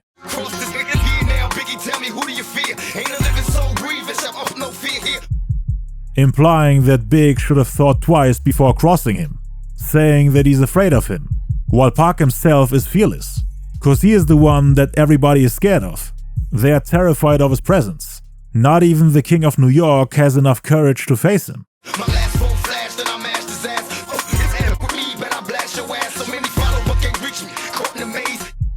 Talking about the song Hit 'Em Up, which completely silenced him. 2 months have passed and there's still no response. Now Pac is making songs every couple weeks, making fun of Biggie for being as quiet as a church mouse ever since he released the song Hit 'Em Up.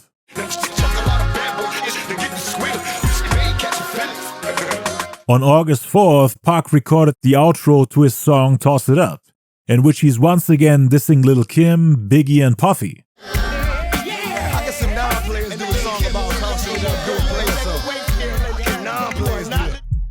Asking people how non-players like Biggie can make player songs like Big Papa, One More Chance and Players Anthem.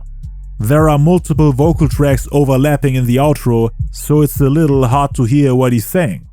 He's addressing multiple topics at once.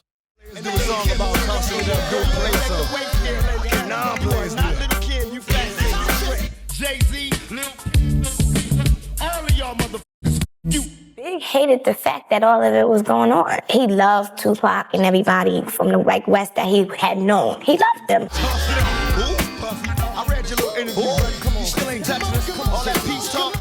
Talking about Puffy's numerous attempts to squash the beef. Pac is saying that he doesn't want peace and that it's time for war. making fun of them for having lower record sales.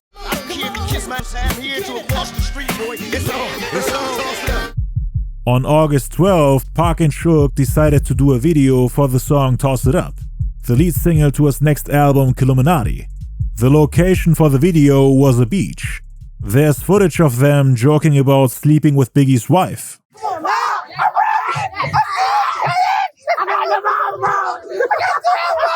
I got hoes. I think Biggie bitch. Biggie here, man. Biggie here.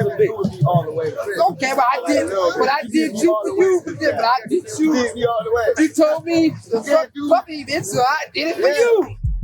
Earlier that day, he recorded the song Just Like Daddy, in which he once again dissed Stretch, who again tried to sleep with Pac's ex-girlfriend Desiree Smith by pretending to relay messages for him from prison while Pac was locked up in '95, pretending to still be in touch with him even though he never came to visit him in prison. Desiree Smith then informed Pac about this incident, and Pac mentioned it in the song Just Like Daddy, which was dedicated to Desiree.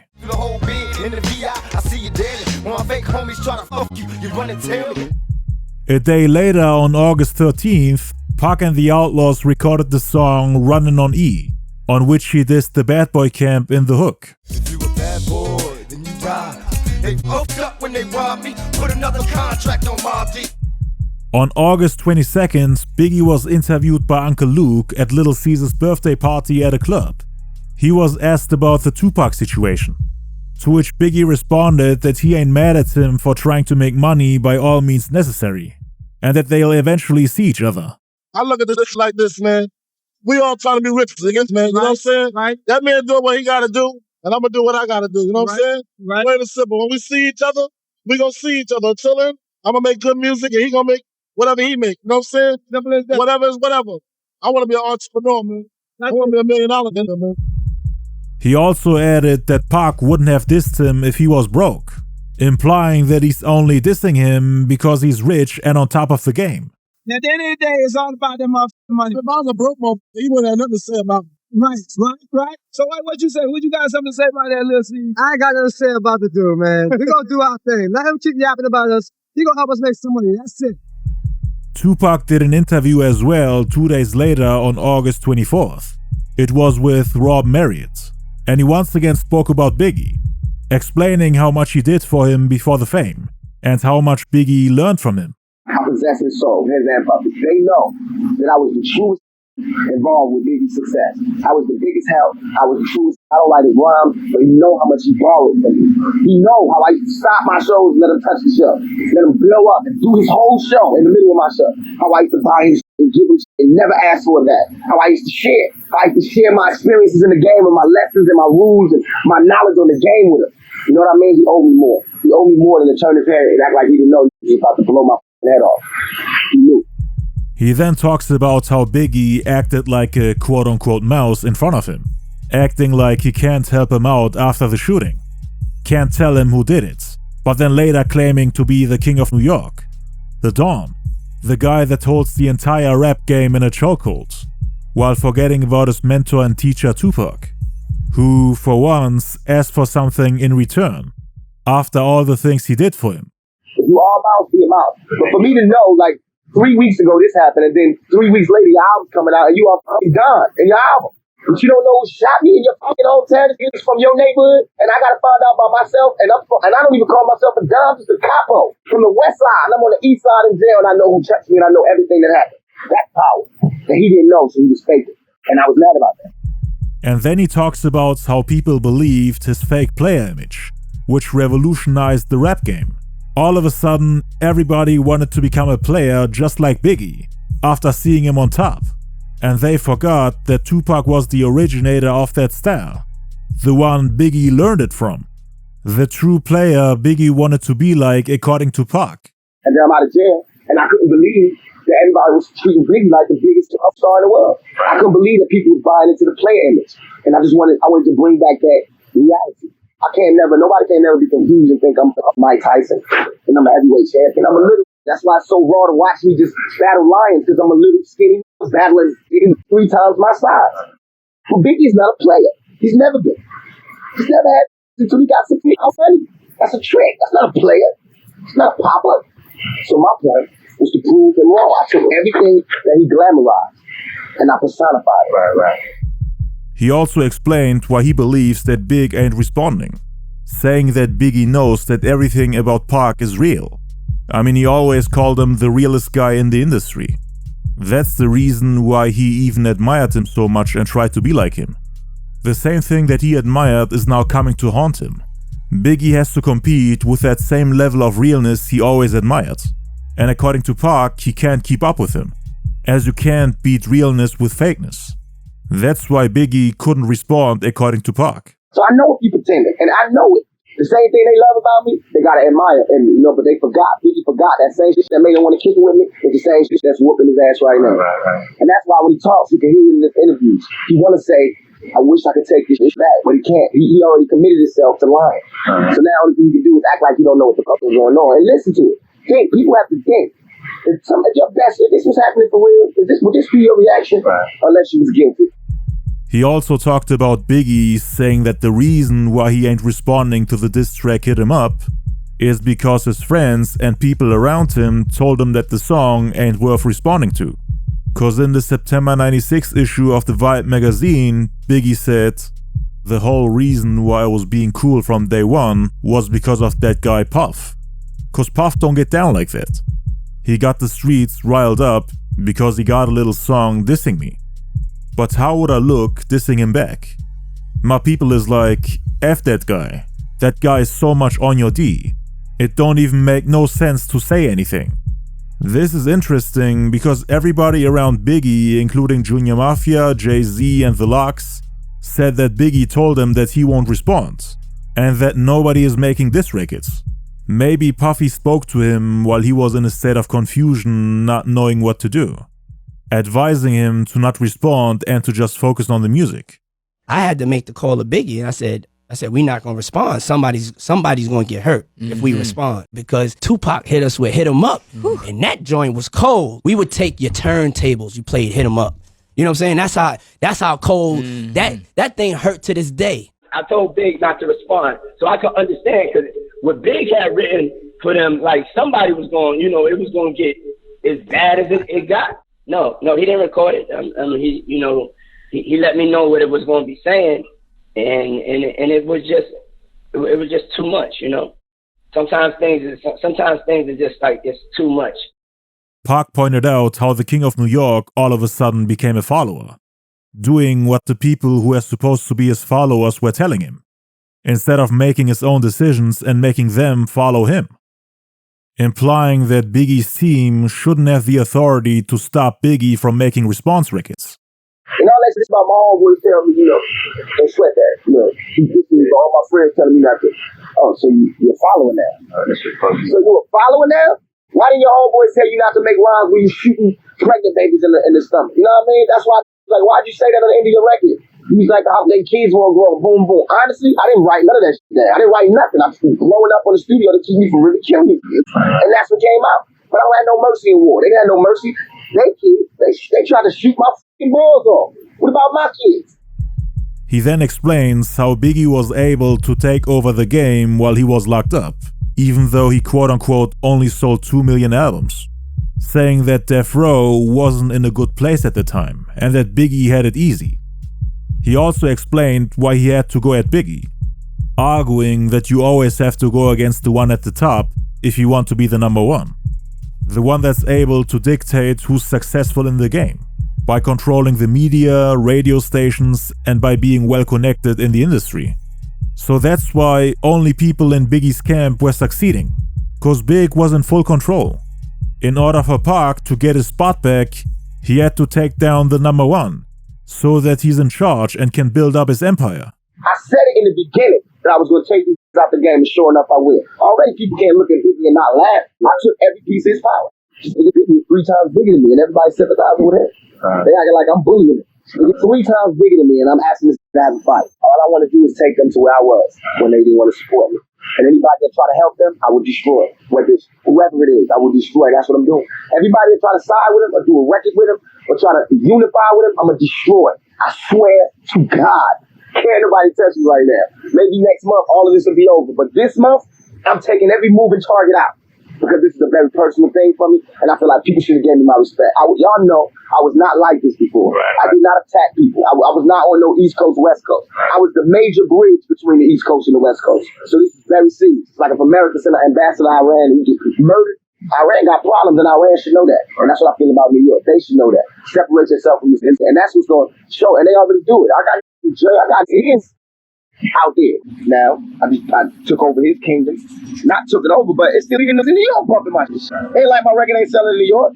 And without New York, I outsold it. You know what I mean? It's like a politician's race. If I lost New York, I won the other 49 states.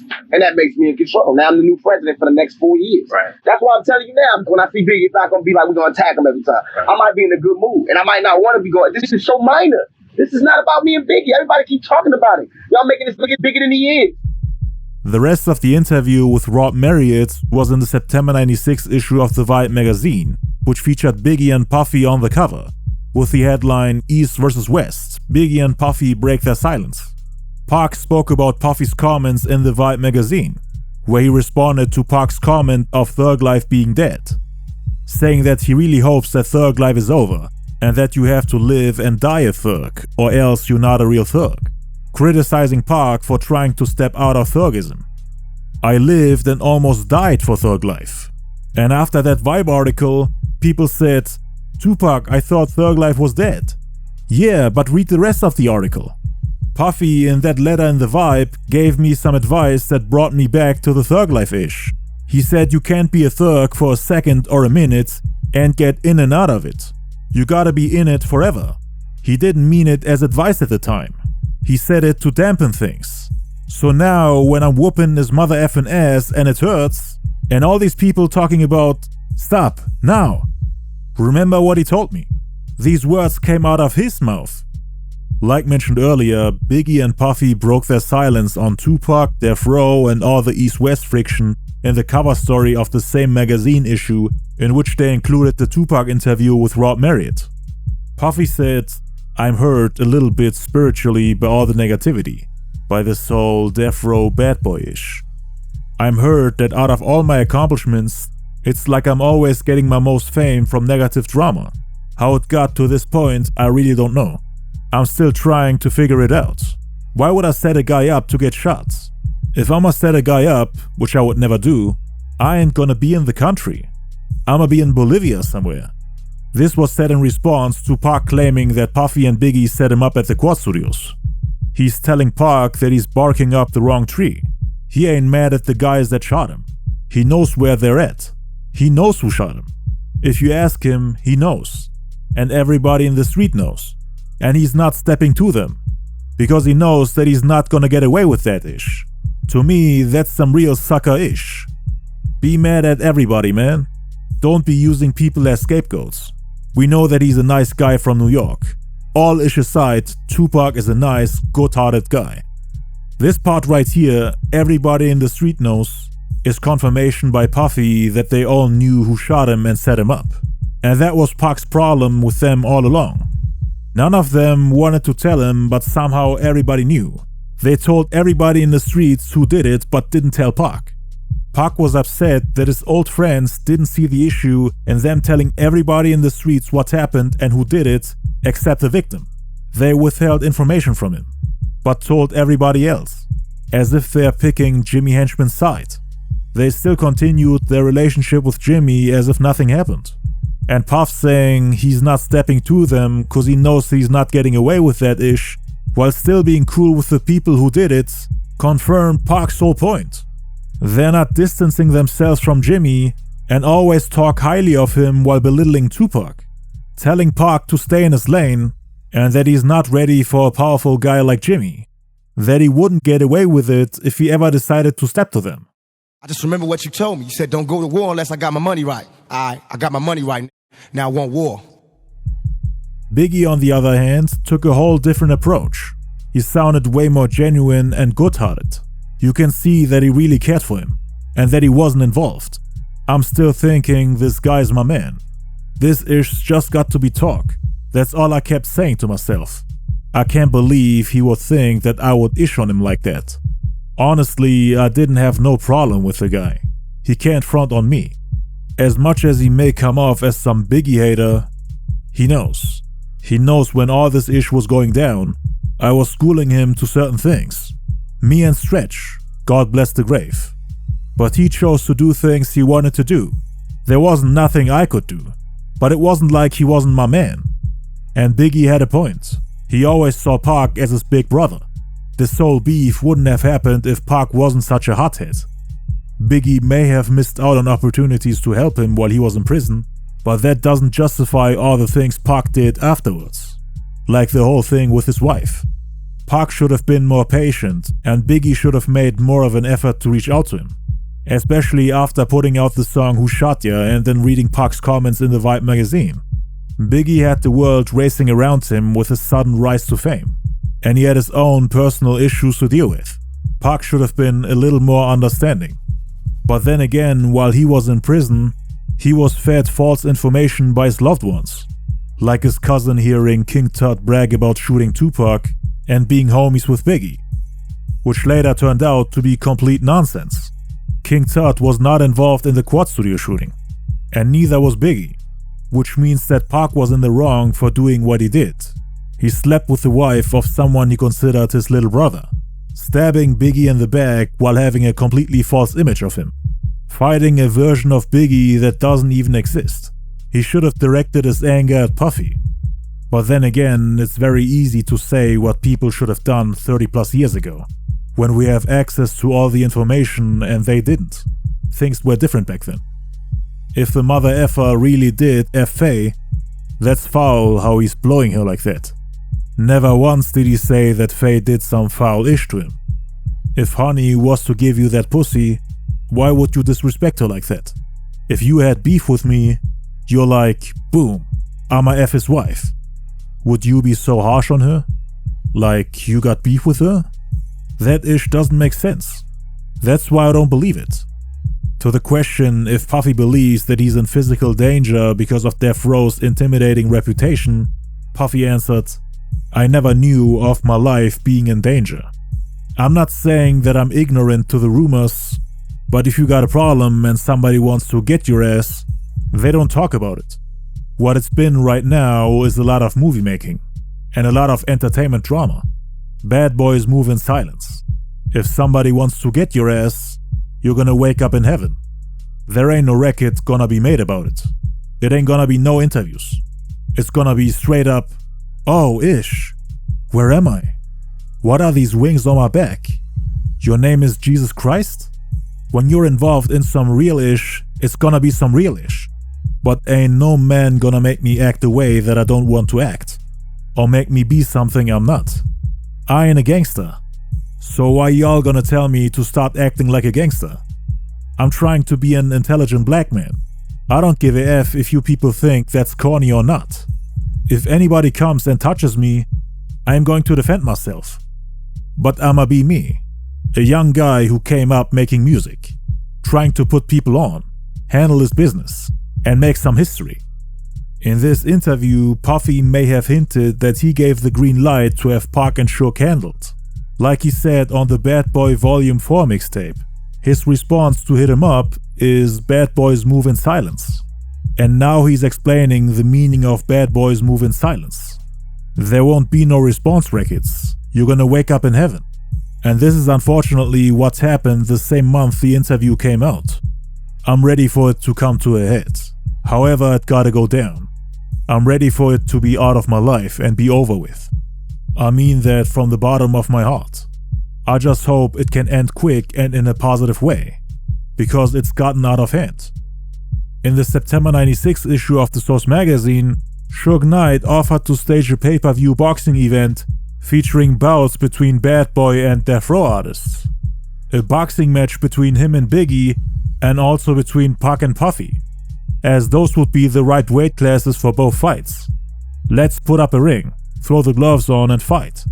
Puffy, get your mother effing ass in the ring and fight Tupac. Look at Puffy's body. Who can you whoop? How you gonna talk ish and be in a little boy's body? And I'll beat Biggie's ass all over the ring. We can do it in Las Vegas and give the money to the ghetto.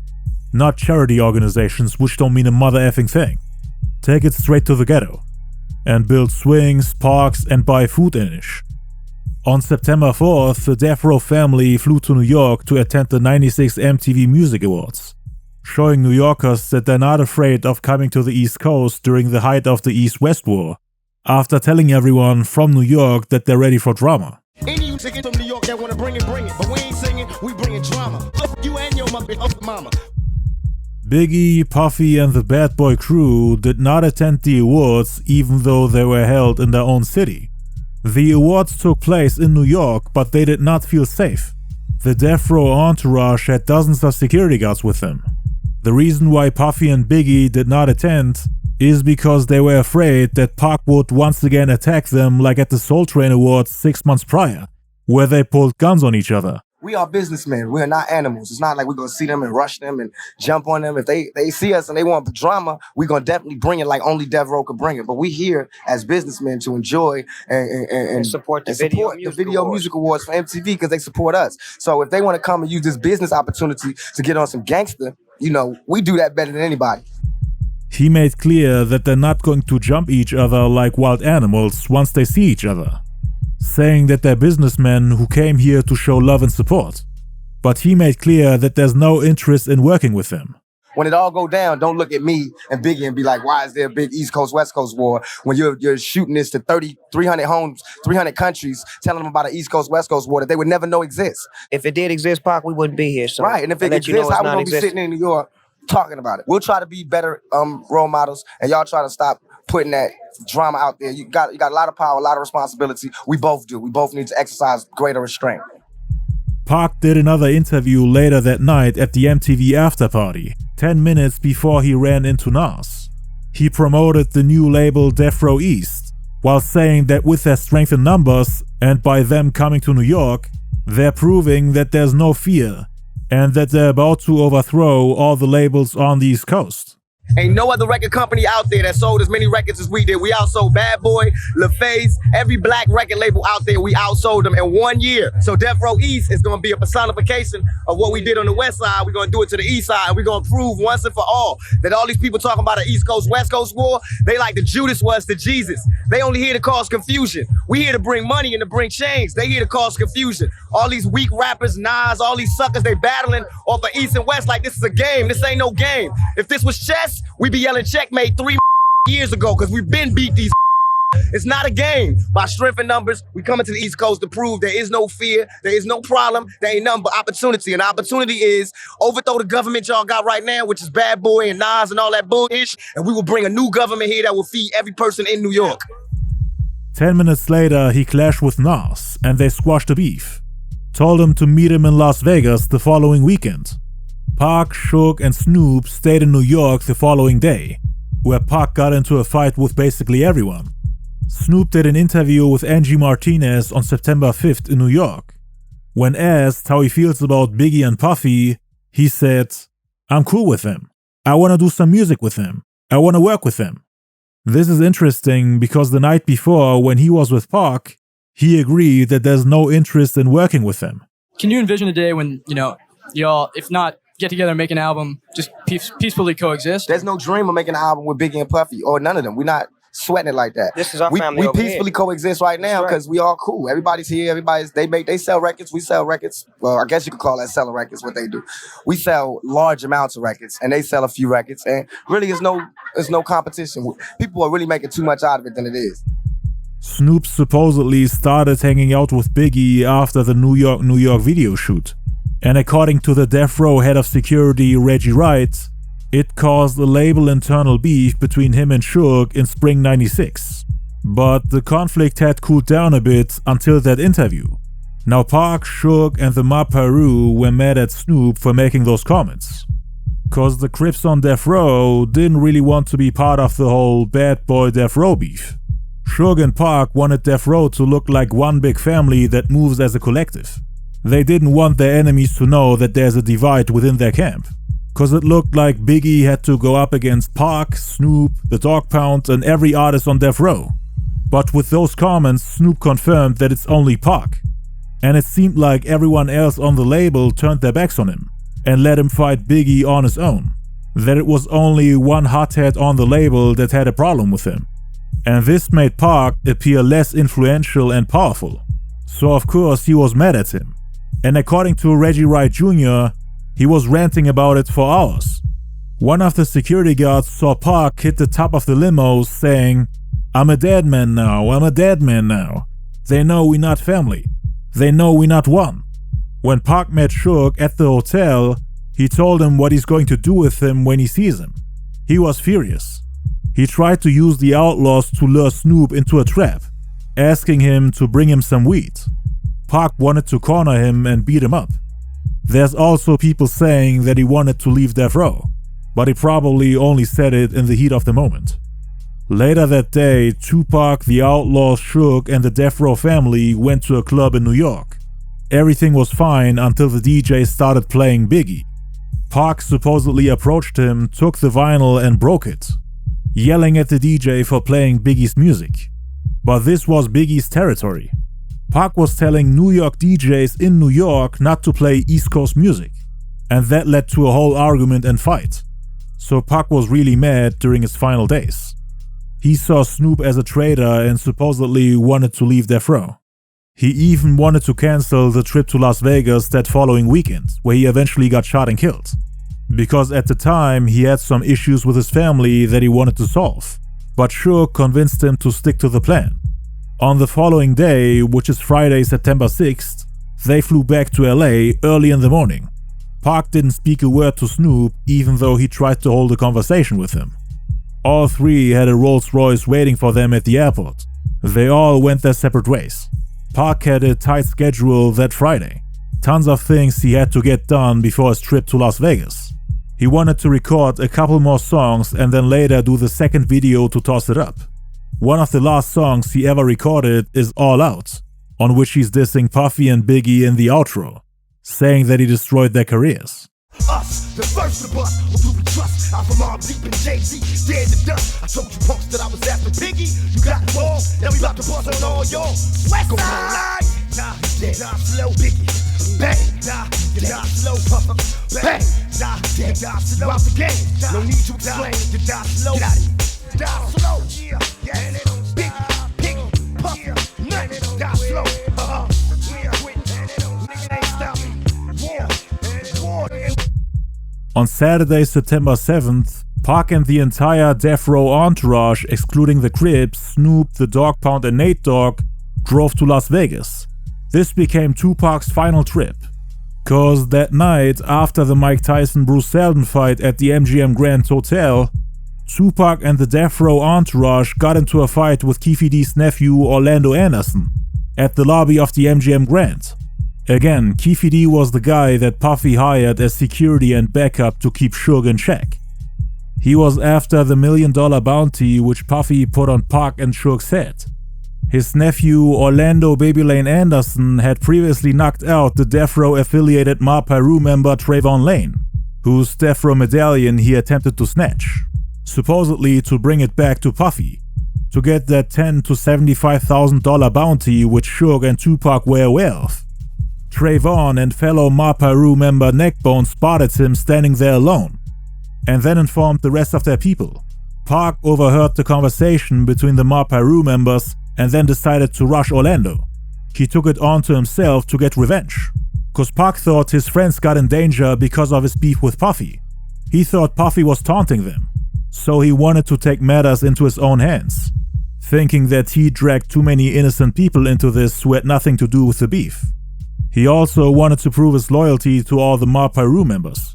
So Orlando Anderson gets beaten up, and the Death Row entourage is now on their way to the Club 662. Orlando Anderson and Keefe D then tried to find them.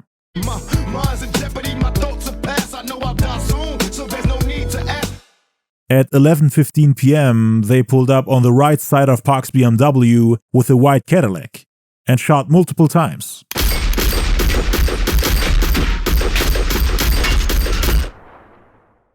Take that, take that, take that. Tupac suffered life-threatening wounds. Suge, on the other hand, got grazed by a bullet at the back of his head. One of the last things Pac heard before losing consciousness was a question by the police officer Chris Carroll, who carried him out of the BMW and then asked, "Who shot you?" Pac got angry and then used his last breath to say "F you," refusing to cooperate with the police. And then he lost consciousness. Some people believe that the reason why he got mad is because the question "Who shot you?" reminded him of Biggie's song "Who Shot Ya?" Cause as soon as he heard that question, his mood and attitude changed. Who shot y'all? The weak from the opposite. Leak hard to creep them Brooklyn streets. It's on. Shakur was airlifted to the Las Vegas University Medical Center with 4 gunshot wounds and is reported to be in critical. What the fuck? Biggie was supposedly recording the song Nasty Boy during the time of the shooting. Pac was rushed to the hospital where he lost his life 6 days later on September 13th. He lost one of his lungs and fingers and was put in a medically induced coma. For more information on the final 24 hours of Pac's life, make sure to check out my 4-hour murder documentary, where I broke down everything in detail. Shortly after the shooting, Keefe D received a call from Eric Von Zip, one of Puffy's friends, who supplied the gun which they used to kill Tupac, requesting to meet up at a restaurant called LA Hot Wings, which was at the corner of Melrose and La Brea before closing down. Zip and Keefe D were sitting in the restaurant when they got a call from Puffy and Biggie's wife Faith Evans, asking them if they were the ones that shot Tupac. Puff was the one asking. Keefe D didn't reply, but Zip told him, yeah. And Puffy was quote-unquote happy as hell, according to Keefe D. Most of the conversation was between Zip and Faith. Keefe D then told Zip to get the promised $1 million from Puffy. He would try to call him and arrange a meeting for the next 6 weeks, expecting Zip to come back with the money. So both Puffy and Faith knew who shot him. Biggie probably knew as well, as Faith most likely told him. Why would Puffy be comfortable with Faith being part of the phone conversation? Cause they were talking to the people who were responsible for Tupac's death.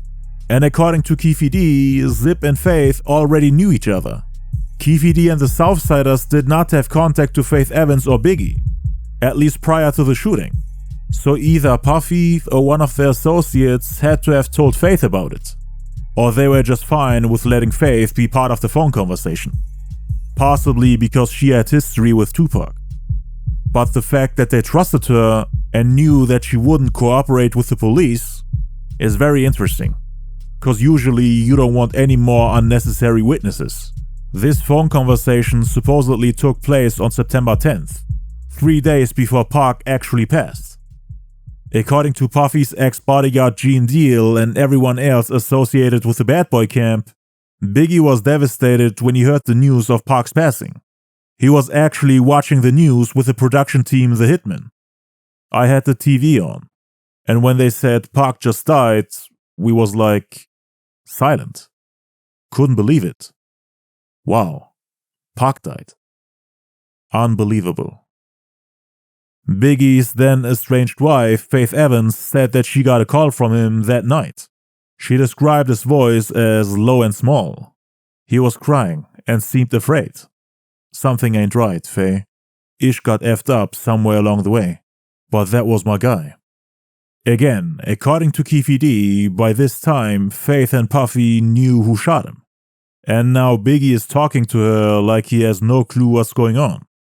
There is a possibility that they did it behind his back, cause it's very unlikely that Big would have agreed to put out a hit on him. Things like a drive-by shooting ain't supposed to happen, you know what I'm saying? That shouldn't happen to him. It's crazy for me to even think about this. It hurt me, man. It hurt me. But the way I looked at it, it was like a character that he couldn't get out of. You know what I'm saying? Once he figured out, okay, I can get an enemy, I can get a top rapper, an enemy, and get so much press. It's just, there's so many different things that I could do to keep myself in this. And I'm gonna do it. And he did it. At one point, that was my dog. Funny, too. A lot of people didn't know that about Duke. He was funny. I could make him laugh, man. He liked to hang out and get drunk. His interviews and everything, he just seemed so angry, but at the same time so charming. You know what I'm saying? The more money you make, the more problems you get.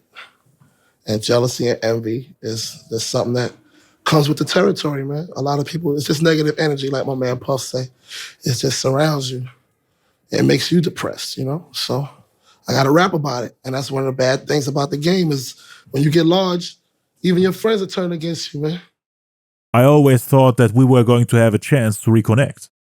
According to Biggie's friend Lance Rivera, Biggie had heard the interview where Pac spoke on the possibility of him squashing the beef.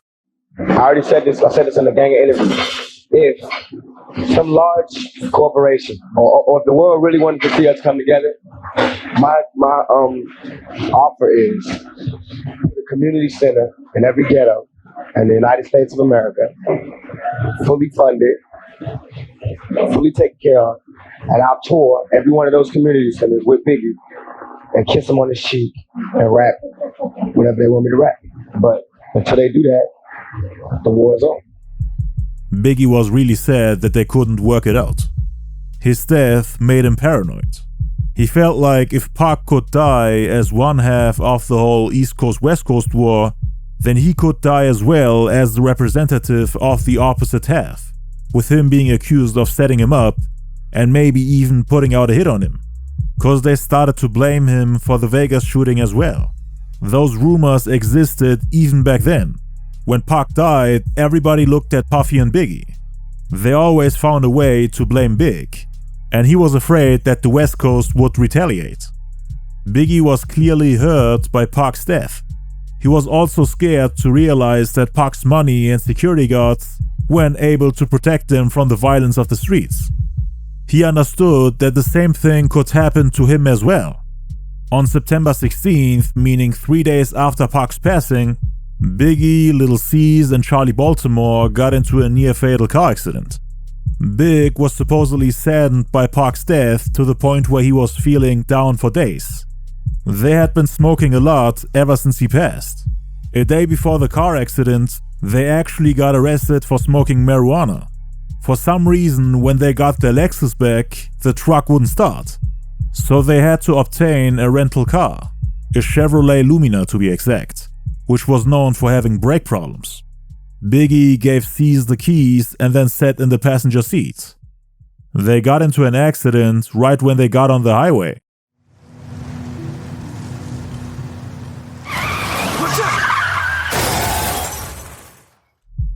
The accident led to a broken leg for Big and a broken jaw for Lil C's.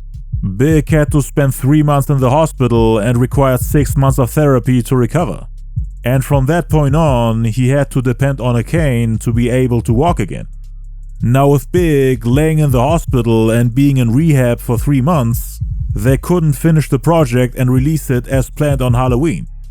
Biggie was bored as hell, laying there in his hospital bed with nothing to do. So while recovering and learning how to walk again, he started writing more songs, cause there was nothing else he could do. And that's when he overcame his writer's block. He finally had time to relax. He was able to look back at his beef with Pac with a clear head and could make an educated decision on how to proceed. Just like when Pac was incarcerated. He had all the time in the world to think of a way to come back. Biggie had to get a lot of his chest. Felt like he had to regain his respect from the rap game. And the only way for him to do that was to say something about Pac. A lot of East Coast rappers and rap fans were mad at Biggie for letting Pac slap him around like that and for letting him disrespect the East Coast. Cause he was the king of New York, he had to speak up. It made New York and the East Coast look weak. And a lot of people held him responsible for that. Cause he basically let Pac get away with it. Cause he lost his chance to respond now in a fair and respectable way. The rap group Mobb Deep pulled their Tupac diss record Drop a Gem on him off the radio. Because the rap game was upset that they're dissing a dead man. Rappers usually battle for their honor, but there's nothing honorable about dissing a dead man. Even guys like Jay-Z scrapped their Tupac diss records. But with Biggie it was different. It was way more personal. Pac had involved Biggie's wife and children. And the rap game wouldn't just let Biggie move on and pretend that nothing happened. Address it or you will never get your respect back. People will continue to humiliate you. That's how some people thought back then. So there was a lot of pressure on him. How could he just swallow his pride and shut up about everything that's happened? when hip-hop is all about expressing yourself and defending your honor. You may take the high road and let go, but the rap world won't ever forget about what happened.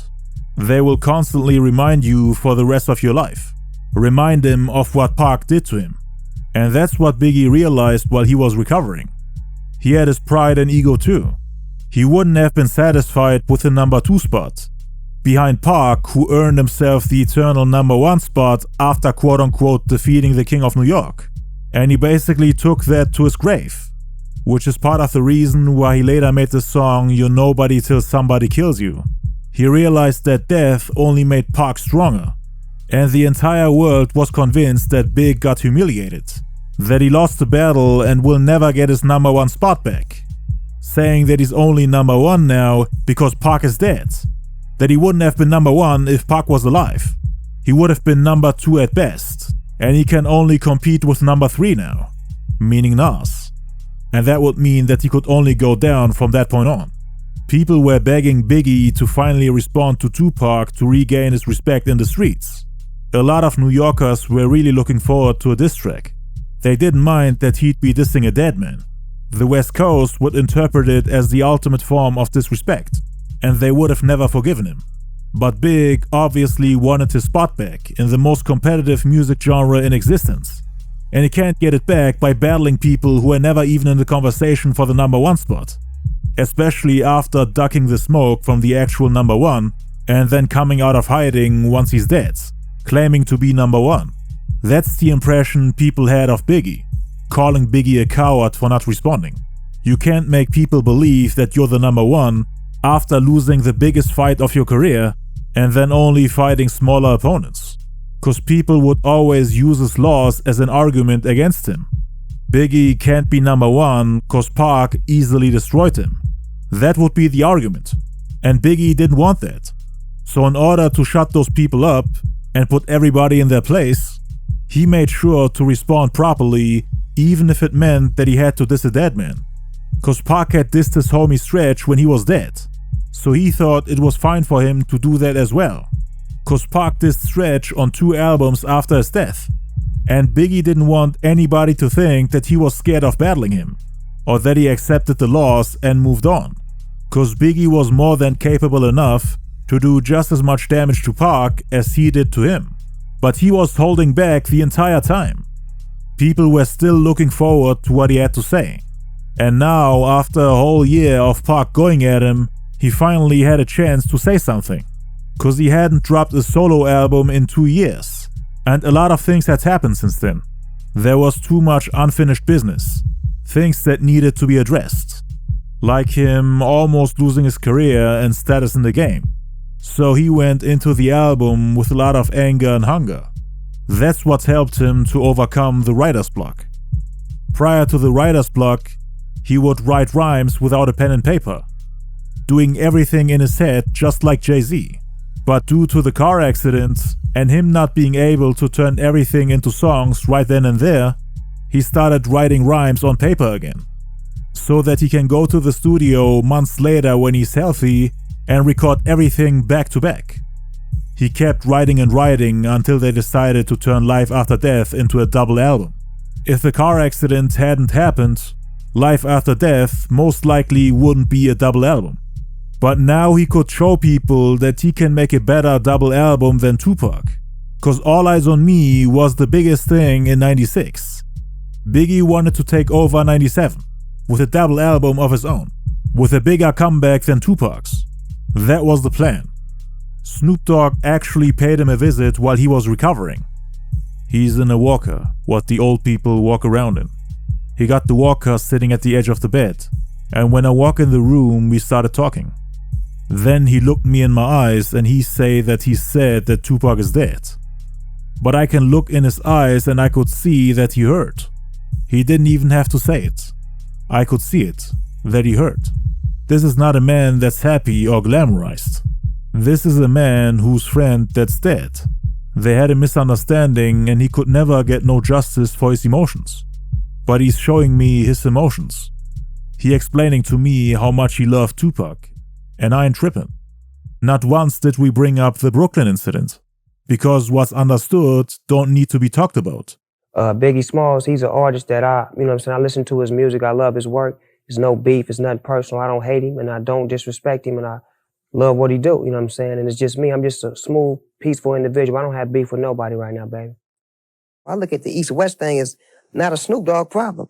And it doesn't affect me, but yet and still it does affect me because I'm a West Coast pioneer and I'm in Death Row's family. And people like to say, well, Death Row and Bad Boy and Death Row. When I don't see no problems with nothing because I'm out here in New York right now. I haven't had a problem since I've been out here. It's been nothing but love. All the people, the public come up to me saying it ain't nothing but mad love. Even some of the street heads came up and said it ain't nothing but love. It's just a misunderstanding. And, it's just, brothers just need to talk.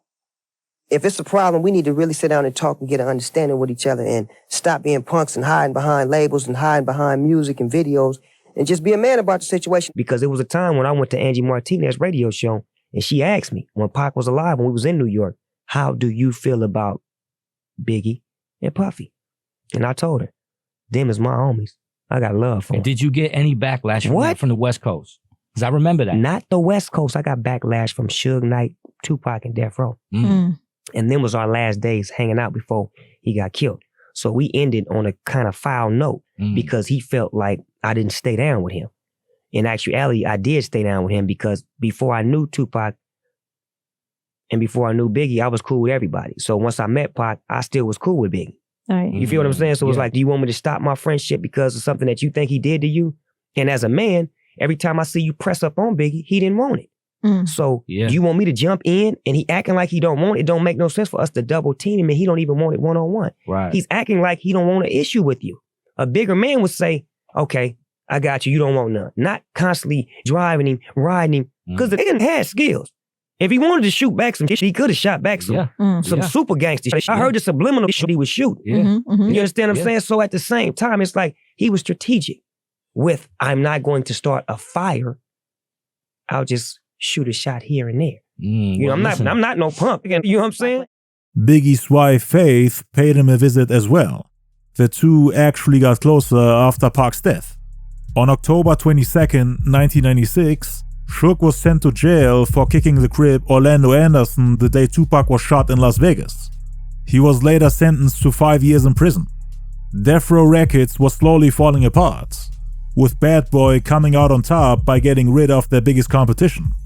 This was a game changer, cause with Pac and Suge out the way, the East Coast had it relatively easy to reclaim their position in hip-hop and win the East Coast-West Coast war. For that, he had to make sure that Life After Death is not only the hardest album, but that it also sells more than all the albums released on Death Row in '96, meaning All Eyez On Me and the two projects from Pac and Snoop that were just about to drop. Only then he could be the undisputed #1. Cause the whole time Pac was bragging about easily outselling Biggie.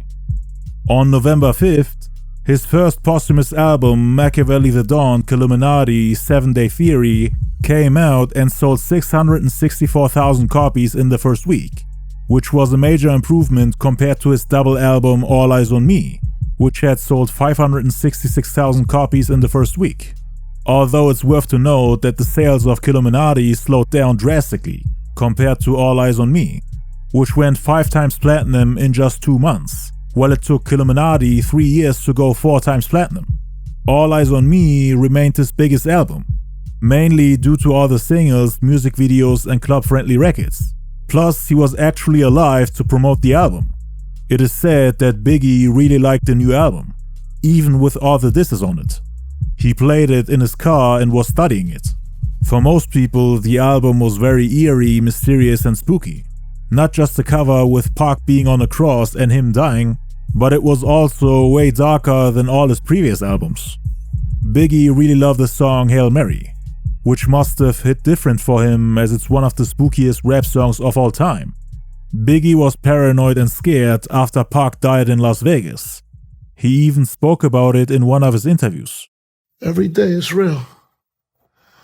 That's how real it is. I think somebody's trying to kill me. I'll be waking up paranoid. I'll be really scared. I'll just be paro. That's just the way I am. You know. You be seeing me. Scared to death. He just knew that it was a bad thing when Tupac passed. He felt real bad. He knew that there are a lot of people out there that will probably be out there to get him. Do a couple more albums and start out like I don't really want to be the rapper. 10 years, 12 years in the game. I'm old as How you now? 24. Yeah, I don't want to be the 30-year-old rapper, man. Pac's death really had an impact on him, and he needed time to process it. He went through all emotions, didn't know if he should be sad or mad. There were tons of things he wanted to tell him in person, but never got the chance to. Pac, on the other hand, was able to put everything on records and express himself freely. Biggie was constantly getting dissed even after Pac's death, cause even before the release of his posthumous albums, people would leak unreleased Tupac songs without Death Row ever being able to figure out how it happened.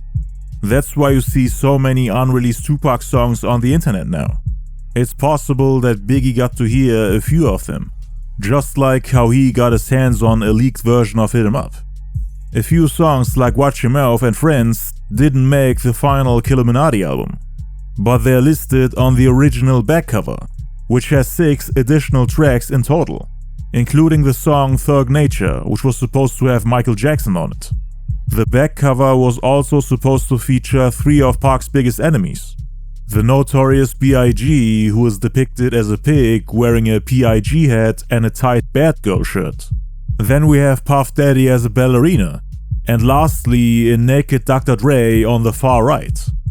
That same day, Richie Rich's album Seasoned Veteran came out as well, and included a song called N-Word Done Changed, which featured a previously unreleased Tupac verse in which he dissed Biggie. Now picture me rolling, Biggie Smalls got his eyes swollen, my hands on my nuts, I give up, I'm gonna die holding him. When we pulled him out of the car after he was shot, he took his hands, after we laid him on the ground, took him out of the car. He was laying there, right? He was like almost unconscious, but he was still moving, and he took his hands and he did just like my hands on my nuts, I give up, I'm gonna die holding him. The spookiest part of the song is where he says that he got shot and murdered. And this came out 2 months after he passed. Not only that, but he also said that the people who did this to him will meet the same fate and get killed as well, which is exactly what happened. The Crip Orlando Anderson, who was in the white Cadillac from which they shot Tupac, was shot and killed on May 29th, 1998. And Biggie died the same way on March 9th, 1997. People always use lines like these to point out Pac's superhuman ability to predict the future. Yappin shot and murder, can't tell you how it happened word for word, but best believe that niggas gon' get what they deserve in the same way. A week later, on November 12th, Snoop Dogg's long-awaited sophomore album The Dogfather came out and received mixed reactions. It was nowhere near the level of his first album Doggy Style in terms of quality. Nowhere near All Eyez On Me, Killuminati or Ready to Die. And this whole time, Snoop was seen as someone that's on the level of Tupac and Biggie. Before Pac dropped All Eyez On Me, he was the biggest artist on Death Row. But he was slowly falling off, and Pac had to carry the label. But after Pac's passing, Snoop was the only superstar left on Death Row, selling 479,000 copies in the first week, which is less than both of Pac's albums, which again sold 566 and 664,000. Snoop at one point sold over 800,000 copies in the first week, and the rap game expected him to make a huge comeback. He was seen as a sleeping giant, Death Row's ace, but the album Dogfather disappointed on numerous levels. And people started to realize that with Pac, Dre and Suge gone, the golden days of Death Row are over.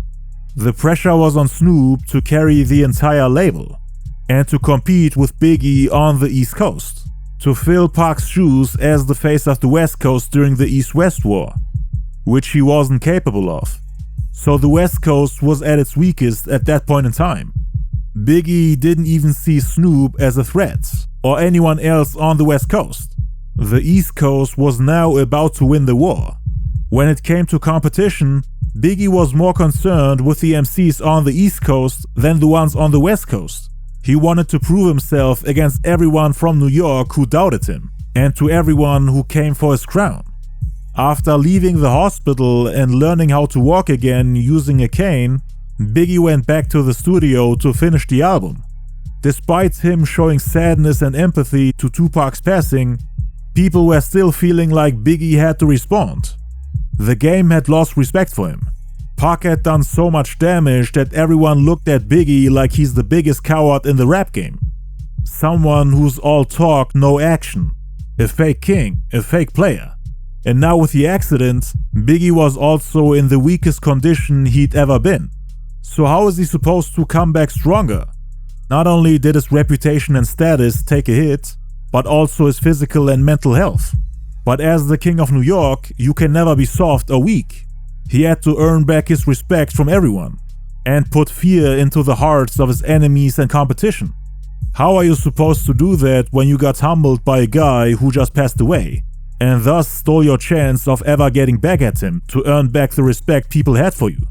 Keeping it in the past and moving on from that battle would only mean that Biggie accepted defeat and acknowledged Pac's superiority over him. When all this time, Biggie wanted everyone to think that he is the undisputed number one. Just like all the other top MCs in the 90s, as hip-hop is a competitive sport. So, in order to not bow down and accept defeat, Biggie chose to subliminally diss Pac even though he's already dead, while denying that he ever dissed him.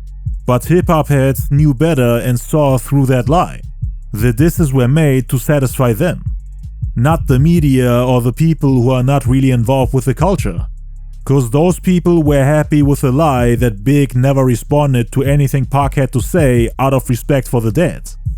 Pac fans didn't stop blaming him for the Quad Studio shooting, and they had also started to blame him for the Vegas shooting. Big was just tired of constantly having to defend himself and to constantly correct them, telling them that he had no involvement in any of it. But he saw how Pac's quote-unquote lies helped him to boost his album sales, understanding that controversy sells. So he started lying too to create controversy, subliminally pretending to be responsible for everything. He said screw it and decided to become the villain people painted him to be.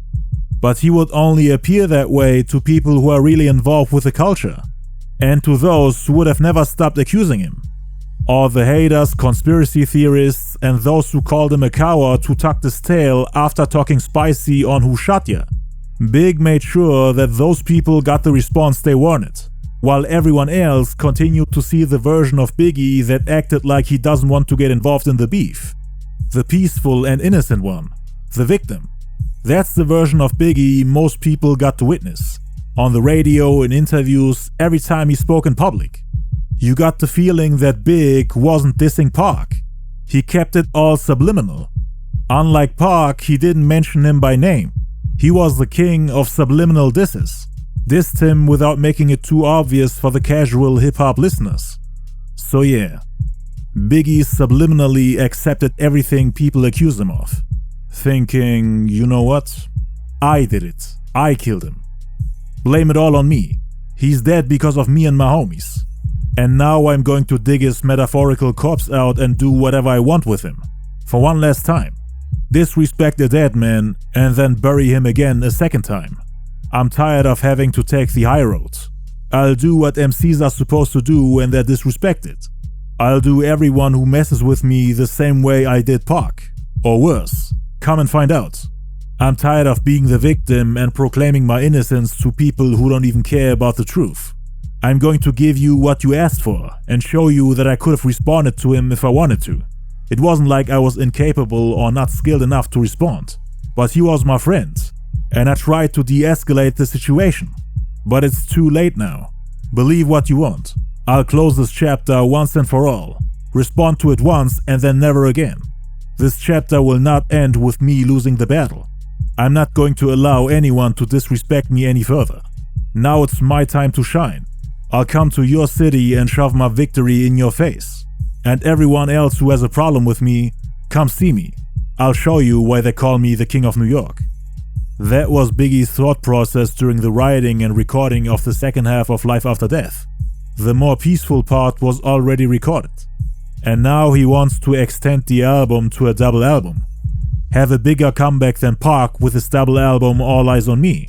He wanted to make history and put the whole game in fear, just like Pac did when he came out of prison. And in order to outdo him, he needed to be more vicious than Tupac himself. The rapper Busta Rhymes then invited him to come do a song with him for his next album When Disaster Strikes. He wanted to do a track called Dangerous MCs with Nas, Method Man and Biggie on it, rapping over a J Dilla beat. So he booked the studio session at Unique Studios in New York and had Method Man and Nas waiting there for Biggie to show up. Nobody wanted to record a verse until they heard Biggie spit. Big and Little C's arrived at the building but then noticed that the elevator ain't working. They had to take the stairs to get to the studio, but Biggie's leg still hadn't fully healed. He refused to use the stairs, called Busta and told him that he can't make it. There was a $10,000 check waiting for him, but Biggie still refused. I think Big just got into the car accident with C's, so his leg was all fucked up, and the elevator wasn't working. Big come to the studio, he downstairs. You ain't gonna see me tonight, my nigga. I look like climbing up them stairs, my size and my foot puffed up. I said, my nigga, I got your bread. I don't give a fuck if you had $1 trillion upstairs. The elevator was broke and Big had a car accident, so he had a cane. And he's like, dude, he said, I love y'all, but I ain't walking up the stairs with this bro. His shit was broke. Something was broke. He had a car accident. He left and nobody recorded the verse, cause they were all afraid that Big would come back the next day and out-rap everybody. They wanted to make sure that they can make changes to their verses if necessary. The second day, Meth, Nas and Busta waited again, but the elevator was still not working. Biggie didn't come. Nas and Meth refused to lay down a verse, thinking that it's smarter to hear what Biggie has to say, to make sure that they're not getting out-rapped. So they left again without seeing Biggie. I don't know if anybody wrote their rhyme or even a piece of it, but nobody laid their shit. Because motherfuckers wanted to see what Biggie was going to do. Yeah, that was a crazy session. That was going to be some shit. Right. So I didn't lay no verse, but the next day Big came and he did his shit. On the third day, Busta went to a different studio. It was the Soundtrack recording studio in New York. The elevator was working this time, but Nas and Method Man didn't show up. Big was smoking weed for hours, vibing to the J Dilla beat. He went back to writing rhymes in his head. He was high and still able to come up with a verse. Just like when he and Nas wanted to do the Gimme the Loot remix. Nas was too high to write a verse, and he was shocked when he saw Biggie spit it off the dome, even though he was just as high. On that day, Nas had left the studio without finishing the song, and they ended up scrapping it because he never came back. Now Big is back doing the same thing with Busta Rhymes, who was confused, asking himself when he will start to write something. After 3 hours, he asked him. Big then said that he's ready to go. Spit the verse off the dome. One of the studio chairs that got the wheels on it that roll around, he's sitting in that shit just doing this while a beat was playing. He just smoking. He ain't writing nothing. So about 3 hours in, I'm just like, my nigga, you ain't gonna do this verse, my nigga? And he said, I'm ready, Wes. Diamonds on my neck, chrome drop top, chilling on the scene, smoking pounds of green. It's crazy how he started off by rapping about smoking pounds of green. He was literally smoking weed for 3 hours before spitting this verse, dissing Tupac on the same track Busta Rhymes, Method Man and Nas were supposed to be on, just to show them that the King of New York ain't scared to respond to the King of LA. He was also beefing with Nas and Method Man's homies Ghostface Killah and Raekwon at the time, so he couldn't lose respect in their eyes. He wanted to show them what he's capable of, making it seem so effortless, while Nas and Meth were nervous about keeping up with Biggie for the past couple of days. Big definitely had an intimidating aura in the studio, spitting top-tier verses without having to sit down and focus, making it seem like the easiest thing in the world, as if he can battle Pac any day of the week without preparation, like a walk in the park, basically flexing on Busta Rhymes, cause all the New York MCs were asking themselves if Pac was too much for Biggie to handle. And now he's in the studio dropping punchlines left and right. without having anything written down. The whole game had underestimated him. He continues where Pac had left off. And the winner is not that thinner kid. Now you tell me who won. I see them, they run. And the winner is not that thinner kid. Bandanas, tattoos, my fists never bruised. Land still cruise, Frank White paid his dues. Biggie's subliminal lines describe 3 of Tupac's signature features. His wiry frame, the bandana that he usually had tied around his head, and his tattoos, most notably his Thug Life tattoo. And this is what he does. Instead of calling you out by name, he finds a million ways to describe you and talk about you. Like when he said Papa Very. Ask who's the raw, bet they say Papa Very. He made you think of the name Machiavelli without even saying it. Biggie is saying that Tupac didn't win the battle like he implied on Hit 'Em Up. For Biggie, the battle is still ongoing even though Pac is already dead. He also said not that thinner kid because Pac always made fun of Biggie's weight. Done did it, come with it, get your head split it, or get your neck slit it. Admit it, you overdid it, you just ain't got that loud. Telling Pac that he done did it and overdid it now. Meaning that he went too far with his supposed lies and acting. Him accusing his closest friends of setting him up while dissing them on records. Telling Pac, who was already deceased at this point, that in a battle he would have gotten his head splitted or neck slitted. He's also joking about how his subliminal jabs always make people raise their eyebrows, making people speculate if those lyrics are disses or just silly coincidences. By now you figure, he talking about the inner but your weak ass assumptions, led the dumping.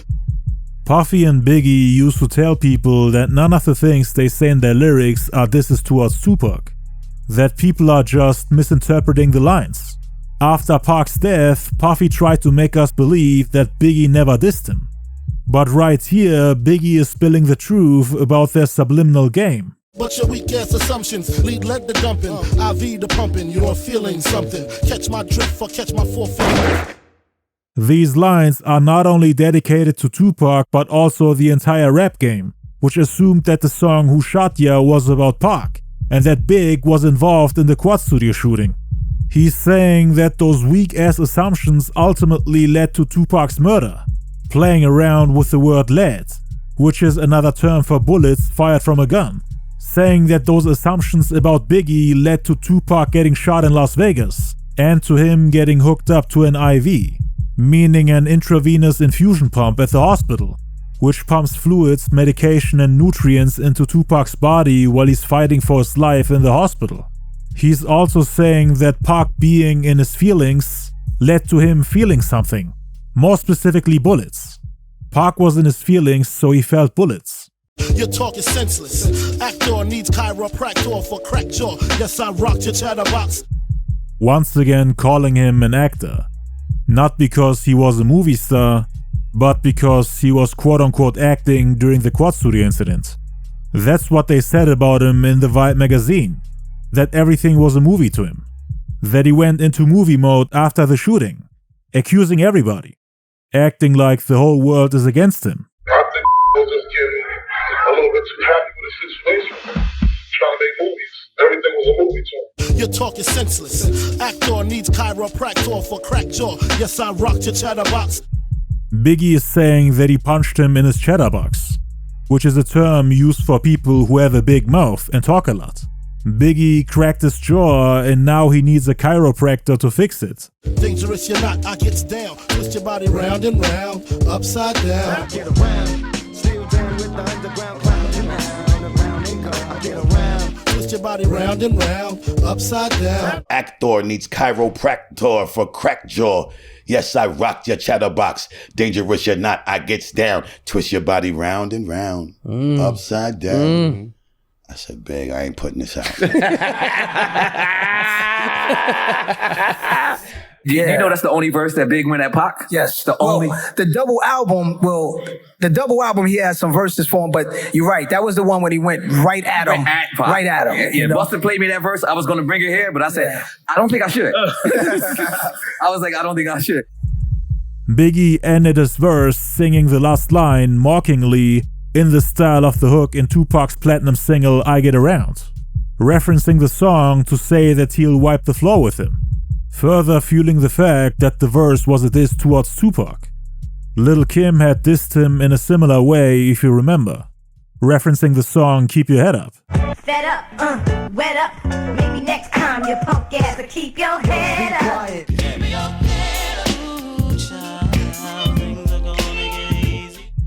The Junior Mafia clique most likely joked about Pac all the time, cause this is the exact type of humor and writing style.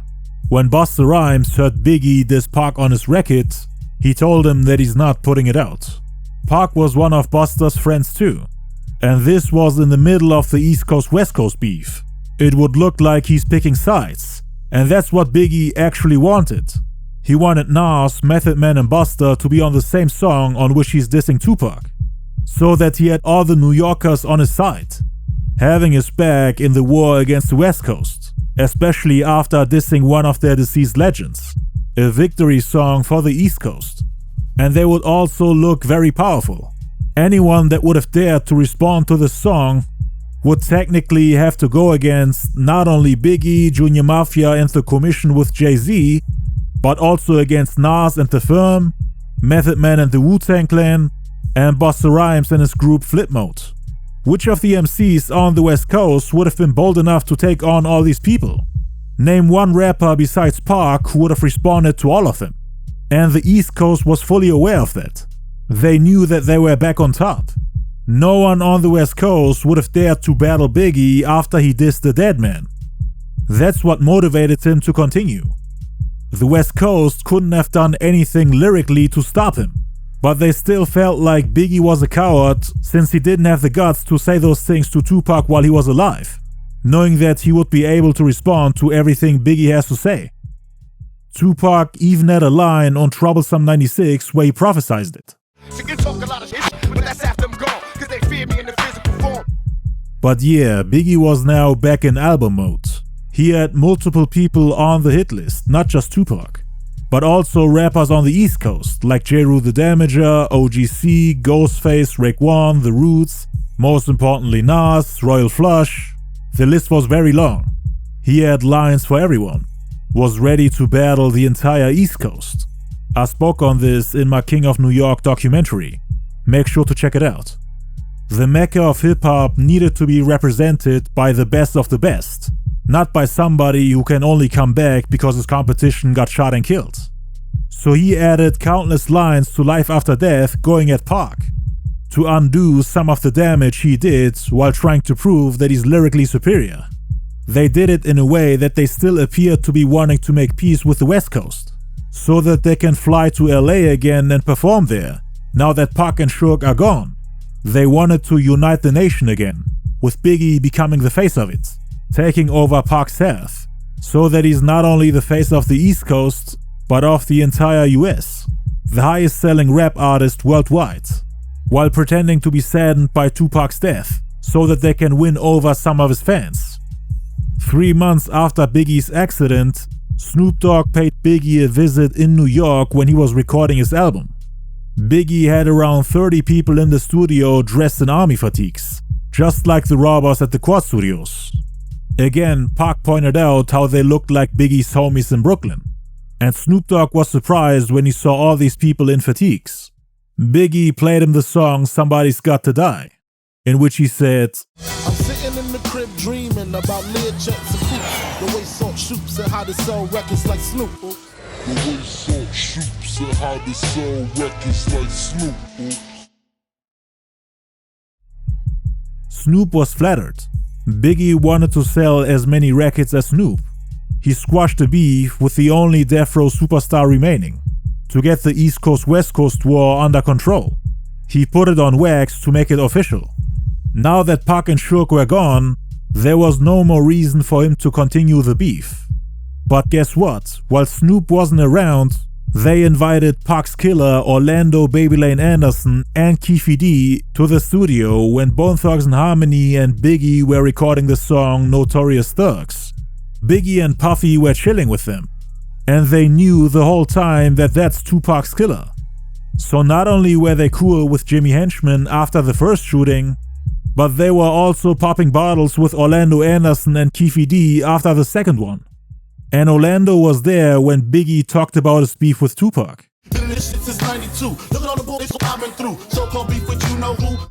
And he also knew that Pac had a problem with people using the term thug in their music. That's why he was beefing with Bone Thugs and Harmony prior to getting locked up. I know people looking on TV, they going, wait a minute. Didn't I already hear a group called Thug something? I already heard about some kind of thug something on TV. Who is Thug Life? But this the original. We are the original thugs. I want to get to be real again. He also had a problem with Nas and Mobb Deep for using that term. And now all of a sudden Biggie is calling himself a thug as well. Fat Joe was actually the one that got Bone Thugs and Harmony and Biggie together. Cause Bone Thugs around that time didn't really mess with him because of the Pac situation. The group had actually squashed their beef with Pac and recorded a song together called Thug Love. Fat Joe, the guy who supposedly dissed Pac together with Biggie, is now trying to get Bone Thugs on their side. Cause they were signed to Eazy-E's record company Ruthless Records, which has always been the enemy of Death Row and Suge Knight. They even had Eazy-E's right-hand man BG Knockout in the studio with them. And they all had a problem with Death Row. BG Knockout was actually the best friend of Orlando Anderson. And they were now hanging out together with Biggie and Puffy. You obviously can see Keefe D and Orlando in the pictures, but if you look closely, you can see BG Knockout standing close to the door. Puffy kept the Southsiders around for protection, cause Suge Knight was still giving orders from prison to continue to harass them. But now that the FBI was investigating, Puffy supposedly told Keefe D and the Southsiders around that time that they should try to keep their distance from everybody associated to the label Bad Boy, at least for the next couple of months. He would keep them around, but at a healthy distance. At parties and events, they would sit in the opposite side of the room. The FBI already suspected the Southsiders of having something to do with the Tupac murder. And this was just a couple weeks after the gang war in Compton, where the cops arrested dozens of Southsiders. The rumors of Puffy's involvement and cooperation with the Southsiders existed back then as well. But Puffy dismissed those rumors every time he was asked. "We never used Crips or any other gang faction to do security for us," he asserted to MTV News. In a subsequent interview, when asked whether he might have been introduced to Keefe D and others without being told they were Crips, Puffy insisted, "Being a young black celebrity, you have thousands of acquaintances. I can't say who I've met. It's not like all gang people wear colored rags on their heads." But a press agent for his record label was more equivocal. When pressed as to whether it was Biggie who might have, unbeknownst to Puffy, hired Crips as muscle, the publicist responded, "As a family, Bad Boy did not use them," begging the question of who exactly was a member of the family. Biggie finished recording the Life After Death album in early '97. Let's take a look at the individual tracks and see what he had to say about Pac. Hypnotize was hereby the comeback single for the double album. It was supposed to compete with Tupac's California Love. The song was actually recorded before Tupac's death. Back then, he had a more peaceful approach regarding the beef. Never lose, never choose to, bruise, cruise who, do something to us, talk go through us. Saying that he'll win the beef without retaliating. When his enemies spit venom in his direction, it goes right through Big and his crew. The metaphorical venom doesn't even affect them. So violence is never his first choice.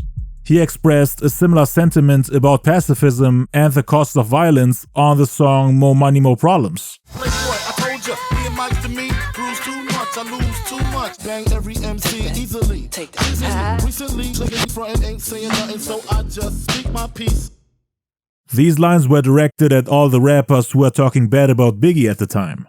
He's telling them that in a battle he'd defeat them easily, but he chooses to speak his mind without reacting violently, while keeping his peace, meaning his gun and his necklace, the Jesus piece, but also peace as in the opposite of war. So I just speak my piece, keep my peace, Cubans with the Jesus piece, with my peace. The next song, Kick in the Door, was recorded after Pac's death. It's a full diss track aimed at multiple MCs on both coasts. As you can see, he was only peaceful while Pac was alive. Something changed during his 3 month recovery phase. Something clicked and he went full war mode after that. The hate and disrespect from hip-hop heads and also MCs like J. Rue the Damager, Nas, Ghostface Killah, Raekwon the Chef, the groups OGC and The Roots most likely got to his head and made him go all out. Cause for the entirety of Pac's reign on the top, Biggie was telling people that he would never quote-unquote diss another black man, that he's only here for the art and for the money. But now all of a sudden he wants to battle the entire rap game. Cause people were confusing his kindness and peacefulness with weakness. Rappers were making fun of him in songs and music videos. They saw how Pac increased his record sales by slapping Biggie around. Biggie just turned him the other cheek and allowed it. So everyone tried to use that to their advantage and to boost their record sales. It became a trend to diss Biggie, and there were no consequences to it. The rap game would actually reward them with attention, and they would boost their record sales, all on the expense of Biggie. And he didn't want to be the laughingstock of the industry anymore. I mean, for what? Why would he allow them to continue? It only hurt his career. He understood that the peaceful route ain't always the best route. People will take advantage of you if you allow them to. So he started battling half of the East Coast to earn his respect back and to show them that he's worthy of the King of New York title. And he also went at the guy that started this whole Biggie hate train, his biggest enemy, Tupac Shakur. Your reign on the top was short like leprechauns as I crush so-called willies, thugs, and rapadons. These lines are both a shot at Tupac and also Nas. Pac's reign on the top lasted less than a year. He got released from prison on October 12, 1995, dropped his album on February 13, 1996, and died exactly 7 months later. Big says that he's crushing his competition. All the thugs, meaning the Tupacs of the world, the Willies, Jab and Nas, and the rapper Dons, shot at Raekwon the Chef, Ghostface Killah, and again against Tupac, aka Machiavelli the Don. This goes out for those that choose to use disrespectful views on the king of NY. Of that, why try throw bleach in your eye? The next song in which he is dissing Pac is Last Days, which was produced by Havoc from Mobb Deep, another rapper slash producer that Pac was beefing with prior to his untimely demise.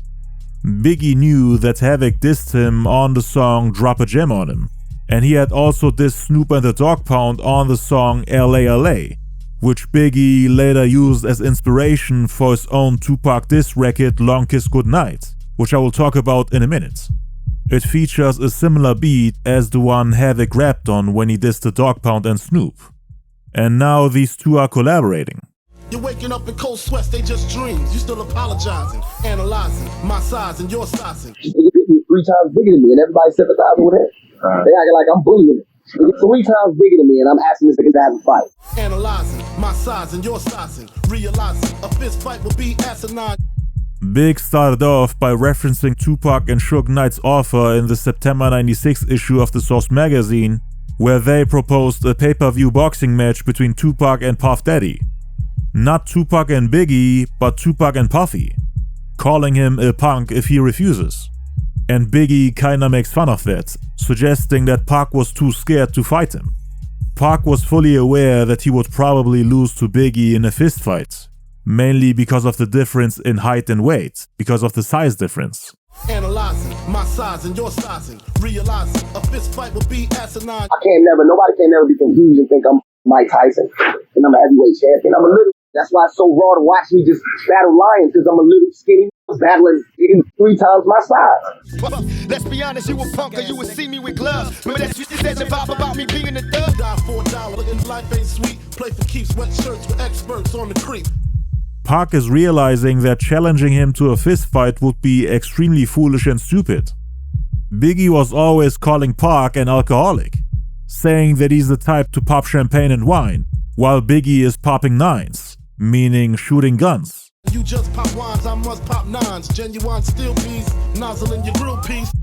Pac actually got into quite a few shootings before the Quad Studio incident, like when he shot at 2 off-duty police officers in '93.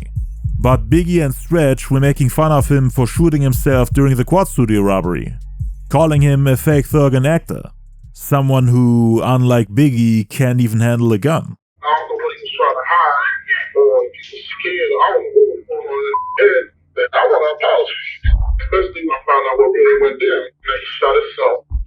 And he didn't really get shot in the head. He got pistol whipped.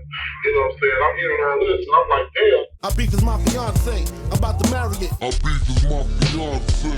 I'm about to marry it. Since Pac ruined Biggie's first marriage by getting in between his relationship with Faith Evans, their beef is their fiancé, and Biggie is about to marry it, with the promise, till death do us part. And that's exactly what happened, as Pac lost his life due to the beef. And that was the end of it. Beef with me is unhealthy. I'll fuck around and get an ulcer, lose your pulse or collapse lung. Look how many gets I brung. Beef with Biggie is unhealthy, making Pac lose his pulse and leading to a collapsed lung. Pac had his right lung collapsed and removed after getting shot in the chest in Las Vegas. He fought for his life for 6 days straight, while being in a medically induced coma. And then he lost his pulse, died on September 13th. Look How Many Gats Are Brung could be about Biggie bringing all his guns to the Parker Meridian Hotel suite in '93.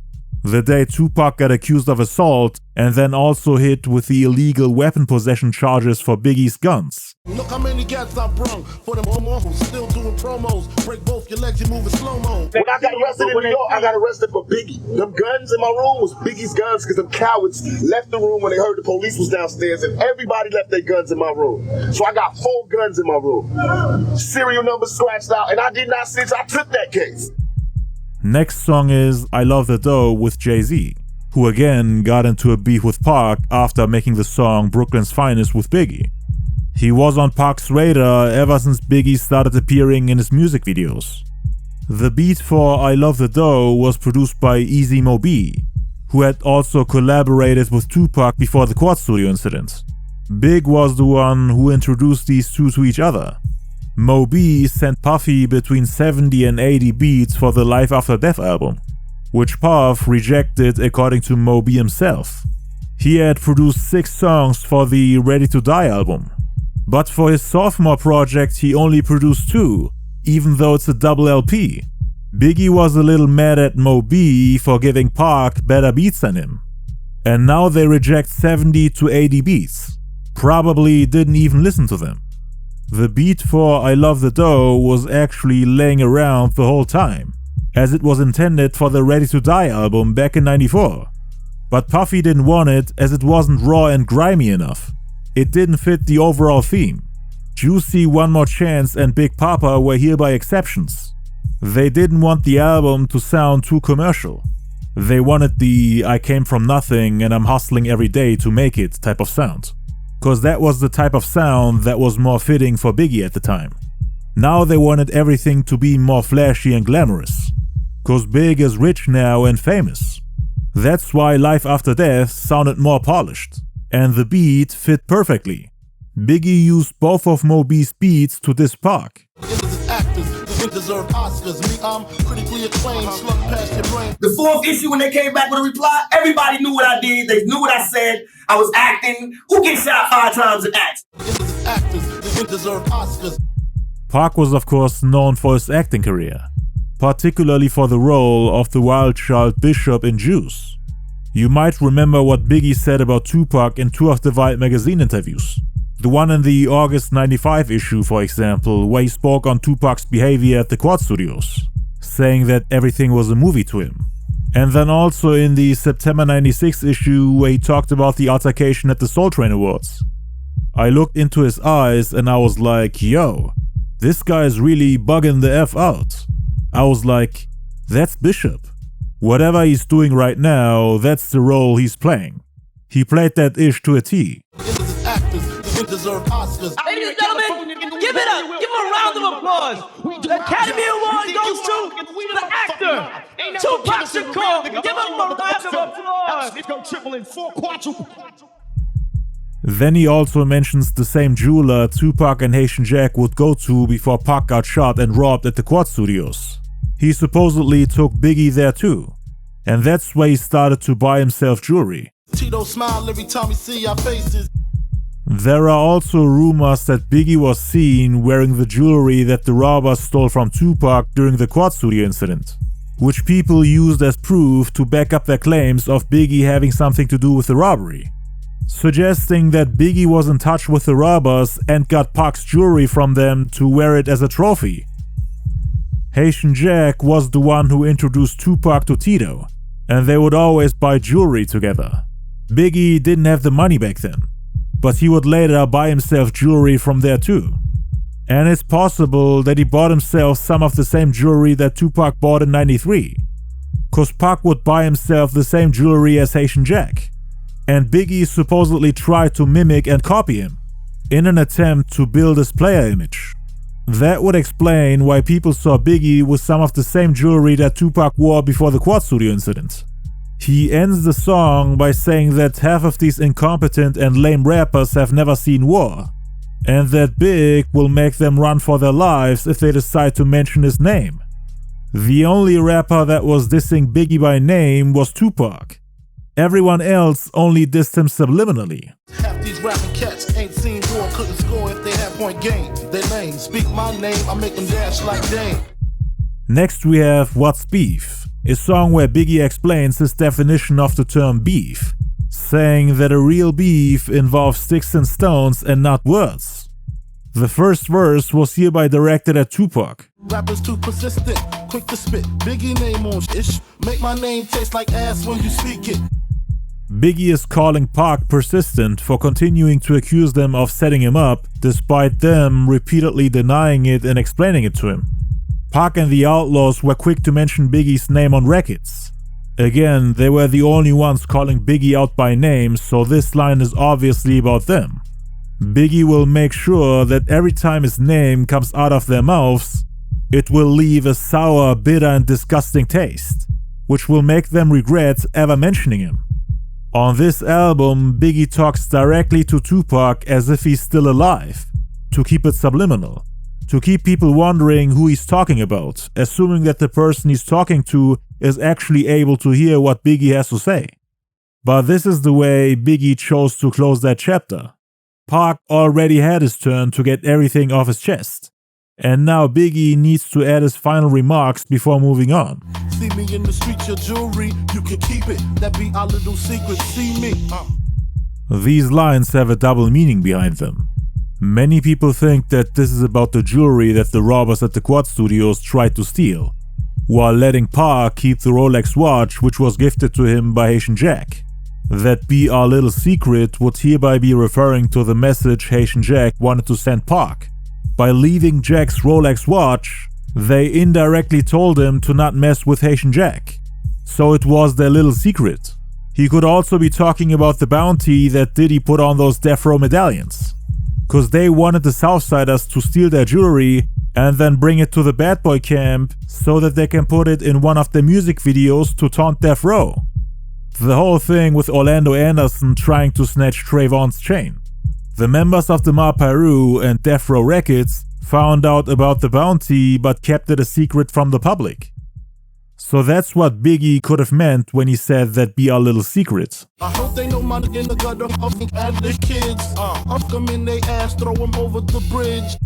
Gutter was the guy who pulled the gun on Tupac and his entourage at the '96 Soul Train Awards when Biggie and Pac came face to face.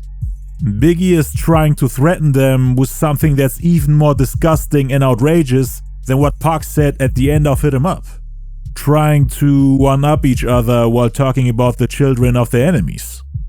Oh, you thought your little threats at the end of your record would scare us? I'll show you how it's done. Die slow, motherfucker. My phone make sure all y'all kids don't grow. Y'all got the goal. All I make is one phone call. All y'all disappear by tomorrow. This is Biggie explaining what he would do if it ever came to a real beef. Make his enemies disappear with just one phone call. He's still talking about Tupac, playing with the idea that he was the one that called the shots on him, even though it's not true. But he's playing the villain right now. A guy that has no morals, no empathy, and no remorse. All your guns is borrowed, I don't feel sorrow. Actually, your man passed the gap to me. Biggie and Tupac's brother-in-law Zayd went to the Quad Studios the day after the shooting to get Tupac's gun, which was still inside the piano. Zayd and Lil Sean had hidden the gun there from the police, Pac had shot himself with that gun, and he would have gotten into trouble if the cops ever found it. Zayd supposedly gave Biggie the gun so that he can hide it, cause Zayd was involved in the shooting as well, and the cops could have searched his apartment. Biggie had zero involvement. Pac and Zayd knew that. That's why they wanted him to hold on to the gun, cause the cops would have never suspected him of having it. That's why he ended the verse by saying, "Actually, your man passed the gat to me." And that was the only verse on What's Beef that was aimed at Pac. In the hook, he once again threatens people's mothers. Beef is when you need two cats to go to sleep. Beef is when your moms ain't safe up in the streets. He had made similar threats on the Get Money remix too. Your mom's the actress, didn't want to show me the safe. It's okay, she was old anyway. He also said beef is when RCU guaranteed to be in RCU. Beef is when I see you, guaranteed to be in ICU. Pac was put in ICU, in an intensive care unit, after getting shot in Las Vegas.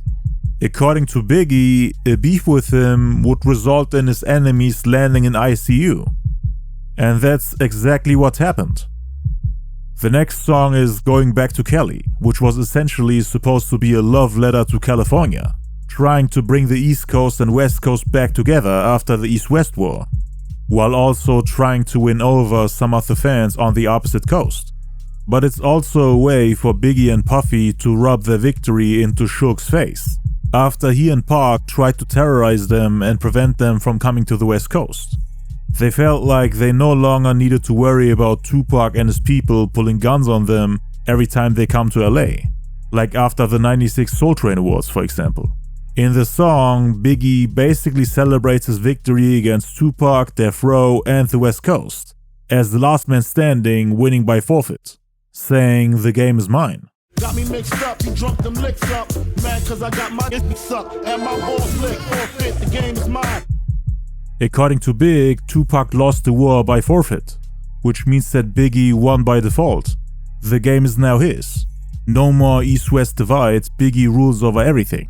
He's back on top, taking over Tupac's spot, making East Coast and West Coast anthems in his place, bragging about being able to go there without repercussions. No more threats from Tupac. Recognize a real dawn when you see one. Pac changed his rap name to Machiavelli the Don after coming out of prison. Part of the reason was because Biggie had called himself the Don on Who Shot Ya. But he unfortunately passed away, which allowed Biggie to reclaim his spot in the rap game. And he became big enough to not only be seen as the king of the East Coast, but he set his eyes on the West Coast as well. Wanted to reign over an entire nation as the biggest rap artist ever, overshadowing everyone else on the West Coast who tried to fill Tupac's shoes as the king of the coast. Cause the king of the West Coast was supposed to have the same status as the king of the East Coast. With Pac and Big, there was always a balance. But no one, not even Snoop, could fill the shoes of a giant. So there was no one who could be seen as Big's counterpart on the opposite coast, which means that everyone else was more or less looking up to him. He had now become the Don of both coasts. Sipping on booze in the house of blues. I'm going back to Cali. He also mentioned the House of Blues in California, where Tupac went on a long rant about Biggie and Bad Boy, taunting and disrespecting them in front of a large crowd. And the people from Death Row wouldn't allow the Bad Boy camp to come perform there, cause the Ma Peru and the Death Row staff would always hang out there. Other artists from New York would perform there, but the people from Bad Boy wouldn't. Now that Pac was gone, Biggie could just go there without having to worry about his safety. And he's rapping these lines as if he's from LA, as if he goes to all these locations every day. It's almost like Biggie reused the formula of Tupac's songs To Live and Die in LA and California Love. All I got is beef with those that violate me. I shall annihilate thee. He makes clear that he never had an issue with the West Coast. He just had beef with those that dissed him, meaning Tupac, the Outlaws, and the people from Death Row, saying that he's going to annihilate them. I mean, who else from the West Coast was dissing him? He's obviously talking about destroying Tupac, on a West Coast anthem produced by an East Coast producer, Easy Mo Bee, the same guy he introduced Tupac to. Big and Mo B wanted to show their competition on the West Coast that New Yorkers can make funk bangers too. Cause producers on the West Coast were known for using funk samples to make G-Funk records. And those were super popular. They were outselling the East Coast thanks to that sound. On Ready to Die, Big had tried to merge East Coast and West Coast sound to gain followers from both coasts and to compete with the highest selling rappers, which again at the time were from the West Coast. Biggie and Mo B wanted to show them that they can make those type of records on the East Coast as well, on the same level if not better. And Big was trying to master everybody's styles, learning their techniques and sounds and trying to outdo them. Those qualities and skills MCs brought to the table, Big was showing people that he can do that as well. That he can rap like them, but that they can't rap like him. The next song that was aimed at Pac is Player Hater.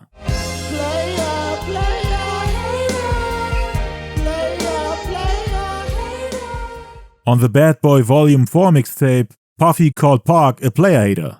We're about to hit side B off, and we're gonna dedicate this to all the now player haters, all the niggas that ain't jealous, all the niggas that don't act like this, all the niggas that don't act and keep it real, all the real thugs, the real gangsters. You see, there are two kind of people in the world today. We have the players, and we have the player haters. Please don't hate me because I'm beautiful, baby. People, they talk about me, but my crew's so deep, you can't do a damn thing. Big and Puff are now singing a joke song making fun of Pac, the player hater, who's getting robbed by Biggie. This is now the second song from Biggie, which sounds like a direct reference to the Quad Studio shooting. First Who Shot Ya, now Player Hater. Take off your shoes. You be golfing fools. You've been robbed. The whole time, Pac was calling them out for their quote-unquote fake player image. So Big and Puff started calling him a player hater, and then made a song that they intentionally made sound ridiculous, with Puffy singing in the background hitting all the wrong notes, showing people that they're having a good time while robbing the player hater, laughing at Pac's expense now that he's dead.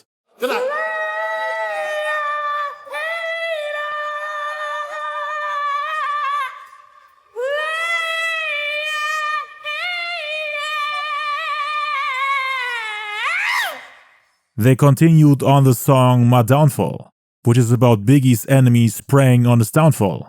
Jealousy's a motherfucker. You're weak, jealous motherfucker. If you're a jealous motherfucker, you just a weak motherfucker. The Bad Boy camp was convinced that the only reason why Pac even started this whole anti-Biggie campaign was because of his jealousy, after seeing Biggie take over the game while his own career stagnated. Seeing Biggie get crowned the King of New York with just one album, getting to collaborate with Michael Jackson in his place, basically taking his spot in the rap game, while using his success formula and never reaching out.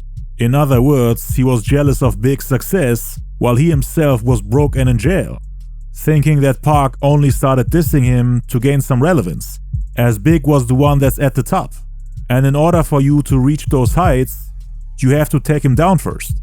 The intro also features a phone conversation between Biggie and someone who threatens to kill him.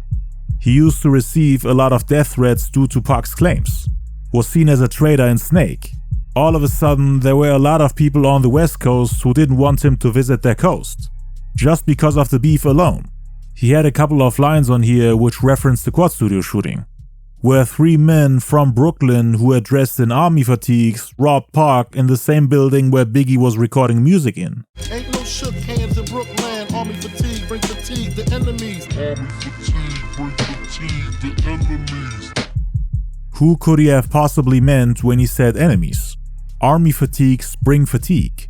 His homies from Brooklyn used to wear army fatigues, but so did the people that robbed Pac, Dexter Isaac and his homies. And Pac said they looked like Biggie's friends. And yes, they indeed brought fatigue to their enemies. I mean, Pac was knocked unconscious after that pistol whipping. Ain't no shook hands in Brooklyn. The robbers didn't welcome Pac by reaching out their hands for a handshake. They reached for their guns and robbed him Brooklyn style. Again, in the April '95 issue of the Vibe magazine, Pac said that he assumed that those people were Biggie's homies, and he expected them to greet him. He was confused when they didn't. Now Big is saying, ain't no shook hands in Brooklyn, army fatigues bring fatigue to enemies. On the Get Money remix, which again was made to infuriate Tupac, he used the same exact words when talking about Tupac. Army and Brooklyn. Can't harm me, I keep the army. Is Brooklyn in the house? Without a doubt. Look, man, you wanna see me locked up, shot up. Mom's crocked up over the casket, screaming this and. Tupac made a lot of wild statements about Biggie which could have gotten him in legal trouble. Like for example, when he publicly claimed that the illegal firearms that were found at the Parker Meridian Hotel suite were Biggie's, the ones Pac got in trouble for. He also claimed that Big set him up at the Quad Studios. And now Big is asking him, you wanna see me locked up? Shut up? Cause Pac also wanted the Death Row head of security, Reggie Wright Jr., to pass him the gun so that he can shoot Biggie at the Soul Train Awards. And he also wished Biggie death on Hit 'Em Up. Smoking dope is like a Sherman. They learn to fly, but they burn, motherfucker, you deserve to die. And now Big is saying, y'all know who killed them, filled them with the Lugas from their Rugas or their desert. Dying ain't this shit, but it's pleasant, kinda quiet. He's talking about Tupac here, addressing the rumors that are floating around, saying that everybody knows who killed him and filled him with bullets. The rumors were all pointing at the Bad Boy Camp and the Southsiders. And then he says, watch my people bring the riots, giving cats the opposite of diets. He's talking about post-mortem shifts in weight and water levels of body organs. Tupac's body was about 30 to 50 pounds heavier than before his death, according to the autopsy. He weighed at 215 pounds, which is about 97.5 kilograms. Pretty heavy for a guy that's 5'9", meaning around 175 centimeters tall. Prior to his death, he was around 165 pounds, meaning 75 kilograms. So he supposedly gained around 50 pounds, 22 kilograms. This was even confirmed by the Outlaws, who said that his face was swollen beyond recognition. Now Big is saying that his people, the same ones that killed the guy the verse is dedicated to, make people gain weight by killing them. Watch my dick and bring the riot, giving cats the opposite of diets. You gain 30 pounds when you die, no lie. Biggie would always play around with the idea of him being involved in both of the Tupac shootings, always dropping subliminal hints that can be interpreted in multiple ways. Like on the song Long Kiss Goodnight, for example, where he said that his team in the Marine Blue killed the guy the song is dedicated to. He's talking about the Southside Crips and Tupac. But the casual hip-hop listener comes to the conclusion that the song is about a fictional character, that it's not a diss song. But yeah, every time he talks about his team in army fatigues, he wants you to think that he's talking about Dexter Isaac and the people that robbed Tupac, even though those people have denied that Biggie was ever involved. And every time he talks about his team in the Marine Blue, he wants you to think that he's talking about the Southside Crips, who have always denied working with Biggie. They only work with Puffy. Biggie loved to play around with the idea of him being involved to make himself look more dangerous and influential, dropping keywords that make you raise an eyebrow. Like when he used the word ashy after talking about his competition at the end of the verse. Competition still furious. Don't ask me, I went from ashy to nasty to classy and still. Tupac didn't really have a funeral. He wasn't buried. You never saw him in a casket. He was cremated, burned to ashes. Now Biggie is using the word ashy at the end of the verse, which was dedicated to Tupac, saying that he went from ashy to nasty to classy, just like on Sky's the Limit. I like this young man because when he came out with the phrase, he went from ashy to classy. Now this could just be a coincidence. Maybe he wasn't even thinking of Pac when he wrote this. But it is possible that he made that connection in his head and used that word on purpose. Wipe the pee up, mix shots, woke your feet up, go in the ashtray, spark the weed up, long kidding. Remade it last wishes, looking smoke my ass. Go in the ashtray, spark the weed up. Daydreaming, fuck around, get wet like semen, your whole teaming. Be more gone to free me. Mess with Biggie and your entire crew will get shot and disappear, playing on the homophone similarity between Morgon and Morgan. referring to the actor Morgan Freeman. Niggas want my team to stop shining, pray my fame start declining, whining like girlies. Pac was doing everything in his power to end Biggie's career, to cause his downfall, to take away his shine, while quote-unquote whining like little girlies in interviews and songs about Biggie's rise to fame and success while he was in prison. We don't give a fuck about what you think about us, how you feel about us, what you got to say about us. We gonna keep doing our motherfucking thing from now to the year 3000.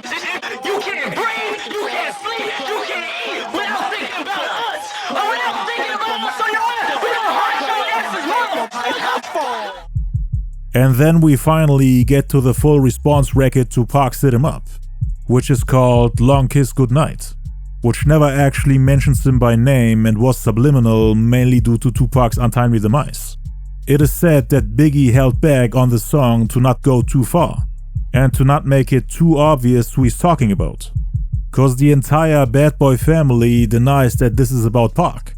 There are also rumors that this is actually the second version of the song, and I'm not talking about the demo version with Capadonna. The first one was supposedly made before Pac died, and it mentioned him by name, was supposedly way more direct. Some say it was intended to be released on Halloween of '96, but then Pac died and he got into a car accident, so he had to remake it in late '96 to not make it too obvious that he's dissing a dead man. And it's possible that they erased it forever. But then again, no one from the Bad Boy camp has ever spoken on this version. So it is possible that this is just a silly rumor, cause everybody always says that Biggie was in peace mode while Pac was alive. Now, the second version is the one with Capadonna from the Wu-Tang Clan on the hook. It features the same 3 verses you hear on the album, so it's basically the same version. Lyrically identical, but completely different from the first version which supposedly got scrapped. Proof for the song being made after Pac's death is actually in the song itself. I used to be as strong as Triple B, till little C's cripple me. Referencing the car accident 3 days after Pac's death, which crippled Biggie and made C's lose teeth. You lose teeth like little C's. And he also said now the year's new, talking about '97. Now the year's new. The song was named after a movie with the same title, which came out on October 11th, 1996, a month after Tupac's death. The beat was actually produced by RZA from the Wu-Tang Clan. Yes, the same RZA that Tupac wanted to sign to Death Row East together with his clique. And now he's in the studio recording a diss track against Tupac. RZA felt some type of way about the fight at the Club 662, where the rap group OFTB, which was signed to Death Row at the time, beat up RZA and snatched his chain. Pac tried to make things right by getting him his chain back, offering him to talk it out with them, and also offering him and his group a record deal.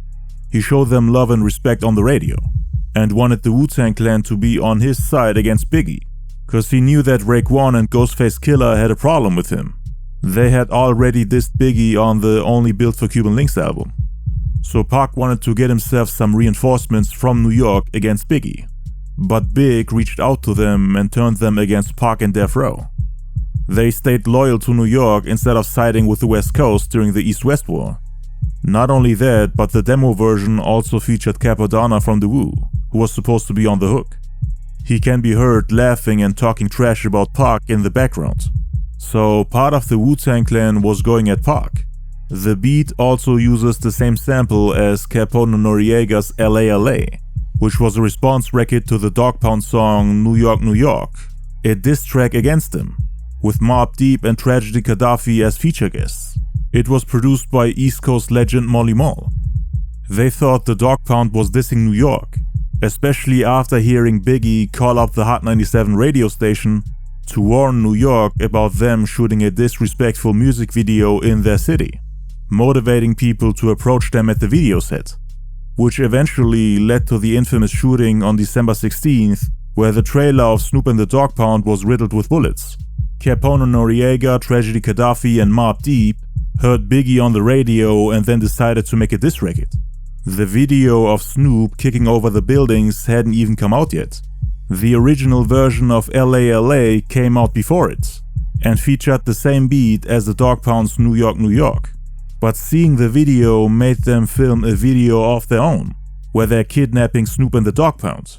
They decided to put it out as a single and even got Molly Mall to produce for them. LA, big city of dreams, but everything in LA ain't always what it seems. They wanted to show Death Row that New York is standing strong, that they all came together to fight back. At the time, Biggie didn't want to get on that record. He was completely against it. But after Pac's death, he decided to remake that song basically. He was now ready to diss Pac. A lot of rappers from Queens were mad at him for staying silent, for not wanting to strike back. Cause while Pac was alive, he wanted peace. Now he's giving those same people that doubted him what they were asking for. Everyone from Queens that lost respect for him, including Capone Noriega, Tragedy Gaddafi, Mobb Deep, Royal Flush, and even Nas. Molly Mall is from Queens too. They all wanted Biggie to battle Pac. So Big took their beats and did what he was supposed to do, using that same East Coast sound to diss the West Coast. Just by hearing the beat, you already know that this is going against Death Row. And Big had brought Snoop to the studio to make peace. Now he's using the same beat Snoop got dissed on, dissing Snoop's dead homie, knowing that none of them will ever respond to it. He made Snoop come to the studio knowing that he's going to lyrically attack his friend Pac on the same album.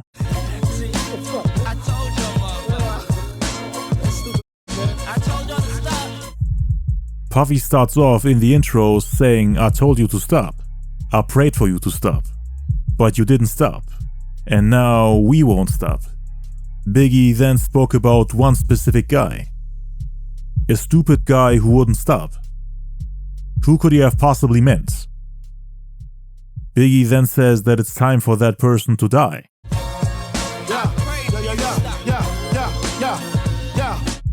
He starts off the verse by mentioning the singer De La Reese, who sang the song "You're Nobody Till Somebody Loves You," which Biggie later flipped and changed to "You're Nobody Till Somebody Kills You," the song that comes right after Long Kiss Goodnight, the final track on the album, which is also meant as a diss towards Pac. I make your mouthpiece obese like De La Reese. When I release, you lose teeth like little C's.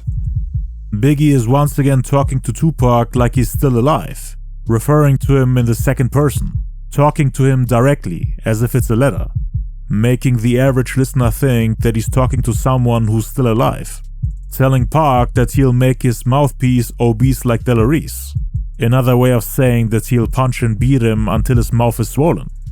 De La Reese gained a lot of weight in the 80s, which made her face swell up quite a bit, at least compared to when she was in her youth.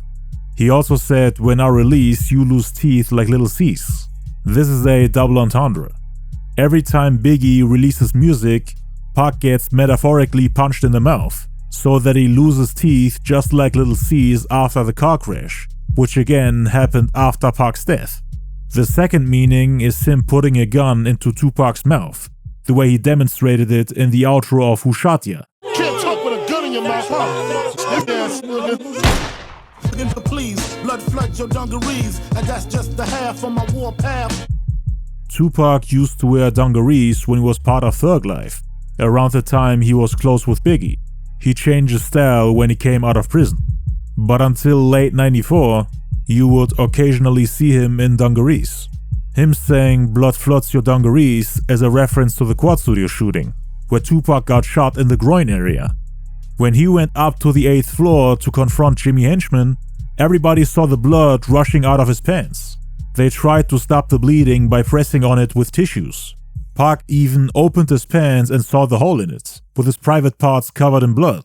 Laugh now, cry later. I rhyme greater than the average player hater and spectators. Better laugh now, then cry when I come to get you. I hit you with 2 Glocks and leave you with scar tissue. Laugh now, cry later. I rhyme greater than the average player hater and spectators. Pac had 2 tattoos on his back, smile now and cry later.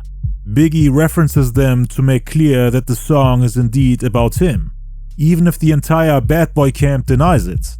Just like in the song Dangerous MCs, he describes you how his enemy looks like, without actually saying his name. He talked about his slim frame, his tattoos, his bandana, mentioned the song I Get Around, and on this song he gives us even more references. Laugh now, cry later, I rhyme greater than the average player hater. Biggie is basically saying that he's a better rapper than the player hater with the laugh now cry later tattoos on his back. Again, Biggie and Puffy gave Pac the nickname player hater after he made fun of their quote-unquote fake player image. So they responded by putting it into songs. Pac did something similar by calling Biggie and Puffy Piggy and Buffy. Both sides gave each other nicknames to make fun of each other. It still tickle me. I used to be as strong as Ripple B, to little C's cripple me. Then we get to the line where he says that he used to be as strong as Ripple, which was a fortified wine with 11% alcohol by volume. But after the car accident caused by Little C's, he felt like a cripple, with him having to use a cane to be able to walk again.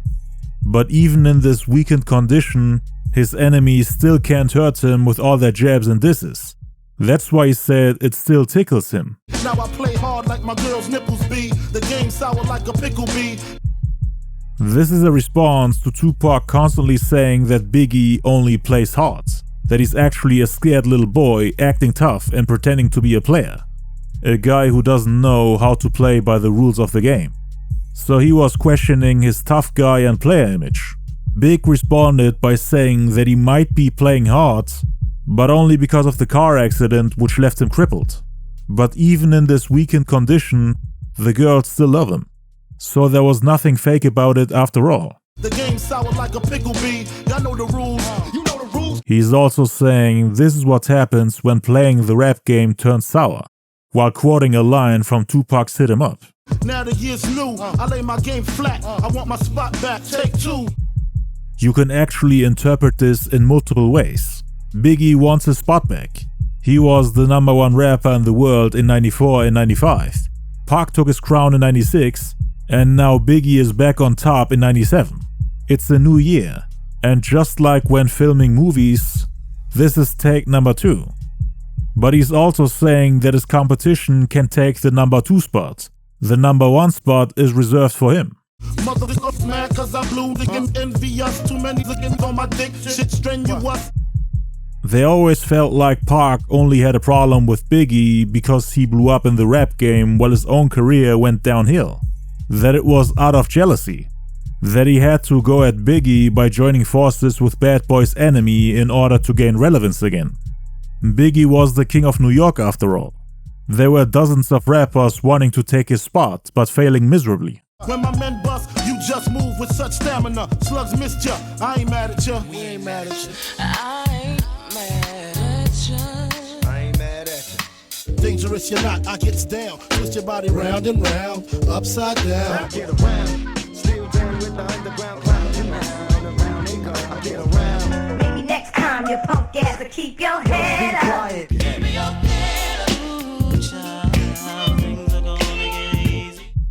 Biggie and his camp kept referencing Pac's songs, this time I Ain't Mad at Ya, which is basically a letter from Tupac dedicated to his friend, which he only gets to read after Pac's passing.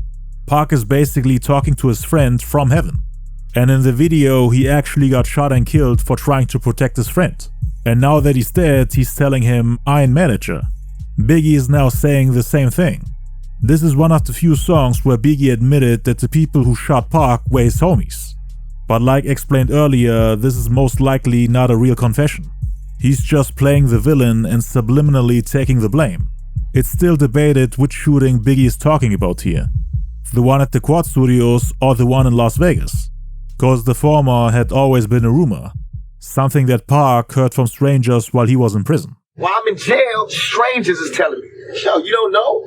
Biggie homeboy shot you. Cause they bragging, they telling they niggas in jail. Yo, we just got Pac, woo, woo, woo. And my cousin was in jail in New York cause I got family out there. He sit right there while the niggas get the call, boy, yo, my homeboys just jacked that Tupac. So that's how I knew he shot me, what happened and everything. And he also said that the robbers looked like Biggie's homies from Brooklyn.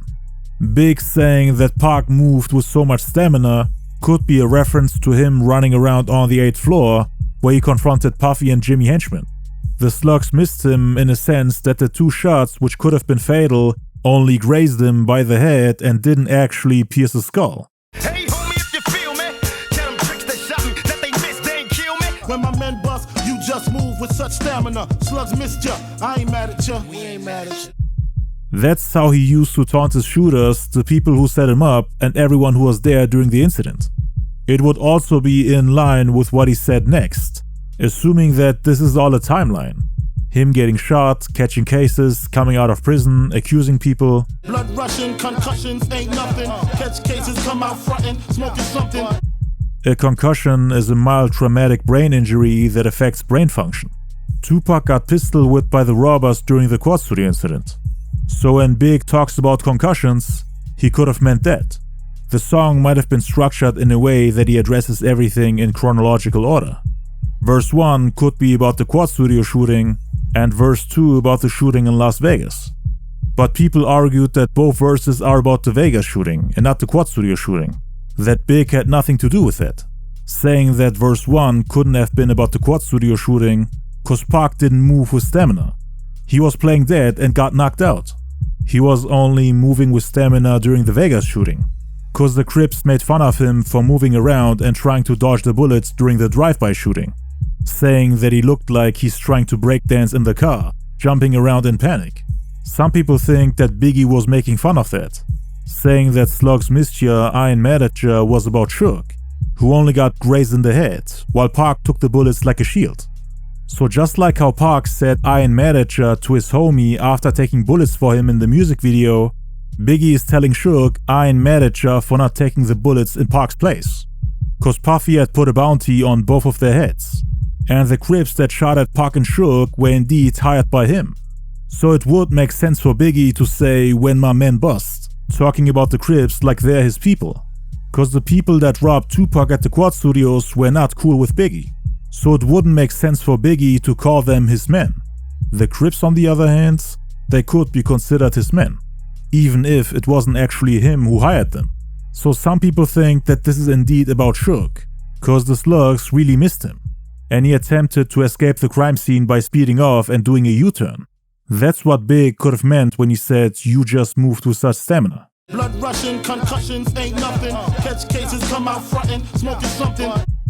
Just like how blood was rushing from Pac's head after the quad studio shooting, blood was also rushing from Suge's head after the Vegas shooting, cause he got grazed by a bullet. He then caught the case which got him locked up for kicking the Crip Orlando Anderson. So that would make sense and could be indication for him talking about the Vegas shooting. But then he said, come out frontin' smoking something. Suge went to prison and didn't really have a chance to come out frontin'. He didn't come out until 5 years later. By that time, Big had already passed, so it doesn't really make sense that this is about Suge. This sounds more like it's about Pac, who came out of prison quote-unquote frontin' as if he's smoking something, meaning that he's out of his mind for accusing and blaming everybody, cause they always said that everything Pac did after getting shot was act, as if his life is a movie, disconnected from reality. So it's really hard to tell which incident Biggie meant. I personally think that this wasn't about Suge, but about Tupac and the quad studio shooting. Guard your shit before I stick you, for your re-up, wipe the pee up, lick shots, woke your seat up. He's talking about robbing someone who's supposed to guard whatever Biggie is coming after. And then the next line sounds like he's making fun of Pac for getting shot in the groin area, talking about him making his pants wet. The shots woke his seat up. People always joked about Pac supposedly losing one of his testicles after the shooting. Pac supposedly opened his wet pants to see if his private parts are still there. There was a hole in his pants and he was feeling numb. Big is basically saying that he wet his pants after getting shot in the balls. I'm flaming jets, aiming at these maniacs, put my name in rap. Biggie is taking aim at the quote-unquote maniacs who put his name in raps. The only ones who were really dissing Biggie on records were Tupac and the Outlaws on the song Hit 'Em Up. He thinks people who diss others directly make it a much bigger deal than they should. It's just free promo for him. That's why he said they hustle backwards, cause in the attempt of destroying him by putting his name on records, they're giving him free exposure and making Pac fans look forward to a response from Biggie. So it's only helping Big in the long run, cause Pac was able to reach a wider audience, selling 5 million records in just a couple of months. Now those same people get put on to Biggie, looking forward to what Biggie has to say in response to Hit 'Em Up. The beef with Pac, whether people like it or not, increased Biggie's popularity and record sales. So it was helping him. And Big was smart enough to not do the same thing for his enemies. That's why Big did not put the names of his enemies on his records. Cause he'd be quote-unquote hustling backwards. But the game is that, like they hustle backwards. I smoke backwards and Dutchies, you can't touch me. Then we get to the most disrespectful part, where he makes fun of Pac's death, saying that Pac tried to rush him, lyrically and even in person, like at the Soul Train Awards. But then he got what he wanted by getting touched by bullets. Try to rush me, slugs go touchy, you're bleeding lovely, with your spirit above me or beneath me. The sight of Pac covered in blood after getting shot is pleasant to him, and he really loves seeing Pac's body bleed, while his soul is either above him in heaven or beneath him in hell. That's how heaven and hell were depicted in the past. Heaven is a nice place, somewhere bright and pleasant in the clouds, while hell is underground, a place that's dark and scary. And Big is saying that Pac is now in one of those places. You're bleeding lovely, with your spirit above me or beneath me. Your whole life you live sneaky, now you rest eternally sleepy.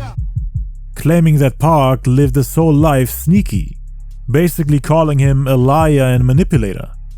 Due to Pac's actions and lies about Biggie, he might actually go to hell instead of heaven, saying that Pac's body is now resting forever while his soul is trapped in hell. Your whole life you live sneaky, now you rest eternally sleepy. You burn when you creep me, rest where the worms in the weak be.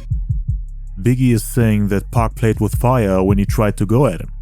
And this also ties in with the whole heaven and hell scheme that he used, as hell is often depicted as a nightmare engulfed with flames. Pac's soul is burning in hell for trying to creep him, while his body is resting 6 feet underground, together with the worms and the weak. With the weak, he's talking about the dead, who have no life force left anymore. My 9 flies, baptized, baptized with the Holy Ghost. I put holes the most, you hold your toes shaky. Tying into the death imagery in the previous lines, Biggie imagines his 9mm pistol as some sort of reverse baptism, sending Pac to see the Holy Ghost. The gun baptized him because he got wet, similar to how babies are baptized, but in this case you get wet because of the blood from your bullet holes, not from the holy water that is sprinkled over you. Biggie is also referencing a line from Mobb Deep's Tupac diss track Drop a Gem on Him, which was a response to Hit 'Em Up, the whole rap guys baptized rhyme that was aimed at Pac. Yeah, likewise, inside the rap guys, this thing ass appear shut eyes and swole up your whole outside. I'm baptized, begin to get wet. My 9 flies, baptized, baptized. Biggie uses the same exact words as Prodigy from Mobb Deep to subliminally tell the listener that they're teaming up against the same opponent. So not only is Biggie using a similar beat with the same sample as the song LA LA from Capone and Noriega, but he's also referencing the Tupac diss record from Mobb Deep. It's like he's using their energy to fight back the West Coast. I mean, he also had RZA from the Wu-Tang Clan producing this song. It's like New York came together to show people that they're united and standing strong against their enemies on the West Coast. I put holes the most, you hold your toes shaky, slipping trying to break me. Toast is a slang word for gun. You hold your toes shaky, slipping trying to break me. Pac is shaking while holding a gun. He made the mistake to mess with Biggie. But he's also making fun of the Quad Studio incident, where Tupac reached for his gun in the attempt to shoot the robbers. But he was shaky and nervous, slipped up, and supposedly shot himself. Stretch told Biggie everything that happened. He was on the ground and saw everything. And the two are making fun of him for making the mistake of shooting himself. Look what you made me do, brains blue, my team in the marine blue, 6 coupe, skeeted out. He's telling Pac, look what you made me do. You made me order my team in the marine blue, meaning the Crips, to come shoot you. Only thing that's not adding up is him saying 6 coupe. It wasn't a coupe, it was a 4-door 1997 Cadillac, from which the Southside Crips, Terrence Brown, Keefe D, Orlando Anderson and DeAndre Smith fired about a dozen shots at Pac and Suge's BMW in Las Vegas. And according to Keefe D, the last man who was sitting in that Cadillac that's still alive, Biggie had no involvement. They only greeted each other a couple times after the shooting. It was actually Puffy who put the bounties on their heads. He was the one that kept in touch with Keefe D. Biggie, for whatever reason, took credit for it. I guess he wanted to create controversy, while adding misinformation about the shooting to not help the cops with the investigation, cause he would have snitched on his whole team. White, the medicine, Con's the medicine. I got the lettuce in. You turn green like cucumber skin. Playing around with the color green. Biggie is smoking weed, which is green, got the lettuce, which is also green, while Pac turned green like cucumber skin. After seeing Biggie's rise to fame and how much money he made while he was locked up, turning green can be interpreted as another way of saying getting jealous. So Pac got jealous because Biggie got money. When he was a broke newcomer and a soldier under Tupac's wing, everything was fine. But when he started to outgrow him, Tupac all of a sudden saw him as a problem. Hug from fake friends, make ends, they hate you. Be broke, girls won't date you. Calling Pac a fake friend. Long before their falling out, they were always giving each other hugs every time they saw each other. Like for example at Puffy's birthday party in 1994, where they hugged each other for the last time. After he got enough money to get whatever he wanted, Pac started to hate him instead of being happy for him. That's what Biggie was trying to say. He didn't see Pac as a real friend. No friend would try to sleep with your wife. That's why he saw him as a backstabber, calling out his jealousy once again a couple lines later, where he said, no matter how you call it, this brolic, alcoholic, like it's weed greened out, like it's brick solid. Lil C's mentioned that Pac always had the greenest weed they'd ever seen. Big is saying that Pac became just as green as his weed, meaning super jealous. Not only that, but he's also calling him a high alcoholic. He then went back even further to when they first met, back when Biggie was a nobody. Be broke, girls won't date you, that's why I relate to. This is a response to Pac making fun of Biggie being the furthest thing from a player prior to getting famous. Pac was saying that he had to beg women to sleep with Biggie, that he was always super unpopular with women. Biggie, remember when I used to let you sleep on the couch and beg him to let you sleep in the house? I remember Biggie sleeping on my couch. I remember begging tips to you feel me? Yeah. So Big Papa don't mean nothing to me. He know it. He know it. That's why he can't fight me. That's why he can't battle me. Be broke, girls won't date you. That's why I relate to. Choke your ass out till your face blue. Make you open the safe too. Biggie wants to choke Pac out for being a fake friend, for using things from the past against him, making fun of him for being broke and unpopular with women at a time when Pac was on top and when Biggie had nothing. Instead of being happy that his friend finally made it out and got the fame and recognition he deserves, he also said, make you open the safe too, once again saying that he'll rob Tupac. He said this about Pac's mother as well, on the Get Money remix. Your mom's the actress, didn't want to show me the safe. Fluff hit your chest, tap your spine, flatline, heard the grapevine, you got up 4 times. This is exactly how Pac died. He got shot in the chest and one of the bullets hit his right lung, which caused massive bleeding that couldn't be stopped even after removing the lung. They put him into a medically induced coma and tried to revive him multiple times. He flatlined and died, just like Biggie said on the song.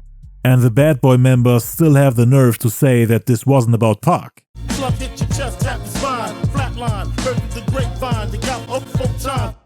Heard through the grapevine you got effed 4 times is a reference to statements made by Wendy Williams, who claimed that Pac got assaulted and taken advantage of 4 times while he was in prison. Rappers have used this rumor to attack Tupac. I had little girls writing to me crying, saying you got hair in jail, I'm so sorry. That shit right there is what will fuel the anger that will never die. I had to write letters to 1,000 little kids explaining to them that I would be dead before a motherfucker would rape me, and you know that. Heard the grapevine, you got up 4 times. And motherfuckers took shots from every direction. They thought that meant that I'm gay now. He'll fuck me in the ass now. And I'm getting in jail, woonty, wompty. They just say anything to assassinate my character. Damn, at 3 to 9, I'll put you up for real though. Damn, at 3 to 9, I'll put you up for real though. This right here is the ultimate proof that he's talking about Tupac. Damn, that 3 to 9 effed you up for real though. Pac was sentenced to 1.5 to 4.5 years in prison. 3 to 9 is the same thing, but only in half years. That was Pac's prison sentence. Biggie, just as always, tried to make it as subliminal as possible. Damn, at 3 to 9, fucked you up for real though. Swing still slow, has a remorse, we feel no. Biggie and Puffy had no remorse and did not regret what they did to Tupac. Big knew exactly that it was Puffy who made Keefe D and the Southsiders go after Pac and Suge, and he was fine with it. He initially might have been sad about it, but that sadness turned into happiness, or else he wouldn't have made fun of his death on the song. I mean, they literally said that they have no remorse. But in the media, he only expressed his sadness. In the outro of the demo version with Capadonna, you can hear Biggie yelling in the background and insulting Tupac.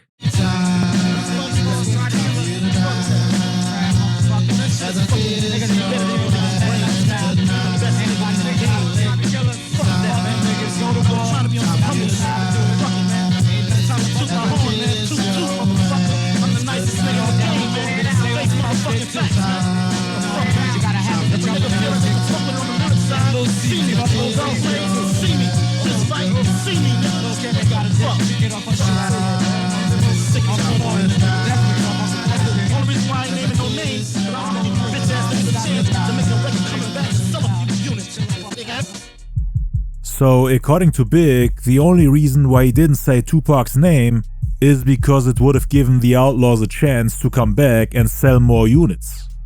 Cause now that Pac is gone, nobody is checking for the Outlaws anymore.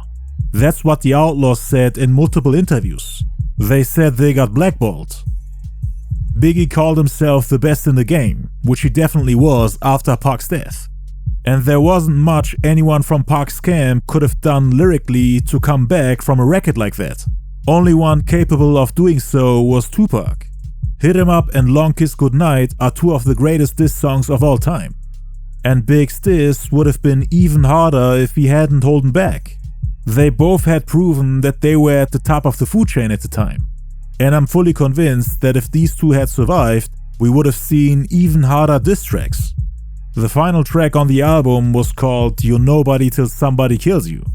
Lance Unrivera, who was part of Biggie's group The Commission, said that the song was about Tupac's death. Around the time Pac died, Lance had a dream where Pac said, "You're nobody till somebody kills you." Lance then went and told Biggie about that dream, and they both had goosebumps. Big then decided to make a song about it, and wanted to end his album with it. It's supposed to be a dedication and at the same time a diss towards Pac, featuring his wife Faith Evans, the person Pac used to attack Biggie. Big put Faith on the song where he's making fun of Tupac's death, as a way for him to defend the honor of his wife, after all the rumors and slander they had to endure in 95 and 96. The message of the song is that Pac was a nobody while he was alive, and that his death gave his existence a meaning.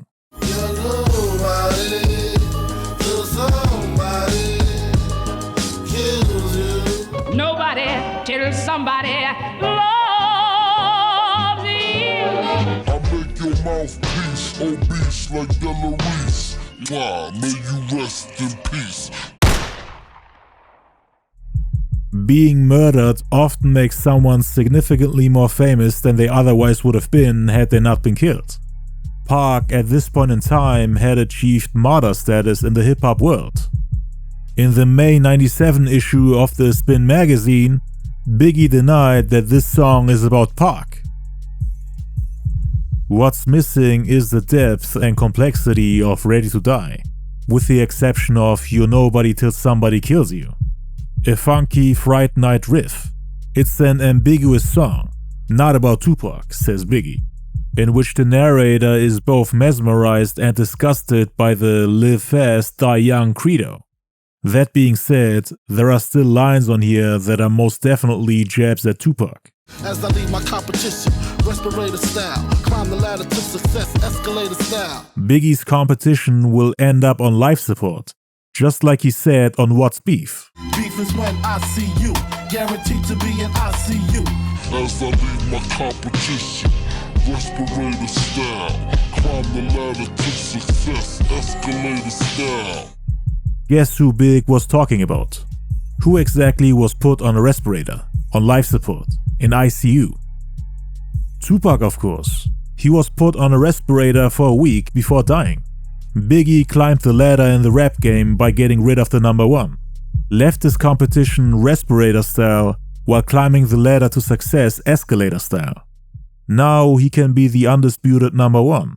Hold y'all breath, I told y'all. Death controls y'all. Big don't fold y'all. Hold y'all breath, I told y'all, death controls y'all. Making fun of Pac for getting shot in the lung, and then being unable to breathe without a respirator. Biggie is jokingly telling Pac to hold his breath. He only had one lung left and was coughing blood when he got shot. Death Row allowed him to get out of control. But death ultimately controlled him. Reminisce on dead friends too. You're nobody until somebody kills you. On January 9th, 1997, Biggie rapped the first verse of the Tupac diss record Long Kiss Goodnight on the New York radio show Hot 97. They used the beat for It's All About the Benjamins, which is a song that would later land on Puffy's upcoming album No Way Out. Notorious, bring it, baby. I make your mouthpiece obese like Della Reese. When I release, you lose teeth like little seeds. Player please, blood floods your dungarees. And that's just the half of my warpath. He basically gave his city a taste of what they can expect on his upcoming album Life After Death. So New York got excited to hear a full response record against Tupac. They were ready to run to the record store and buy the album. A lot of people had picked up on the subliminal disses during the freestyle. People on the East Coast knew what he was doing and what he had prepared for them on the album. Death Row had managed to sell over 10 million records in '96. New Yorkers got excited when they heard that the face of the East Coast was about to make a comeback. Bad Boy was about to drop multiple albums back to back. Biggie's double album in winter '97, followed by Puffy's album that summer, Mace's album a couple months later in autumn, and the Lux's album that following winter. They wanted to strike back and outsell the West Coast. And New York was happy. The mecca of hip-hop was finally back on top. They wanted to promote the album and prepare everyone outside of New York for Bad Boy's comeback by flying to the West Coast and spreading the message in every club and on every radio station. But that wasn't the only reason why they wanted to go there. Oh, Cali? No doubt, baby. No, we gotta get this paper. No doubt. California. Yeah. In mid-January, Biggie and Puffy flew to LA to not only promote the album on the West Coast, but to also work on Puffy's album No Way Out, while shooting a couple music videos for both projects. On January 23rd, Biggie did an interview for The Spin magazine, which was publicized in the May '97 issue. He spoke on Tupac's death and his claims about Faith. According to Big, Pac's alleged kiss and tell with Faith was nothing more than a quote-unquote pathetic attempt to publicly castrate him. The strain was too much for the marriage. I had nothing to do with any of that Tupac-ish, he adds. That's a complete and total misconception. I definitely wouldn't wish death on anyone. I'm sorry he's gone. That dude was nice on the mic. It's not worth it anymore. That's why I just stay in the mother effing house. Biggie spent most of his time in LA partying with girls. He and Charlie Baltimore got into a fight after she caught him cheating. She found a bag full of pictures of Biggie naked with a bunch of women. He wasn't really on good terms with any of the women he was in a committed relationship with. He cheated on all of them. Faith and Big had actually reconciled. But around that time, she once again caught him cheating with Lil' Kim. Biggie's son was already born at the time, and Big was looking forward to raising him. He saw him as a mini Biggie, wanted to dress his son in suits and take him on shows with him, but he sadly never got the chance to do that. In February, they started filming the music video for the lead single Hypnotize. They wanted to stay in LA, in the enemy territory, for about 2 months. That's how safe they felt. Looking back at it, it wasn't really the right timing to go there, since the wounds were still fresh. People were still mourning Tupac's death, held Big accountable, and were still in revenge mode. The East Coast-West Coast beef was not over. So it was a terrible idea to fly to LA, cause this was only 5.5 months after Tupac's death. He should have never came. This was the equivalent to Snoop and the Dogg Pound coming to New York to shoot their music video, at a time when New York and the Bad Boy camp expected diss tracks from Death Row. But Biggie had already made peace with Snoop, so they were convinced that nobody would get harmed during the trip. But Snoop was in no position to speak for the label. The Crips were only a minority on Death Row. It was a Ma Piru label, and Suge to this day still refuses to make peace with them. So the Ma Piru members were mad at Snoop for squashing the beef with Big, and that created a rift within the label. Snoop and the Dogg Pound wanted to leave Death Row. All the Crips wanted to leave, but Suge didn't want to let them go, cause he would have been left with nothing. Aside from the Crips, they had no more major artists, and they also wanted revenge for Pac's death. They wanted to find Biggie and Puffy, and Suge gave orders from prison. This would be Biggie's final trip, although Suge's main target was Puffy, who tried to use this opportunity to rub their victory over Pac and Suge into everybody's faces.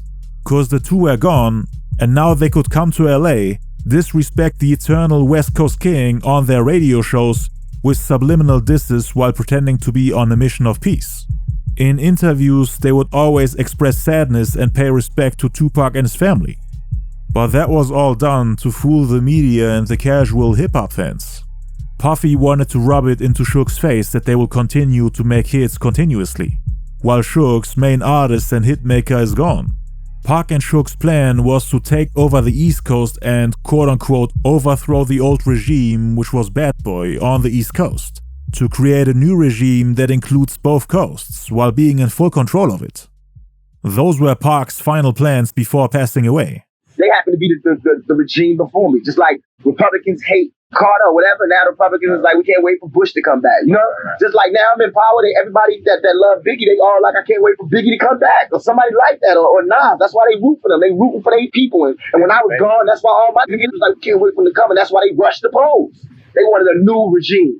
And my regime includes the East Coast. It includes the West Coast. Puffy was so obsessed with Tupac to the point that after his death, he tried to accomplish everything Pac had planned for the future. This sole plan of taking over both coasts and then ruling over them at the same time, for example. That's part of the reason why they came there. They also wanted to do everything they could to make sure that the album Life After Death outsells Machiavelli and Snoop Dogg's Doggy Style. Cause the Machiavelli album sold 664,000 copies. It would have been nearly impossible to outsell them with just their East Coast fans alone. So they wanted to win back their West Coast fan base. That's why they thought it was the perfect timing.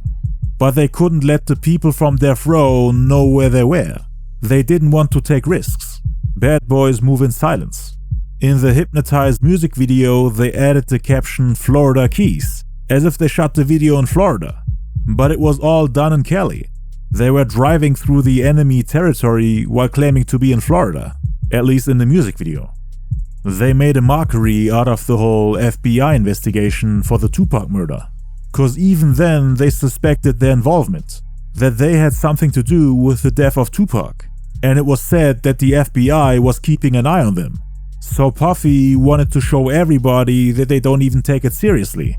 The FBI immediately knew that the Southsiders were behind it. And they also had proof of them attending concerts and shows together with the Bad Boy camp. And now they were following them to find undeniable evidence for their involvement. What you gonna do, man? Oh, I'm trying to get my drink on, man.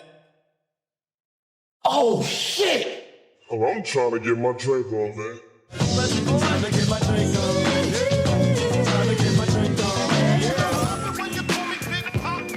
Throw your hands in the air if you's a true player.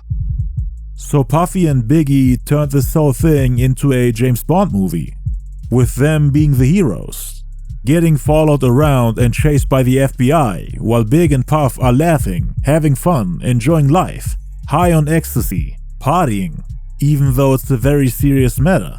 So it was a jab at Pac and Death Row, and basically everyone who was still mourning Pac's death. They come to Pac's territory to celebrate their victory, while getting chased by the FBI, who are trying to find evidence of Puffy's involvement to close the case. Puffy and Keefe D had agreed to avoid each other for the next couple of years, to not get caught, and Puff never paid him the promised $1 million. He just used him. On February 23, 1997, Puffy and Snoop Dogg appeared on the Steve Harvey show together to talk about the rumored rivalry between the East Coast and the West Coast. Yeah, so like me and my man Snoop was saying, y'all, there ain't no East Coast, West Coast beef. I swear. We ain't coming to talk about nothing behind us. We come to talk about what's ahead of us. Yeah. We here to make a difference, you know what I'm saying? So we want y'all to stay in school and keep y'all heads in y'all books. No doubt, knowledge is power, y'all. The episode was filmed in Chicago in late '96 while Big was still recovering, meaning before they came to LA. Puffy called the feud a bunch of media hype, saying that Snoop was his homie from day one. And Snoop agreed with him. They shook hands and publicly made peace, with Snoop thinking he's the representative of Death Row and the West Coast, fully convinced that he is in a position to end the East Coast-West Coast beef, which he of course wasn't. A lot of people were upset with him, cause the people close to Pac didn't really want to squash the beef. Snoop and Pac weren't really cool anymore during Pac's final days, so they saw Snoop as a traitor. Biggie was just about to drop an album filled with disses against Pac. And here comes Snoop, shaking hands with Puffy on TV, while they're out in clubs and radio shows dissing Pac. According to the Death Row head of security, Reggie Wright Jr., Suge Knight verbally attacked Snoop Dogg during a phone conversation while he was in prison, saying that he and Puffy are partly responsible for Biggie's death, after making peace on television. Cause their secret meeting in late '96 made Puffy think that he can come to the West Coast with no repercussions. Cause he saw Snoop as the new face of the West Coast and of Death Row. But he had no authority. How could Snoop end a war that he didn't start or wasn't trying to be involved in?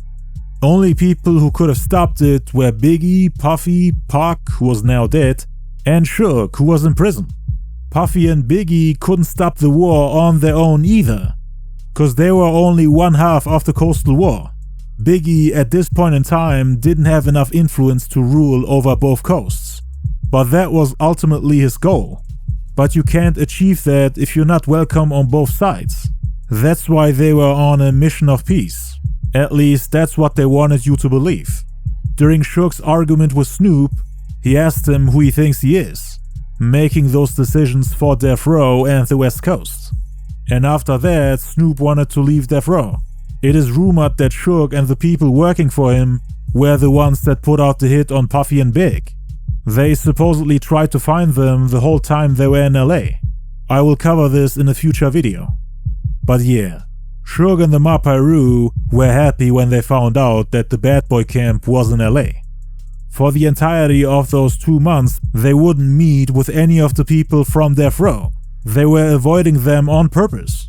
Snoop was supposedly their homie, while his Death Row label mates were mad at him for reaching out to the bad boy camp.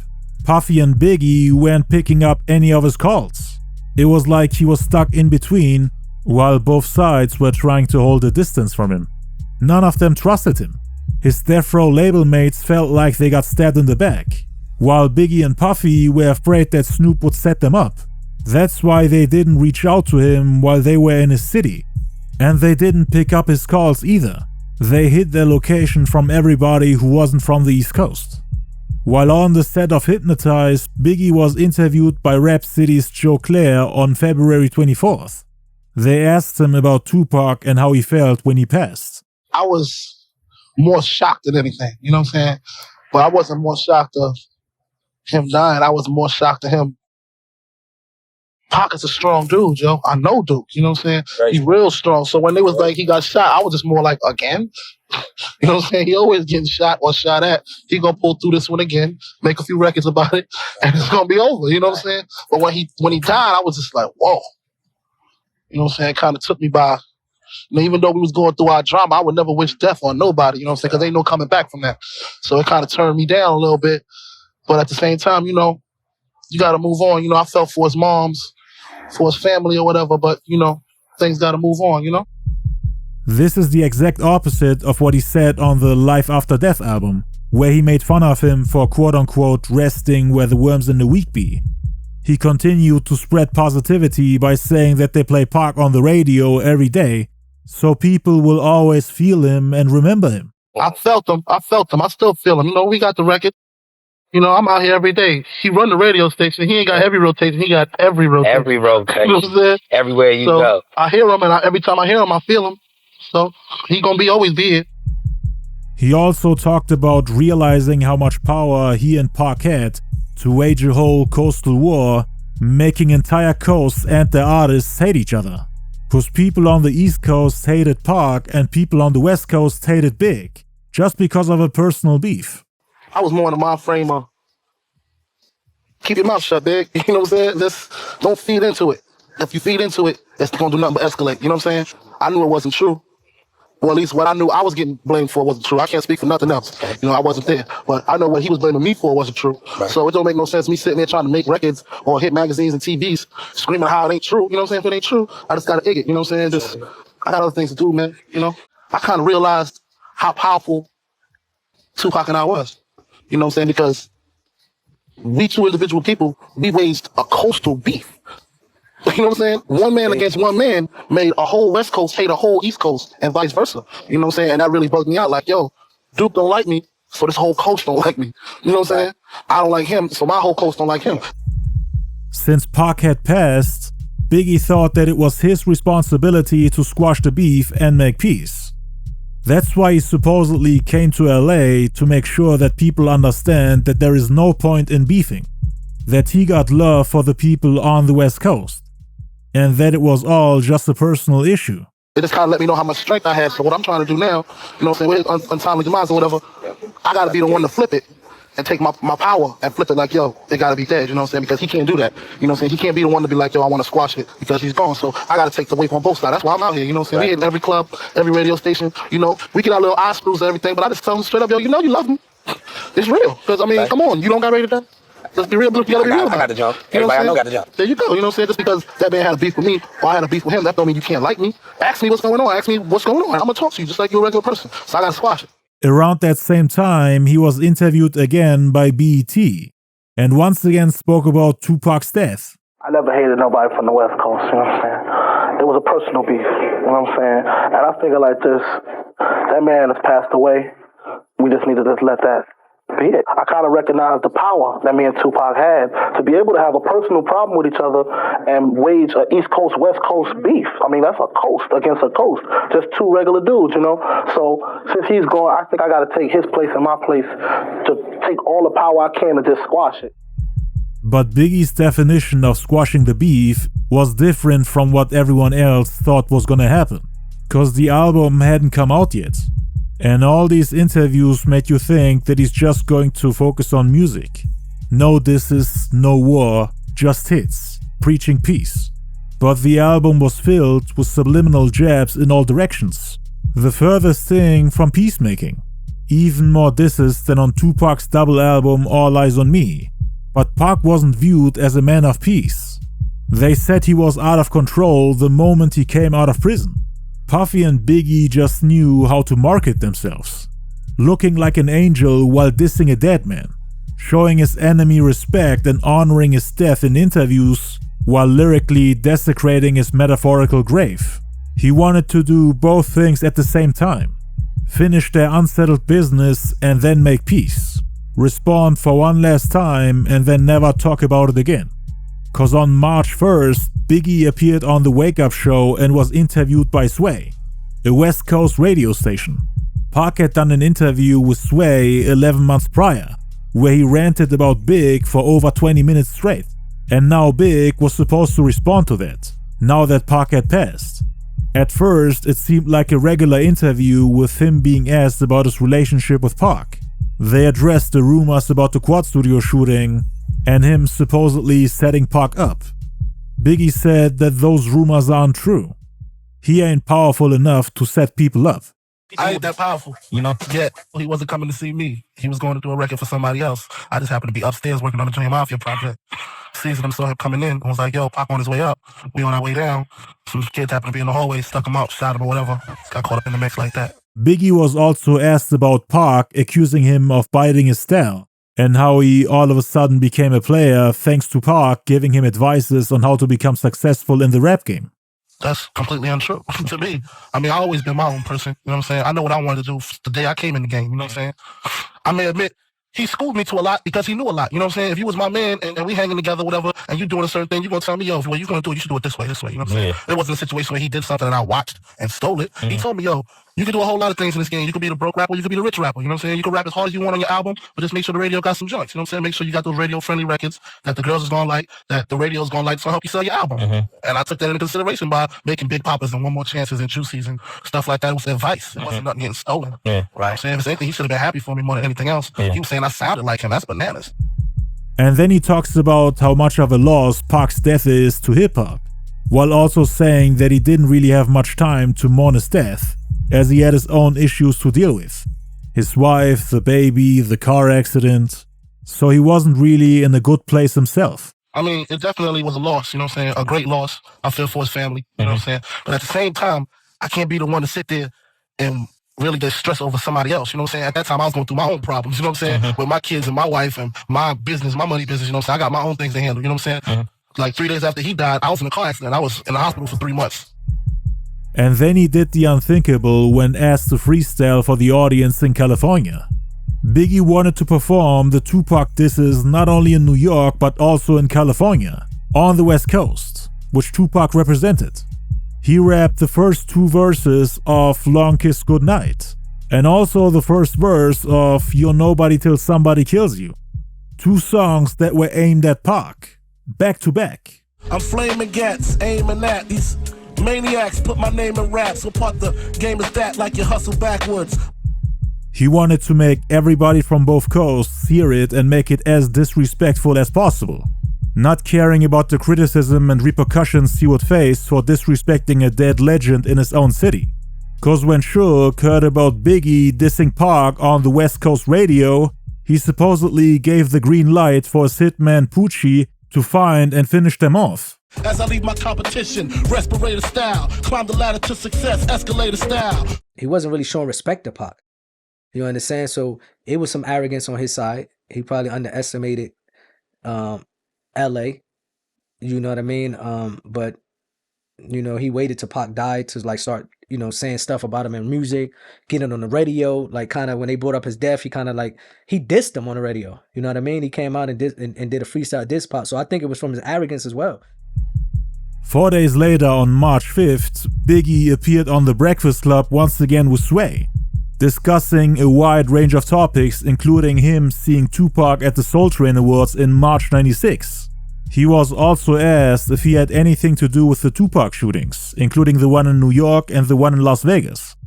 To which Biggie once again said that he ain't powerful enough to do that. As far as the shootings, both of them, the one that happened at the recording studio in New York, and then obviously the one in Vegas that took his life, they were saying Biggie Smalls had something to do with it. I'm not that powerful, yo. I'm just a rapper. I feel you on that. Just, you know, a lot of people asking questions about that. Man, people need to grow up, man. We just rappers. We make music, man. I feel you. Now, what about the little incident that happened last year at the Soul Train Awards? Oh, that was the first time I saw him since the rumors and everything got started. And since he started everything on the Biggie stole my style, Biggie did this, he did this with Faye. That was the first time I saw him since then. So, what happened? Of course, there was going to be confrontation, you know what I'm saying? I wanted to know what was going on. Things happened, you know what I'm saying? That same day, he also did an interview with JV from the Dogg House in San Francisco, where he talked about his falling out with Tupac. He said in one of his songs, he knows you sent somebody to shoot him that first time. Is that true or false? Why? No, it's false. Why would I do that? Okay. Do you think he was just hyping a record or you have no idea? I don't know what was the problem. You know, I wasn't inside his head at the time. I don't really know what's the reason for him doing what he did. I think, you know, him being gone, I think his time should be forgiven. Right. He also said that he wasn't mad at Pac for trying to come at him. Cause in hip-hop, it's totally normal to go at the guy who's at the top, especially when you want that top spot for yourself. He was of course hurt by what he said on Hit 'Em Up. But at the end of the day, it's all business. Did it hurt you? I want to ask how you felt though, like when you first heard like Hit 'Em Up. How did that, I mean, it has to hurt some because you guys used to be cool and then to hear all that. It hurt, but I kind of look at it like it's business. You know, when you at the top, you just gotta go for the top person's neck, you know what I'm saying? You just gotta get your spot, you know what I'm saying? That's what he wanted. Right. I can't be mad at him for that. He just do what he gotta do, you know? I couldn't be the one to do it back, though. That's not my style. The worst part about these radio shows were the incoming phone calls of Pac fans from LA, threatening Biggie live on air, sending him death threats saying that he better leave LA before they come and kill him. Biggie always laughed it off. He even included a little skit in the intro of the song My Downfall, in which he's arguing with one of those haters sending him death threats. Hello? I'll kill you. Watch my back. Word. He would get dozens of death threats but wouldn't take them seriously. He didn't want to give those people what they want and leave LA, just because they say so. He wanted to show everybody that he's the king of both coasts, that this is now his territory, that he doesn't have anything to be afraid of. He proved it by going to a new club every day, going on radio stations and dissing LA's deceased legend Tupac, while in the same breath saying that he feels sorry for him. So he stayed there, even attended the Soul Train Music Awards on March 7th in LA, which everybody knew he'd be attending. A year prior, they had managed to set him up there. He came face to face with Tupac and his people, and there was no guarantee that Suge wouldn't send his people again. But fortunately, nothing happened. Biggie went on stage and presented the award for Best Female R&B Soul Single. As soon as he tried opening the envelope, the crowd started booing him, to which Biggie cheerfully responded, "What's up, Kelly?" The people in LA were clearly showing him that he's not welcome there. And the Soul Train Music Award goes to...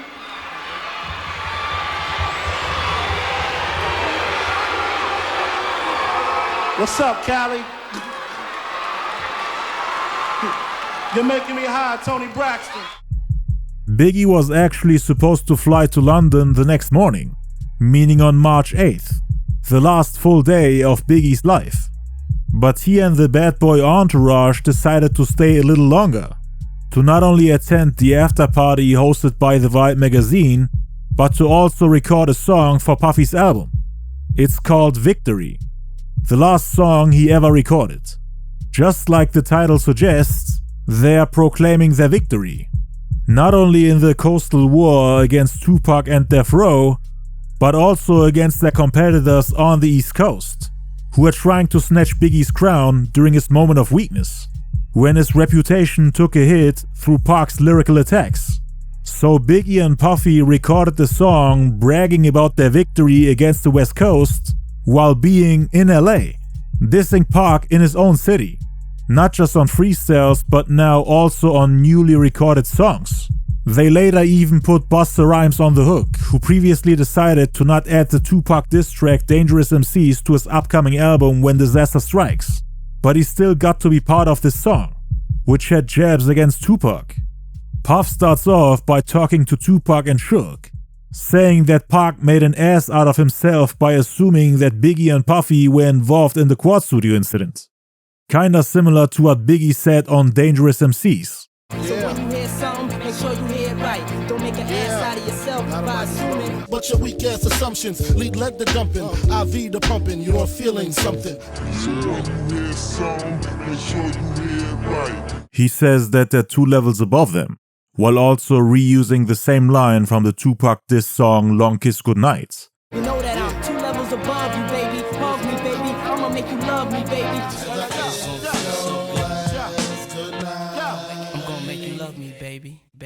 Baby.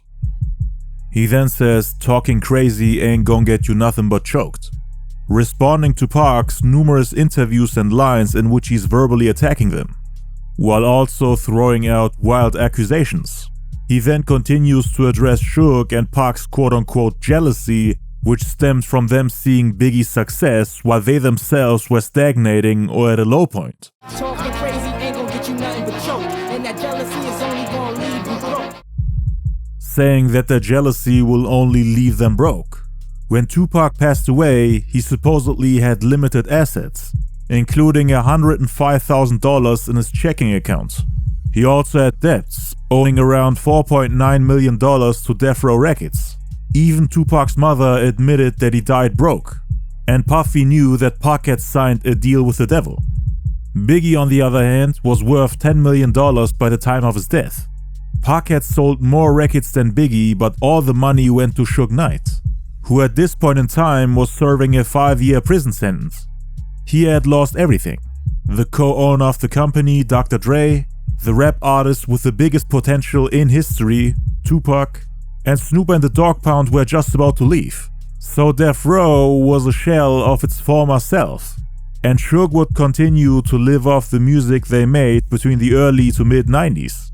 His jealousy towards Puffy and Dre made it impossible for him to move on and to rebuild his company. So the only thing left now is God for these cats. And Big, you know you're too hard for these cats. The only one Suge and Pac can turn to now is God. Pac is now in the afterlife, potentially getting judged by God, while Suge is in prison with no one else to turn to but God, the only one he can beg for help. Puffy claimed that he was too smart for them, while they were busy quote-unquote making up facts, like for example Puffy's involvement in the Quad Studio shooting and Pac supposedly sleeping with Faith Evans. Biggie and Puffy are raking up plaques and focusing on their careers. I'ma win cause I'm too smart for these cats. While they making up facts, you making up plaques. Biggie starts off the second verse by dissing Tupac, addressing the incident of Pac getting shot and killed while his fiancée Kidada Jones was with him. The two were spending time in Las Vegas. Pac had told her to wait for him in the hotel suite. He was supposed to perform at the club 662 and then come back. That was the last time the two saw each other. In the commission, you ask for permission to hit him. He don't like me, hit him while wifey was with him. He's obviously talking about Pac. He don't like me, hit him while wifey was with him. People say he was trying to reference the diss song Hit 'Em Up, which Pac used to attack Biggie. Big counterattacked by hitting him up for real, all while his fiancée was there waiting for him. The same woman Pac would defend with his life, threatening Biggie by telling him to not mention her. He don't like me, hit him while wifey was with him. This the daughter and I kidnap your daughter. Kill your wife and hit the funeral. We'll tell you just who gave the order. You heard of us, the murderers, most shady. Been on the low lately, the feds hate me. Been on the low lately, the feds hate me.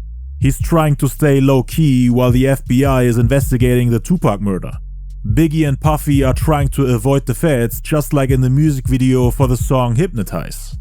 They were laughing at the feds and clowning them, showing people that they got away with it. After recording the song, the Bad Boy entourage decided to celebrate. Biggie spent his final moments partying at the Peterson Automotive Museum, instead of flying to Europe like he had originally planned. People from both coasts were showing him love, and he looked happier than ever. The Lux was actually upset with Puffy after a disagreement, and they didn't enjoy the party until Biggie cheered them up. Keefe D and the Southsiders were there too. Puffy ordered them drinks but wanted them to sit at a different table. Tupac's fiancée Kidada Jones was there as well. You can see her on the right talking to Puffy. She was actually the one who invited them to come, as she was one of the people throwing the party. This was just 6 months after Pac's passing. Meeting Puffy and Biggie, even with all those rumors floating around of them being involved in the Tupac murder.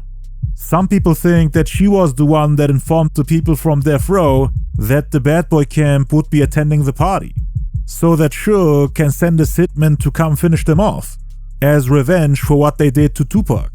But those are just rumors, and it's very unlikely that they're true. Because according to Puffy's ex-bodyguard Gene Deal, who was also there that night, Puff and Kidada were friends and they would always party together, and she would even try to flirt with him. Puffy was supposedly after every woman that Tupac had a relationship with. At one of the events later on, Puffy even tried to make her drink his urine. Yeah, you heard it right. Puffy wanted to make Tupac's fiancée drink urine. The same woman that Tupac would have killed for. This the daughter and I kidnap your daughter. Kill your wife and hit the funeral. We'll tell you just who gave the order. Kidada might have thought that it was a glass of champagne or ginger ale, cause she obviously wouldn't willingly drink the man's urine, especially in public during a party. Now the reason why there was urine in the glass is because Puffy didn't want to go to the bathroom. He peed in the glass under the table, and then put the glass on it for everyone to see. That's how much of a weirdo he was.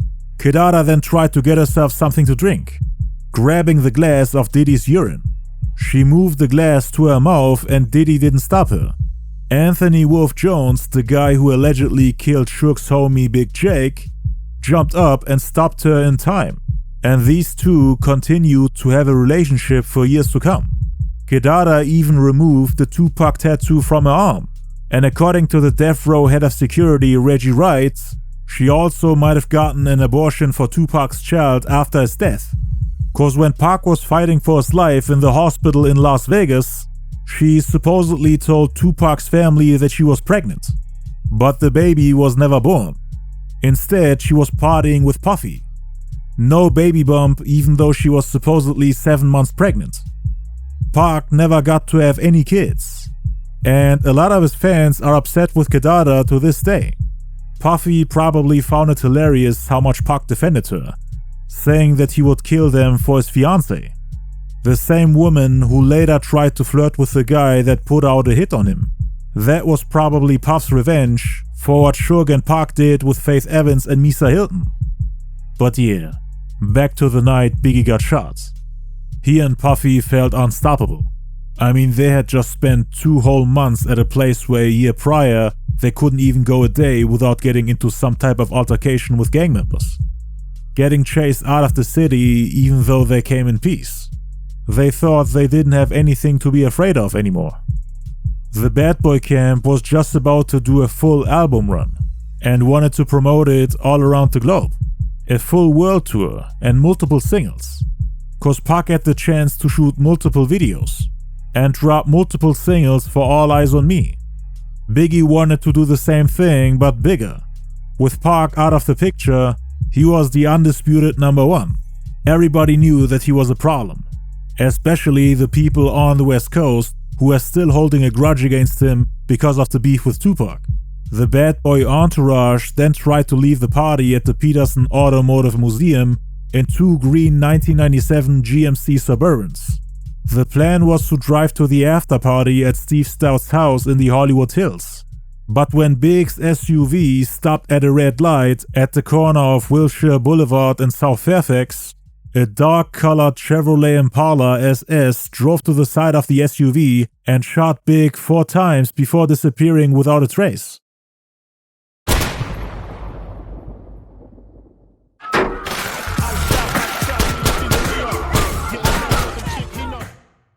Yappin, shot and murder. Can't tell you how it happened word for word, but best believe that niggas gon' get what they deserve. In the same way. Unlike the Pac murder, we don't know for certain who was in that Chevy. But the most common narrative is that it was Suge's homie and fellow Ma Peru member Poochie. I will cover this in detail in a future video. They rushed to the hospital and got medical help within just a couple of minutes. But by that time, it was already too late. Damn. We were supposed to rule the world, baby. We was unstoppable. This shit can't be over. This shit can't be over, man. You got too much living to do. Too much unfinished business.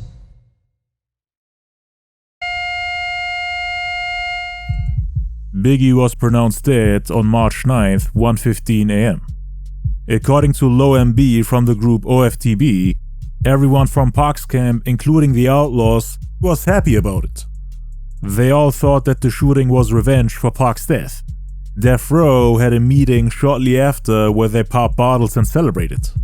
The West Coast radio stations then received calls from West Coast hip-hop heads, and a lot of them said that he got what he deserved. That he shouldn't have came to LA and disrespected Tupac. They even threatened everybody from Biggie's camp and told them to leave the city, or else they will meet the same fate as him. The Bad Boy camp then panicked, according to DJ Ed Lover. They were trying to find a way to escape, thinking that Suge's Ma Peru would be waiting at the airport. Bad Boy rapper Mace was in LA as well. Suge sent about 70 Ma Peru members to his hotel to finish him off, cause Biggie and Mace were like the 2 main artists on Bad Boy at the time. Mace was scared for his life and couldn't leave. The Ma Peru members were waiting in the lobby for him to come down. He was too scared to leave his room. Puffy's ex-bodyguard Gene Deal got him out of there safely. It was about probably like 70 or so bloods in the hallway. I couldn't even leave my room. How'd you get out? One of the Why guys. would it be 70 bloods in your hallway after Biggie Smalls died? Actually, after Big got killed, they was probably looking for more bad boy artists, and I couldn't even leave the room till Gene Dill, the officer had to come get me. With Biggie dying, the two faces of the East-West War were out of the picture, so the Coastal War slowly came to an end. But the deaths of these icons would leave a mark on the rap world and change it forever. On March 16th, exactly a week after Biggie got killed, the music video to Pac's song Hail Mary was released, where a man who's supposed to depict Suge Knight is incarcerated and mourns the death of his friend Tupac while wanting revenge. Pac then comes back from the dead to haunt and kill his enemies. Again, this was released exactly a week after Biggie died, and we see Pac's ghost kill his enemies, the ones that were responsible for his death. And then we see the guy that's supposed to be Suge Knight in his jail cell reading in the newspaper that the people who were responsible for Pac's death passed away, which makes the actor for Suge Knight smile. He was happy about it, cause his cellmate had told him revenge has a funny way of settling the score.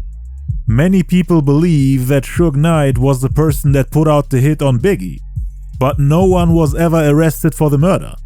The video being released exactly a week after Big's death was definitely not a coincidence, because Puffy had released Who Shot Ya exactly a week after Pac went to prison, and this was supposed to be a subliminal message to Puffy, telling him that they have now settled the score.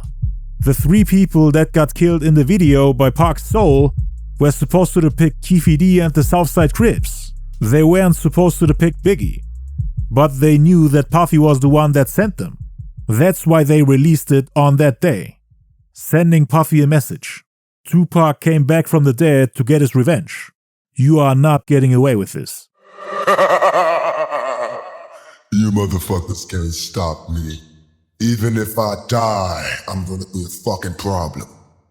Do you believe in ghosts, motherfucker?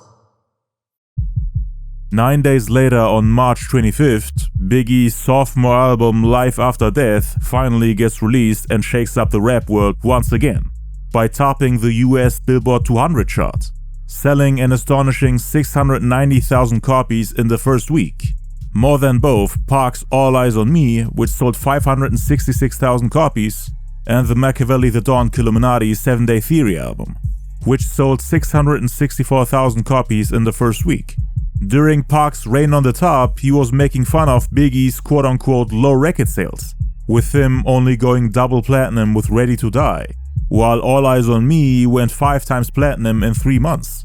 But Biggie had managed to surpass him, despite all the humiliation and disrespect he had to endure for the past year. He had become the laughingstock of the rap world, with the entire rap game thinking that he's an easy target. Pac's go-to argument to prove that Biggie was not on his level was record sales. He kept shoving it into his face that he went 5 times platinum in just a couple months, while Biggie is stuck at 2 million. Big somehow managed to bounce back after Hit 'Em Up, which people still view as the hardest diss track ever. He outsold him as if Pac did 0 damage to his career. This would have been a huge hit to Tupac's ego if he had survived the shooting. He would have been forced to drop another album to outsell Life After Death with record-breaking numbers, or else he would have looked stupid and inferior. But these two were not to be underestimated. They would have most likely went head-to-head with record sales for years to come, dropping one classic after another. I mean, they were only 24 and 25. The other top MCs of this culture were in their 30s when they hit their prime, and hip-hop has only grown since then. So I wouldn't have been surprised if these two had sold 1 million records first week with their next albums. But yeah, in '97 nobody expected Biggie to come back like that. Life After Death went diamond before any of Tupac's albums. January 6, 2000 was the day it hit the mark of a 10 million units sold. All Eyez On Me was still at 9 million, and Killuminati at 4. Biggie went platinum, double platinum, and diamond before Tupac. But he unfortunately never got to celebrate the success of his second album. And he also didn't get to see how he outsold the guy he was competing with.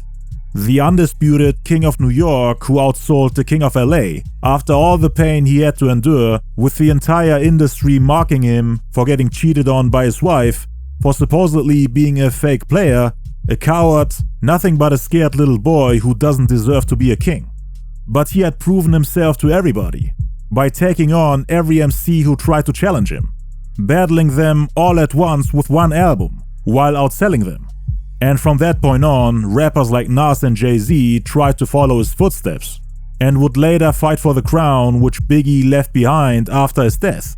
But even half a decade later, in the year 2001, when the new King of New York candidates Nas and Jay-Z went head-to-head with Stillmatic and The Blueprints, Tupac sold just as much and even outsold them with a bunch of leftover tracks from '96, remixes that were just thrown together. Nas sold 342,000 copies in the first week with Stillmatic, defeating Jay-Z during their battle for the #1 spot. Guess what? Pac outsold him with the posthumous album Until the End of Time, which dropped the same year, selling 426,000 copies in the first week, compared to Nas's 342,000 and Jay-Z's 427,000. Pac wasn't even alive to promote it. It was basically just a compilation of remixes from old songs. Biggie did the same thing in '99 with his posthumous album Born Again, outselling the new King of New York candidates Nas and Jay-Z with a compilation of remixes and leftover tracks. Cause Nas sold 470,000 with I Am and 232,000 with Nostradamus. Jay sold 462,000 with Volume 3. And they were around to promote their albums, do tours, videos, and had everything going for them. Biggie still outsold them with Born Again, selling 485,000 copies in the first week. Actually, none of Jay and Nas's albums were able to reach the bar that Biggie and Pac set with their first week sales. None of their albums sold anywhere near Pac's 664,000 units with Killuminati and Biggie's 690,000 with Life After Death. And hip-hop has only grown since then. During Jay and Nas's reign, there were more rap fans globally than ever. Now imagine what Pac and Big would have sold if they were still alive to promote their albums, drop music videos, do shows, and actually put out music that's not just a bunch of remixes and leftover tracks. They were truly in a league of their own. They accomplished more than the other greats of this culture at a way younger age. Think about it. Would you really put all the MCs you have in your top 10 on your list if their careers had ended at the ages Pac and Big lost their lives? Probably not. That's one of the many reasons why Pac and Big are considered the best. Biggie went to sell over 28 million copies in the United States, even with such a small amount of projects in his catalog. Pac went to sell more than 75 million copies with 12 albums in his discography. All Eyez On Me and his greatest hits album both went diamond a couple years after Life After Death. But back to the timeline. On March 31st, 1998, they filmed Puff Daddy's music video for the song Victory, which was supposed to pay homage to the movie The Running Man, once again featuring Puffy trying to run away from the FBI. The hero who's trying to escape from the evil federal agents who come after him for no reason. Puffy is once again the good guy, the angel. They come after him for no reason, just like in the music video for the song Hypnotize. Biggie not only taught Puffy how to rap, but his death also kickstarted Puff's solo career. He went to sell millions of records, even though he never wrote a single rhyme. At the 1999 MTV Music Awards, which took place on September 9th, the mothers of Tupac and Biggie, Haitian Shakur and Voletta Wallace, came on stage and gave each other a hug. Then on March 7th, 2000, Black Rob's debut album Life Story was released. Black Rob was another artist from the label Bad Boy. The album included a song called Muscle Game, on which Puffy stated that those who mess with him can expect $1 million bounty on their heads, erasing not only them but also their families. Come on, man. Fuck with me, I'll drop $1 million on your head. Erase you and your whole family. Down the muscle game. This right here is Puffy publicly bragging about putting $1 million bounty on Tupac's head and getting away with it, at a time when everybody had heard the rumors. And that might have actually been the last time Puffy publicly joked about it, cause afterwards he tried to rewrite history and only spoke positively about him. Just like Suge Knight, who only had good things to say about Biggie after his death, saying that he wanted to sign him to Death Row and offer him a record deal better than the one at Bad Boy, once again reuniting Pac and Biggie to form an unstoppable team. In 2001, MTV wanted to do a tribute for Tupac and Biggie, with Stretch from Naughty by Nature and Puffy rapping their tribute songs for their deceased homies. It was the 20th anniversary of MTV, and they wanted the Outlaws and Puffy to come on stage and shake hands live on stage. During the rehearsals, Napoleon from the Outlaws got mad and snatched Puffy's microphone while they were on stage. He had planned to do it during the actual show, not during the rehearsals, but he was drunk and got mad when he saw Puffy trying to hold a speech. So he snatched the mic and Puffy tried to get it back, which made Napoleon shove him. And the whole thing escalated with the security guards rushing him and the Outlaws trying to fight them. He had like security that was close by. They all like started coming. He tried to grab the mic back, and then we started grabbing each other.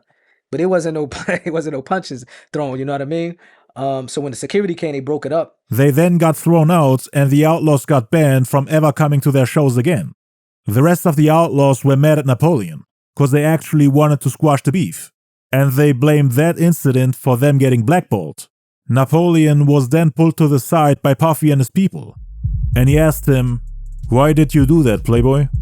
To which Napoleon responded, "You know why I did it, bro. Let's not go there." To which Puffy responded, "Man, I'm tired of this ish. That's why I'm moving to Europe." They then went their separate ways, and that was that. Puffy even put Pac on one of Biggie's posthumous albums called Duets The Final Chapter in 2005, on the song Living in Pain, which is a remix of the song House of Pain, which was actually supposed to be on Biggie's debut album Ready to Die, before it got scrapped. Puffy has always denied being involved in Tupac's murder. Check this out, we don't talk about things that are nonsense. We don't even entertain nonsense, my brother. So we're not even going to go there. Make sure to check out my Tupac murder documentary where I dive into this topic, and stay tuned for the one about Biggie. Rest in peace to two of the greatest rappers to ever do it, Tupac Shakur and Christopher Wallace.